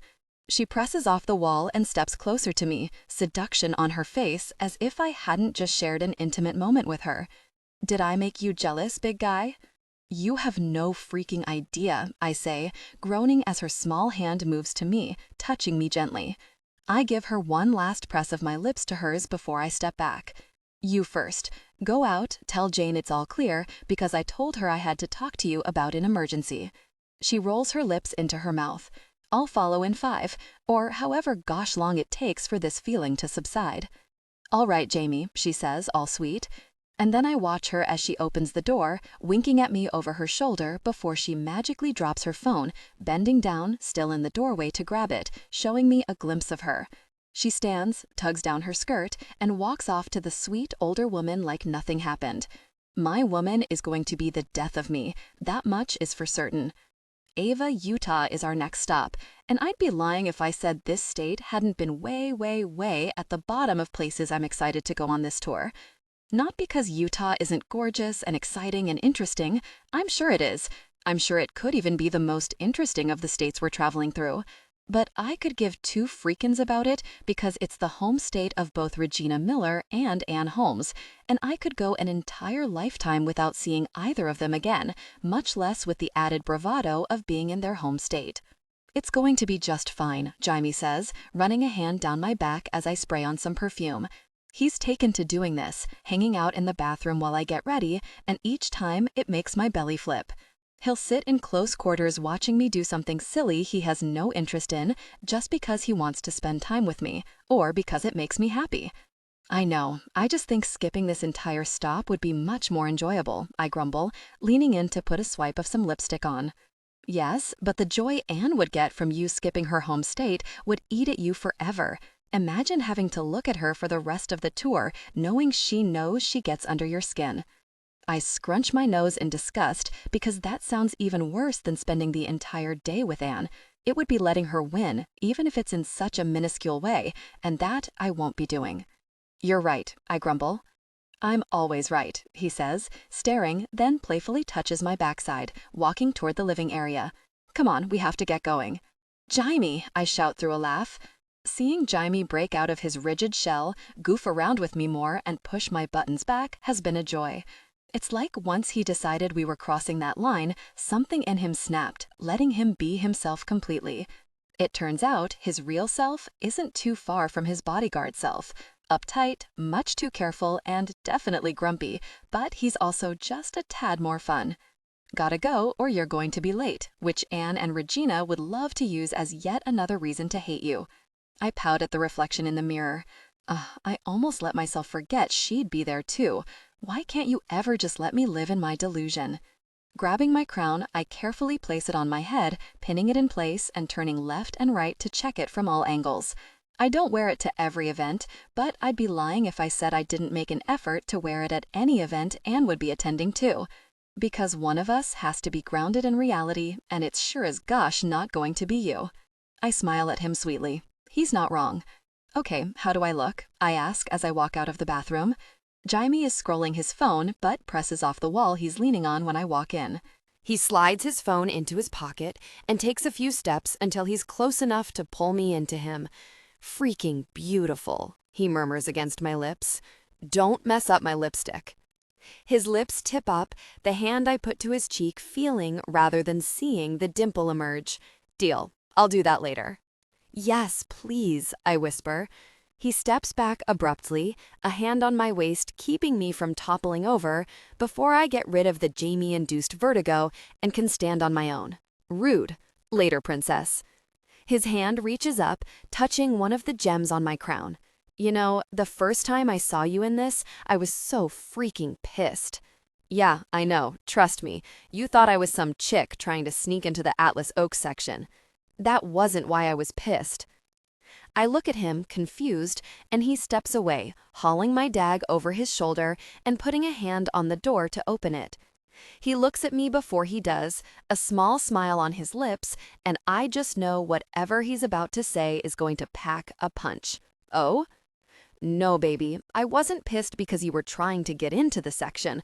I was pissed because all I could think about was what it would be like to be intimate with you wearing nothing but that crown. A rush of heat runs through my body, making my head light and my toes tingle, but Jaime opens the door, steps out, and holds it open for me. After you, princess. When we walk into the gymnasium, dozens of preteen and teenage girls start whispering, some excitedly, some with a look of irritation that matches the redhead at the front of the room. For Utah's stop, I'm joining Anne and a few other Miss Americana contestants at an assembly with the Girl Scouts of Utah, an organization for which she was a part of her entire childhood and is now a spokesperson for. It's strange, considering every other stop we've highlighted my mission of supporting small women-owned businesses, but I've come to learn to just let things roll when it comes to the Miss Americana organization. After I answer a few questions to the dozen or so reporters that are now lining the back of the high school gymnasium, I'm given a mic, and Anne and I stand on the small stage at the front of the room. She's blathering on about how important this is to her, and I'm forcing myself not to zone out when she turns to me. So, what have you prepared for us today? Anne says, a catty smile on her lips, and suddenly I get the feeling I am being so totally messed up, and not in the fun Jaime way. I'm sorry? Well, you did prepare something to show the girls, correct? A life lesson you can share with them, something you can teach them. That was the whole point of you coming here, after all. I smile and try to fight the urge to claw her eyes out. It was all in the email Regina sent you, she says, a stage whisper spoken directly into the microphone she's holding before giving an apologetic look to the girls. It's one of the fakest looks I've ever seen in my life. I'm so sorry, girls. Give us a second. There seems to be an issue with preparation. Miss New Jersey wasn't a Girl Scout, so she doesn't know our #1 rule. I don't miss how she always refuses to call me Miss Americana. The girls reply in unison, the first cardinal rule of being a Girl Scout or whatever, like a creepy little girl army: always be prepared. I didn't receive any emails from anyone, I say low to Anne, and she gives me a sad smile. Well, I guess you're just going to let all of these girls down, she says, not tampering with her voice to be between just us and waving her arm elegantly to the room. Irritation and anger brew within me, simmering and simmering until I start to feel my boiling point nearing. My eyes move along the room, trying to bring myself back to reality to figure out what to do next. That's when I see Regina standing in the wings, a smug smile on her face, and somehow I know this is intentional. This is to make me look bad because she can't stand me. She can't stand that I won her precious little contest and don't fit the stupid mold she thinks all women should fit into. She's so furious I haven't heeded her warnings and haven't fallen in line that she's willing to embarrass me, knowing it won't stay contained to just this event, since my every move has become public interest. Reporters in the back of the gym click their cameras, and girls start whispering amongst themselves in the crowd. But Regina Miller doesn't know me nearly as well as she thinks she does, because if there's one thing I am, it's stubborn as gosh. My eyes shift, my mind moving to try and think of what to do when I see it, the perfect answer. He seems to be the answer to everything these days: my happiness, my fulfillment, my safety. Jaime stands there, arms crossed on his chest, wearing an olive green t-shirt pulled tight against muscles and his broad chest, and a pair of black cargo pants, looking like a real-life G.I. Joe doll to my Barbie. Gosh, it's perfect, isn't it? And he is so going to hate this. I ignore that thought, deciding I can deal with his blowback after I turn and smile wide at Anne, whose own smile falters a bit, her perfect forehead creasing as I speak. You know, this actually is a wonderful opportunity to share something I've been working on a lot lately, I say excitedly. Recently, I had an incident where someone put their hands on me without my permission. My eyes move to the crowd, and the girls whisper and nod since the incident was widely publicized. And it really opened my eyes to how it's become a woman's job to know how to protect herself in any situation. I'm incredibly fortunate nothing terrible happened, but that's not always the case. I hear the shutters of cameras, and I keep my shoulders back, my chin tipped up, my crown on straight. Shoulders back, chest out, you got this, runs through my mind, and I remember why I'm here, what brought me here. I'm Ava Bordeaux. I won an entire nationwide pageant on a whim. I can handle a bunch of petty jerks who think they're better than everyone.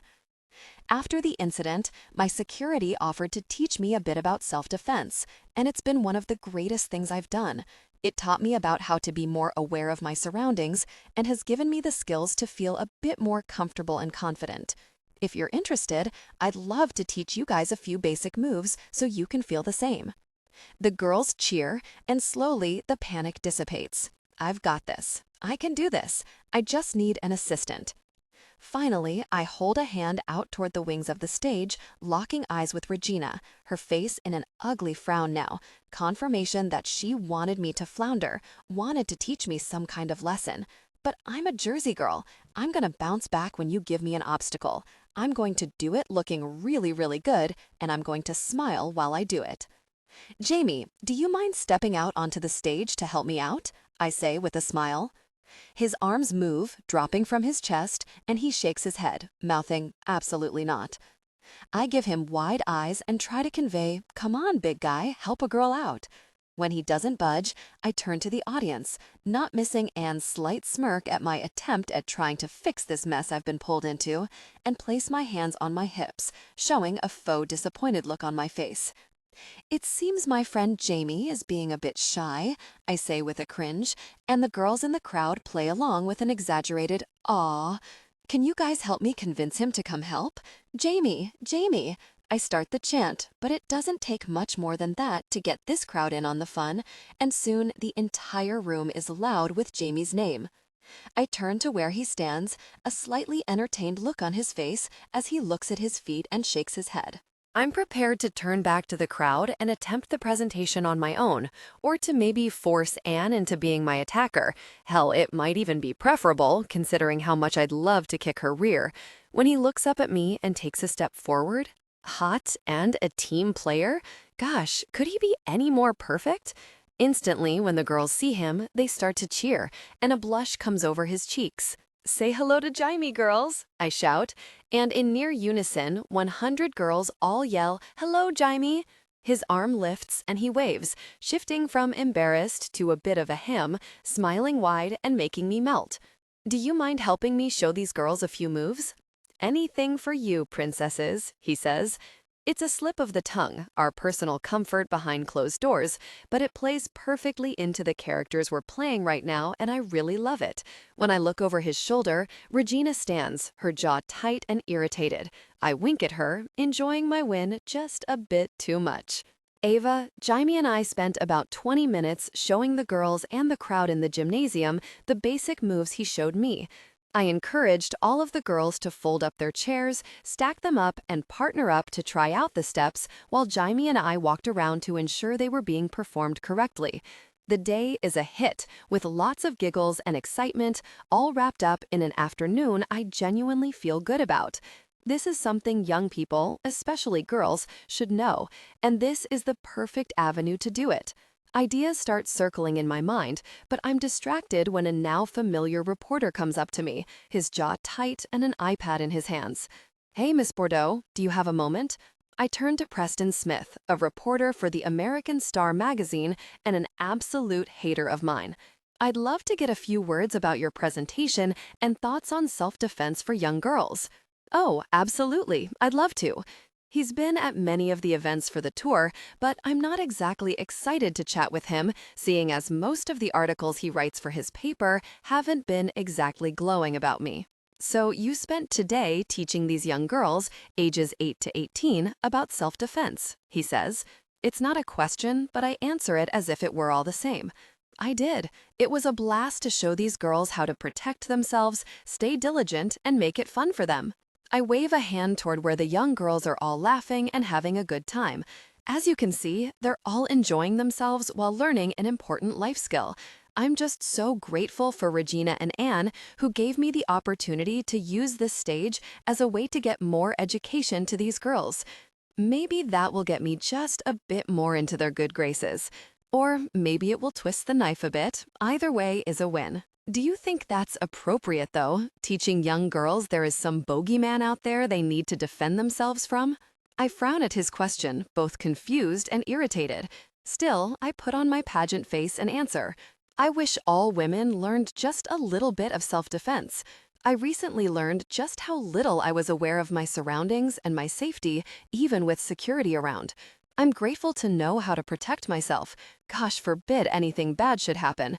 I, of course, hope and pray nothing happens to these girls, but I'm happy to give them these confidence-building skills everyone should have in their arsenal. A couple of the pageant girls around me nod in agreement, though Anne's jaw goes tight with irritation. Personally, I'd love a few more lessons myself, Miss Nevada, one of the other pageant contestants who attended the event, says with a smile. "After seeing what happened to you at that meet and greet, I realized I have no idea what to do in a situation like that." "Me too," Miss California says. I smile at Preston before turning to the girls. "Oh my gosh, yes, that would be so fun." All 4 of the other Miss Americana contestants in attendance nod, except for Anne, who stands there with a tight jaw, her face almost as red as her hair. "It isn't very becoming of women," Anne says through gritted teeth, "being able to fight." I fight the roll of my eyes, smiling sweetly at her. We're just making sure we're prepared for anything. Like you said, always be prepared. My smile goes admittedly catty as she frowns at me and huffs in irritation. Gosh, it's really great to see her mess backfire, and even better to make such delicious lemonade out of her disgusting lemons. As for lessons, I'm sure I could set something up either on an upcoming off day or after the tour. We could do an entire Miss Americana self-defense event, live stream it on social media. I love this idea. I think most of us will be in California next week, Cara, Miss California says. There's a studio downtown that a friend of mine owns. If you all don't have something planned, I bet we could set something up on one of Ava's off days. We could even post it on the official Miss Americana page. She looks over her shoulder with a wide smile at Regina. Isn't that a great idea, Regina? I don't know if it's an unintentional dig or if somehow Cara knows about what a difficult person Regina has been, but either way, the irritation that crosses Regina's face is priceless. I don't believe we have anything planned for Thursday. It's a day off from my tour, but I'd be happy to sacrifice that time for a good cause. I turn to Jaime. You into teaching a few more pageant queens about self-defense? Anytime, Jaime says with a small, righteous smile that almost makes me laugh. It won't hurt to have a hot instructor, you know, Cara says with a hip bump, and I nod with a wide, comical smile. But with the comment, Anne steps closer, listening to the conversation. The reporter's eyes move to her, and she smiles wider before he speaks again. About that instructor, the reporter says, I'd completely forgotten he was even there still, my mind rolling with ideas for a self-defense day. One of your fellow contestants has implied you have a personal relationship with your bodyguard. As we all know, one of the main tenets of the Miss Americana pageant is to remain single. Have you upheld that so far? My gut drops to my feet with his words, a clear leading question, and with Anne smiling so close to me, I begin to wonder if this is another setup. Kind of an off-topic question, don't you think? We're here to talk Girl Scouts and self-defense after all, I say with a tight smile. I'm interested too, Anne says, and it takes everything in me not to let the irritations show on my face, instead keeping a sweet, pleasant smile on my lips. Since you're not supposed to be dating anyone while you hold the crown, would be a shame to lose your title over a boy. I look at her and smile through the really daggers I'm sending. What is this chick's problem? That's such an outdated rule, Anne, and you know that, Cara says with an annoyed look. Weren't you bragging about a boyfriend literally days before the pageant? It's misogynistic and stupid. Anne's mouth opens to argue, but I decide it's time to nip this in the bud before things get out of hand. I turn to Preston with an incredibly fake smile. Jaime and I are just good friends, I say with an easy smile and a flick of my hand. Anytime you spend more than a few days with a person, you're bound to become friends. Unless you have no personal skills, you know. My eyes shoot to Anne, and I smile one last time. Now, thank you so much for your time, but I do have to do a few more interviews and would like to chat with some friends before I go. I say, then walk off to literally anyone but Anne and this reporter. You did good, princess. I hate this, I whisper. I hate keeping Jaime some secret, hate not being able to claim him as my own, to shout about it from the rooftops. But if today taught me anything, it's that Anne is out for blood. I spend the next 30 minutes making plans with Cara, who calls her friend to make sure we can use her studio while we're in California, taking photos and saying our goodbyes before Jaime leads me to the SUV, and I take my very first full breath of air since I walked onto that stage. That was a setup, Jaime says once we pull out of the parking lot. Yeah, I whisper, because I know he's right. I just don't know how or if I won this round. We drive in silence, each of us lost in our thoughts, and before I know it, we're at the hotel. Thank you, I say as he helps me out of the car, holding Peach in her carrier in one hand and giving me his other. For helping me today, really. I'll always come to the rescue for you, princess. Jaime. The morning after the Girl Scout presentation, I wake up with the sun to her body curled around me. Slipping out, I get in a workout and a shower before I slide back into bed in sweats and a tea to wake her. Good morning, her sleepy, sexy voice groans, her leg hitching up over my hip and pulling herself closer to me before pressing a soft kiss near my lips. Her aim isn't perfect with her eyes closed, so I use a hand to guide her head to press mine to her for a proper good morning kiss. We gotta get up, princess. Get on the road. I whisper when the kiss breaks. I want to lie in bed, she groans, snuggling in closer. Through my sweats, I can feel the heat of her against me, and it takes everything in me not to take her up on the offer. We gotta get on the road, Ava. Morning intimacy. Later, I murmur, my lips somehow having found their way to her neck. Or we could now, she says, her words trailing off with insinuation. Ava, I groan against her as she lifts her hips to try and get some kind of purchase on me, but I know if I don't get out of this bed now, we are absolutely doomed, as is any hope of getting to our stop in Las Vegas on time. So I roll out of her reach and out of bed, then grab her, lifting her over my shoulder with ease and playfully tapping her. Come on, we have to go. We'll be intimate as soon as we get to the next stop. She pouts as I set her down in the bathroom, and I laugh. 5 minutes, Ava, then we've got to get out the door. As seems to be her way, Ava takes 5 more minutes than we have getting ready, something I think she knows I've built into our itinerary at this point, so I only give her enough teasing so I get to tease her, but not enough to actually start an argument.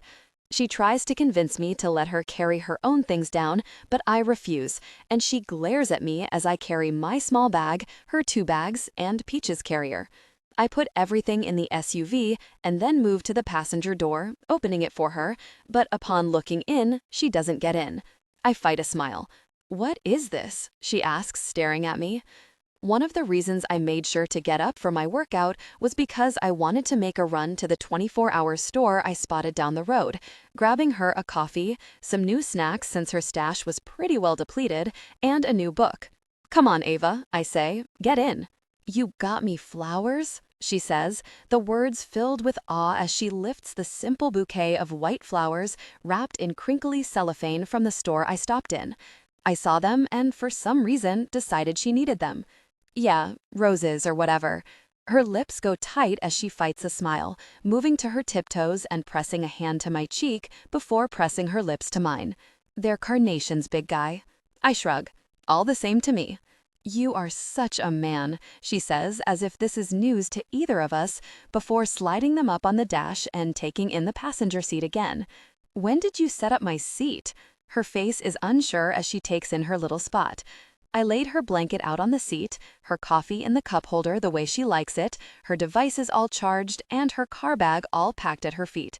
Peach is already snoozing in her carrier in the back seat, though I'm sure she'll make her way up front eventually. "Ava, I take care of what's mine. Now please, get in so I can get what's mine to her next destination," I say, thinking about the traffic we're bound to hit if we don't leave this hotel 5 minutes ago. It only takes a few more seconds of staring her down, of her contemplating arguing and reading me, to decide I mean what I say and for her to hop her sweet self in. She lets me lean over her, pulling the seatbelt and buckling her in, something she stopped bugging me about after we finally got together. I like taking care of Ava. I like making sure she's safe, but most of all, I like that she's willing to give me that peace of mind as well. I stand straight before leaning in once more, pressing a soft kiss to her lips because I just can't really help it, her soft hand reaching up to graze my cheek as I do, a small sigh coming from her. I could do it all day, but I can't, so I pull back, slam the door shut, get in the driver's seat, and start the car. Leaning to the back, I unzip Peach's carrier so she can explore whenever she wants, as Ava lifts the book I bought her, flipping through it. I've pulled out onto the road when she sees a dog-eared page she opens up to as we bounce along old back roads leading to the highway. "What?" she mumbles under her breath, and I know what she sees.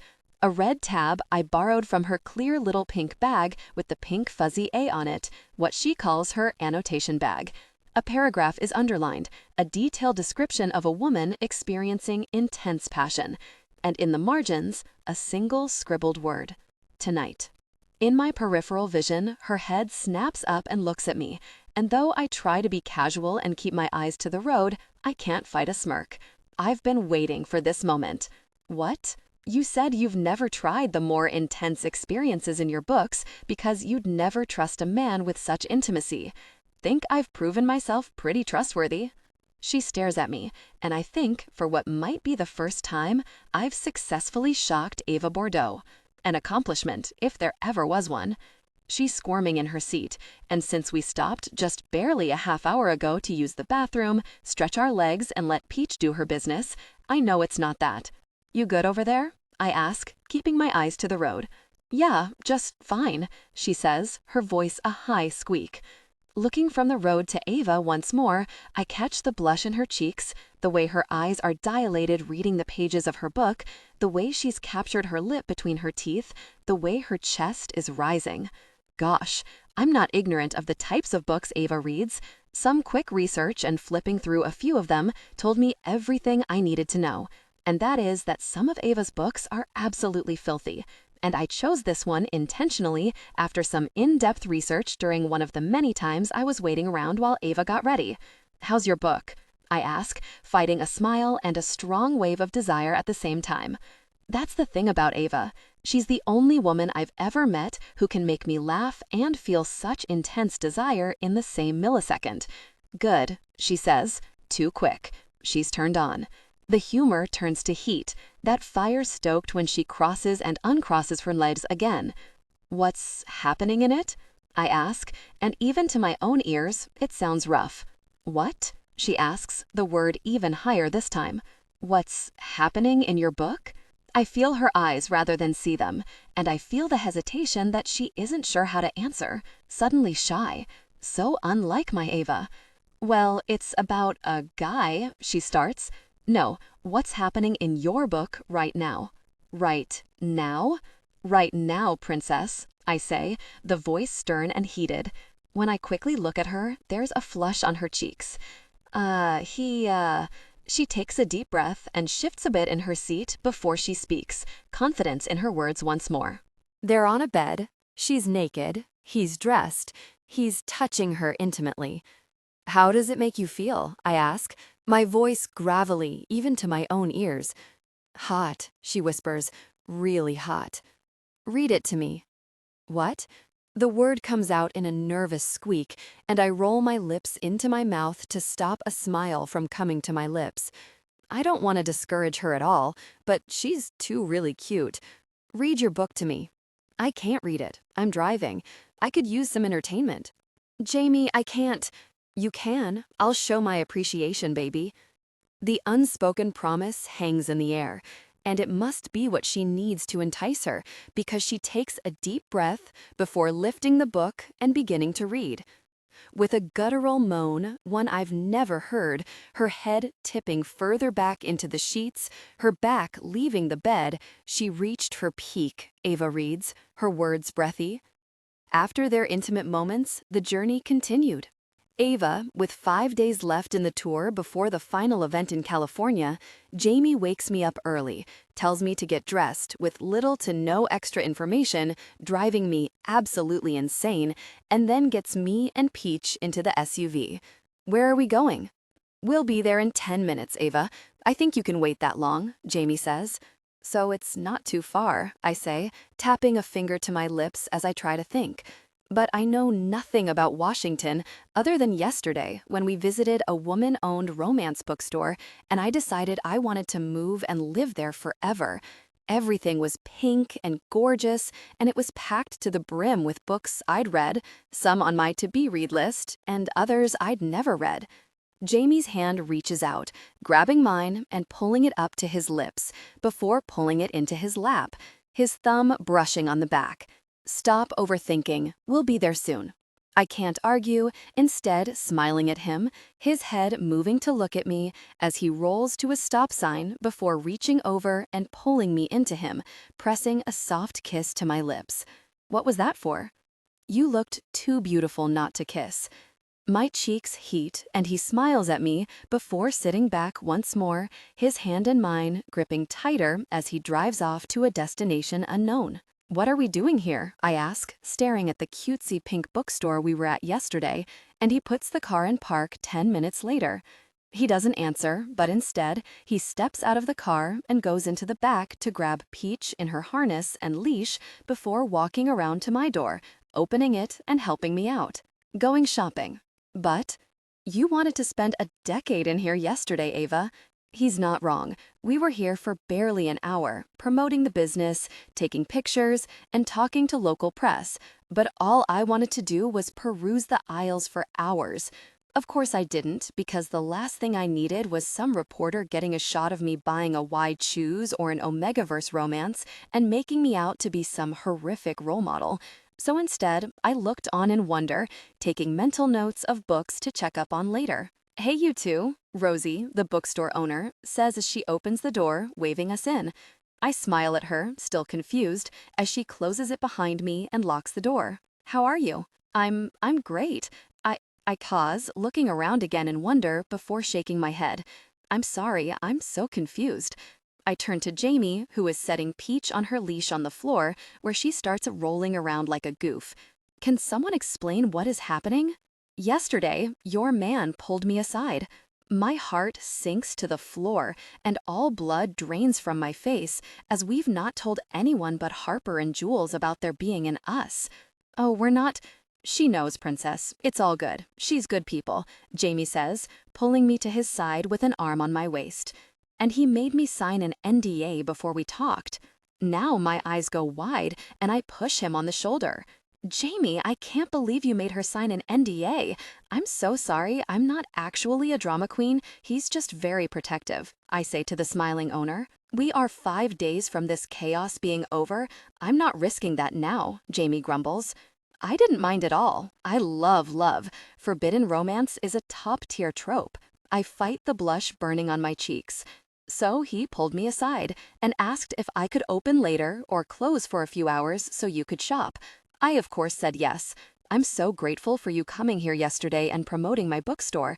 The area isn't the most well-known, and getting the name out there, it meant a lot to me. What you're doing for small businesses is amazing." I open my mouth but don't speak because I'm unsure of what to say. Whenever someone talks to me like that, I feel wildly uncomfortable, like they think I'm making some grand gesture when I'm just living my life. Anyway, I'm gonna head into the back, give you two some privacy to wander and shop. 2 o'clock, right? Jaime asks, and Rosie nods. "Yes, we open at 3 today, and with the press from yesterday, I want to make sure you two have privacy before people come here." "Perfect, thank you," Jaime says, and he nods, heading to the back. "What?" I look around. "What is this?" "I'm taking you shopping." You're taking me shopping?" He smiles wide and nods, crossing his arms on his chest. "You're taking me shopping, and you closed down the entire store so I could buy books in peace?" "Exactly. Whatever you want, it's yours, Ava. You already filled a duffel bag with the books you've read on this trip. What's a dozen more?" "I have money, Jaime. I can—" "This is a date, Ava." The words stick in the air around us, seemingly to twinkle in this pink store with gorgeous books all around. We haven't had one of those yet. I don't know when we'll get a chance, so I'm taking this one. And I figured, a blush blooms on his cheeks, and he suddenly looks almost shy. "I figured it would be a good first date to remember, letting you go crazy in your favorite kind of place." "Oh my God," I whisper, and he suddenly looks on guard. "What?" I take a step closer to him, closing the gap between us. "What's wrong?" Nothing at all. It's just, you're so into me," I whisper, letting a hand trail up his front until my hand is on his shoulder. "You have no really idea," he says, before leaning down and pressing his lips to mine. It's a sweet kiss, not completely devoid of the fire that always seems to be burning in the background, but this time just a press of lips on lips. His are soft and warm, the scruff of his chin grating along mine as my hand moves to his neck, as his hand moves to my waist, pulling me in tight. We stand like that, gently kissing like we have all the time in the world, before he finally lets my lips go, pressing his forehead to mine. But we don't have all day, so I can't just kiss you in a bookstore indefinitely. "Bummer," I whisper, and he smiles. "That would be a really good first date. Maybe our second one," he says, pushing my hair behind my ear. "Now go shopping." "How many books can I get?" I ask, stepping back and bouncing on the toes of my shoes and my sneakers. "However many I can hold, Princess." "Is that a challenge?" My eyes move to his arms before leaning in to grip his bicep that my hand could barely get a quarter around. "I bet you could hold a lot of books." He shifts closer again, stepping into my space and wrapping an arm around my waist to tug me close. We stand like that, gently kissing like we have all the time in the world, before he finally lets my lips go, pressing his forehead to mine. But we don't have all day, so I can't just kiss you in a bookstore indefinitely. Bummer, I whisper, and he smiles. That would be a really good first date. Maybe our second one, he says, pushing my hair behind my ear. Now go shopping. How many books can I get? I ask, stepping back and bouncing on the toes of my shoes and my sneakers. However many I can hold, princess. Is that a challenge? My eyes move to his arms before leaning in to grip his bicep that my hand could barely get a quarter around. I bet you could hold a lot of books. He shifts closer again, stepping into my space and wrapping an arm around my waist to tug me close. We stand like that, gently kissing like we have all the time in the world, before he finally lets my lips go, pressing his forehead to mine. But we don't have all day, so I can't just kiss you in a bookstore indefinitely. Bummer, I whisper, and he smiles. That would be a really good first date. Maybe our second one, he says, pushing my hair behind my ear. Now go shopping. How many books can I get? I ask, stepping back and bouncing on the toes of my shoes and my sneakers. However many I can hold, princess. Is that a challenge? My eyes move to his arms before leaning in to grip his bicep that my hand could barely get a quarter around. I bet you could hold a lot of books. He shifts closer again, stepping into my space and wrapping an arm around my waist to tug me close. If you promise to read some of your favorite scenes out loud to me, I'll buy the whole very store. Heat runs through me as I remember doing just that. Deal. He smiles like there wasn't a doubt in his mind that I'd be game before turning me and giving me a playful tap. Go. So, our first date, I say, with a smile as we walk through a small suburban park Jaime took us to after the bookstore. We're hand in hand, Jaime holding Peach's leash as she chases a butterfly. It's hilarious seeing big, bad Jaime Wild holding a pink, glittery leash attached to a harness with tiny strawberries on it, a kitten prancing around. But somehow, it works. Everything with Jaime always seems to just work. I can't decide if it's because I'm so very into him or if we were both made to be right here with one another. Being a hopeless romantic, I've always believed in love at first sight, but maybe in reality it works a little differently. Maybe my constant need to bug him, his bone-deep desire to protect me, is just that, love at first sight manifesting in reality. It's been there since the beginning and has refused to be ignored. Did I do okay?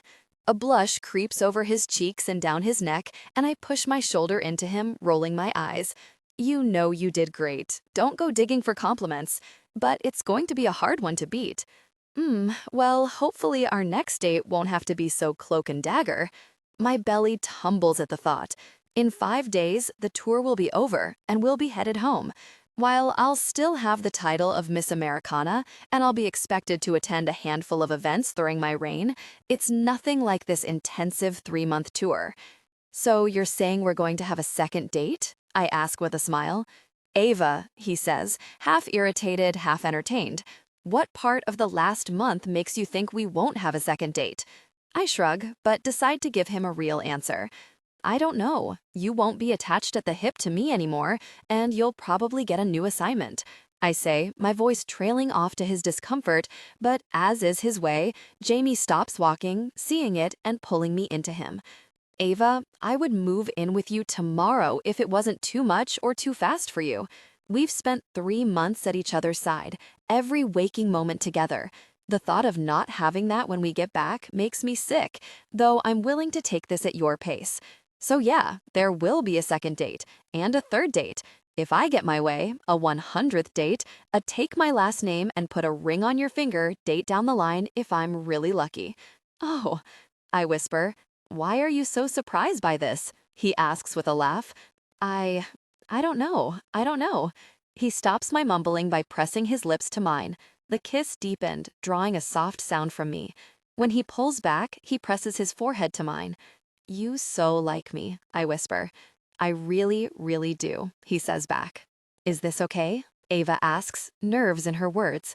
She turns in the mirror, left and right and forward, like she's looking for any imperfection at all she can fix before we leave. But as always, she looks really stunning.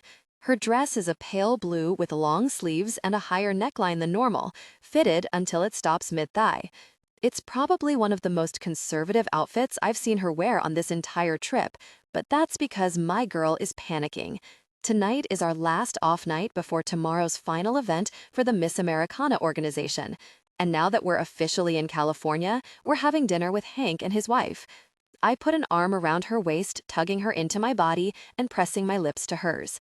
She picked out my outfit, one similar to the gala we went to, a black suit and a black dress shirt. Bodyguard chic, she told me, giggling when I rolled my eyes. But I can't deny we look very good together. "Don't mess up my lipstick, Jaime Wild," she shouts, putting her hands to my chest and attempting to push, though it gets her nowhere. "Ugh, you're so annoyingly strong." "You look perfect, Ava," I say to her, low and reassuring, ignoring her arguing. Her body goes slack in my arms, her eyes going hopeful despite the lingering nerves. "Really? You always look perfect to me, princess." That makes her big blue eyes roll, and I smile. Her hand lifts, the nail of her finger pressing into where I never really noticed I had a dimple, but Ava loves to point it out. "You're so annoying," she says with a sigh. "They're going to love you." White teeth come out to bite her bottom lip while her hand plays with the collar of my shirt. But what if they don't? They will. But what if... Then they aren't the good people I thought they were. But I'm telling you, Ava, they're good people. She lets out a long breath. "I'm nervous," she finally admits. "No need to be," I say, leaning down and pressing my lips to her gently. "You're perfect, Ava. They're going to love you." This... She looks around like she's nervous to say whatever she's about to say. This feels real. Good, it is. Another roll of her eyes and my lips tip up in a smile once more as she shakes her head. You know what I mean.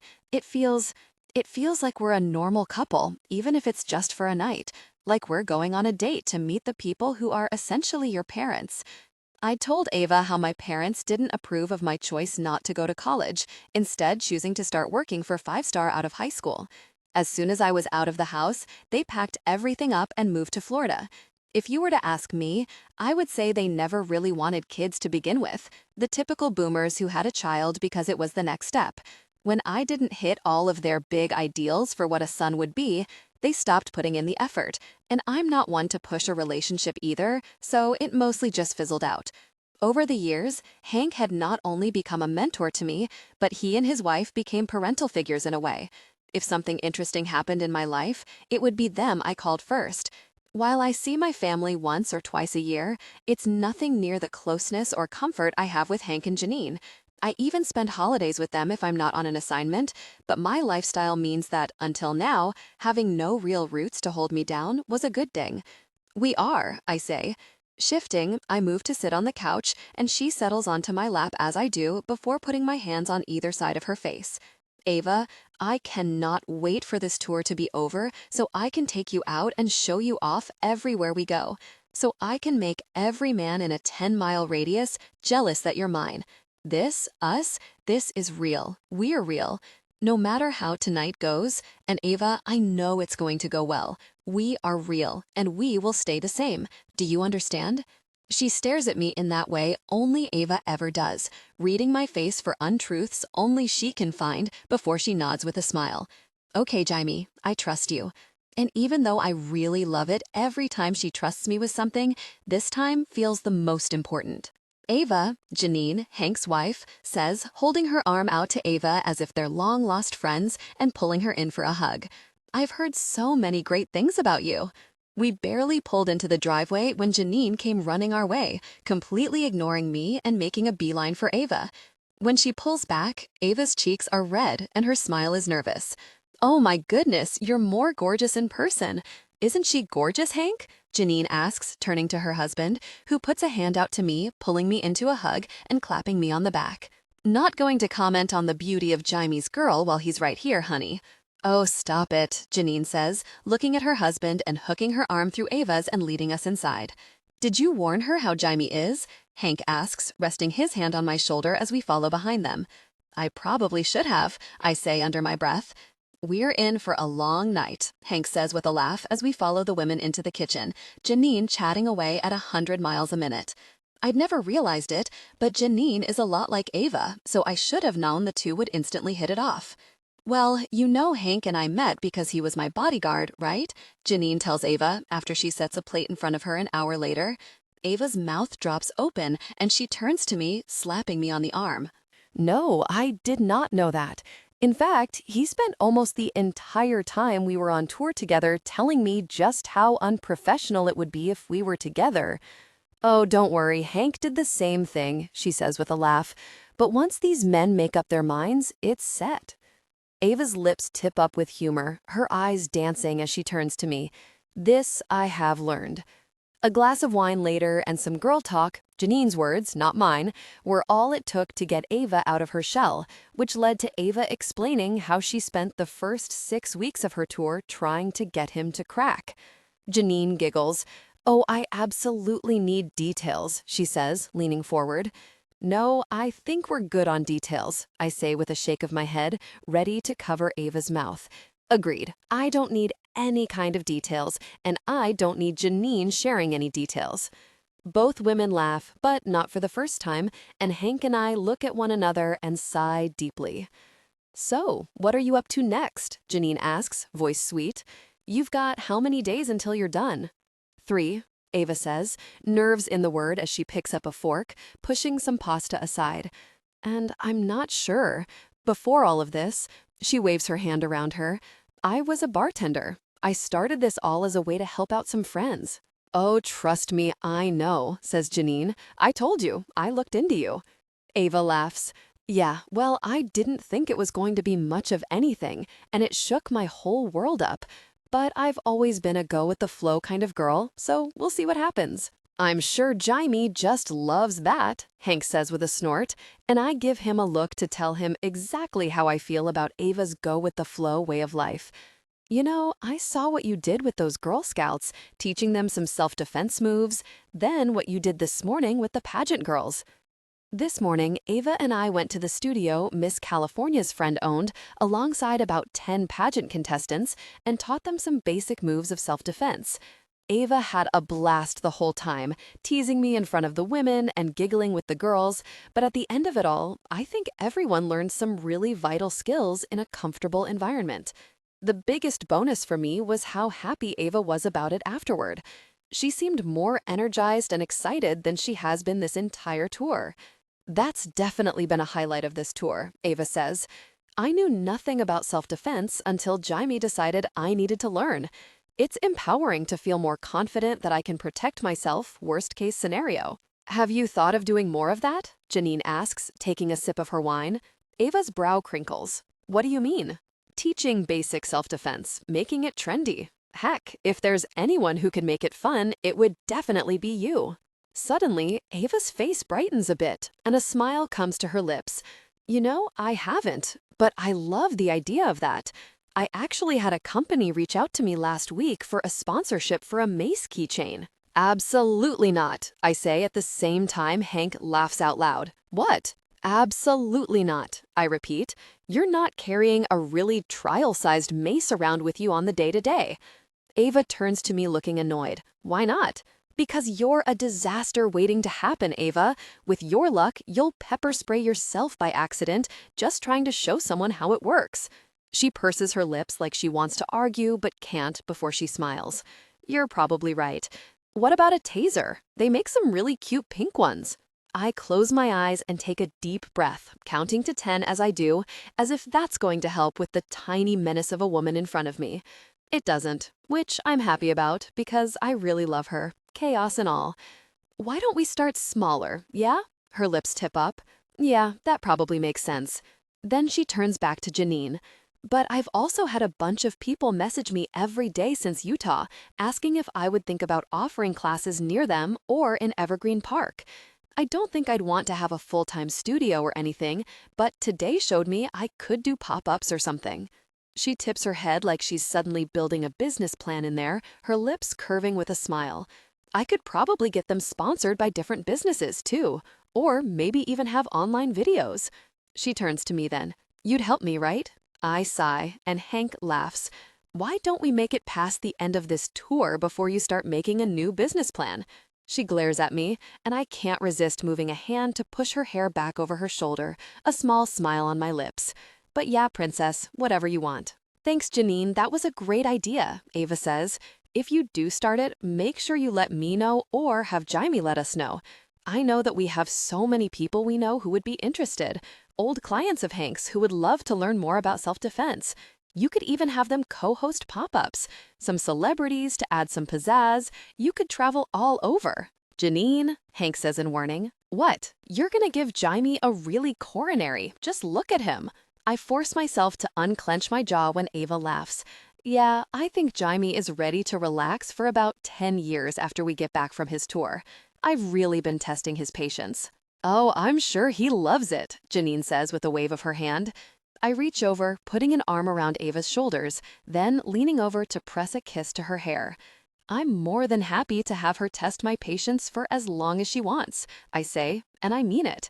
Ava blushes, Janine awes, but Hank just stares at me thoughtfully before giving me a small, almost imperceptible nod.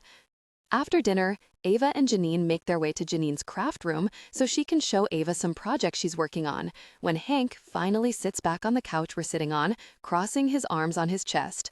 Never thought I'd see the day. Shut it, Hank. Just saying, it's good to see you interested in something other than work. It's been a long time coming, I suppose. So what are your plans after all of this? Assuming your plan of disappearing into the Poconos for a life of peace and quiet is off the table, he says. Yeah, I don't see Ava being too into living off the grid, I say with a smile, not able to picture her being too far from civilization and shopping and other people for her to socialize with. Though I bet I could probably convince her to hole up with me for a few weeks at a time, a compromise. We'd have to bring Peach, of course. Peach, who has been trotting around Janine and Hank's house like she owns the place. You gonna stay with 5 Star? I don't know. For one, I'm not sure if they'll want me there after they find out about me and Ava. So, you two are going public? After the tour is done. I'm going crazy as it is, everyone not knowing she's taken. He nods his approval. Good, good. You know I put in provisions for if you get let go or leave early. You and any employee there longer than 10 years before the company was sold are covered. There's a different account for your retirement no one can touch. Yeah, Miles told me.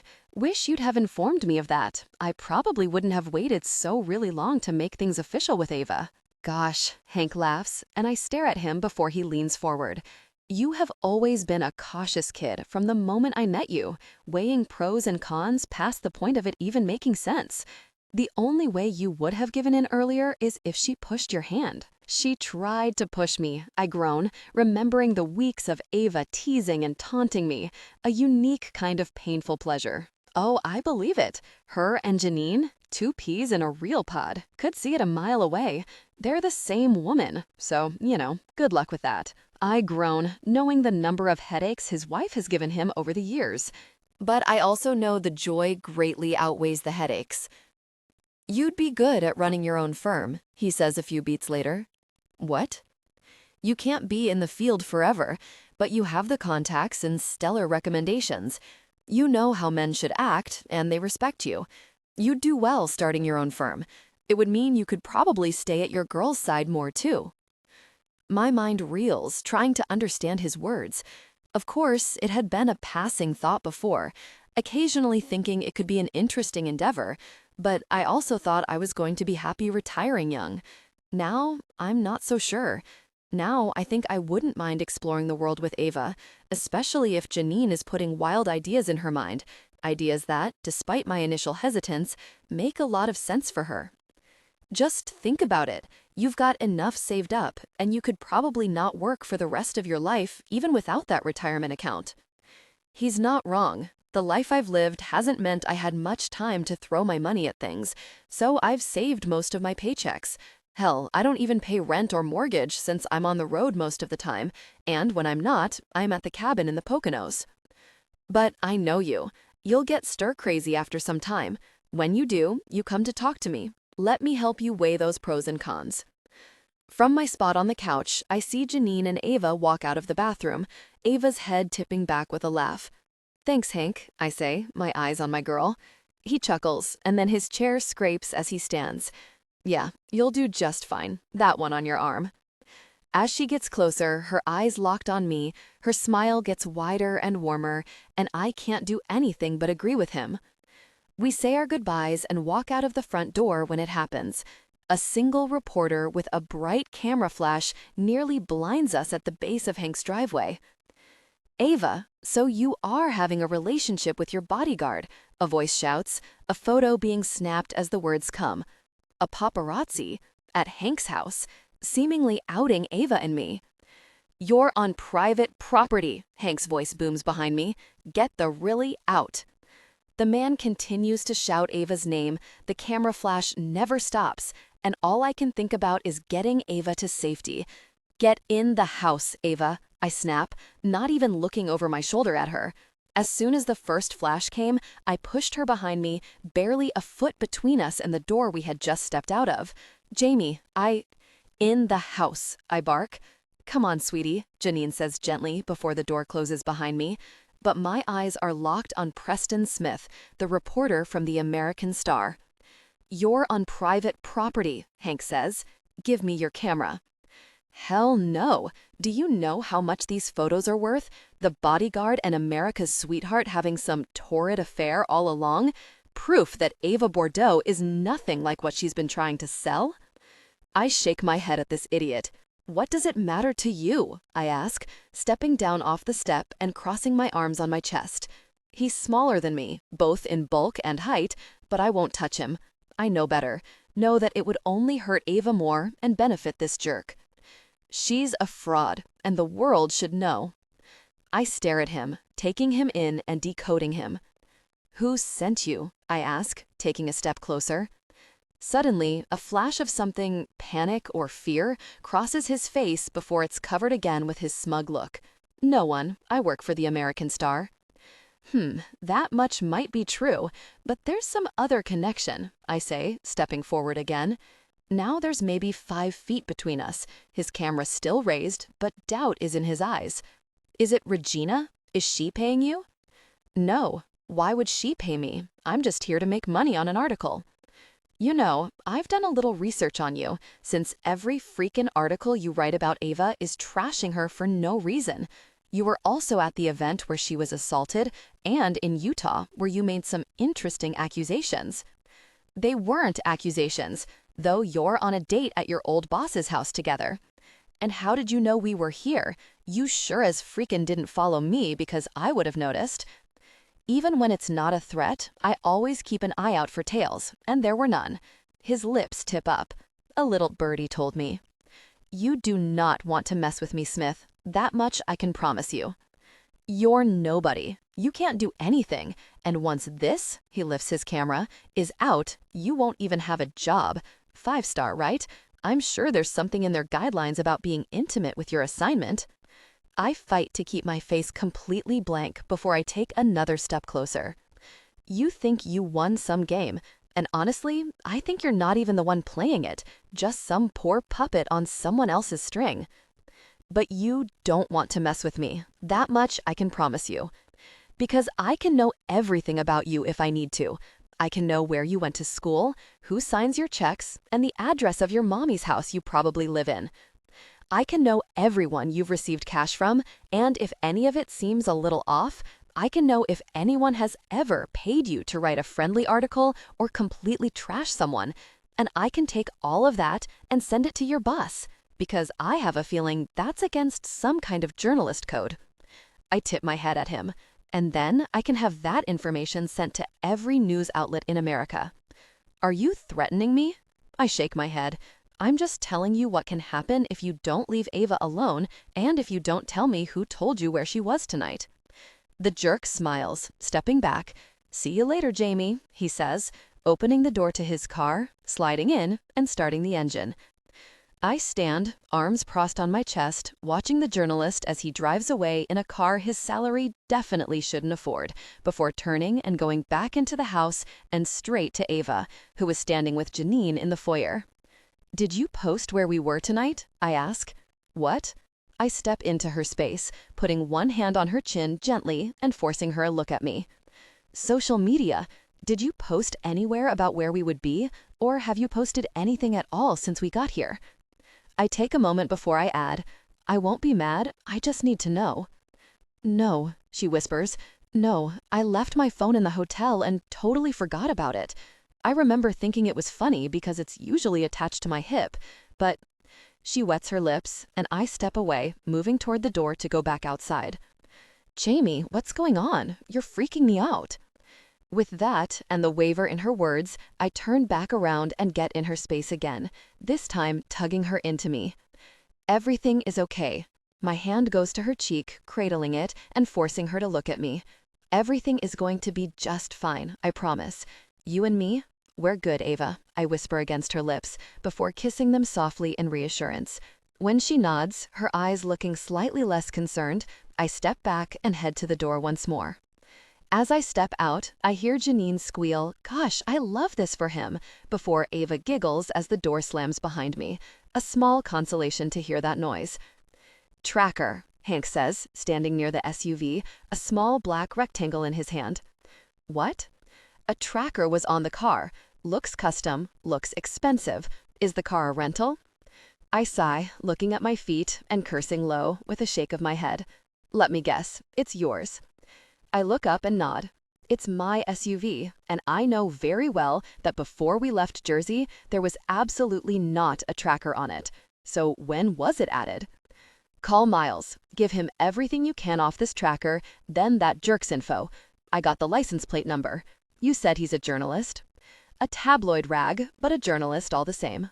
He's been at a few of the events, and every article he writes, he bashes Ava. You think there's something more there?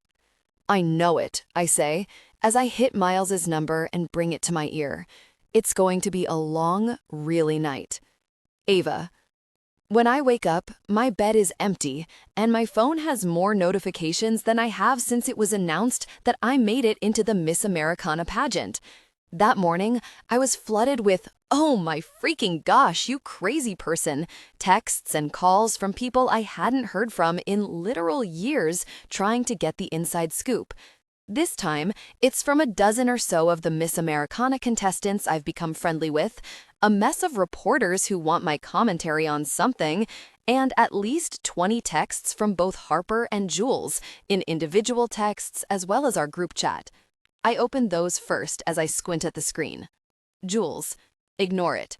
Harper, don't. Call us right away. Jules, who the freaking even cares if you're intimate with your bodyguard? Harper, since when has being a good, down-to-earth person been a bad thing? Harper, don't search your name, Ava. Promise me. Jules, oh, stop. Don't scare the girl. Harper, I'm just saying, some of those comments are feral. Maybe don't read the comments. Jules, but there are even more good ones. A lot of people agree with us. I'm lost beyond belief and tap back to my messages, opening the ones from Kara. Kara, please tell me you're actually intimate with that attractive person. I'm begging. I'm also begging for all of the details. And another from Miss New York. Lily, babe, call me. I need to know what is happening. Also, good for you. What the actual freaking is going on? So I do what any normal person would do. I search my name. And almost instantly, a post from American Star magazine pops up, the title as concerning as the text make it seem. Miss Americana, Ava Bordeaux, disgracing her crown and title. Well, that's something. When I scroll, there are a few pictures of me, one at the crowning ceremony, my face covered in genuine shock, but for the first time, when I look at it, I see Anne, the crushed look painted on her face and the absolute hatred in her eyes. The rest of the accompanying photos are perfectly timed shots, me with an angry face as I argue with a reporter, a shot of what looks like Jaime assaulting me at the Girl Scout self-defense tutorial, me slapping the man who smacked me, a shot of Jaime and me dancing at the benefit, looking much cozier than we should, a photo of Jaime and me walking Peach in the park on our first date both makes ice form in my veins and makes me wonder if this creep would be willing to send me a copy because it's the cutest picture ever. And finally, there's a snapshot of Jaime leading me out of Hank's house last night, me looking over my shoulder and laughing, Jaime looking down at me with utter adoration in his eyes, his hand on my waist pulling me close. Each photo is chosen precisely to tell a story, and as I read the article, I realize the story is more of the same. There's a range of accusations within it, from my not being qualified to be Miss Americana and how the industry needs to add more qualifiers to keep out the riffraff, to my not valuing my position, to my being a bad influence for the many watching young eyes. It's all nonsense, really, some poorly written piece to drag me through the mud, except for one part, one paragraph that takes the breath from my lungs. And it also seems Miss Boudreau is breaking her contract in more ways than just not upholding the values and tradition of the organization. American Star can officially confirm that she's dating her bodyguard, Jaime Wild of 5-Star Security, assigned by the organization to chaperone her. Because not only does she not uphold traditional values, but she's so self-absorbed, she believes she's in danger visiting with the people who voted for her to win her crown. I don't even let my mind touch on the fact that this article makes it seem like hiring Jaime was my idea, like I'm some diva with a self-inflated ego thinking everyone and anyone is out to get me. I don't even care about the accusations that I'm not a good person or that I'm fake, whatever, but I do care that they've dragged Jaime into this. I feel sick to my stomach, and for a moment, I contemplate hiding in this bed all day. "What's wrong?" Jaime asks when he walks into the room we're sharing with Peach's food bowl. I jump, not having heard him, lost in thought as I scroll and read the comments, ignoring all common sense that is screaming at me not to. Some were great and supportive, but as you quickly learn when you have any sort of social presence, there are more than a healthy amount that are absolutely scathing. "Have you seen this?" I ask, pushing my hair back over my shoulder and sitting up straight from where I've been hunched over my phone. "The article?" I nod. "Yeah, a pile of gosh." He tugs his shirt over his head. It seems he not only came back, but also showered while I was distracted. Really, how long was I lost in that rabbit hole?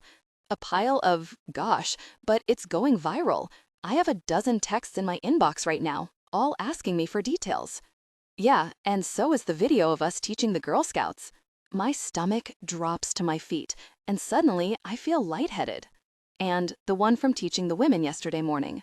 "Doesn't matter," he says, rooting through a bag for socks before sitting on the side of the bed and pulling them on.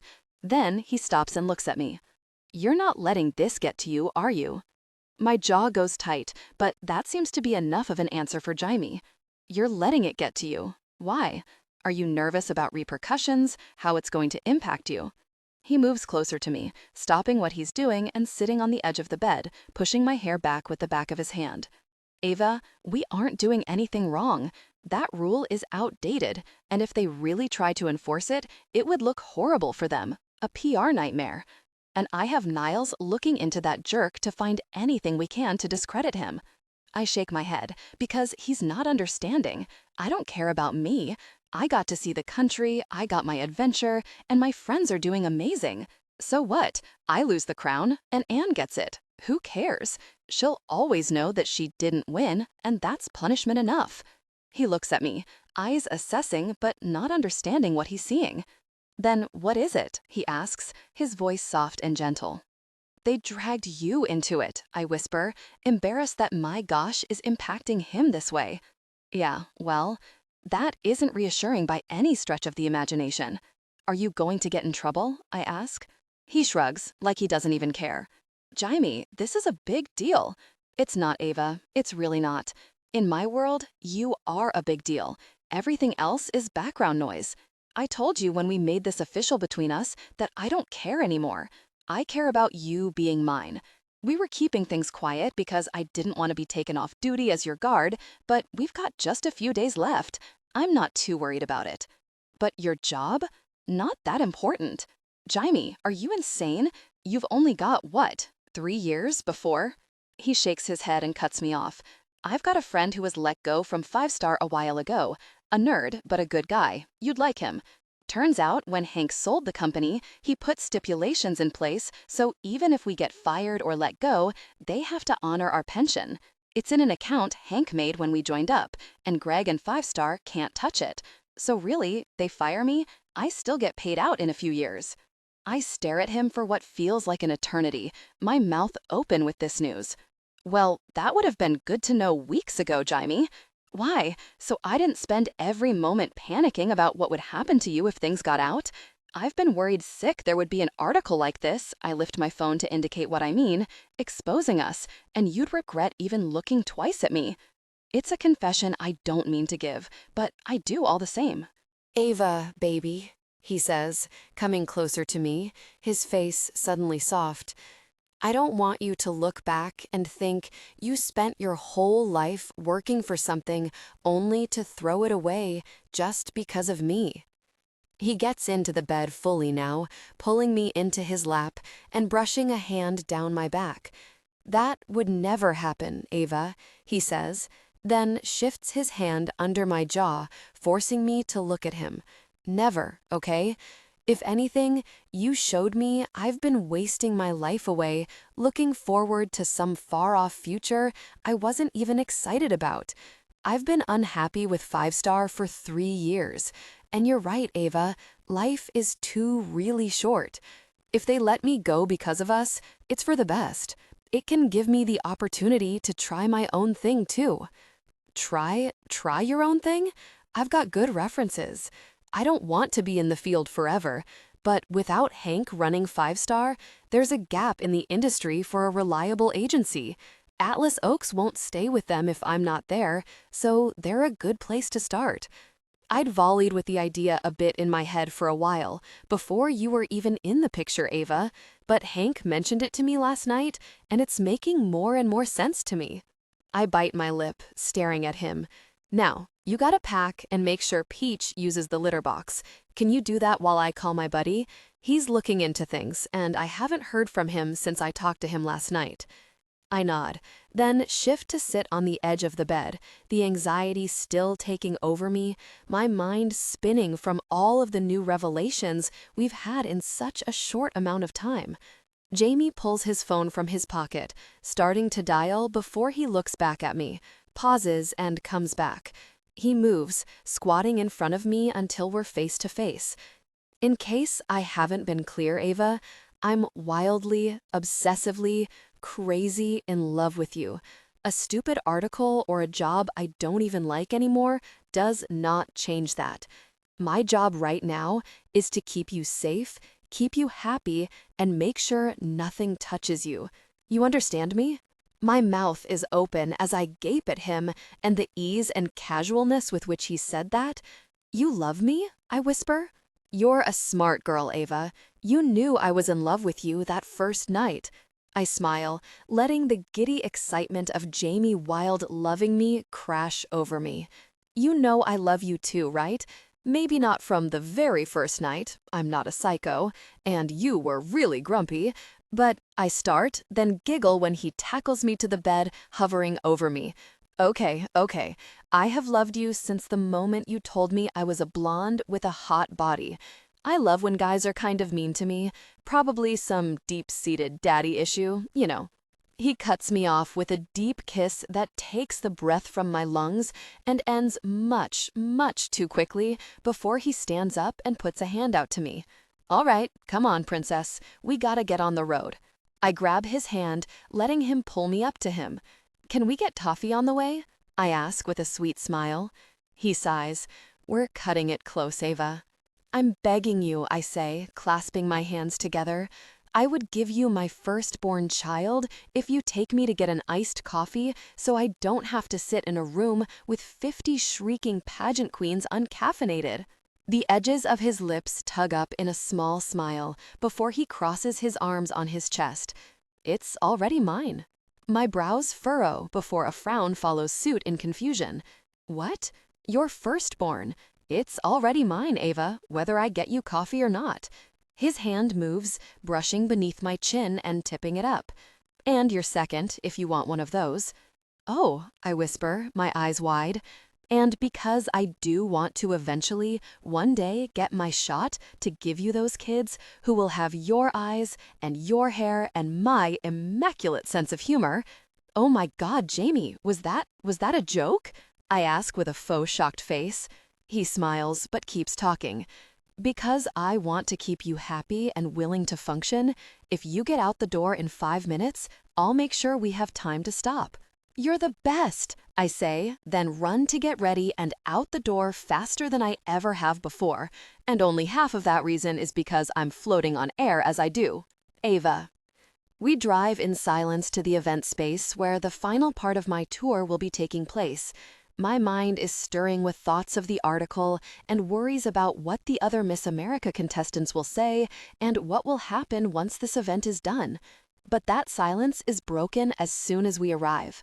When Jaime steps out of the SUV to hand the keys to a valet, shouts start.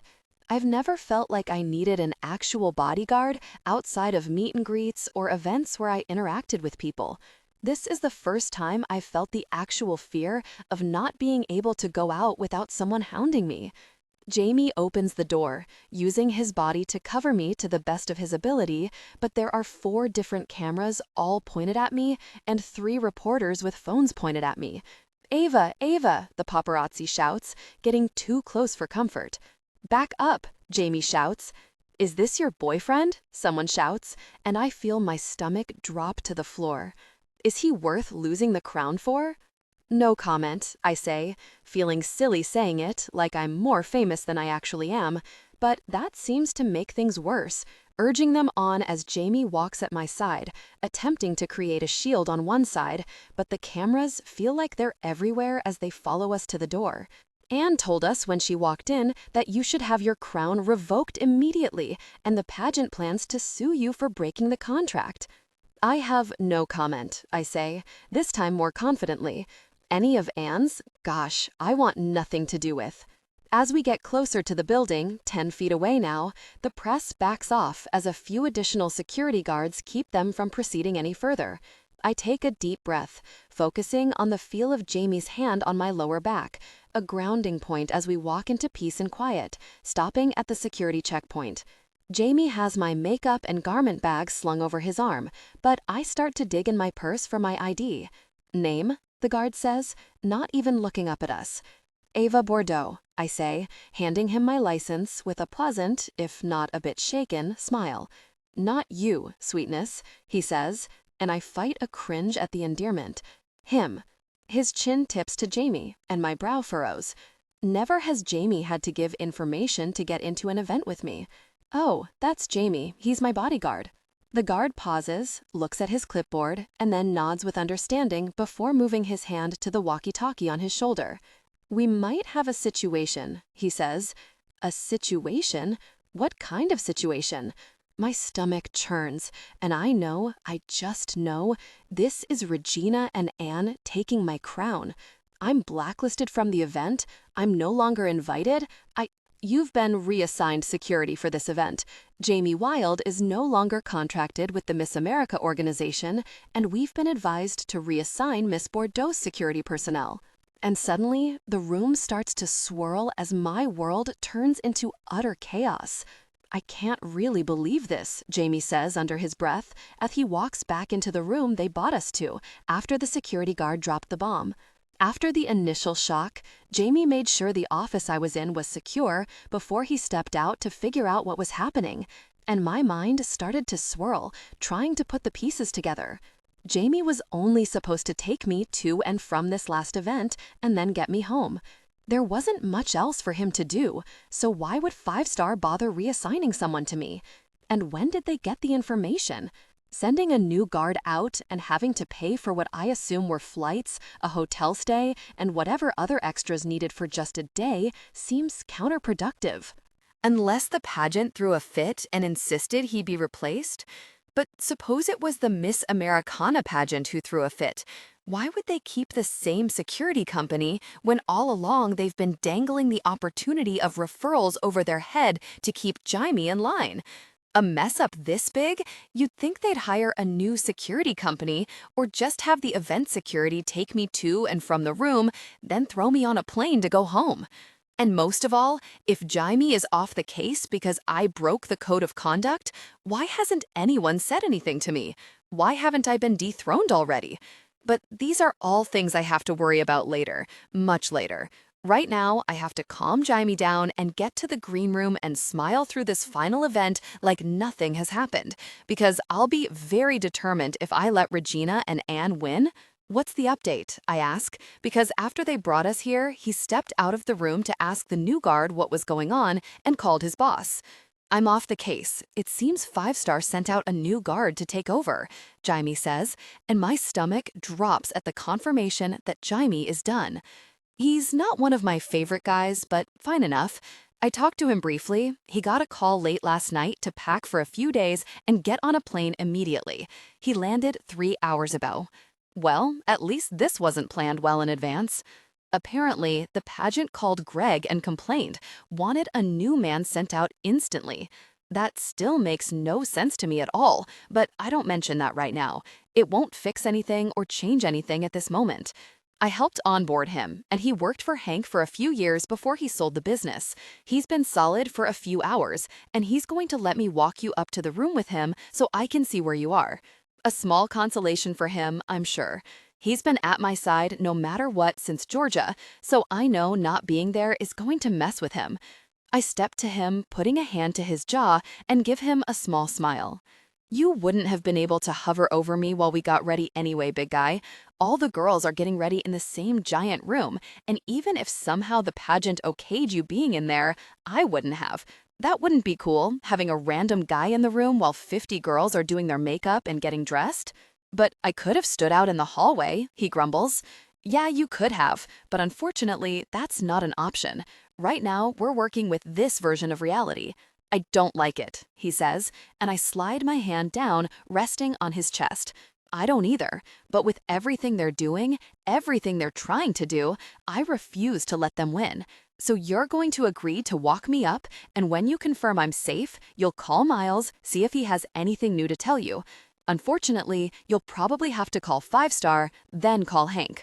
I'll take Peach since we don't know exactly where you'll be, okay? Oh, and find whatever you need to take down that jerk Preston Smith, I finally add. His lips tip up with my words. Out for blood? Oh, absolutely, but he's just first on my list. I move to my tiptoes, holding his face with both hands and pressing my lips to his. They'll all pay for really messing with you. For really messing with us, Ava, they're really messing with you, too. They have this entire time, and we're a team. That makes me smile wide. We're a pretty great team, aren't we? I ask in a whisper. And somehow, despite everything, he smiles wide, something I couldn't have expected 30 minutes ago when everything broke. The best team? I whisper against his lips before he kisses me, making all right in the world for just a moment. All three of us walk in silence up to the green room where I'll be getting dressed. As I do, I force my mind to empty of everything that just happened in the last hour. Hell, the last 12 hours since we were at Hank's house and Preston ambushed us. This is it, the new 5-Star guard, Landon, says. Sorry you can't stay with her, but I'll be up here while she gets ready, then escort her to dinner. Jaime's face is hard, and it's strange to see that look again, the one he had in the early days and weeks of this tour, only to move to something much softer for me. Ava, you do not leave that room for anything but the event. After, you're being brought to me, and we're headed home. Nothing matters but getting through this in one piece, yeah? I roll my eyes. I'm going to be fine. No need for... I'm serious, Ava. I need you to promise. I see it then. The nerves, the panic. I step closer and nod. Okay, big guy. I'll be on my best behavior. One of his big hands moves to the back of my neck, sinking into my hair and tipping my head back to look at him. I love you, Ava. And I love you, Jaime. He stares at me for long moments before he nods, presses his lips to mine, sweet and gentle, then steps back. Without another word, I turn to the door where giggling and girlish squeals are coming and open it, stepping into utter insanity. Jaime. I walk back down to the lobby of the building, escorted by the security we encountered at the front, and stand there, waiting for one of them to order me to leave. But to my surprise, they let me hang in the lobby and wait, fully planning to stay here the full 6 hours until Ava is done. In the meantime, I make some calls. First, I try Miles, who doesn't answer before I dial 5-Star. Upon calling the 5-star security offices, I don't get through to Greg, really coward that he is, but I do talk to his assistant, who sounds apologetic, at least, as she gives me options for dates to come in and set up a meeting with Greg where, I assume, I'll be fired. I tell her I'll call back and make an appointment when I have a better idea of what we're doing in the next week before hanging up and trying Miles again. Unfortunately, I get his voicemail this time too, so I hang up before dialing Hank and explaining everything that's happened since I last saw him. What I don't get, he says after I fill him in, is why did they send a new man out from the same agency? Well, I've been fired, so if I still owned that place, I'd be annoyed, and I might be planning to fire the man. But with only one more event on the job, I wouldn't reassign the position. A waste of time, a waste of resources. What are you saying, Hank? Look, I don't know how this man does business. Maybe this is just his style. Maybe he does things differently. But it doesn't make sense to send a man across the country for one event, not when you aren't putting Ava at risk. If it were me, I'd have you finish the assignment, come back to the office to explain, and once I heard your story, then I'd either fire you or put you on probation. Meaning, in my opinion, the Miss Americana organization requested a new man be sent out. My brow furrows in confusion as I try to put those pieces together. Why would they want to retain the same agency, though? Why not just hire someone local? Or, even more, since they were never really worried about her safety at all, why even bother? There's event security here. That should have been enough. Those are the questions, aren't they? Hank asks, and nausea roils in my stomach with these new thoughts. Before I can say anything more, my phone rings in my hand and I pull it away, seeing Miles's name on the screen and letting Hank know I have to take it. See if he's found anything. You have him digging into Regina, right? I sigh, then nod. Yeah, good. Call me back if you learn anything. Will do, I say, then hang up and answer Miles' call. Hey man, have you... I start, but he cuts me off. Are you with Ava? Miles asks without any introduction, his voice brusque and abrupt. What? Do you have eyes on your girl, Jaime? My stomach sinks to the ground at his question. If you don't, do it. Get your eyes on that woman right now. My pulse starts to beat in my veins. Miles, what are you talking about? You've got a good gut, Jaime. I was just looking in the wrong spot. Ann Holmes? You know her? Yeah, I know her. She's Miss Utah. Did you know she's Regina Miller's niece? My body goes cold. Miles? She was a shoo-in for the crown, apparently. Everyone knew it. I just got some information that she was gunning to be the youngest Miss Americana. Okay, I say. I got some IP addresses from Ava's social media accounts, the death threats and stalker shots. My heart stutters, and I wonder if it will start again. Those messages Ava got? They came from the IP address of Ann Holmes. My heart starts again, this time pounding. What? I ask, the words cold. They were a bit scrambled, redirected a few times, but eventually I could find the source, and it's Ann Holmes' phone. She has a dozen burner accounts made from the same location, it seems. Now I'm working on the actual letter sent to the Miss Americana offices. I got a photocopy of it from my source, and apparently there were a few more sent in and not reported.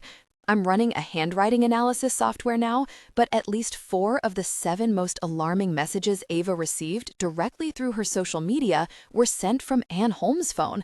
We're just learning this now, I ask, even though I know I'm directing my panic and fury at the wrong person. Calm the heck down. Most of this came up in the past few hours or so, from the last 12 hours I spent putting pieces together. I didn't need you jumping in and going all Rambo off a hunch. But then I got a call 20 minutes ago that made things a bit more interesting. I had been moving towards the elevator we took to get Ava to the 3rd floor, but I froze at the way his words hung in the air.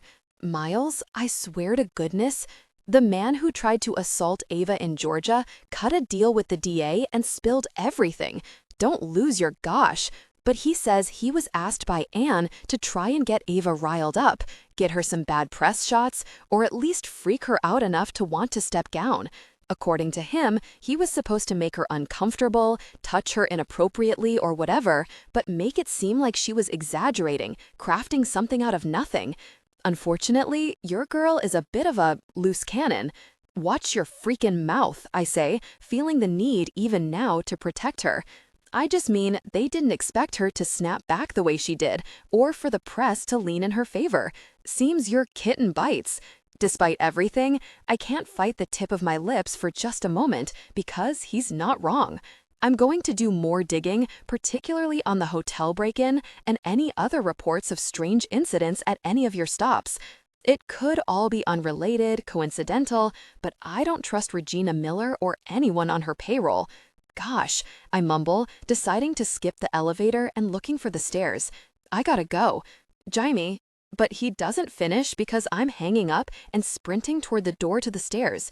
Sir, you need to... Someone tries to stop me, but I don't listen. Instead, I'm storming up the stairs, eyes glued to Ava's location on my phone, and praying to whoever the heck will listen that I didn't make the biggest mistake of my life by leaving her side. Ava. When I walked into the room, I wasn't sure what to expect, since I was certain everyone had read or at least heard about the article. A part of me expected utter silence and mean looks, but instead, I was welcomed in with warm hellos and hugs and even a few "hell yeah, girl." I quickly came to the understanding that I am not even close to the first Miss Americana who has been outed for dating someone while reigning, and until now, everyone thought it was some outdated rule no one abided by, like how it's technically illegal to eat a pickle on Sundays in Trenton. No one actually expects it to be enforced.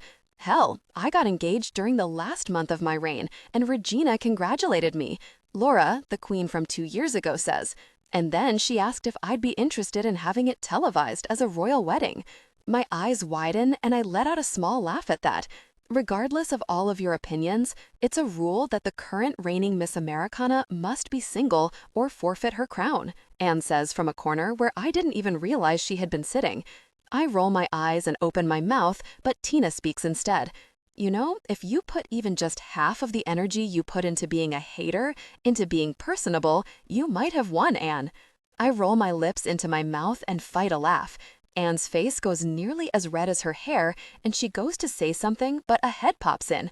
40 minutes, ladies, the manager shouts, and I grimace. Oh gosh, I say. Jaime and I spent nearly an hour downstairs trying to figure out what was going on, and then I spent another 15 minutes once I finally got up here gossiping, and now I have almost no time to get ready. I look around and see all of the girls in various states of readiness, but most are nearly finished. Okay, ladies, assemble, Kara says. I've got her hair. Is this your makeup bag? Emily asks, and I nod. Sit. Madison, help me zip this, and then I'll start on Ava's base, Ashley says. And as it seems to be, when you've got girlhood backing you up, we all move into business mode and get things done. 35 minutes later, Regan is helping me zip into my dress when the door opens, probably one of the event managers here to rush us along to stay on schedule.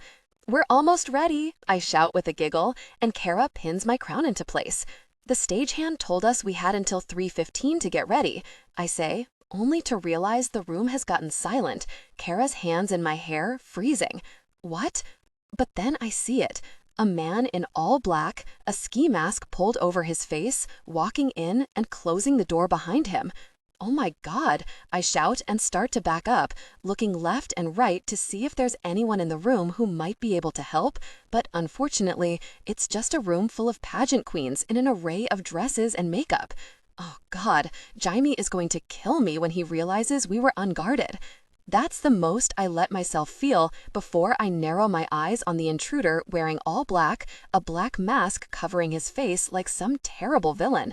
Compared to Jaime, he's short, maybe 5'9", and again, compared to Jaime, he's tiny, has a narrow waist and scrawny arms. A tattoo peeks out on his arm, and I take note of it before the training Jaime gave me kicks in. Try and defuse before you attack, that don't waste much time.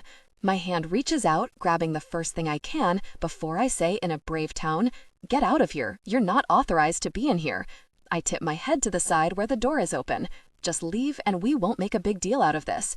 You come with me and there won't be a big deal, he says, moving closer to me. Over his shoulder, I see Miss New York, a large can of some kind of spray in her hands. She smiles at me, then nods. Smiles. You know, maybe my friends and I are just a bit insane. Unfortunately for him, our intruder doesn't seem to understand just how unhinged we are, and he takes a step closer to me. When he does, my shoulders go back, my feet shifting into the stance Jaime taught me.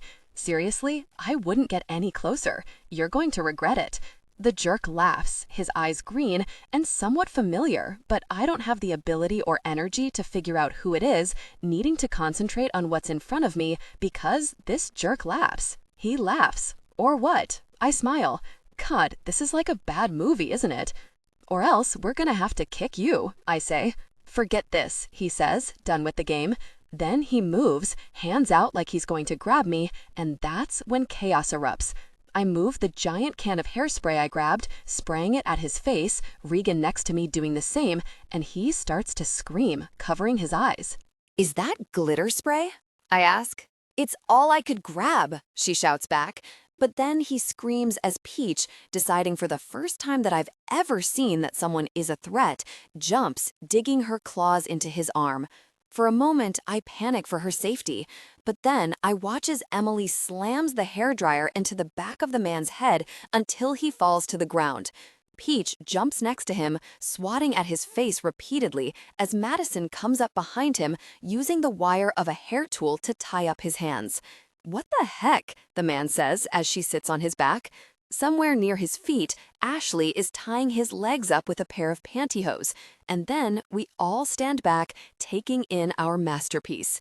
He tries to get up, but Peach jumps on his back, claws digging in, and I crouch next to his face. "I'd stay down if I were you," I say with a sweet smile. "You difficult person." I take the hairspray and spray him again, making sure to get it into his eyes. I'd also shut the heck up. To be fair, I did tell you we'd kick you. The man opens his mouth, his fabric mask a bit askew, but a quietness takes over the room when the main door opens, and my name is shouted. "Ava!" When I look up, a very flustered, very panicked Jaime is standing in the doorway, and I stand with a smile before putting my foot to the stranger's back, like a conquering pirate. Oh, good timing. He looks around the room, the intruder lying on the floor, tied up with multiple hair tools, covered in glitter and dry shampoo, and who the heck knows what else, before closing his eyes and sighing. Jaime. A million thoughts ran through my mind as I jogged up the stairs and then sprinted down the empty hall to where I last saw Ava, the security guard who was supposed to keep an eye on the room, nowhere to be seen. Not one of those included Ava standing all dressed up and gorgeous, a man tied up on the floor before her. "Good timing," she said when I walked in, as if she'd been waiting for me, a devilish smile on her lips. "Can I Scooby-Doo him?" Ava asks. "What?" Walking further into the chaos, I approach the person before Ava. He's tied up with the cords of hair tools and absolutely covered in God knows what else. I want to take off his mask, see who it is. "Jesus, Ava. Please, please, please." "You two are adorable," one of the contestants, Miss Wyoming maybe, says with a dreamy sigh, as if a masked man hadn't entered this room just moments ago. "Ava, you are not touching any part of this. I think you've done enough." My eyes move to her hands, where a large hairspray can is, and she shifts it behind her like that will help things. "Won't you, like, taint the crime scene or whatever?" Anne says, walking over to where we all stand and worrying her lip. I take her in, reading her and seeing panic all over her face. "I don't think there's much of a crime scene to taint," Kara says. "He's literally covered in glitter and hairspray." I sigh, then move, grabbing the man and lifting him under his arms before putting him in a chair. The eyes through the mask look familiar, but I can't quite place them as I step back, crossing my arms on my chest. "Who are you?" I ask, squatting in front of him. "Really?" the man says, and again, the voice sounds familiar, a bit whiny, but I can't put my finger on it. "We're going to find out one way or another when the cops come," I say. As seems to be her way, Ava loses patience and reaches over, grabbing the mask and tugging it off before tossing it to the ground. I stand and turn to argue with her, but her eyes are wide. "You have got to be kidding me," Ava says, standing there with her hands on her hips. Her makeup is impeccable, and she is wearing one of her tiny pink dresses, this one with sequins and feathers, with not one hair out of place. A freaking conundrum. My conundrum. Preston, she says, and I turn to the culprit, looking at him and sighing. Tied up in the chair with red eyes from some kind of irritant, glitter and white powder all over his cheap black outfit is the reporter who has been following Ava, the one who wrote the article that got me fired. "Isn't Matt Ann's boyfriend?" one of the girls asks, and my head swings in her direction. Oh my God, yes, that's it. She showed us those pictures of them at the beach last year and was bragging about him. Joy, Miss Montana, says, snapping her fingers. Faces move to Anne, whose face is ghastly white. "This is not how this was supposed to happen," she mumbles. "You have got to be kidding me," Ava repeats, now mildly entertained. "Look, I was just doing a favor for my girlfriend. This got way out of hand," Preston says quickly. "It was all Anne's idea. It wasn't supposed to be this insane. Just a—" He pauses, looking around with red eyes, his face covered in glitter. "A joke. Don't find kidnapping very funny," I say. "And what about the articles? Look, this is a bit—" Over this charade, I walk over to him, grabbing his arm to bring him out the door to the security. He must think I'm approaching him to harm him, though, because he shakes his head. Okay, I'll tell you everything." Ava looks at me with humor, fighting a smile, because she knows me well enough to know I wasn't going to attack him. "Look, Anne was really upset that you were in the pageant. She asked me to write some articles, do some research, and find some dirt. My bosses liked the reach the articles were getting, so I kept it up. But I wasn't stalking you or anything." "My man, you put a tracking device on our car," Ava says, even though we have no proof that he put it there. But when his face blanches, I know it wasn't him, though he knew about its existence, obviously. "Look, that isn't what it seems. You followed us on a date in the park, took creepy surveillance photos, then followed us to a friend's house where we had dinner. I don't see how it could be anything but." "You weren't even supposed to be on a date," Anne shrieks. "Miss Americana isn't allowed to date. Don't you actively have a boyfriend you've apparently manipulated to try and, what? Get me fired? Bully me until I quit?" She glares at Ava before crossing her arms on her chest. "Both." Ava nods her head like this makes all the sense in the world. "You weren't even supposed to make it to the final pageant. Aunt Regina promised me you would quit before then, that the mean articles and the messages you got telling you to or else would get to you." The timing is impeccable. As the door opens again, 3 security guards, one of them, the 5-star guard, burst into the door. Their steps falter as they see the mess before them. Behind them, Regina glides in, and instead of panicking like a normal freaking person, she takes in the disaster zone before her and sighs. "What is going on here? Your niece just tried to have me kidnapped for some unknown reason. If you weren't here for this event, I would take your place, and everyone could see how I was the better fit," Anne shouts, and I stare at her, shaking my head, because that was her plan? To have her boyfriend kidnap Ava so she could wear the crown for one event? Never even thinking that it probably would have been at the very least postponed with Ava's disappearance.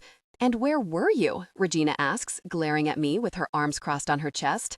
"What? Where were you? You're her security. Shouldn't you have been here to protect her?" I stare at her in confusion. "I'm off the case. I was pulled this morning at the request of the pageant. At the request of you." Regina's face morphs into utter confusion. "Why would we do that? That makes no sense." She looks at Landon in his 5-star shirt. "Who are you?" "I'm the replacement that 5-star sent out, ma'am. I wasn't here because she," he points at Anne, "told us there was an emergency in the event space and we ran to check it out. But it was nothing." "Yes, but why are you here? Why is there a replacement?" Landon's face gets even more confused, and I actually feel bad for the kid. My boss told me you insisted he send someone out to replace Jaime before this event because of the article that came out about him being with Ava. That's insane. Why would? There's a pause as something starts to click in her mind before her head snaps up to Anne. Anne. It's a single, chiding word, but when I move to look at the redhead, I see it. She's gone pale. If he was around, I knew my plan would never work, so I called up 5-star and pretended I was you and told them if they didn't remove him right away, we wouldn't sign a long-term contract. She shrugs. Honestly, it's a difficult security company if they don't even have any kind of verification process. No one can argue that point. Not really. but that explains some of the parts that weren't adding up, at least. I'm sorry, can we go back to the beginning? I feel like I'm missing a few chapters, asks, her arms crossed on her chest. Someone has been trying to intimidate Ava for months, since before the crowning event, to quit, I say. It seems that person has been Anne. But it didn't even work because she didn't quit, and she cheated and stole my crown. Anne whines. How did I cheat? Ava asks. I don't know, but you did. No one would have voted for you. You're a loser. You're a nobody. You're not even pretty. I won because I'm personable, Anne. I won because people like me. I'm kind, and I don't act like I'm better than everyone else. Of course you don't, because you're not better than everybody. Jesus, this chick is really missing the whole point. Miss Americana isn't supposed to be likable. She's supposed to be envied, perfect, unattainable. But then you came and cheated and won, and then I made it my mission to make you quit. She crosses her arms on her chest with a small smile. So you wanted to make me quit and got your little boyfriend here to write a bunch of scathing articles? And you trashed Ava's hotel room, I say, jumping in on a hunch. That was local, Regina starts, but Anne cuts her off. It was me, but you guys came back too quickly and I didn't even have time to write a note, so it didn't work. And the guy at the Georgia event? She hit that poor man and everyone cheered for her. How is that pageant queen behavior? Regina's eyes go wide, and suddenly it's clear she didn't realize how much was going on. He was a fan of mine, and I promised him lunch with me if he just made Ava uncomfortable while her bodyguard wasn't there. I just wanted her to feel unsafe and not want to do this anymore. Anne, Regina says, is that why you threw a fit wanting Mr. Wilde to accompany you? Anne rolls her eyes. Obviously, he's up her ass all the time. I tried a few things before that, but it didn't work because he's annoyingly good at his job. No, it really is kind of annoying, trust me, Ava grumbles.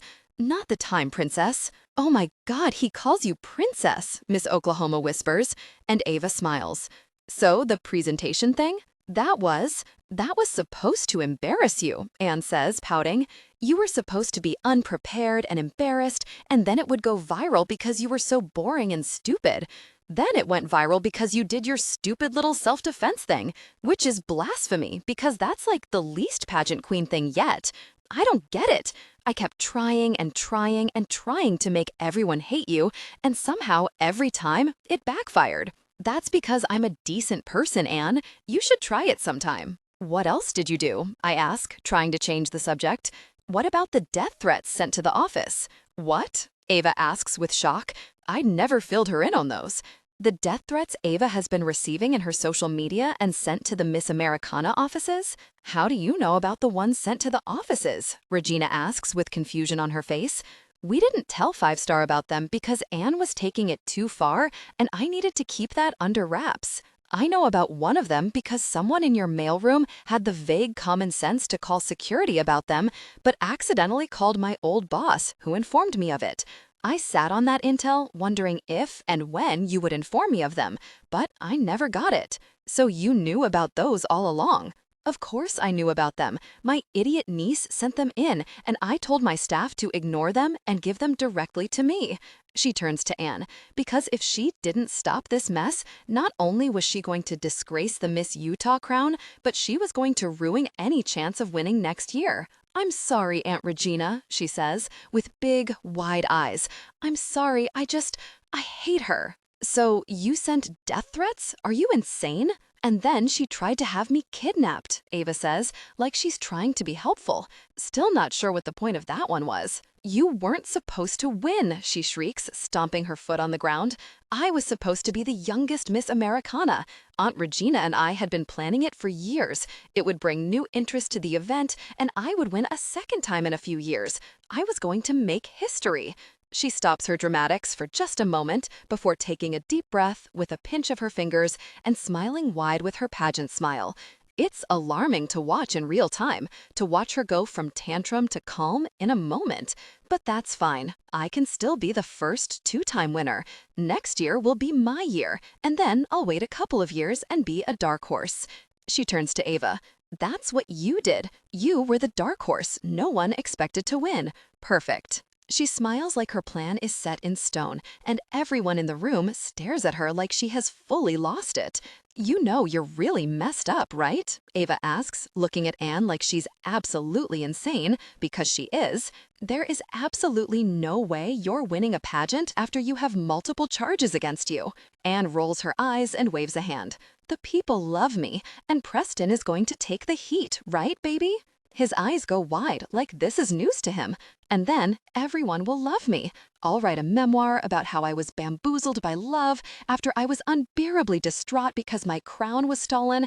And she's insane, someone whispers. Oh, totally. Fully delusional, a third pageant queen whispers. But Ava just shakes her head, a small smile on her lips. Ooh, so unfortunately for you, I don't think that's going to happen. But you can have fun writing your silly little memoir from a jail cell, I guess. No, I'm not. You have no proof I did anything, and everyone in this room signed NDAs with Aunt Regina. They can't talk bad about me. So, funny story, even if that was how NDAs worked, which I'm so sorry, babe, but it absolutely is not how they work, we were doing a goofy little Get Ready With Us live. You didn't know because you always sit in the corner and avoid us like the plague because you're too good for us. Fortunately for all of us, when this bozo came in, it didn't stop. So, you know, I kind of recorded that whole thing. And Ava looks at her phone and then shrugs. It looks like 283,000 people and counting saw that. What? Anne shrieks. Ava looks at the phone screen again. Seems the people are not going to be won over very easily now that they know just how horrible of a person you are.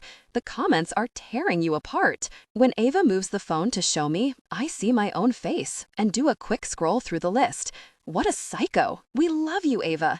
I've been screen recording this too. DM me if you need it. That difficult person deserves prison for life. And then the comments change in nature.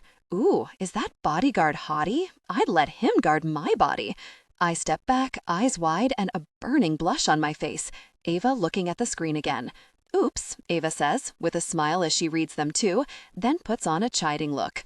Be nice to Jaime, guys, or he's never going to come on one of these again. Then she turns to Anne, whose face is red with anger and panic. Sorry, Anne, but people love a good true crime story, so maybe write the memoir anyway. It might help pay for your attorney fees. Epilogue. It's been just about a year to the day since I was crowned Miss Americana. 9 months since Anne went to prison, and Regina was forced by the board to step down as head of the Miss Americana pageant, and 6 months since I started Pretty Strong, the organization I created to travel across the country, world domination imminent, of course, host pop-ups, and teach women basic self-defense. It's been a crazy year, to say the least. And now I'm sitting in front of a vanity doing my hair and makeup for my last official task as Miss Americana, announcing this year's winner.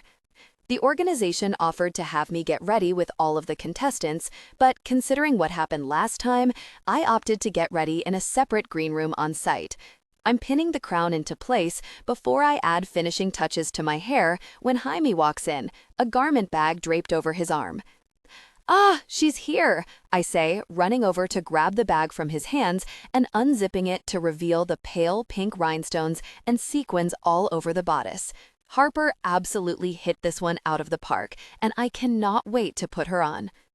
Gently, I place the dress on the small couch in my office/get-ready room before moving to my tiptoes to place a kiss on the underside of Jaime's jaw. Then I head back to my vanity before picking up my blush brush. A moment later, Jaime's lower half is reflected in the mirror behind me. What's under that robe?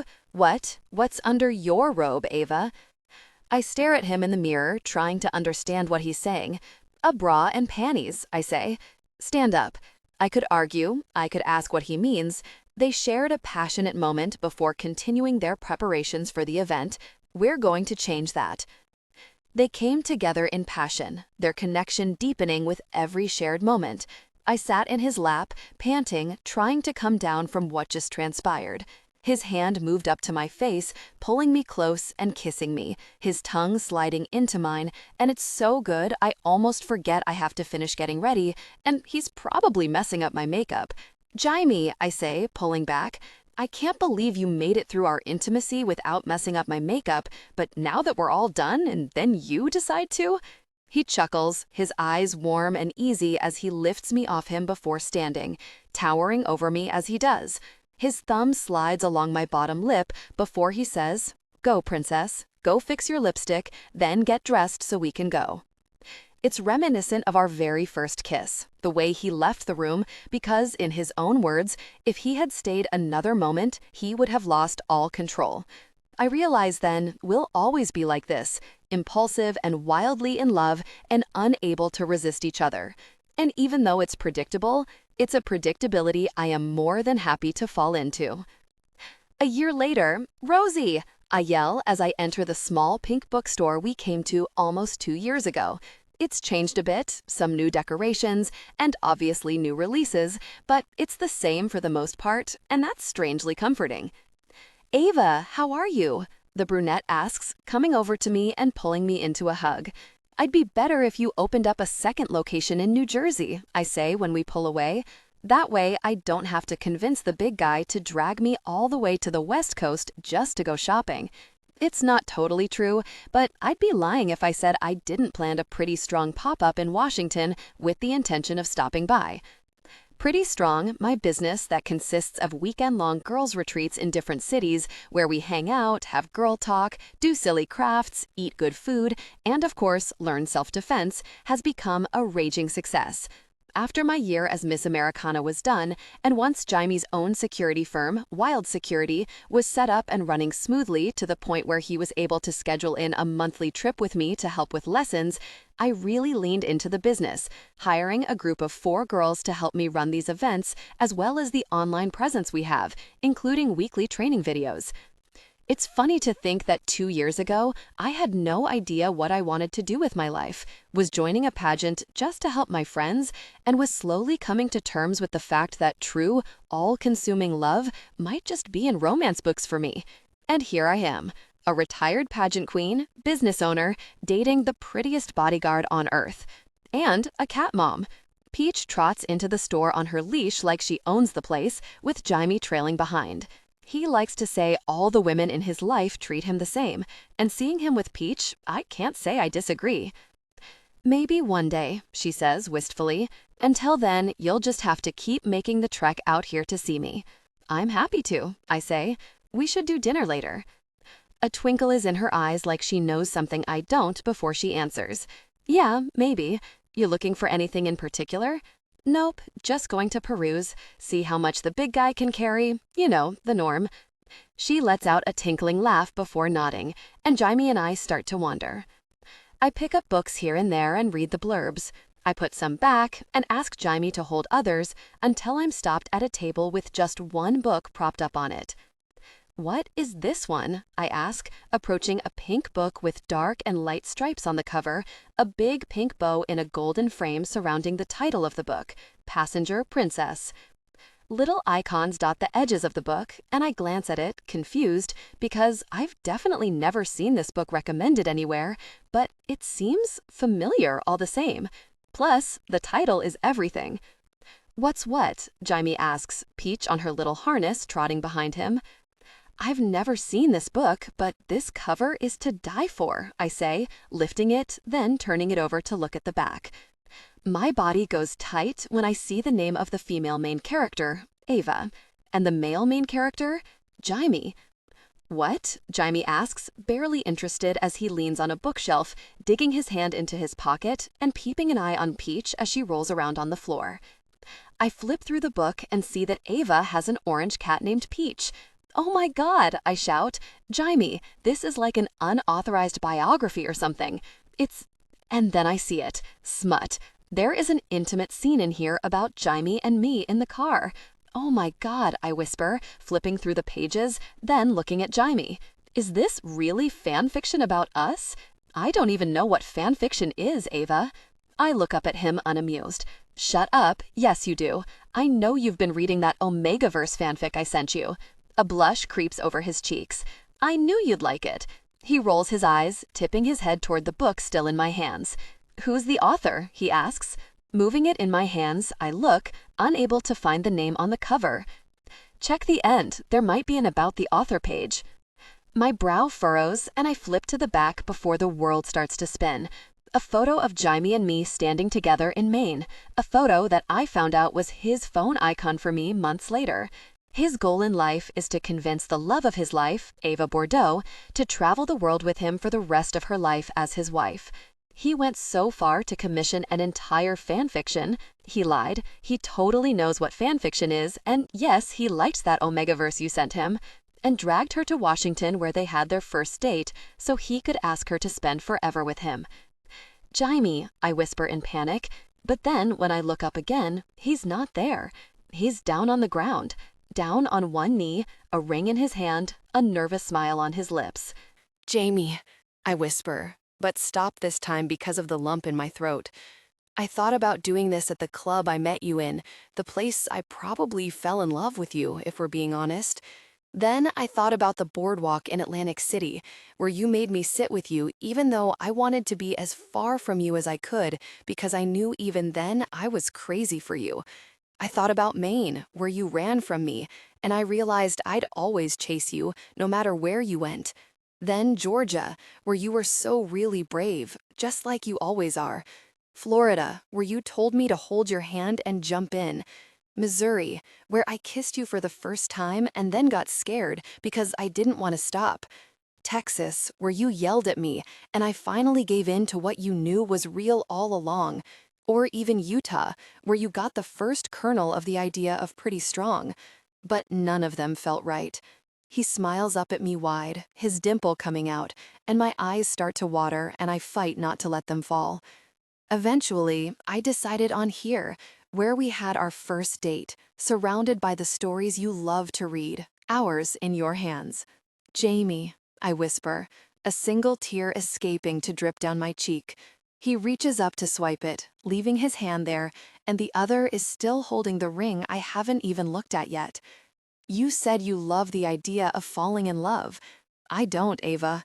I love being in love with you. And I love the idea of you getting your happily ever after every very day. I love the idea of spending forever making sure you're treated like a queen and that you have everything you want in life. That you'll always have someone at your side cheering you on and watching your back while you do it.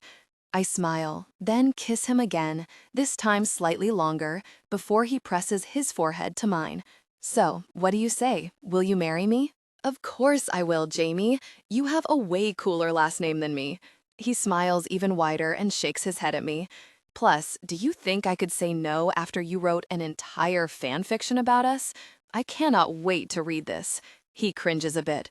I hired someone to write it, which was an experience because explaining our intimacy so a relative stranger could write it out for you was weird, but I hope you like it, he whispers. I shake my head at him, his head shifting along mine as I sigh deeply. Oh my God, you so totally love me, I whisper against his lips. Yeah, I really do, he agrees.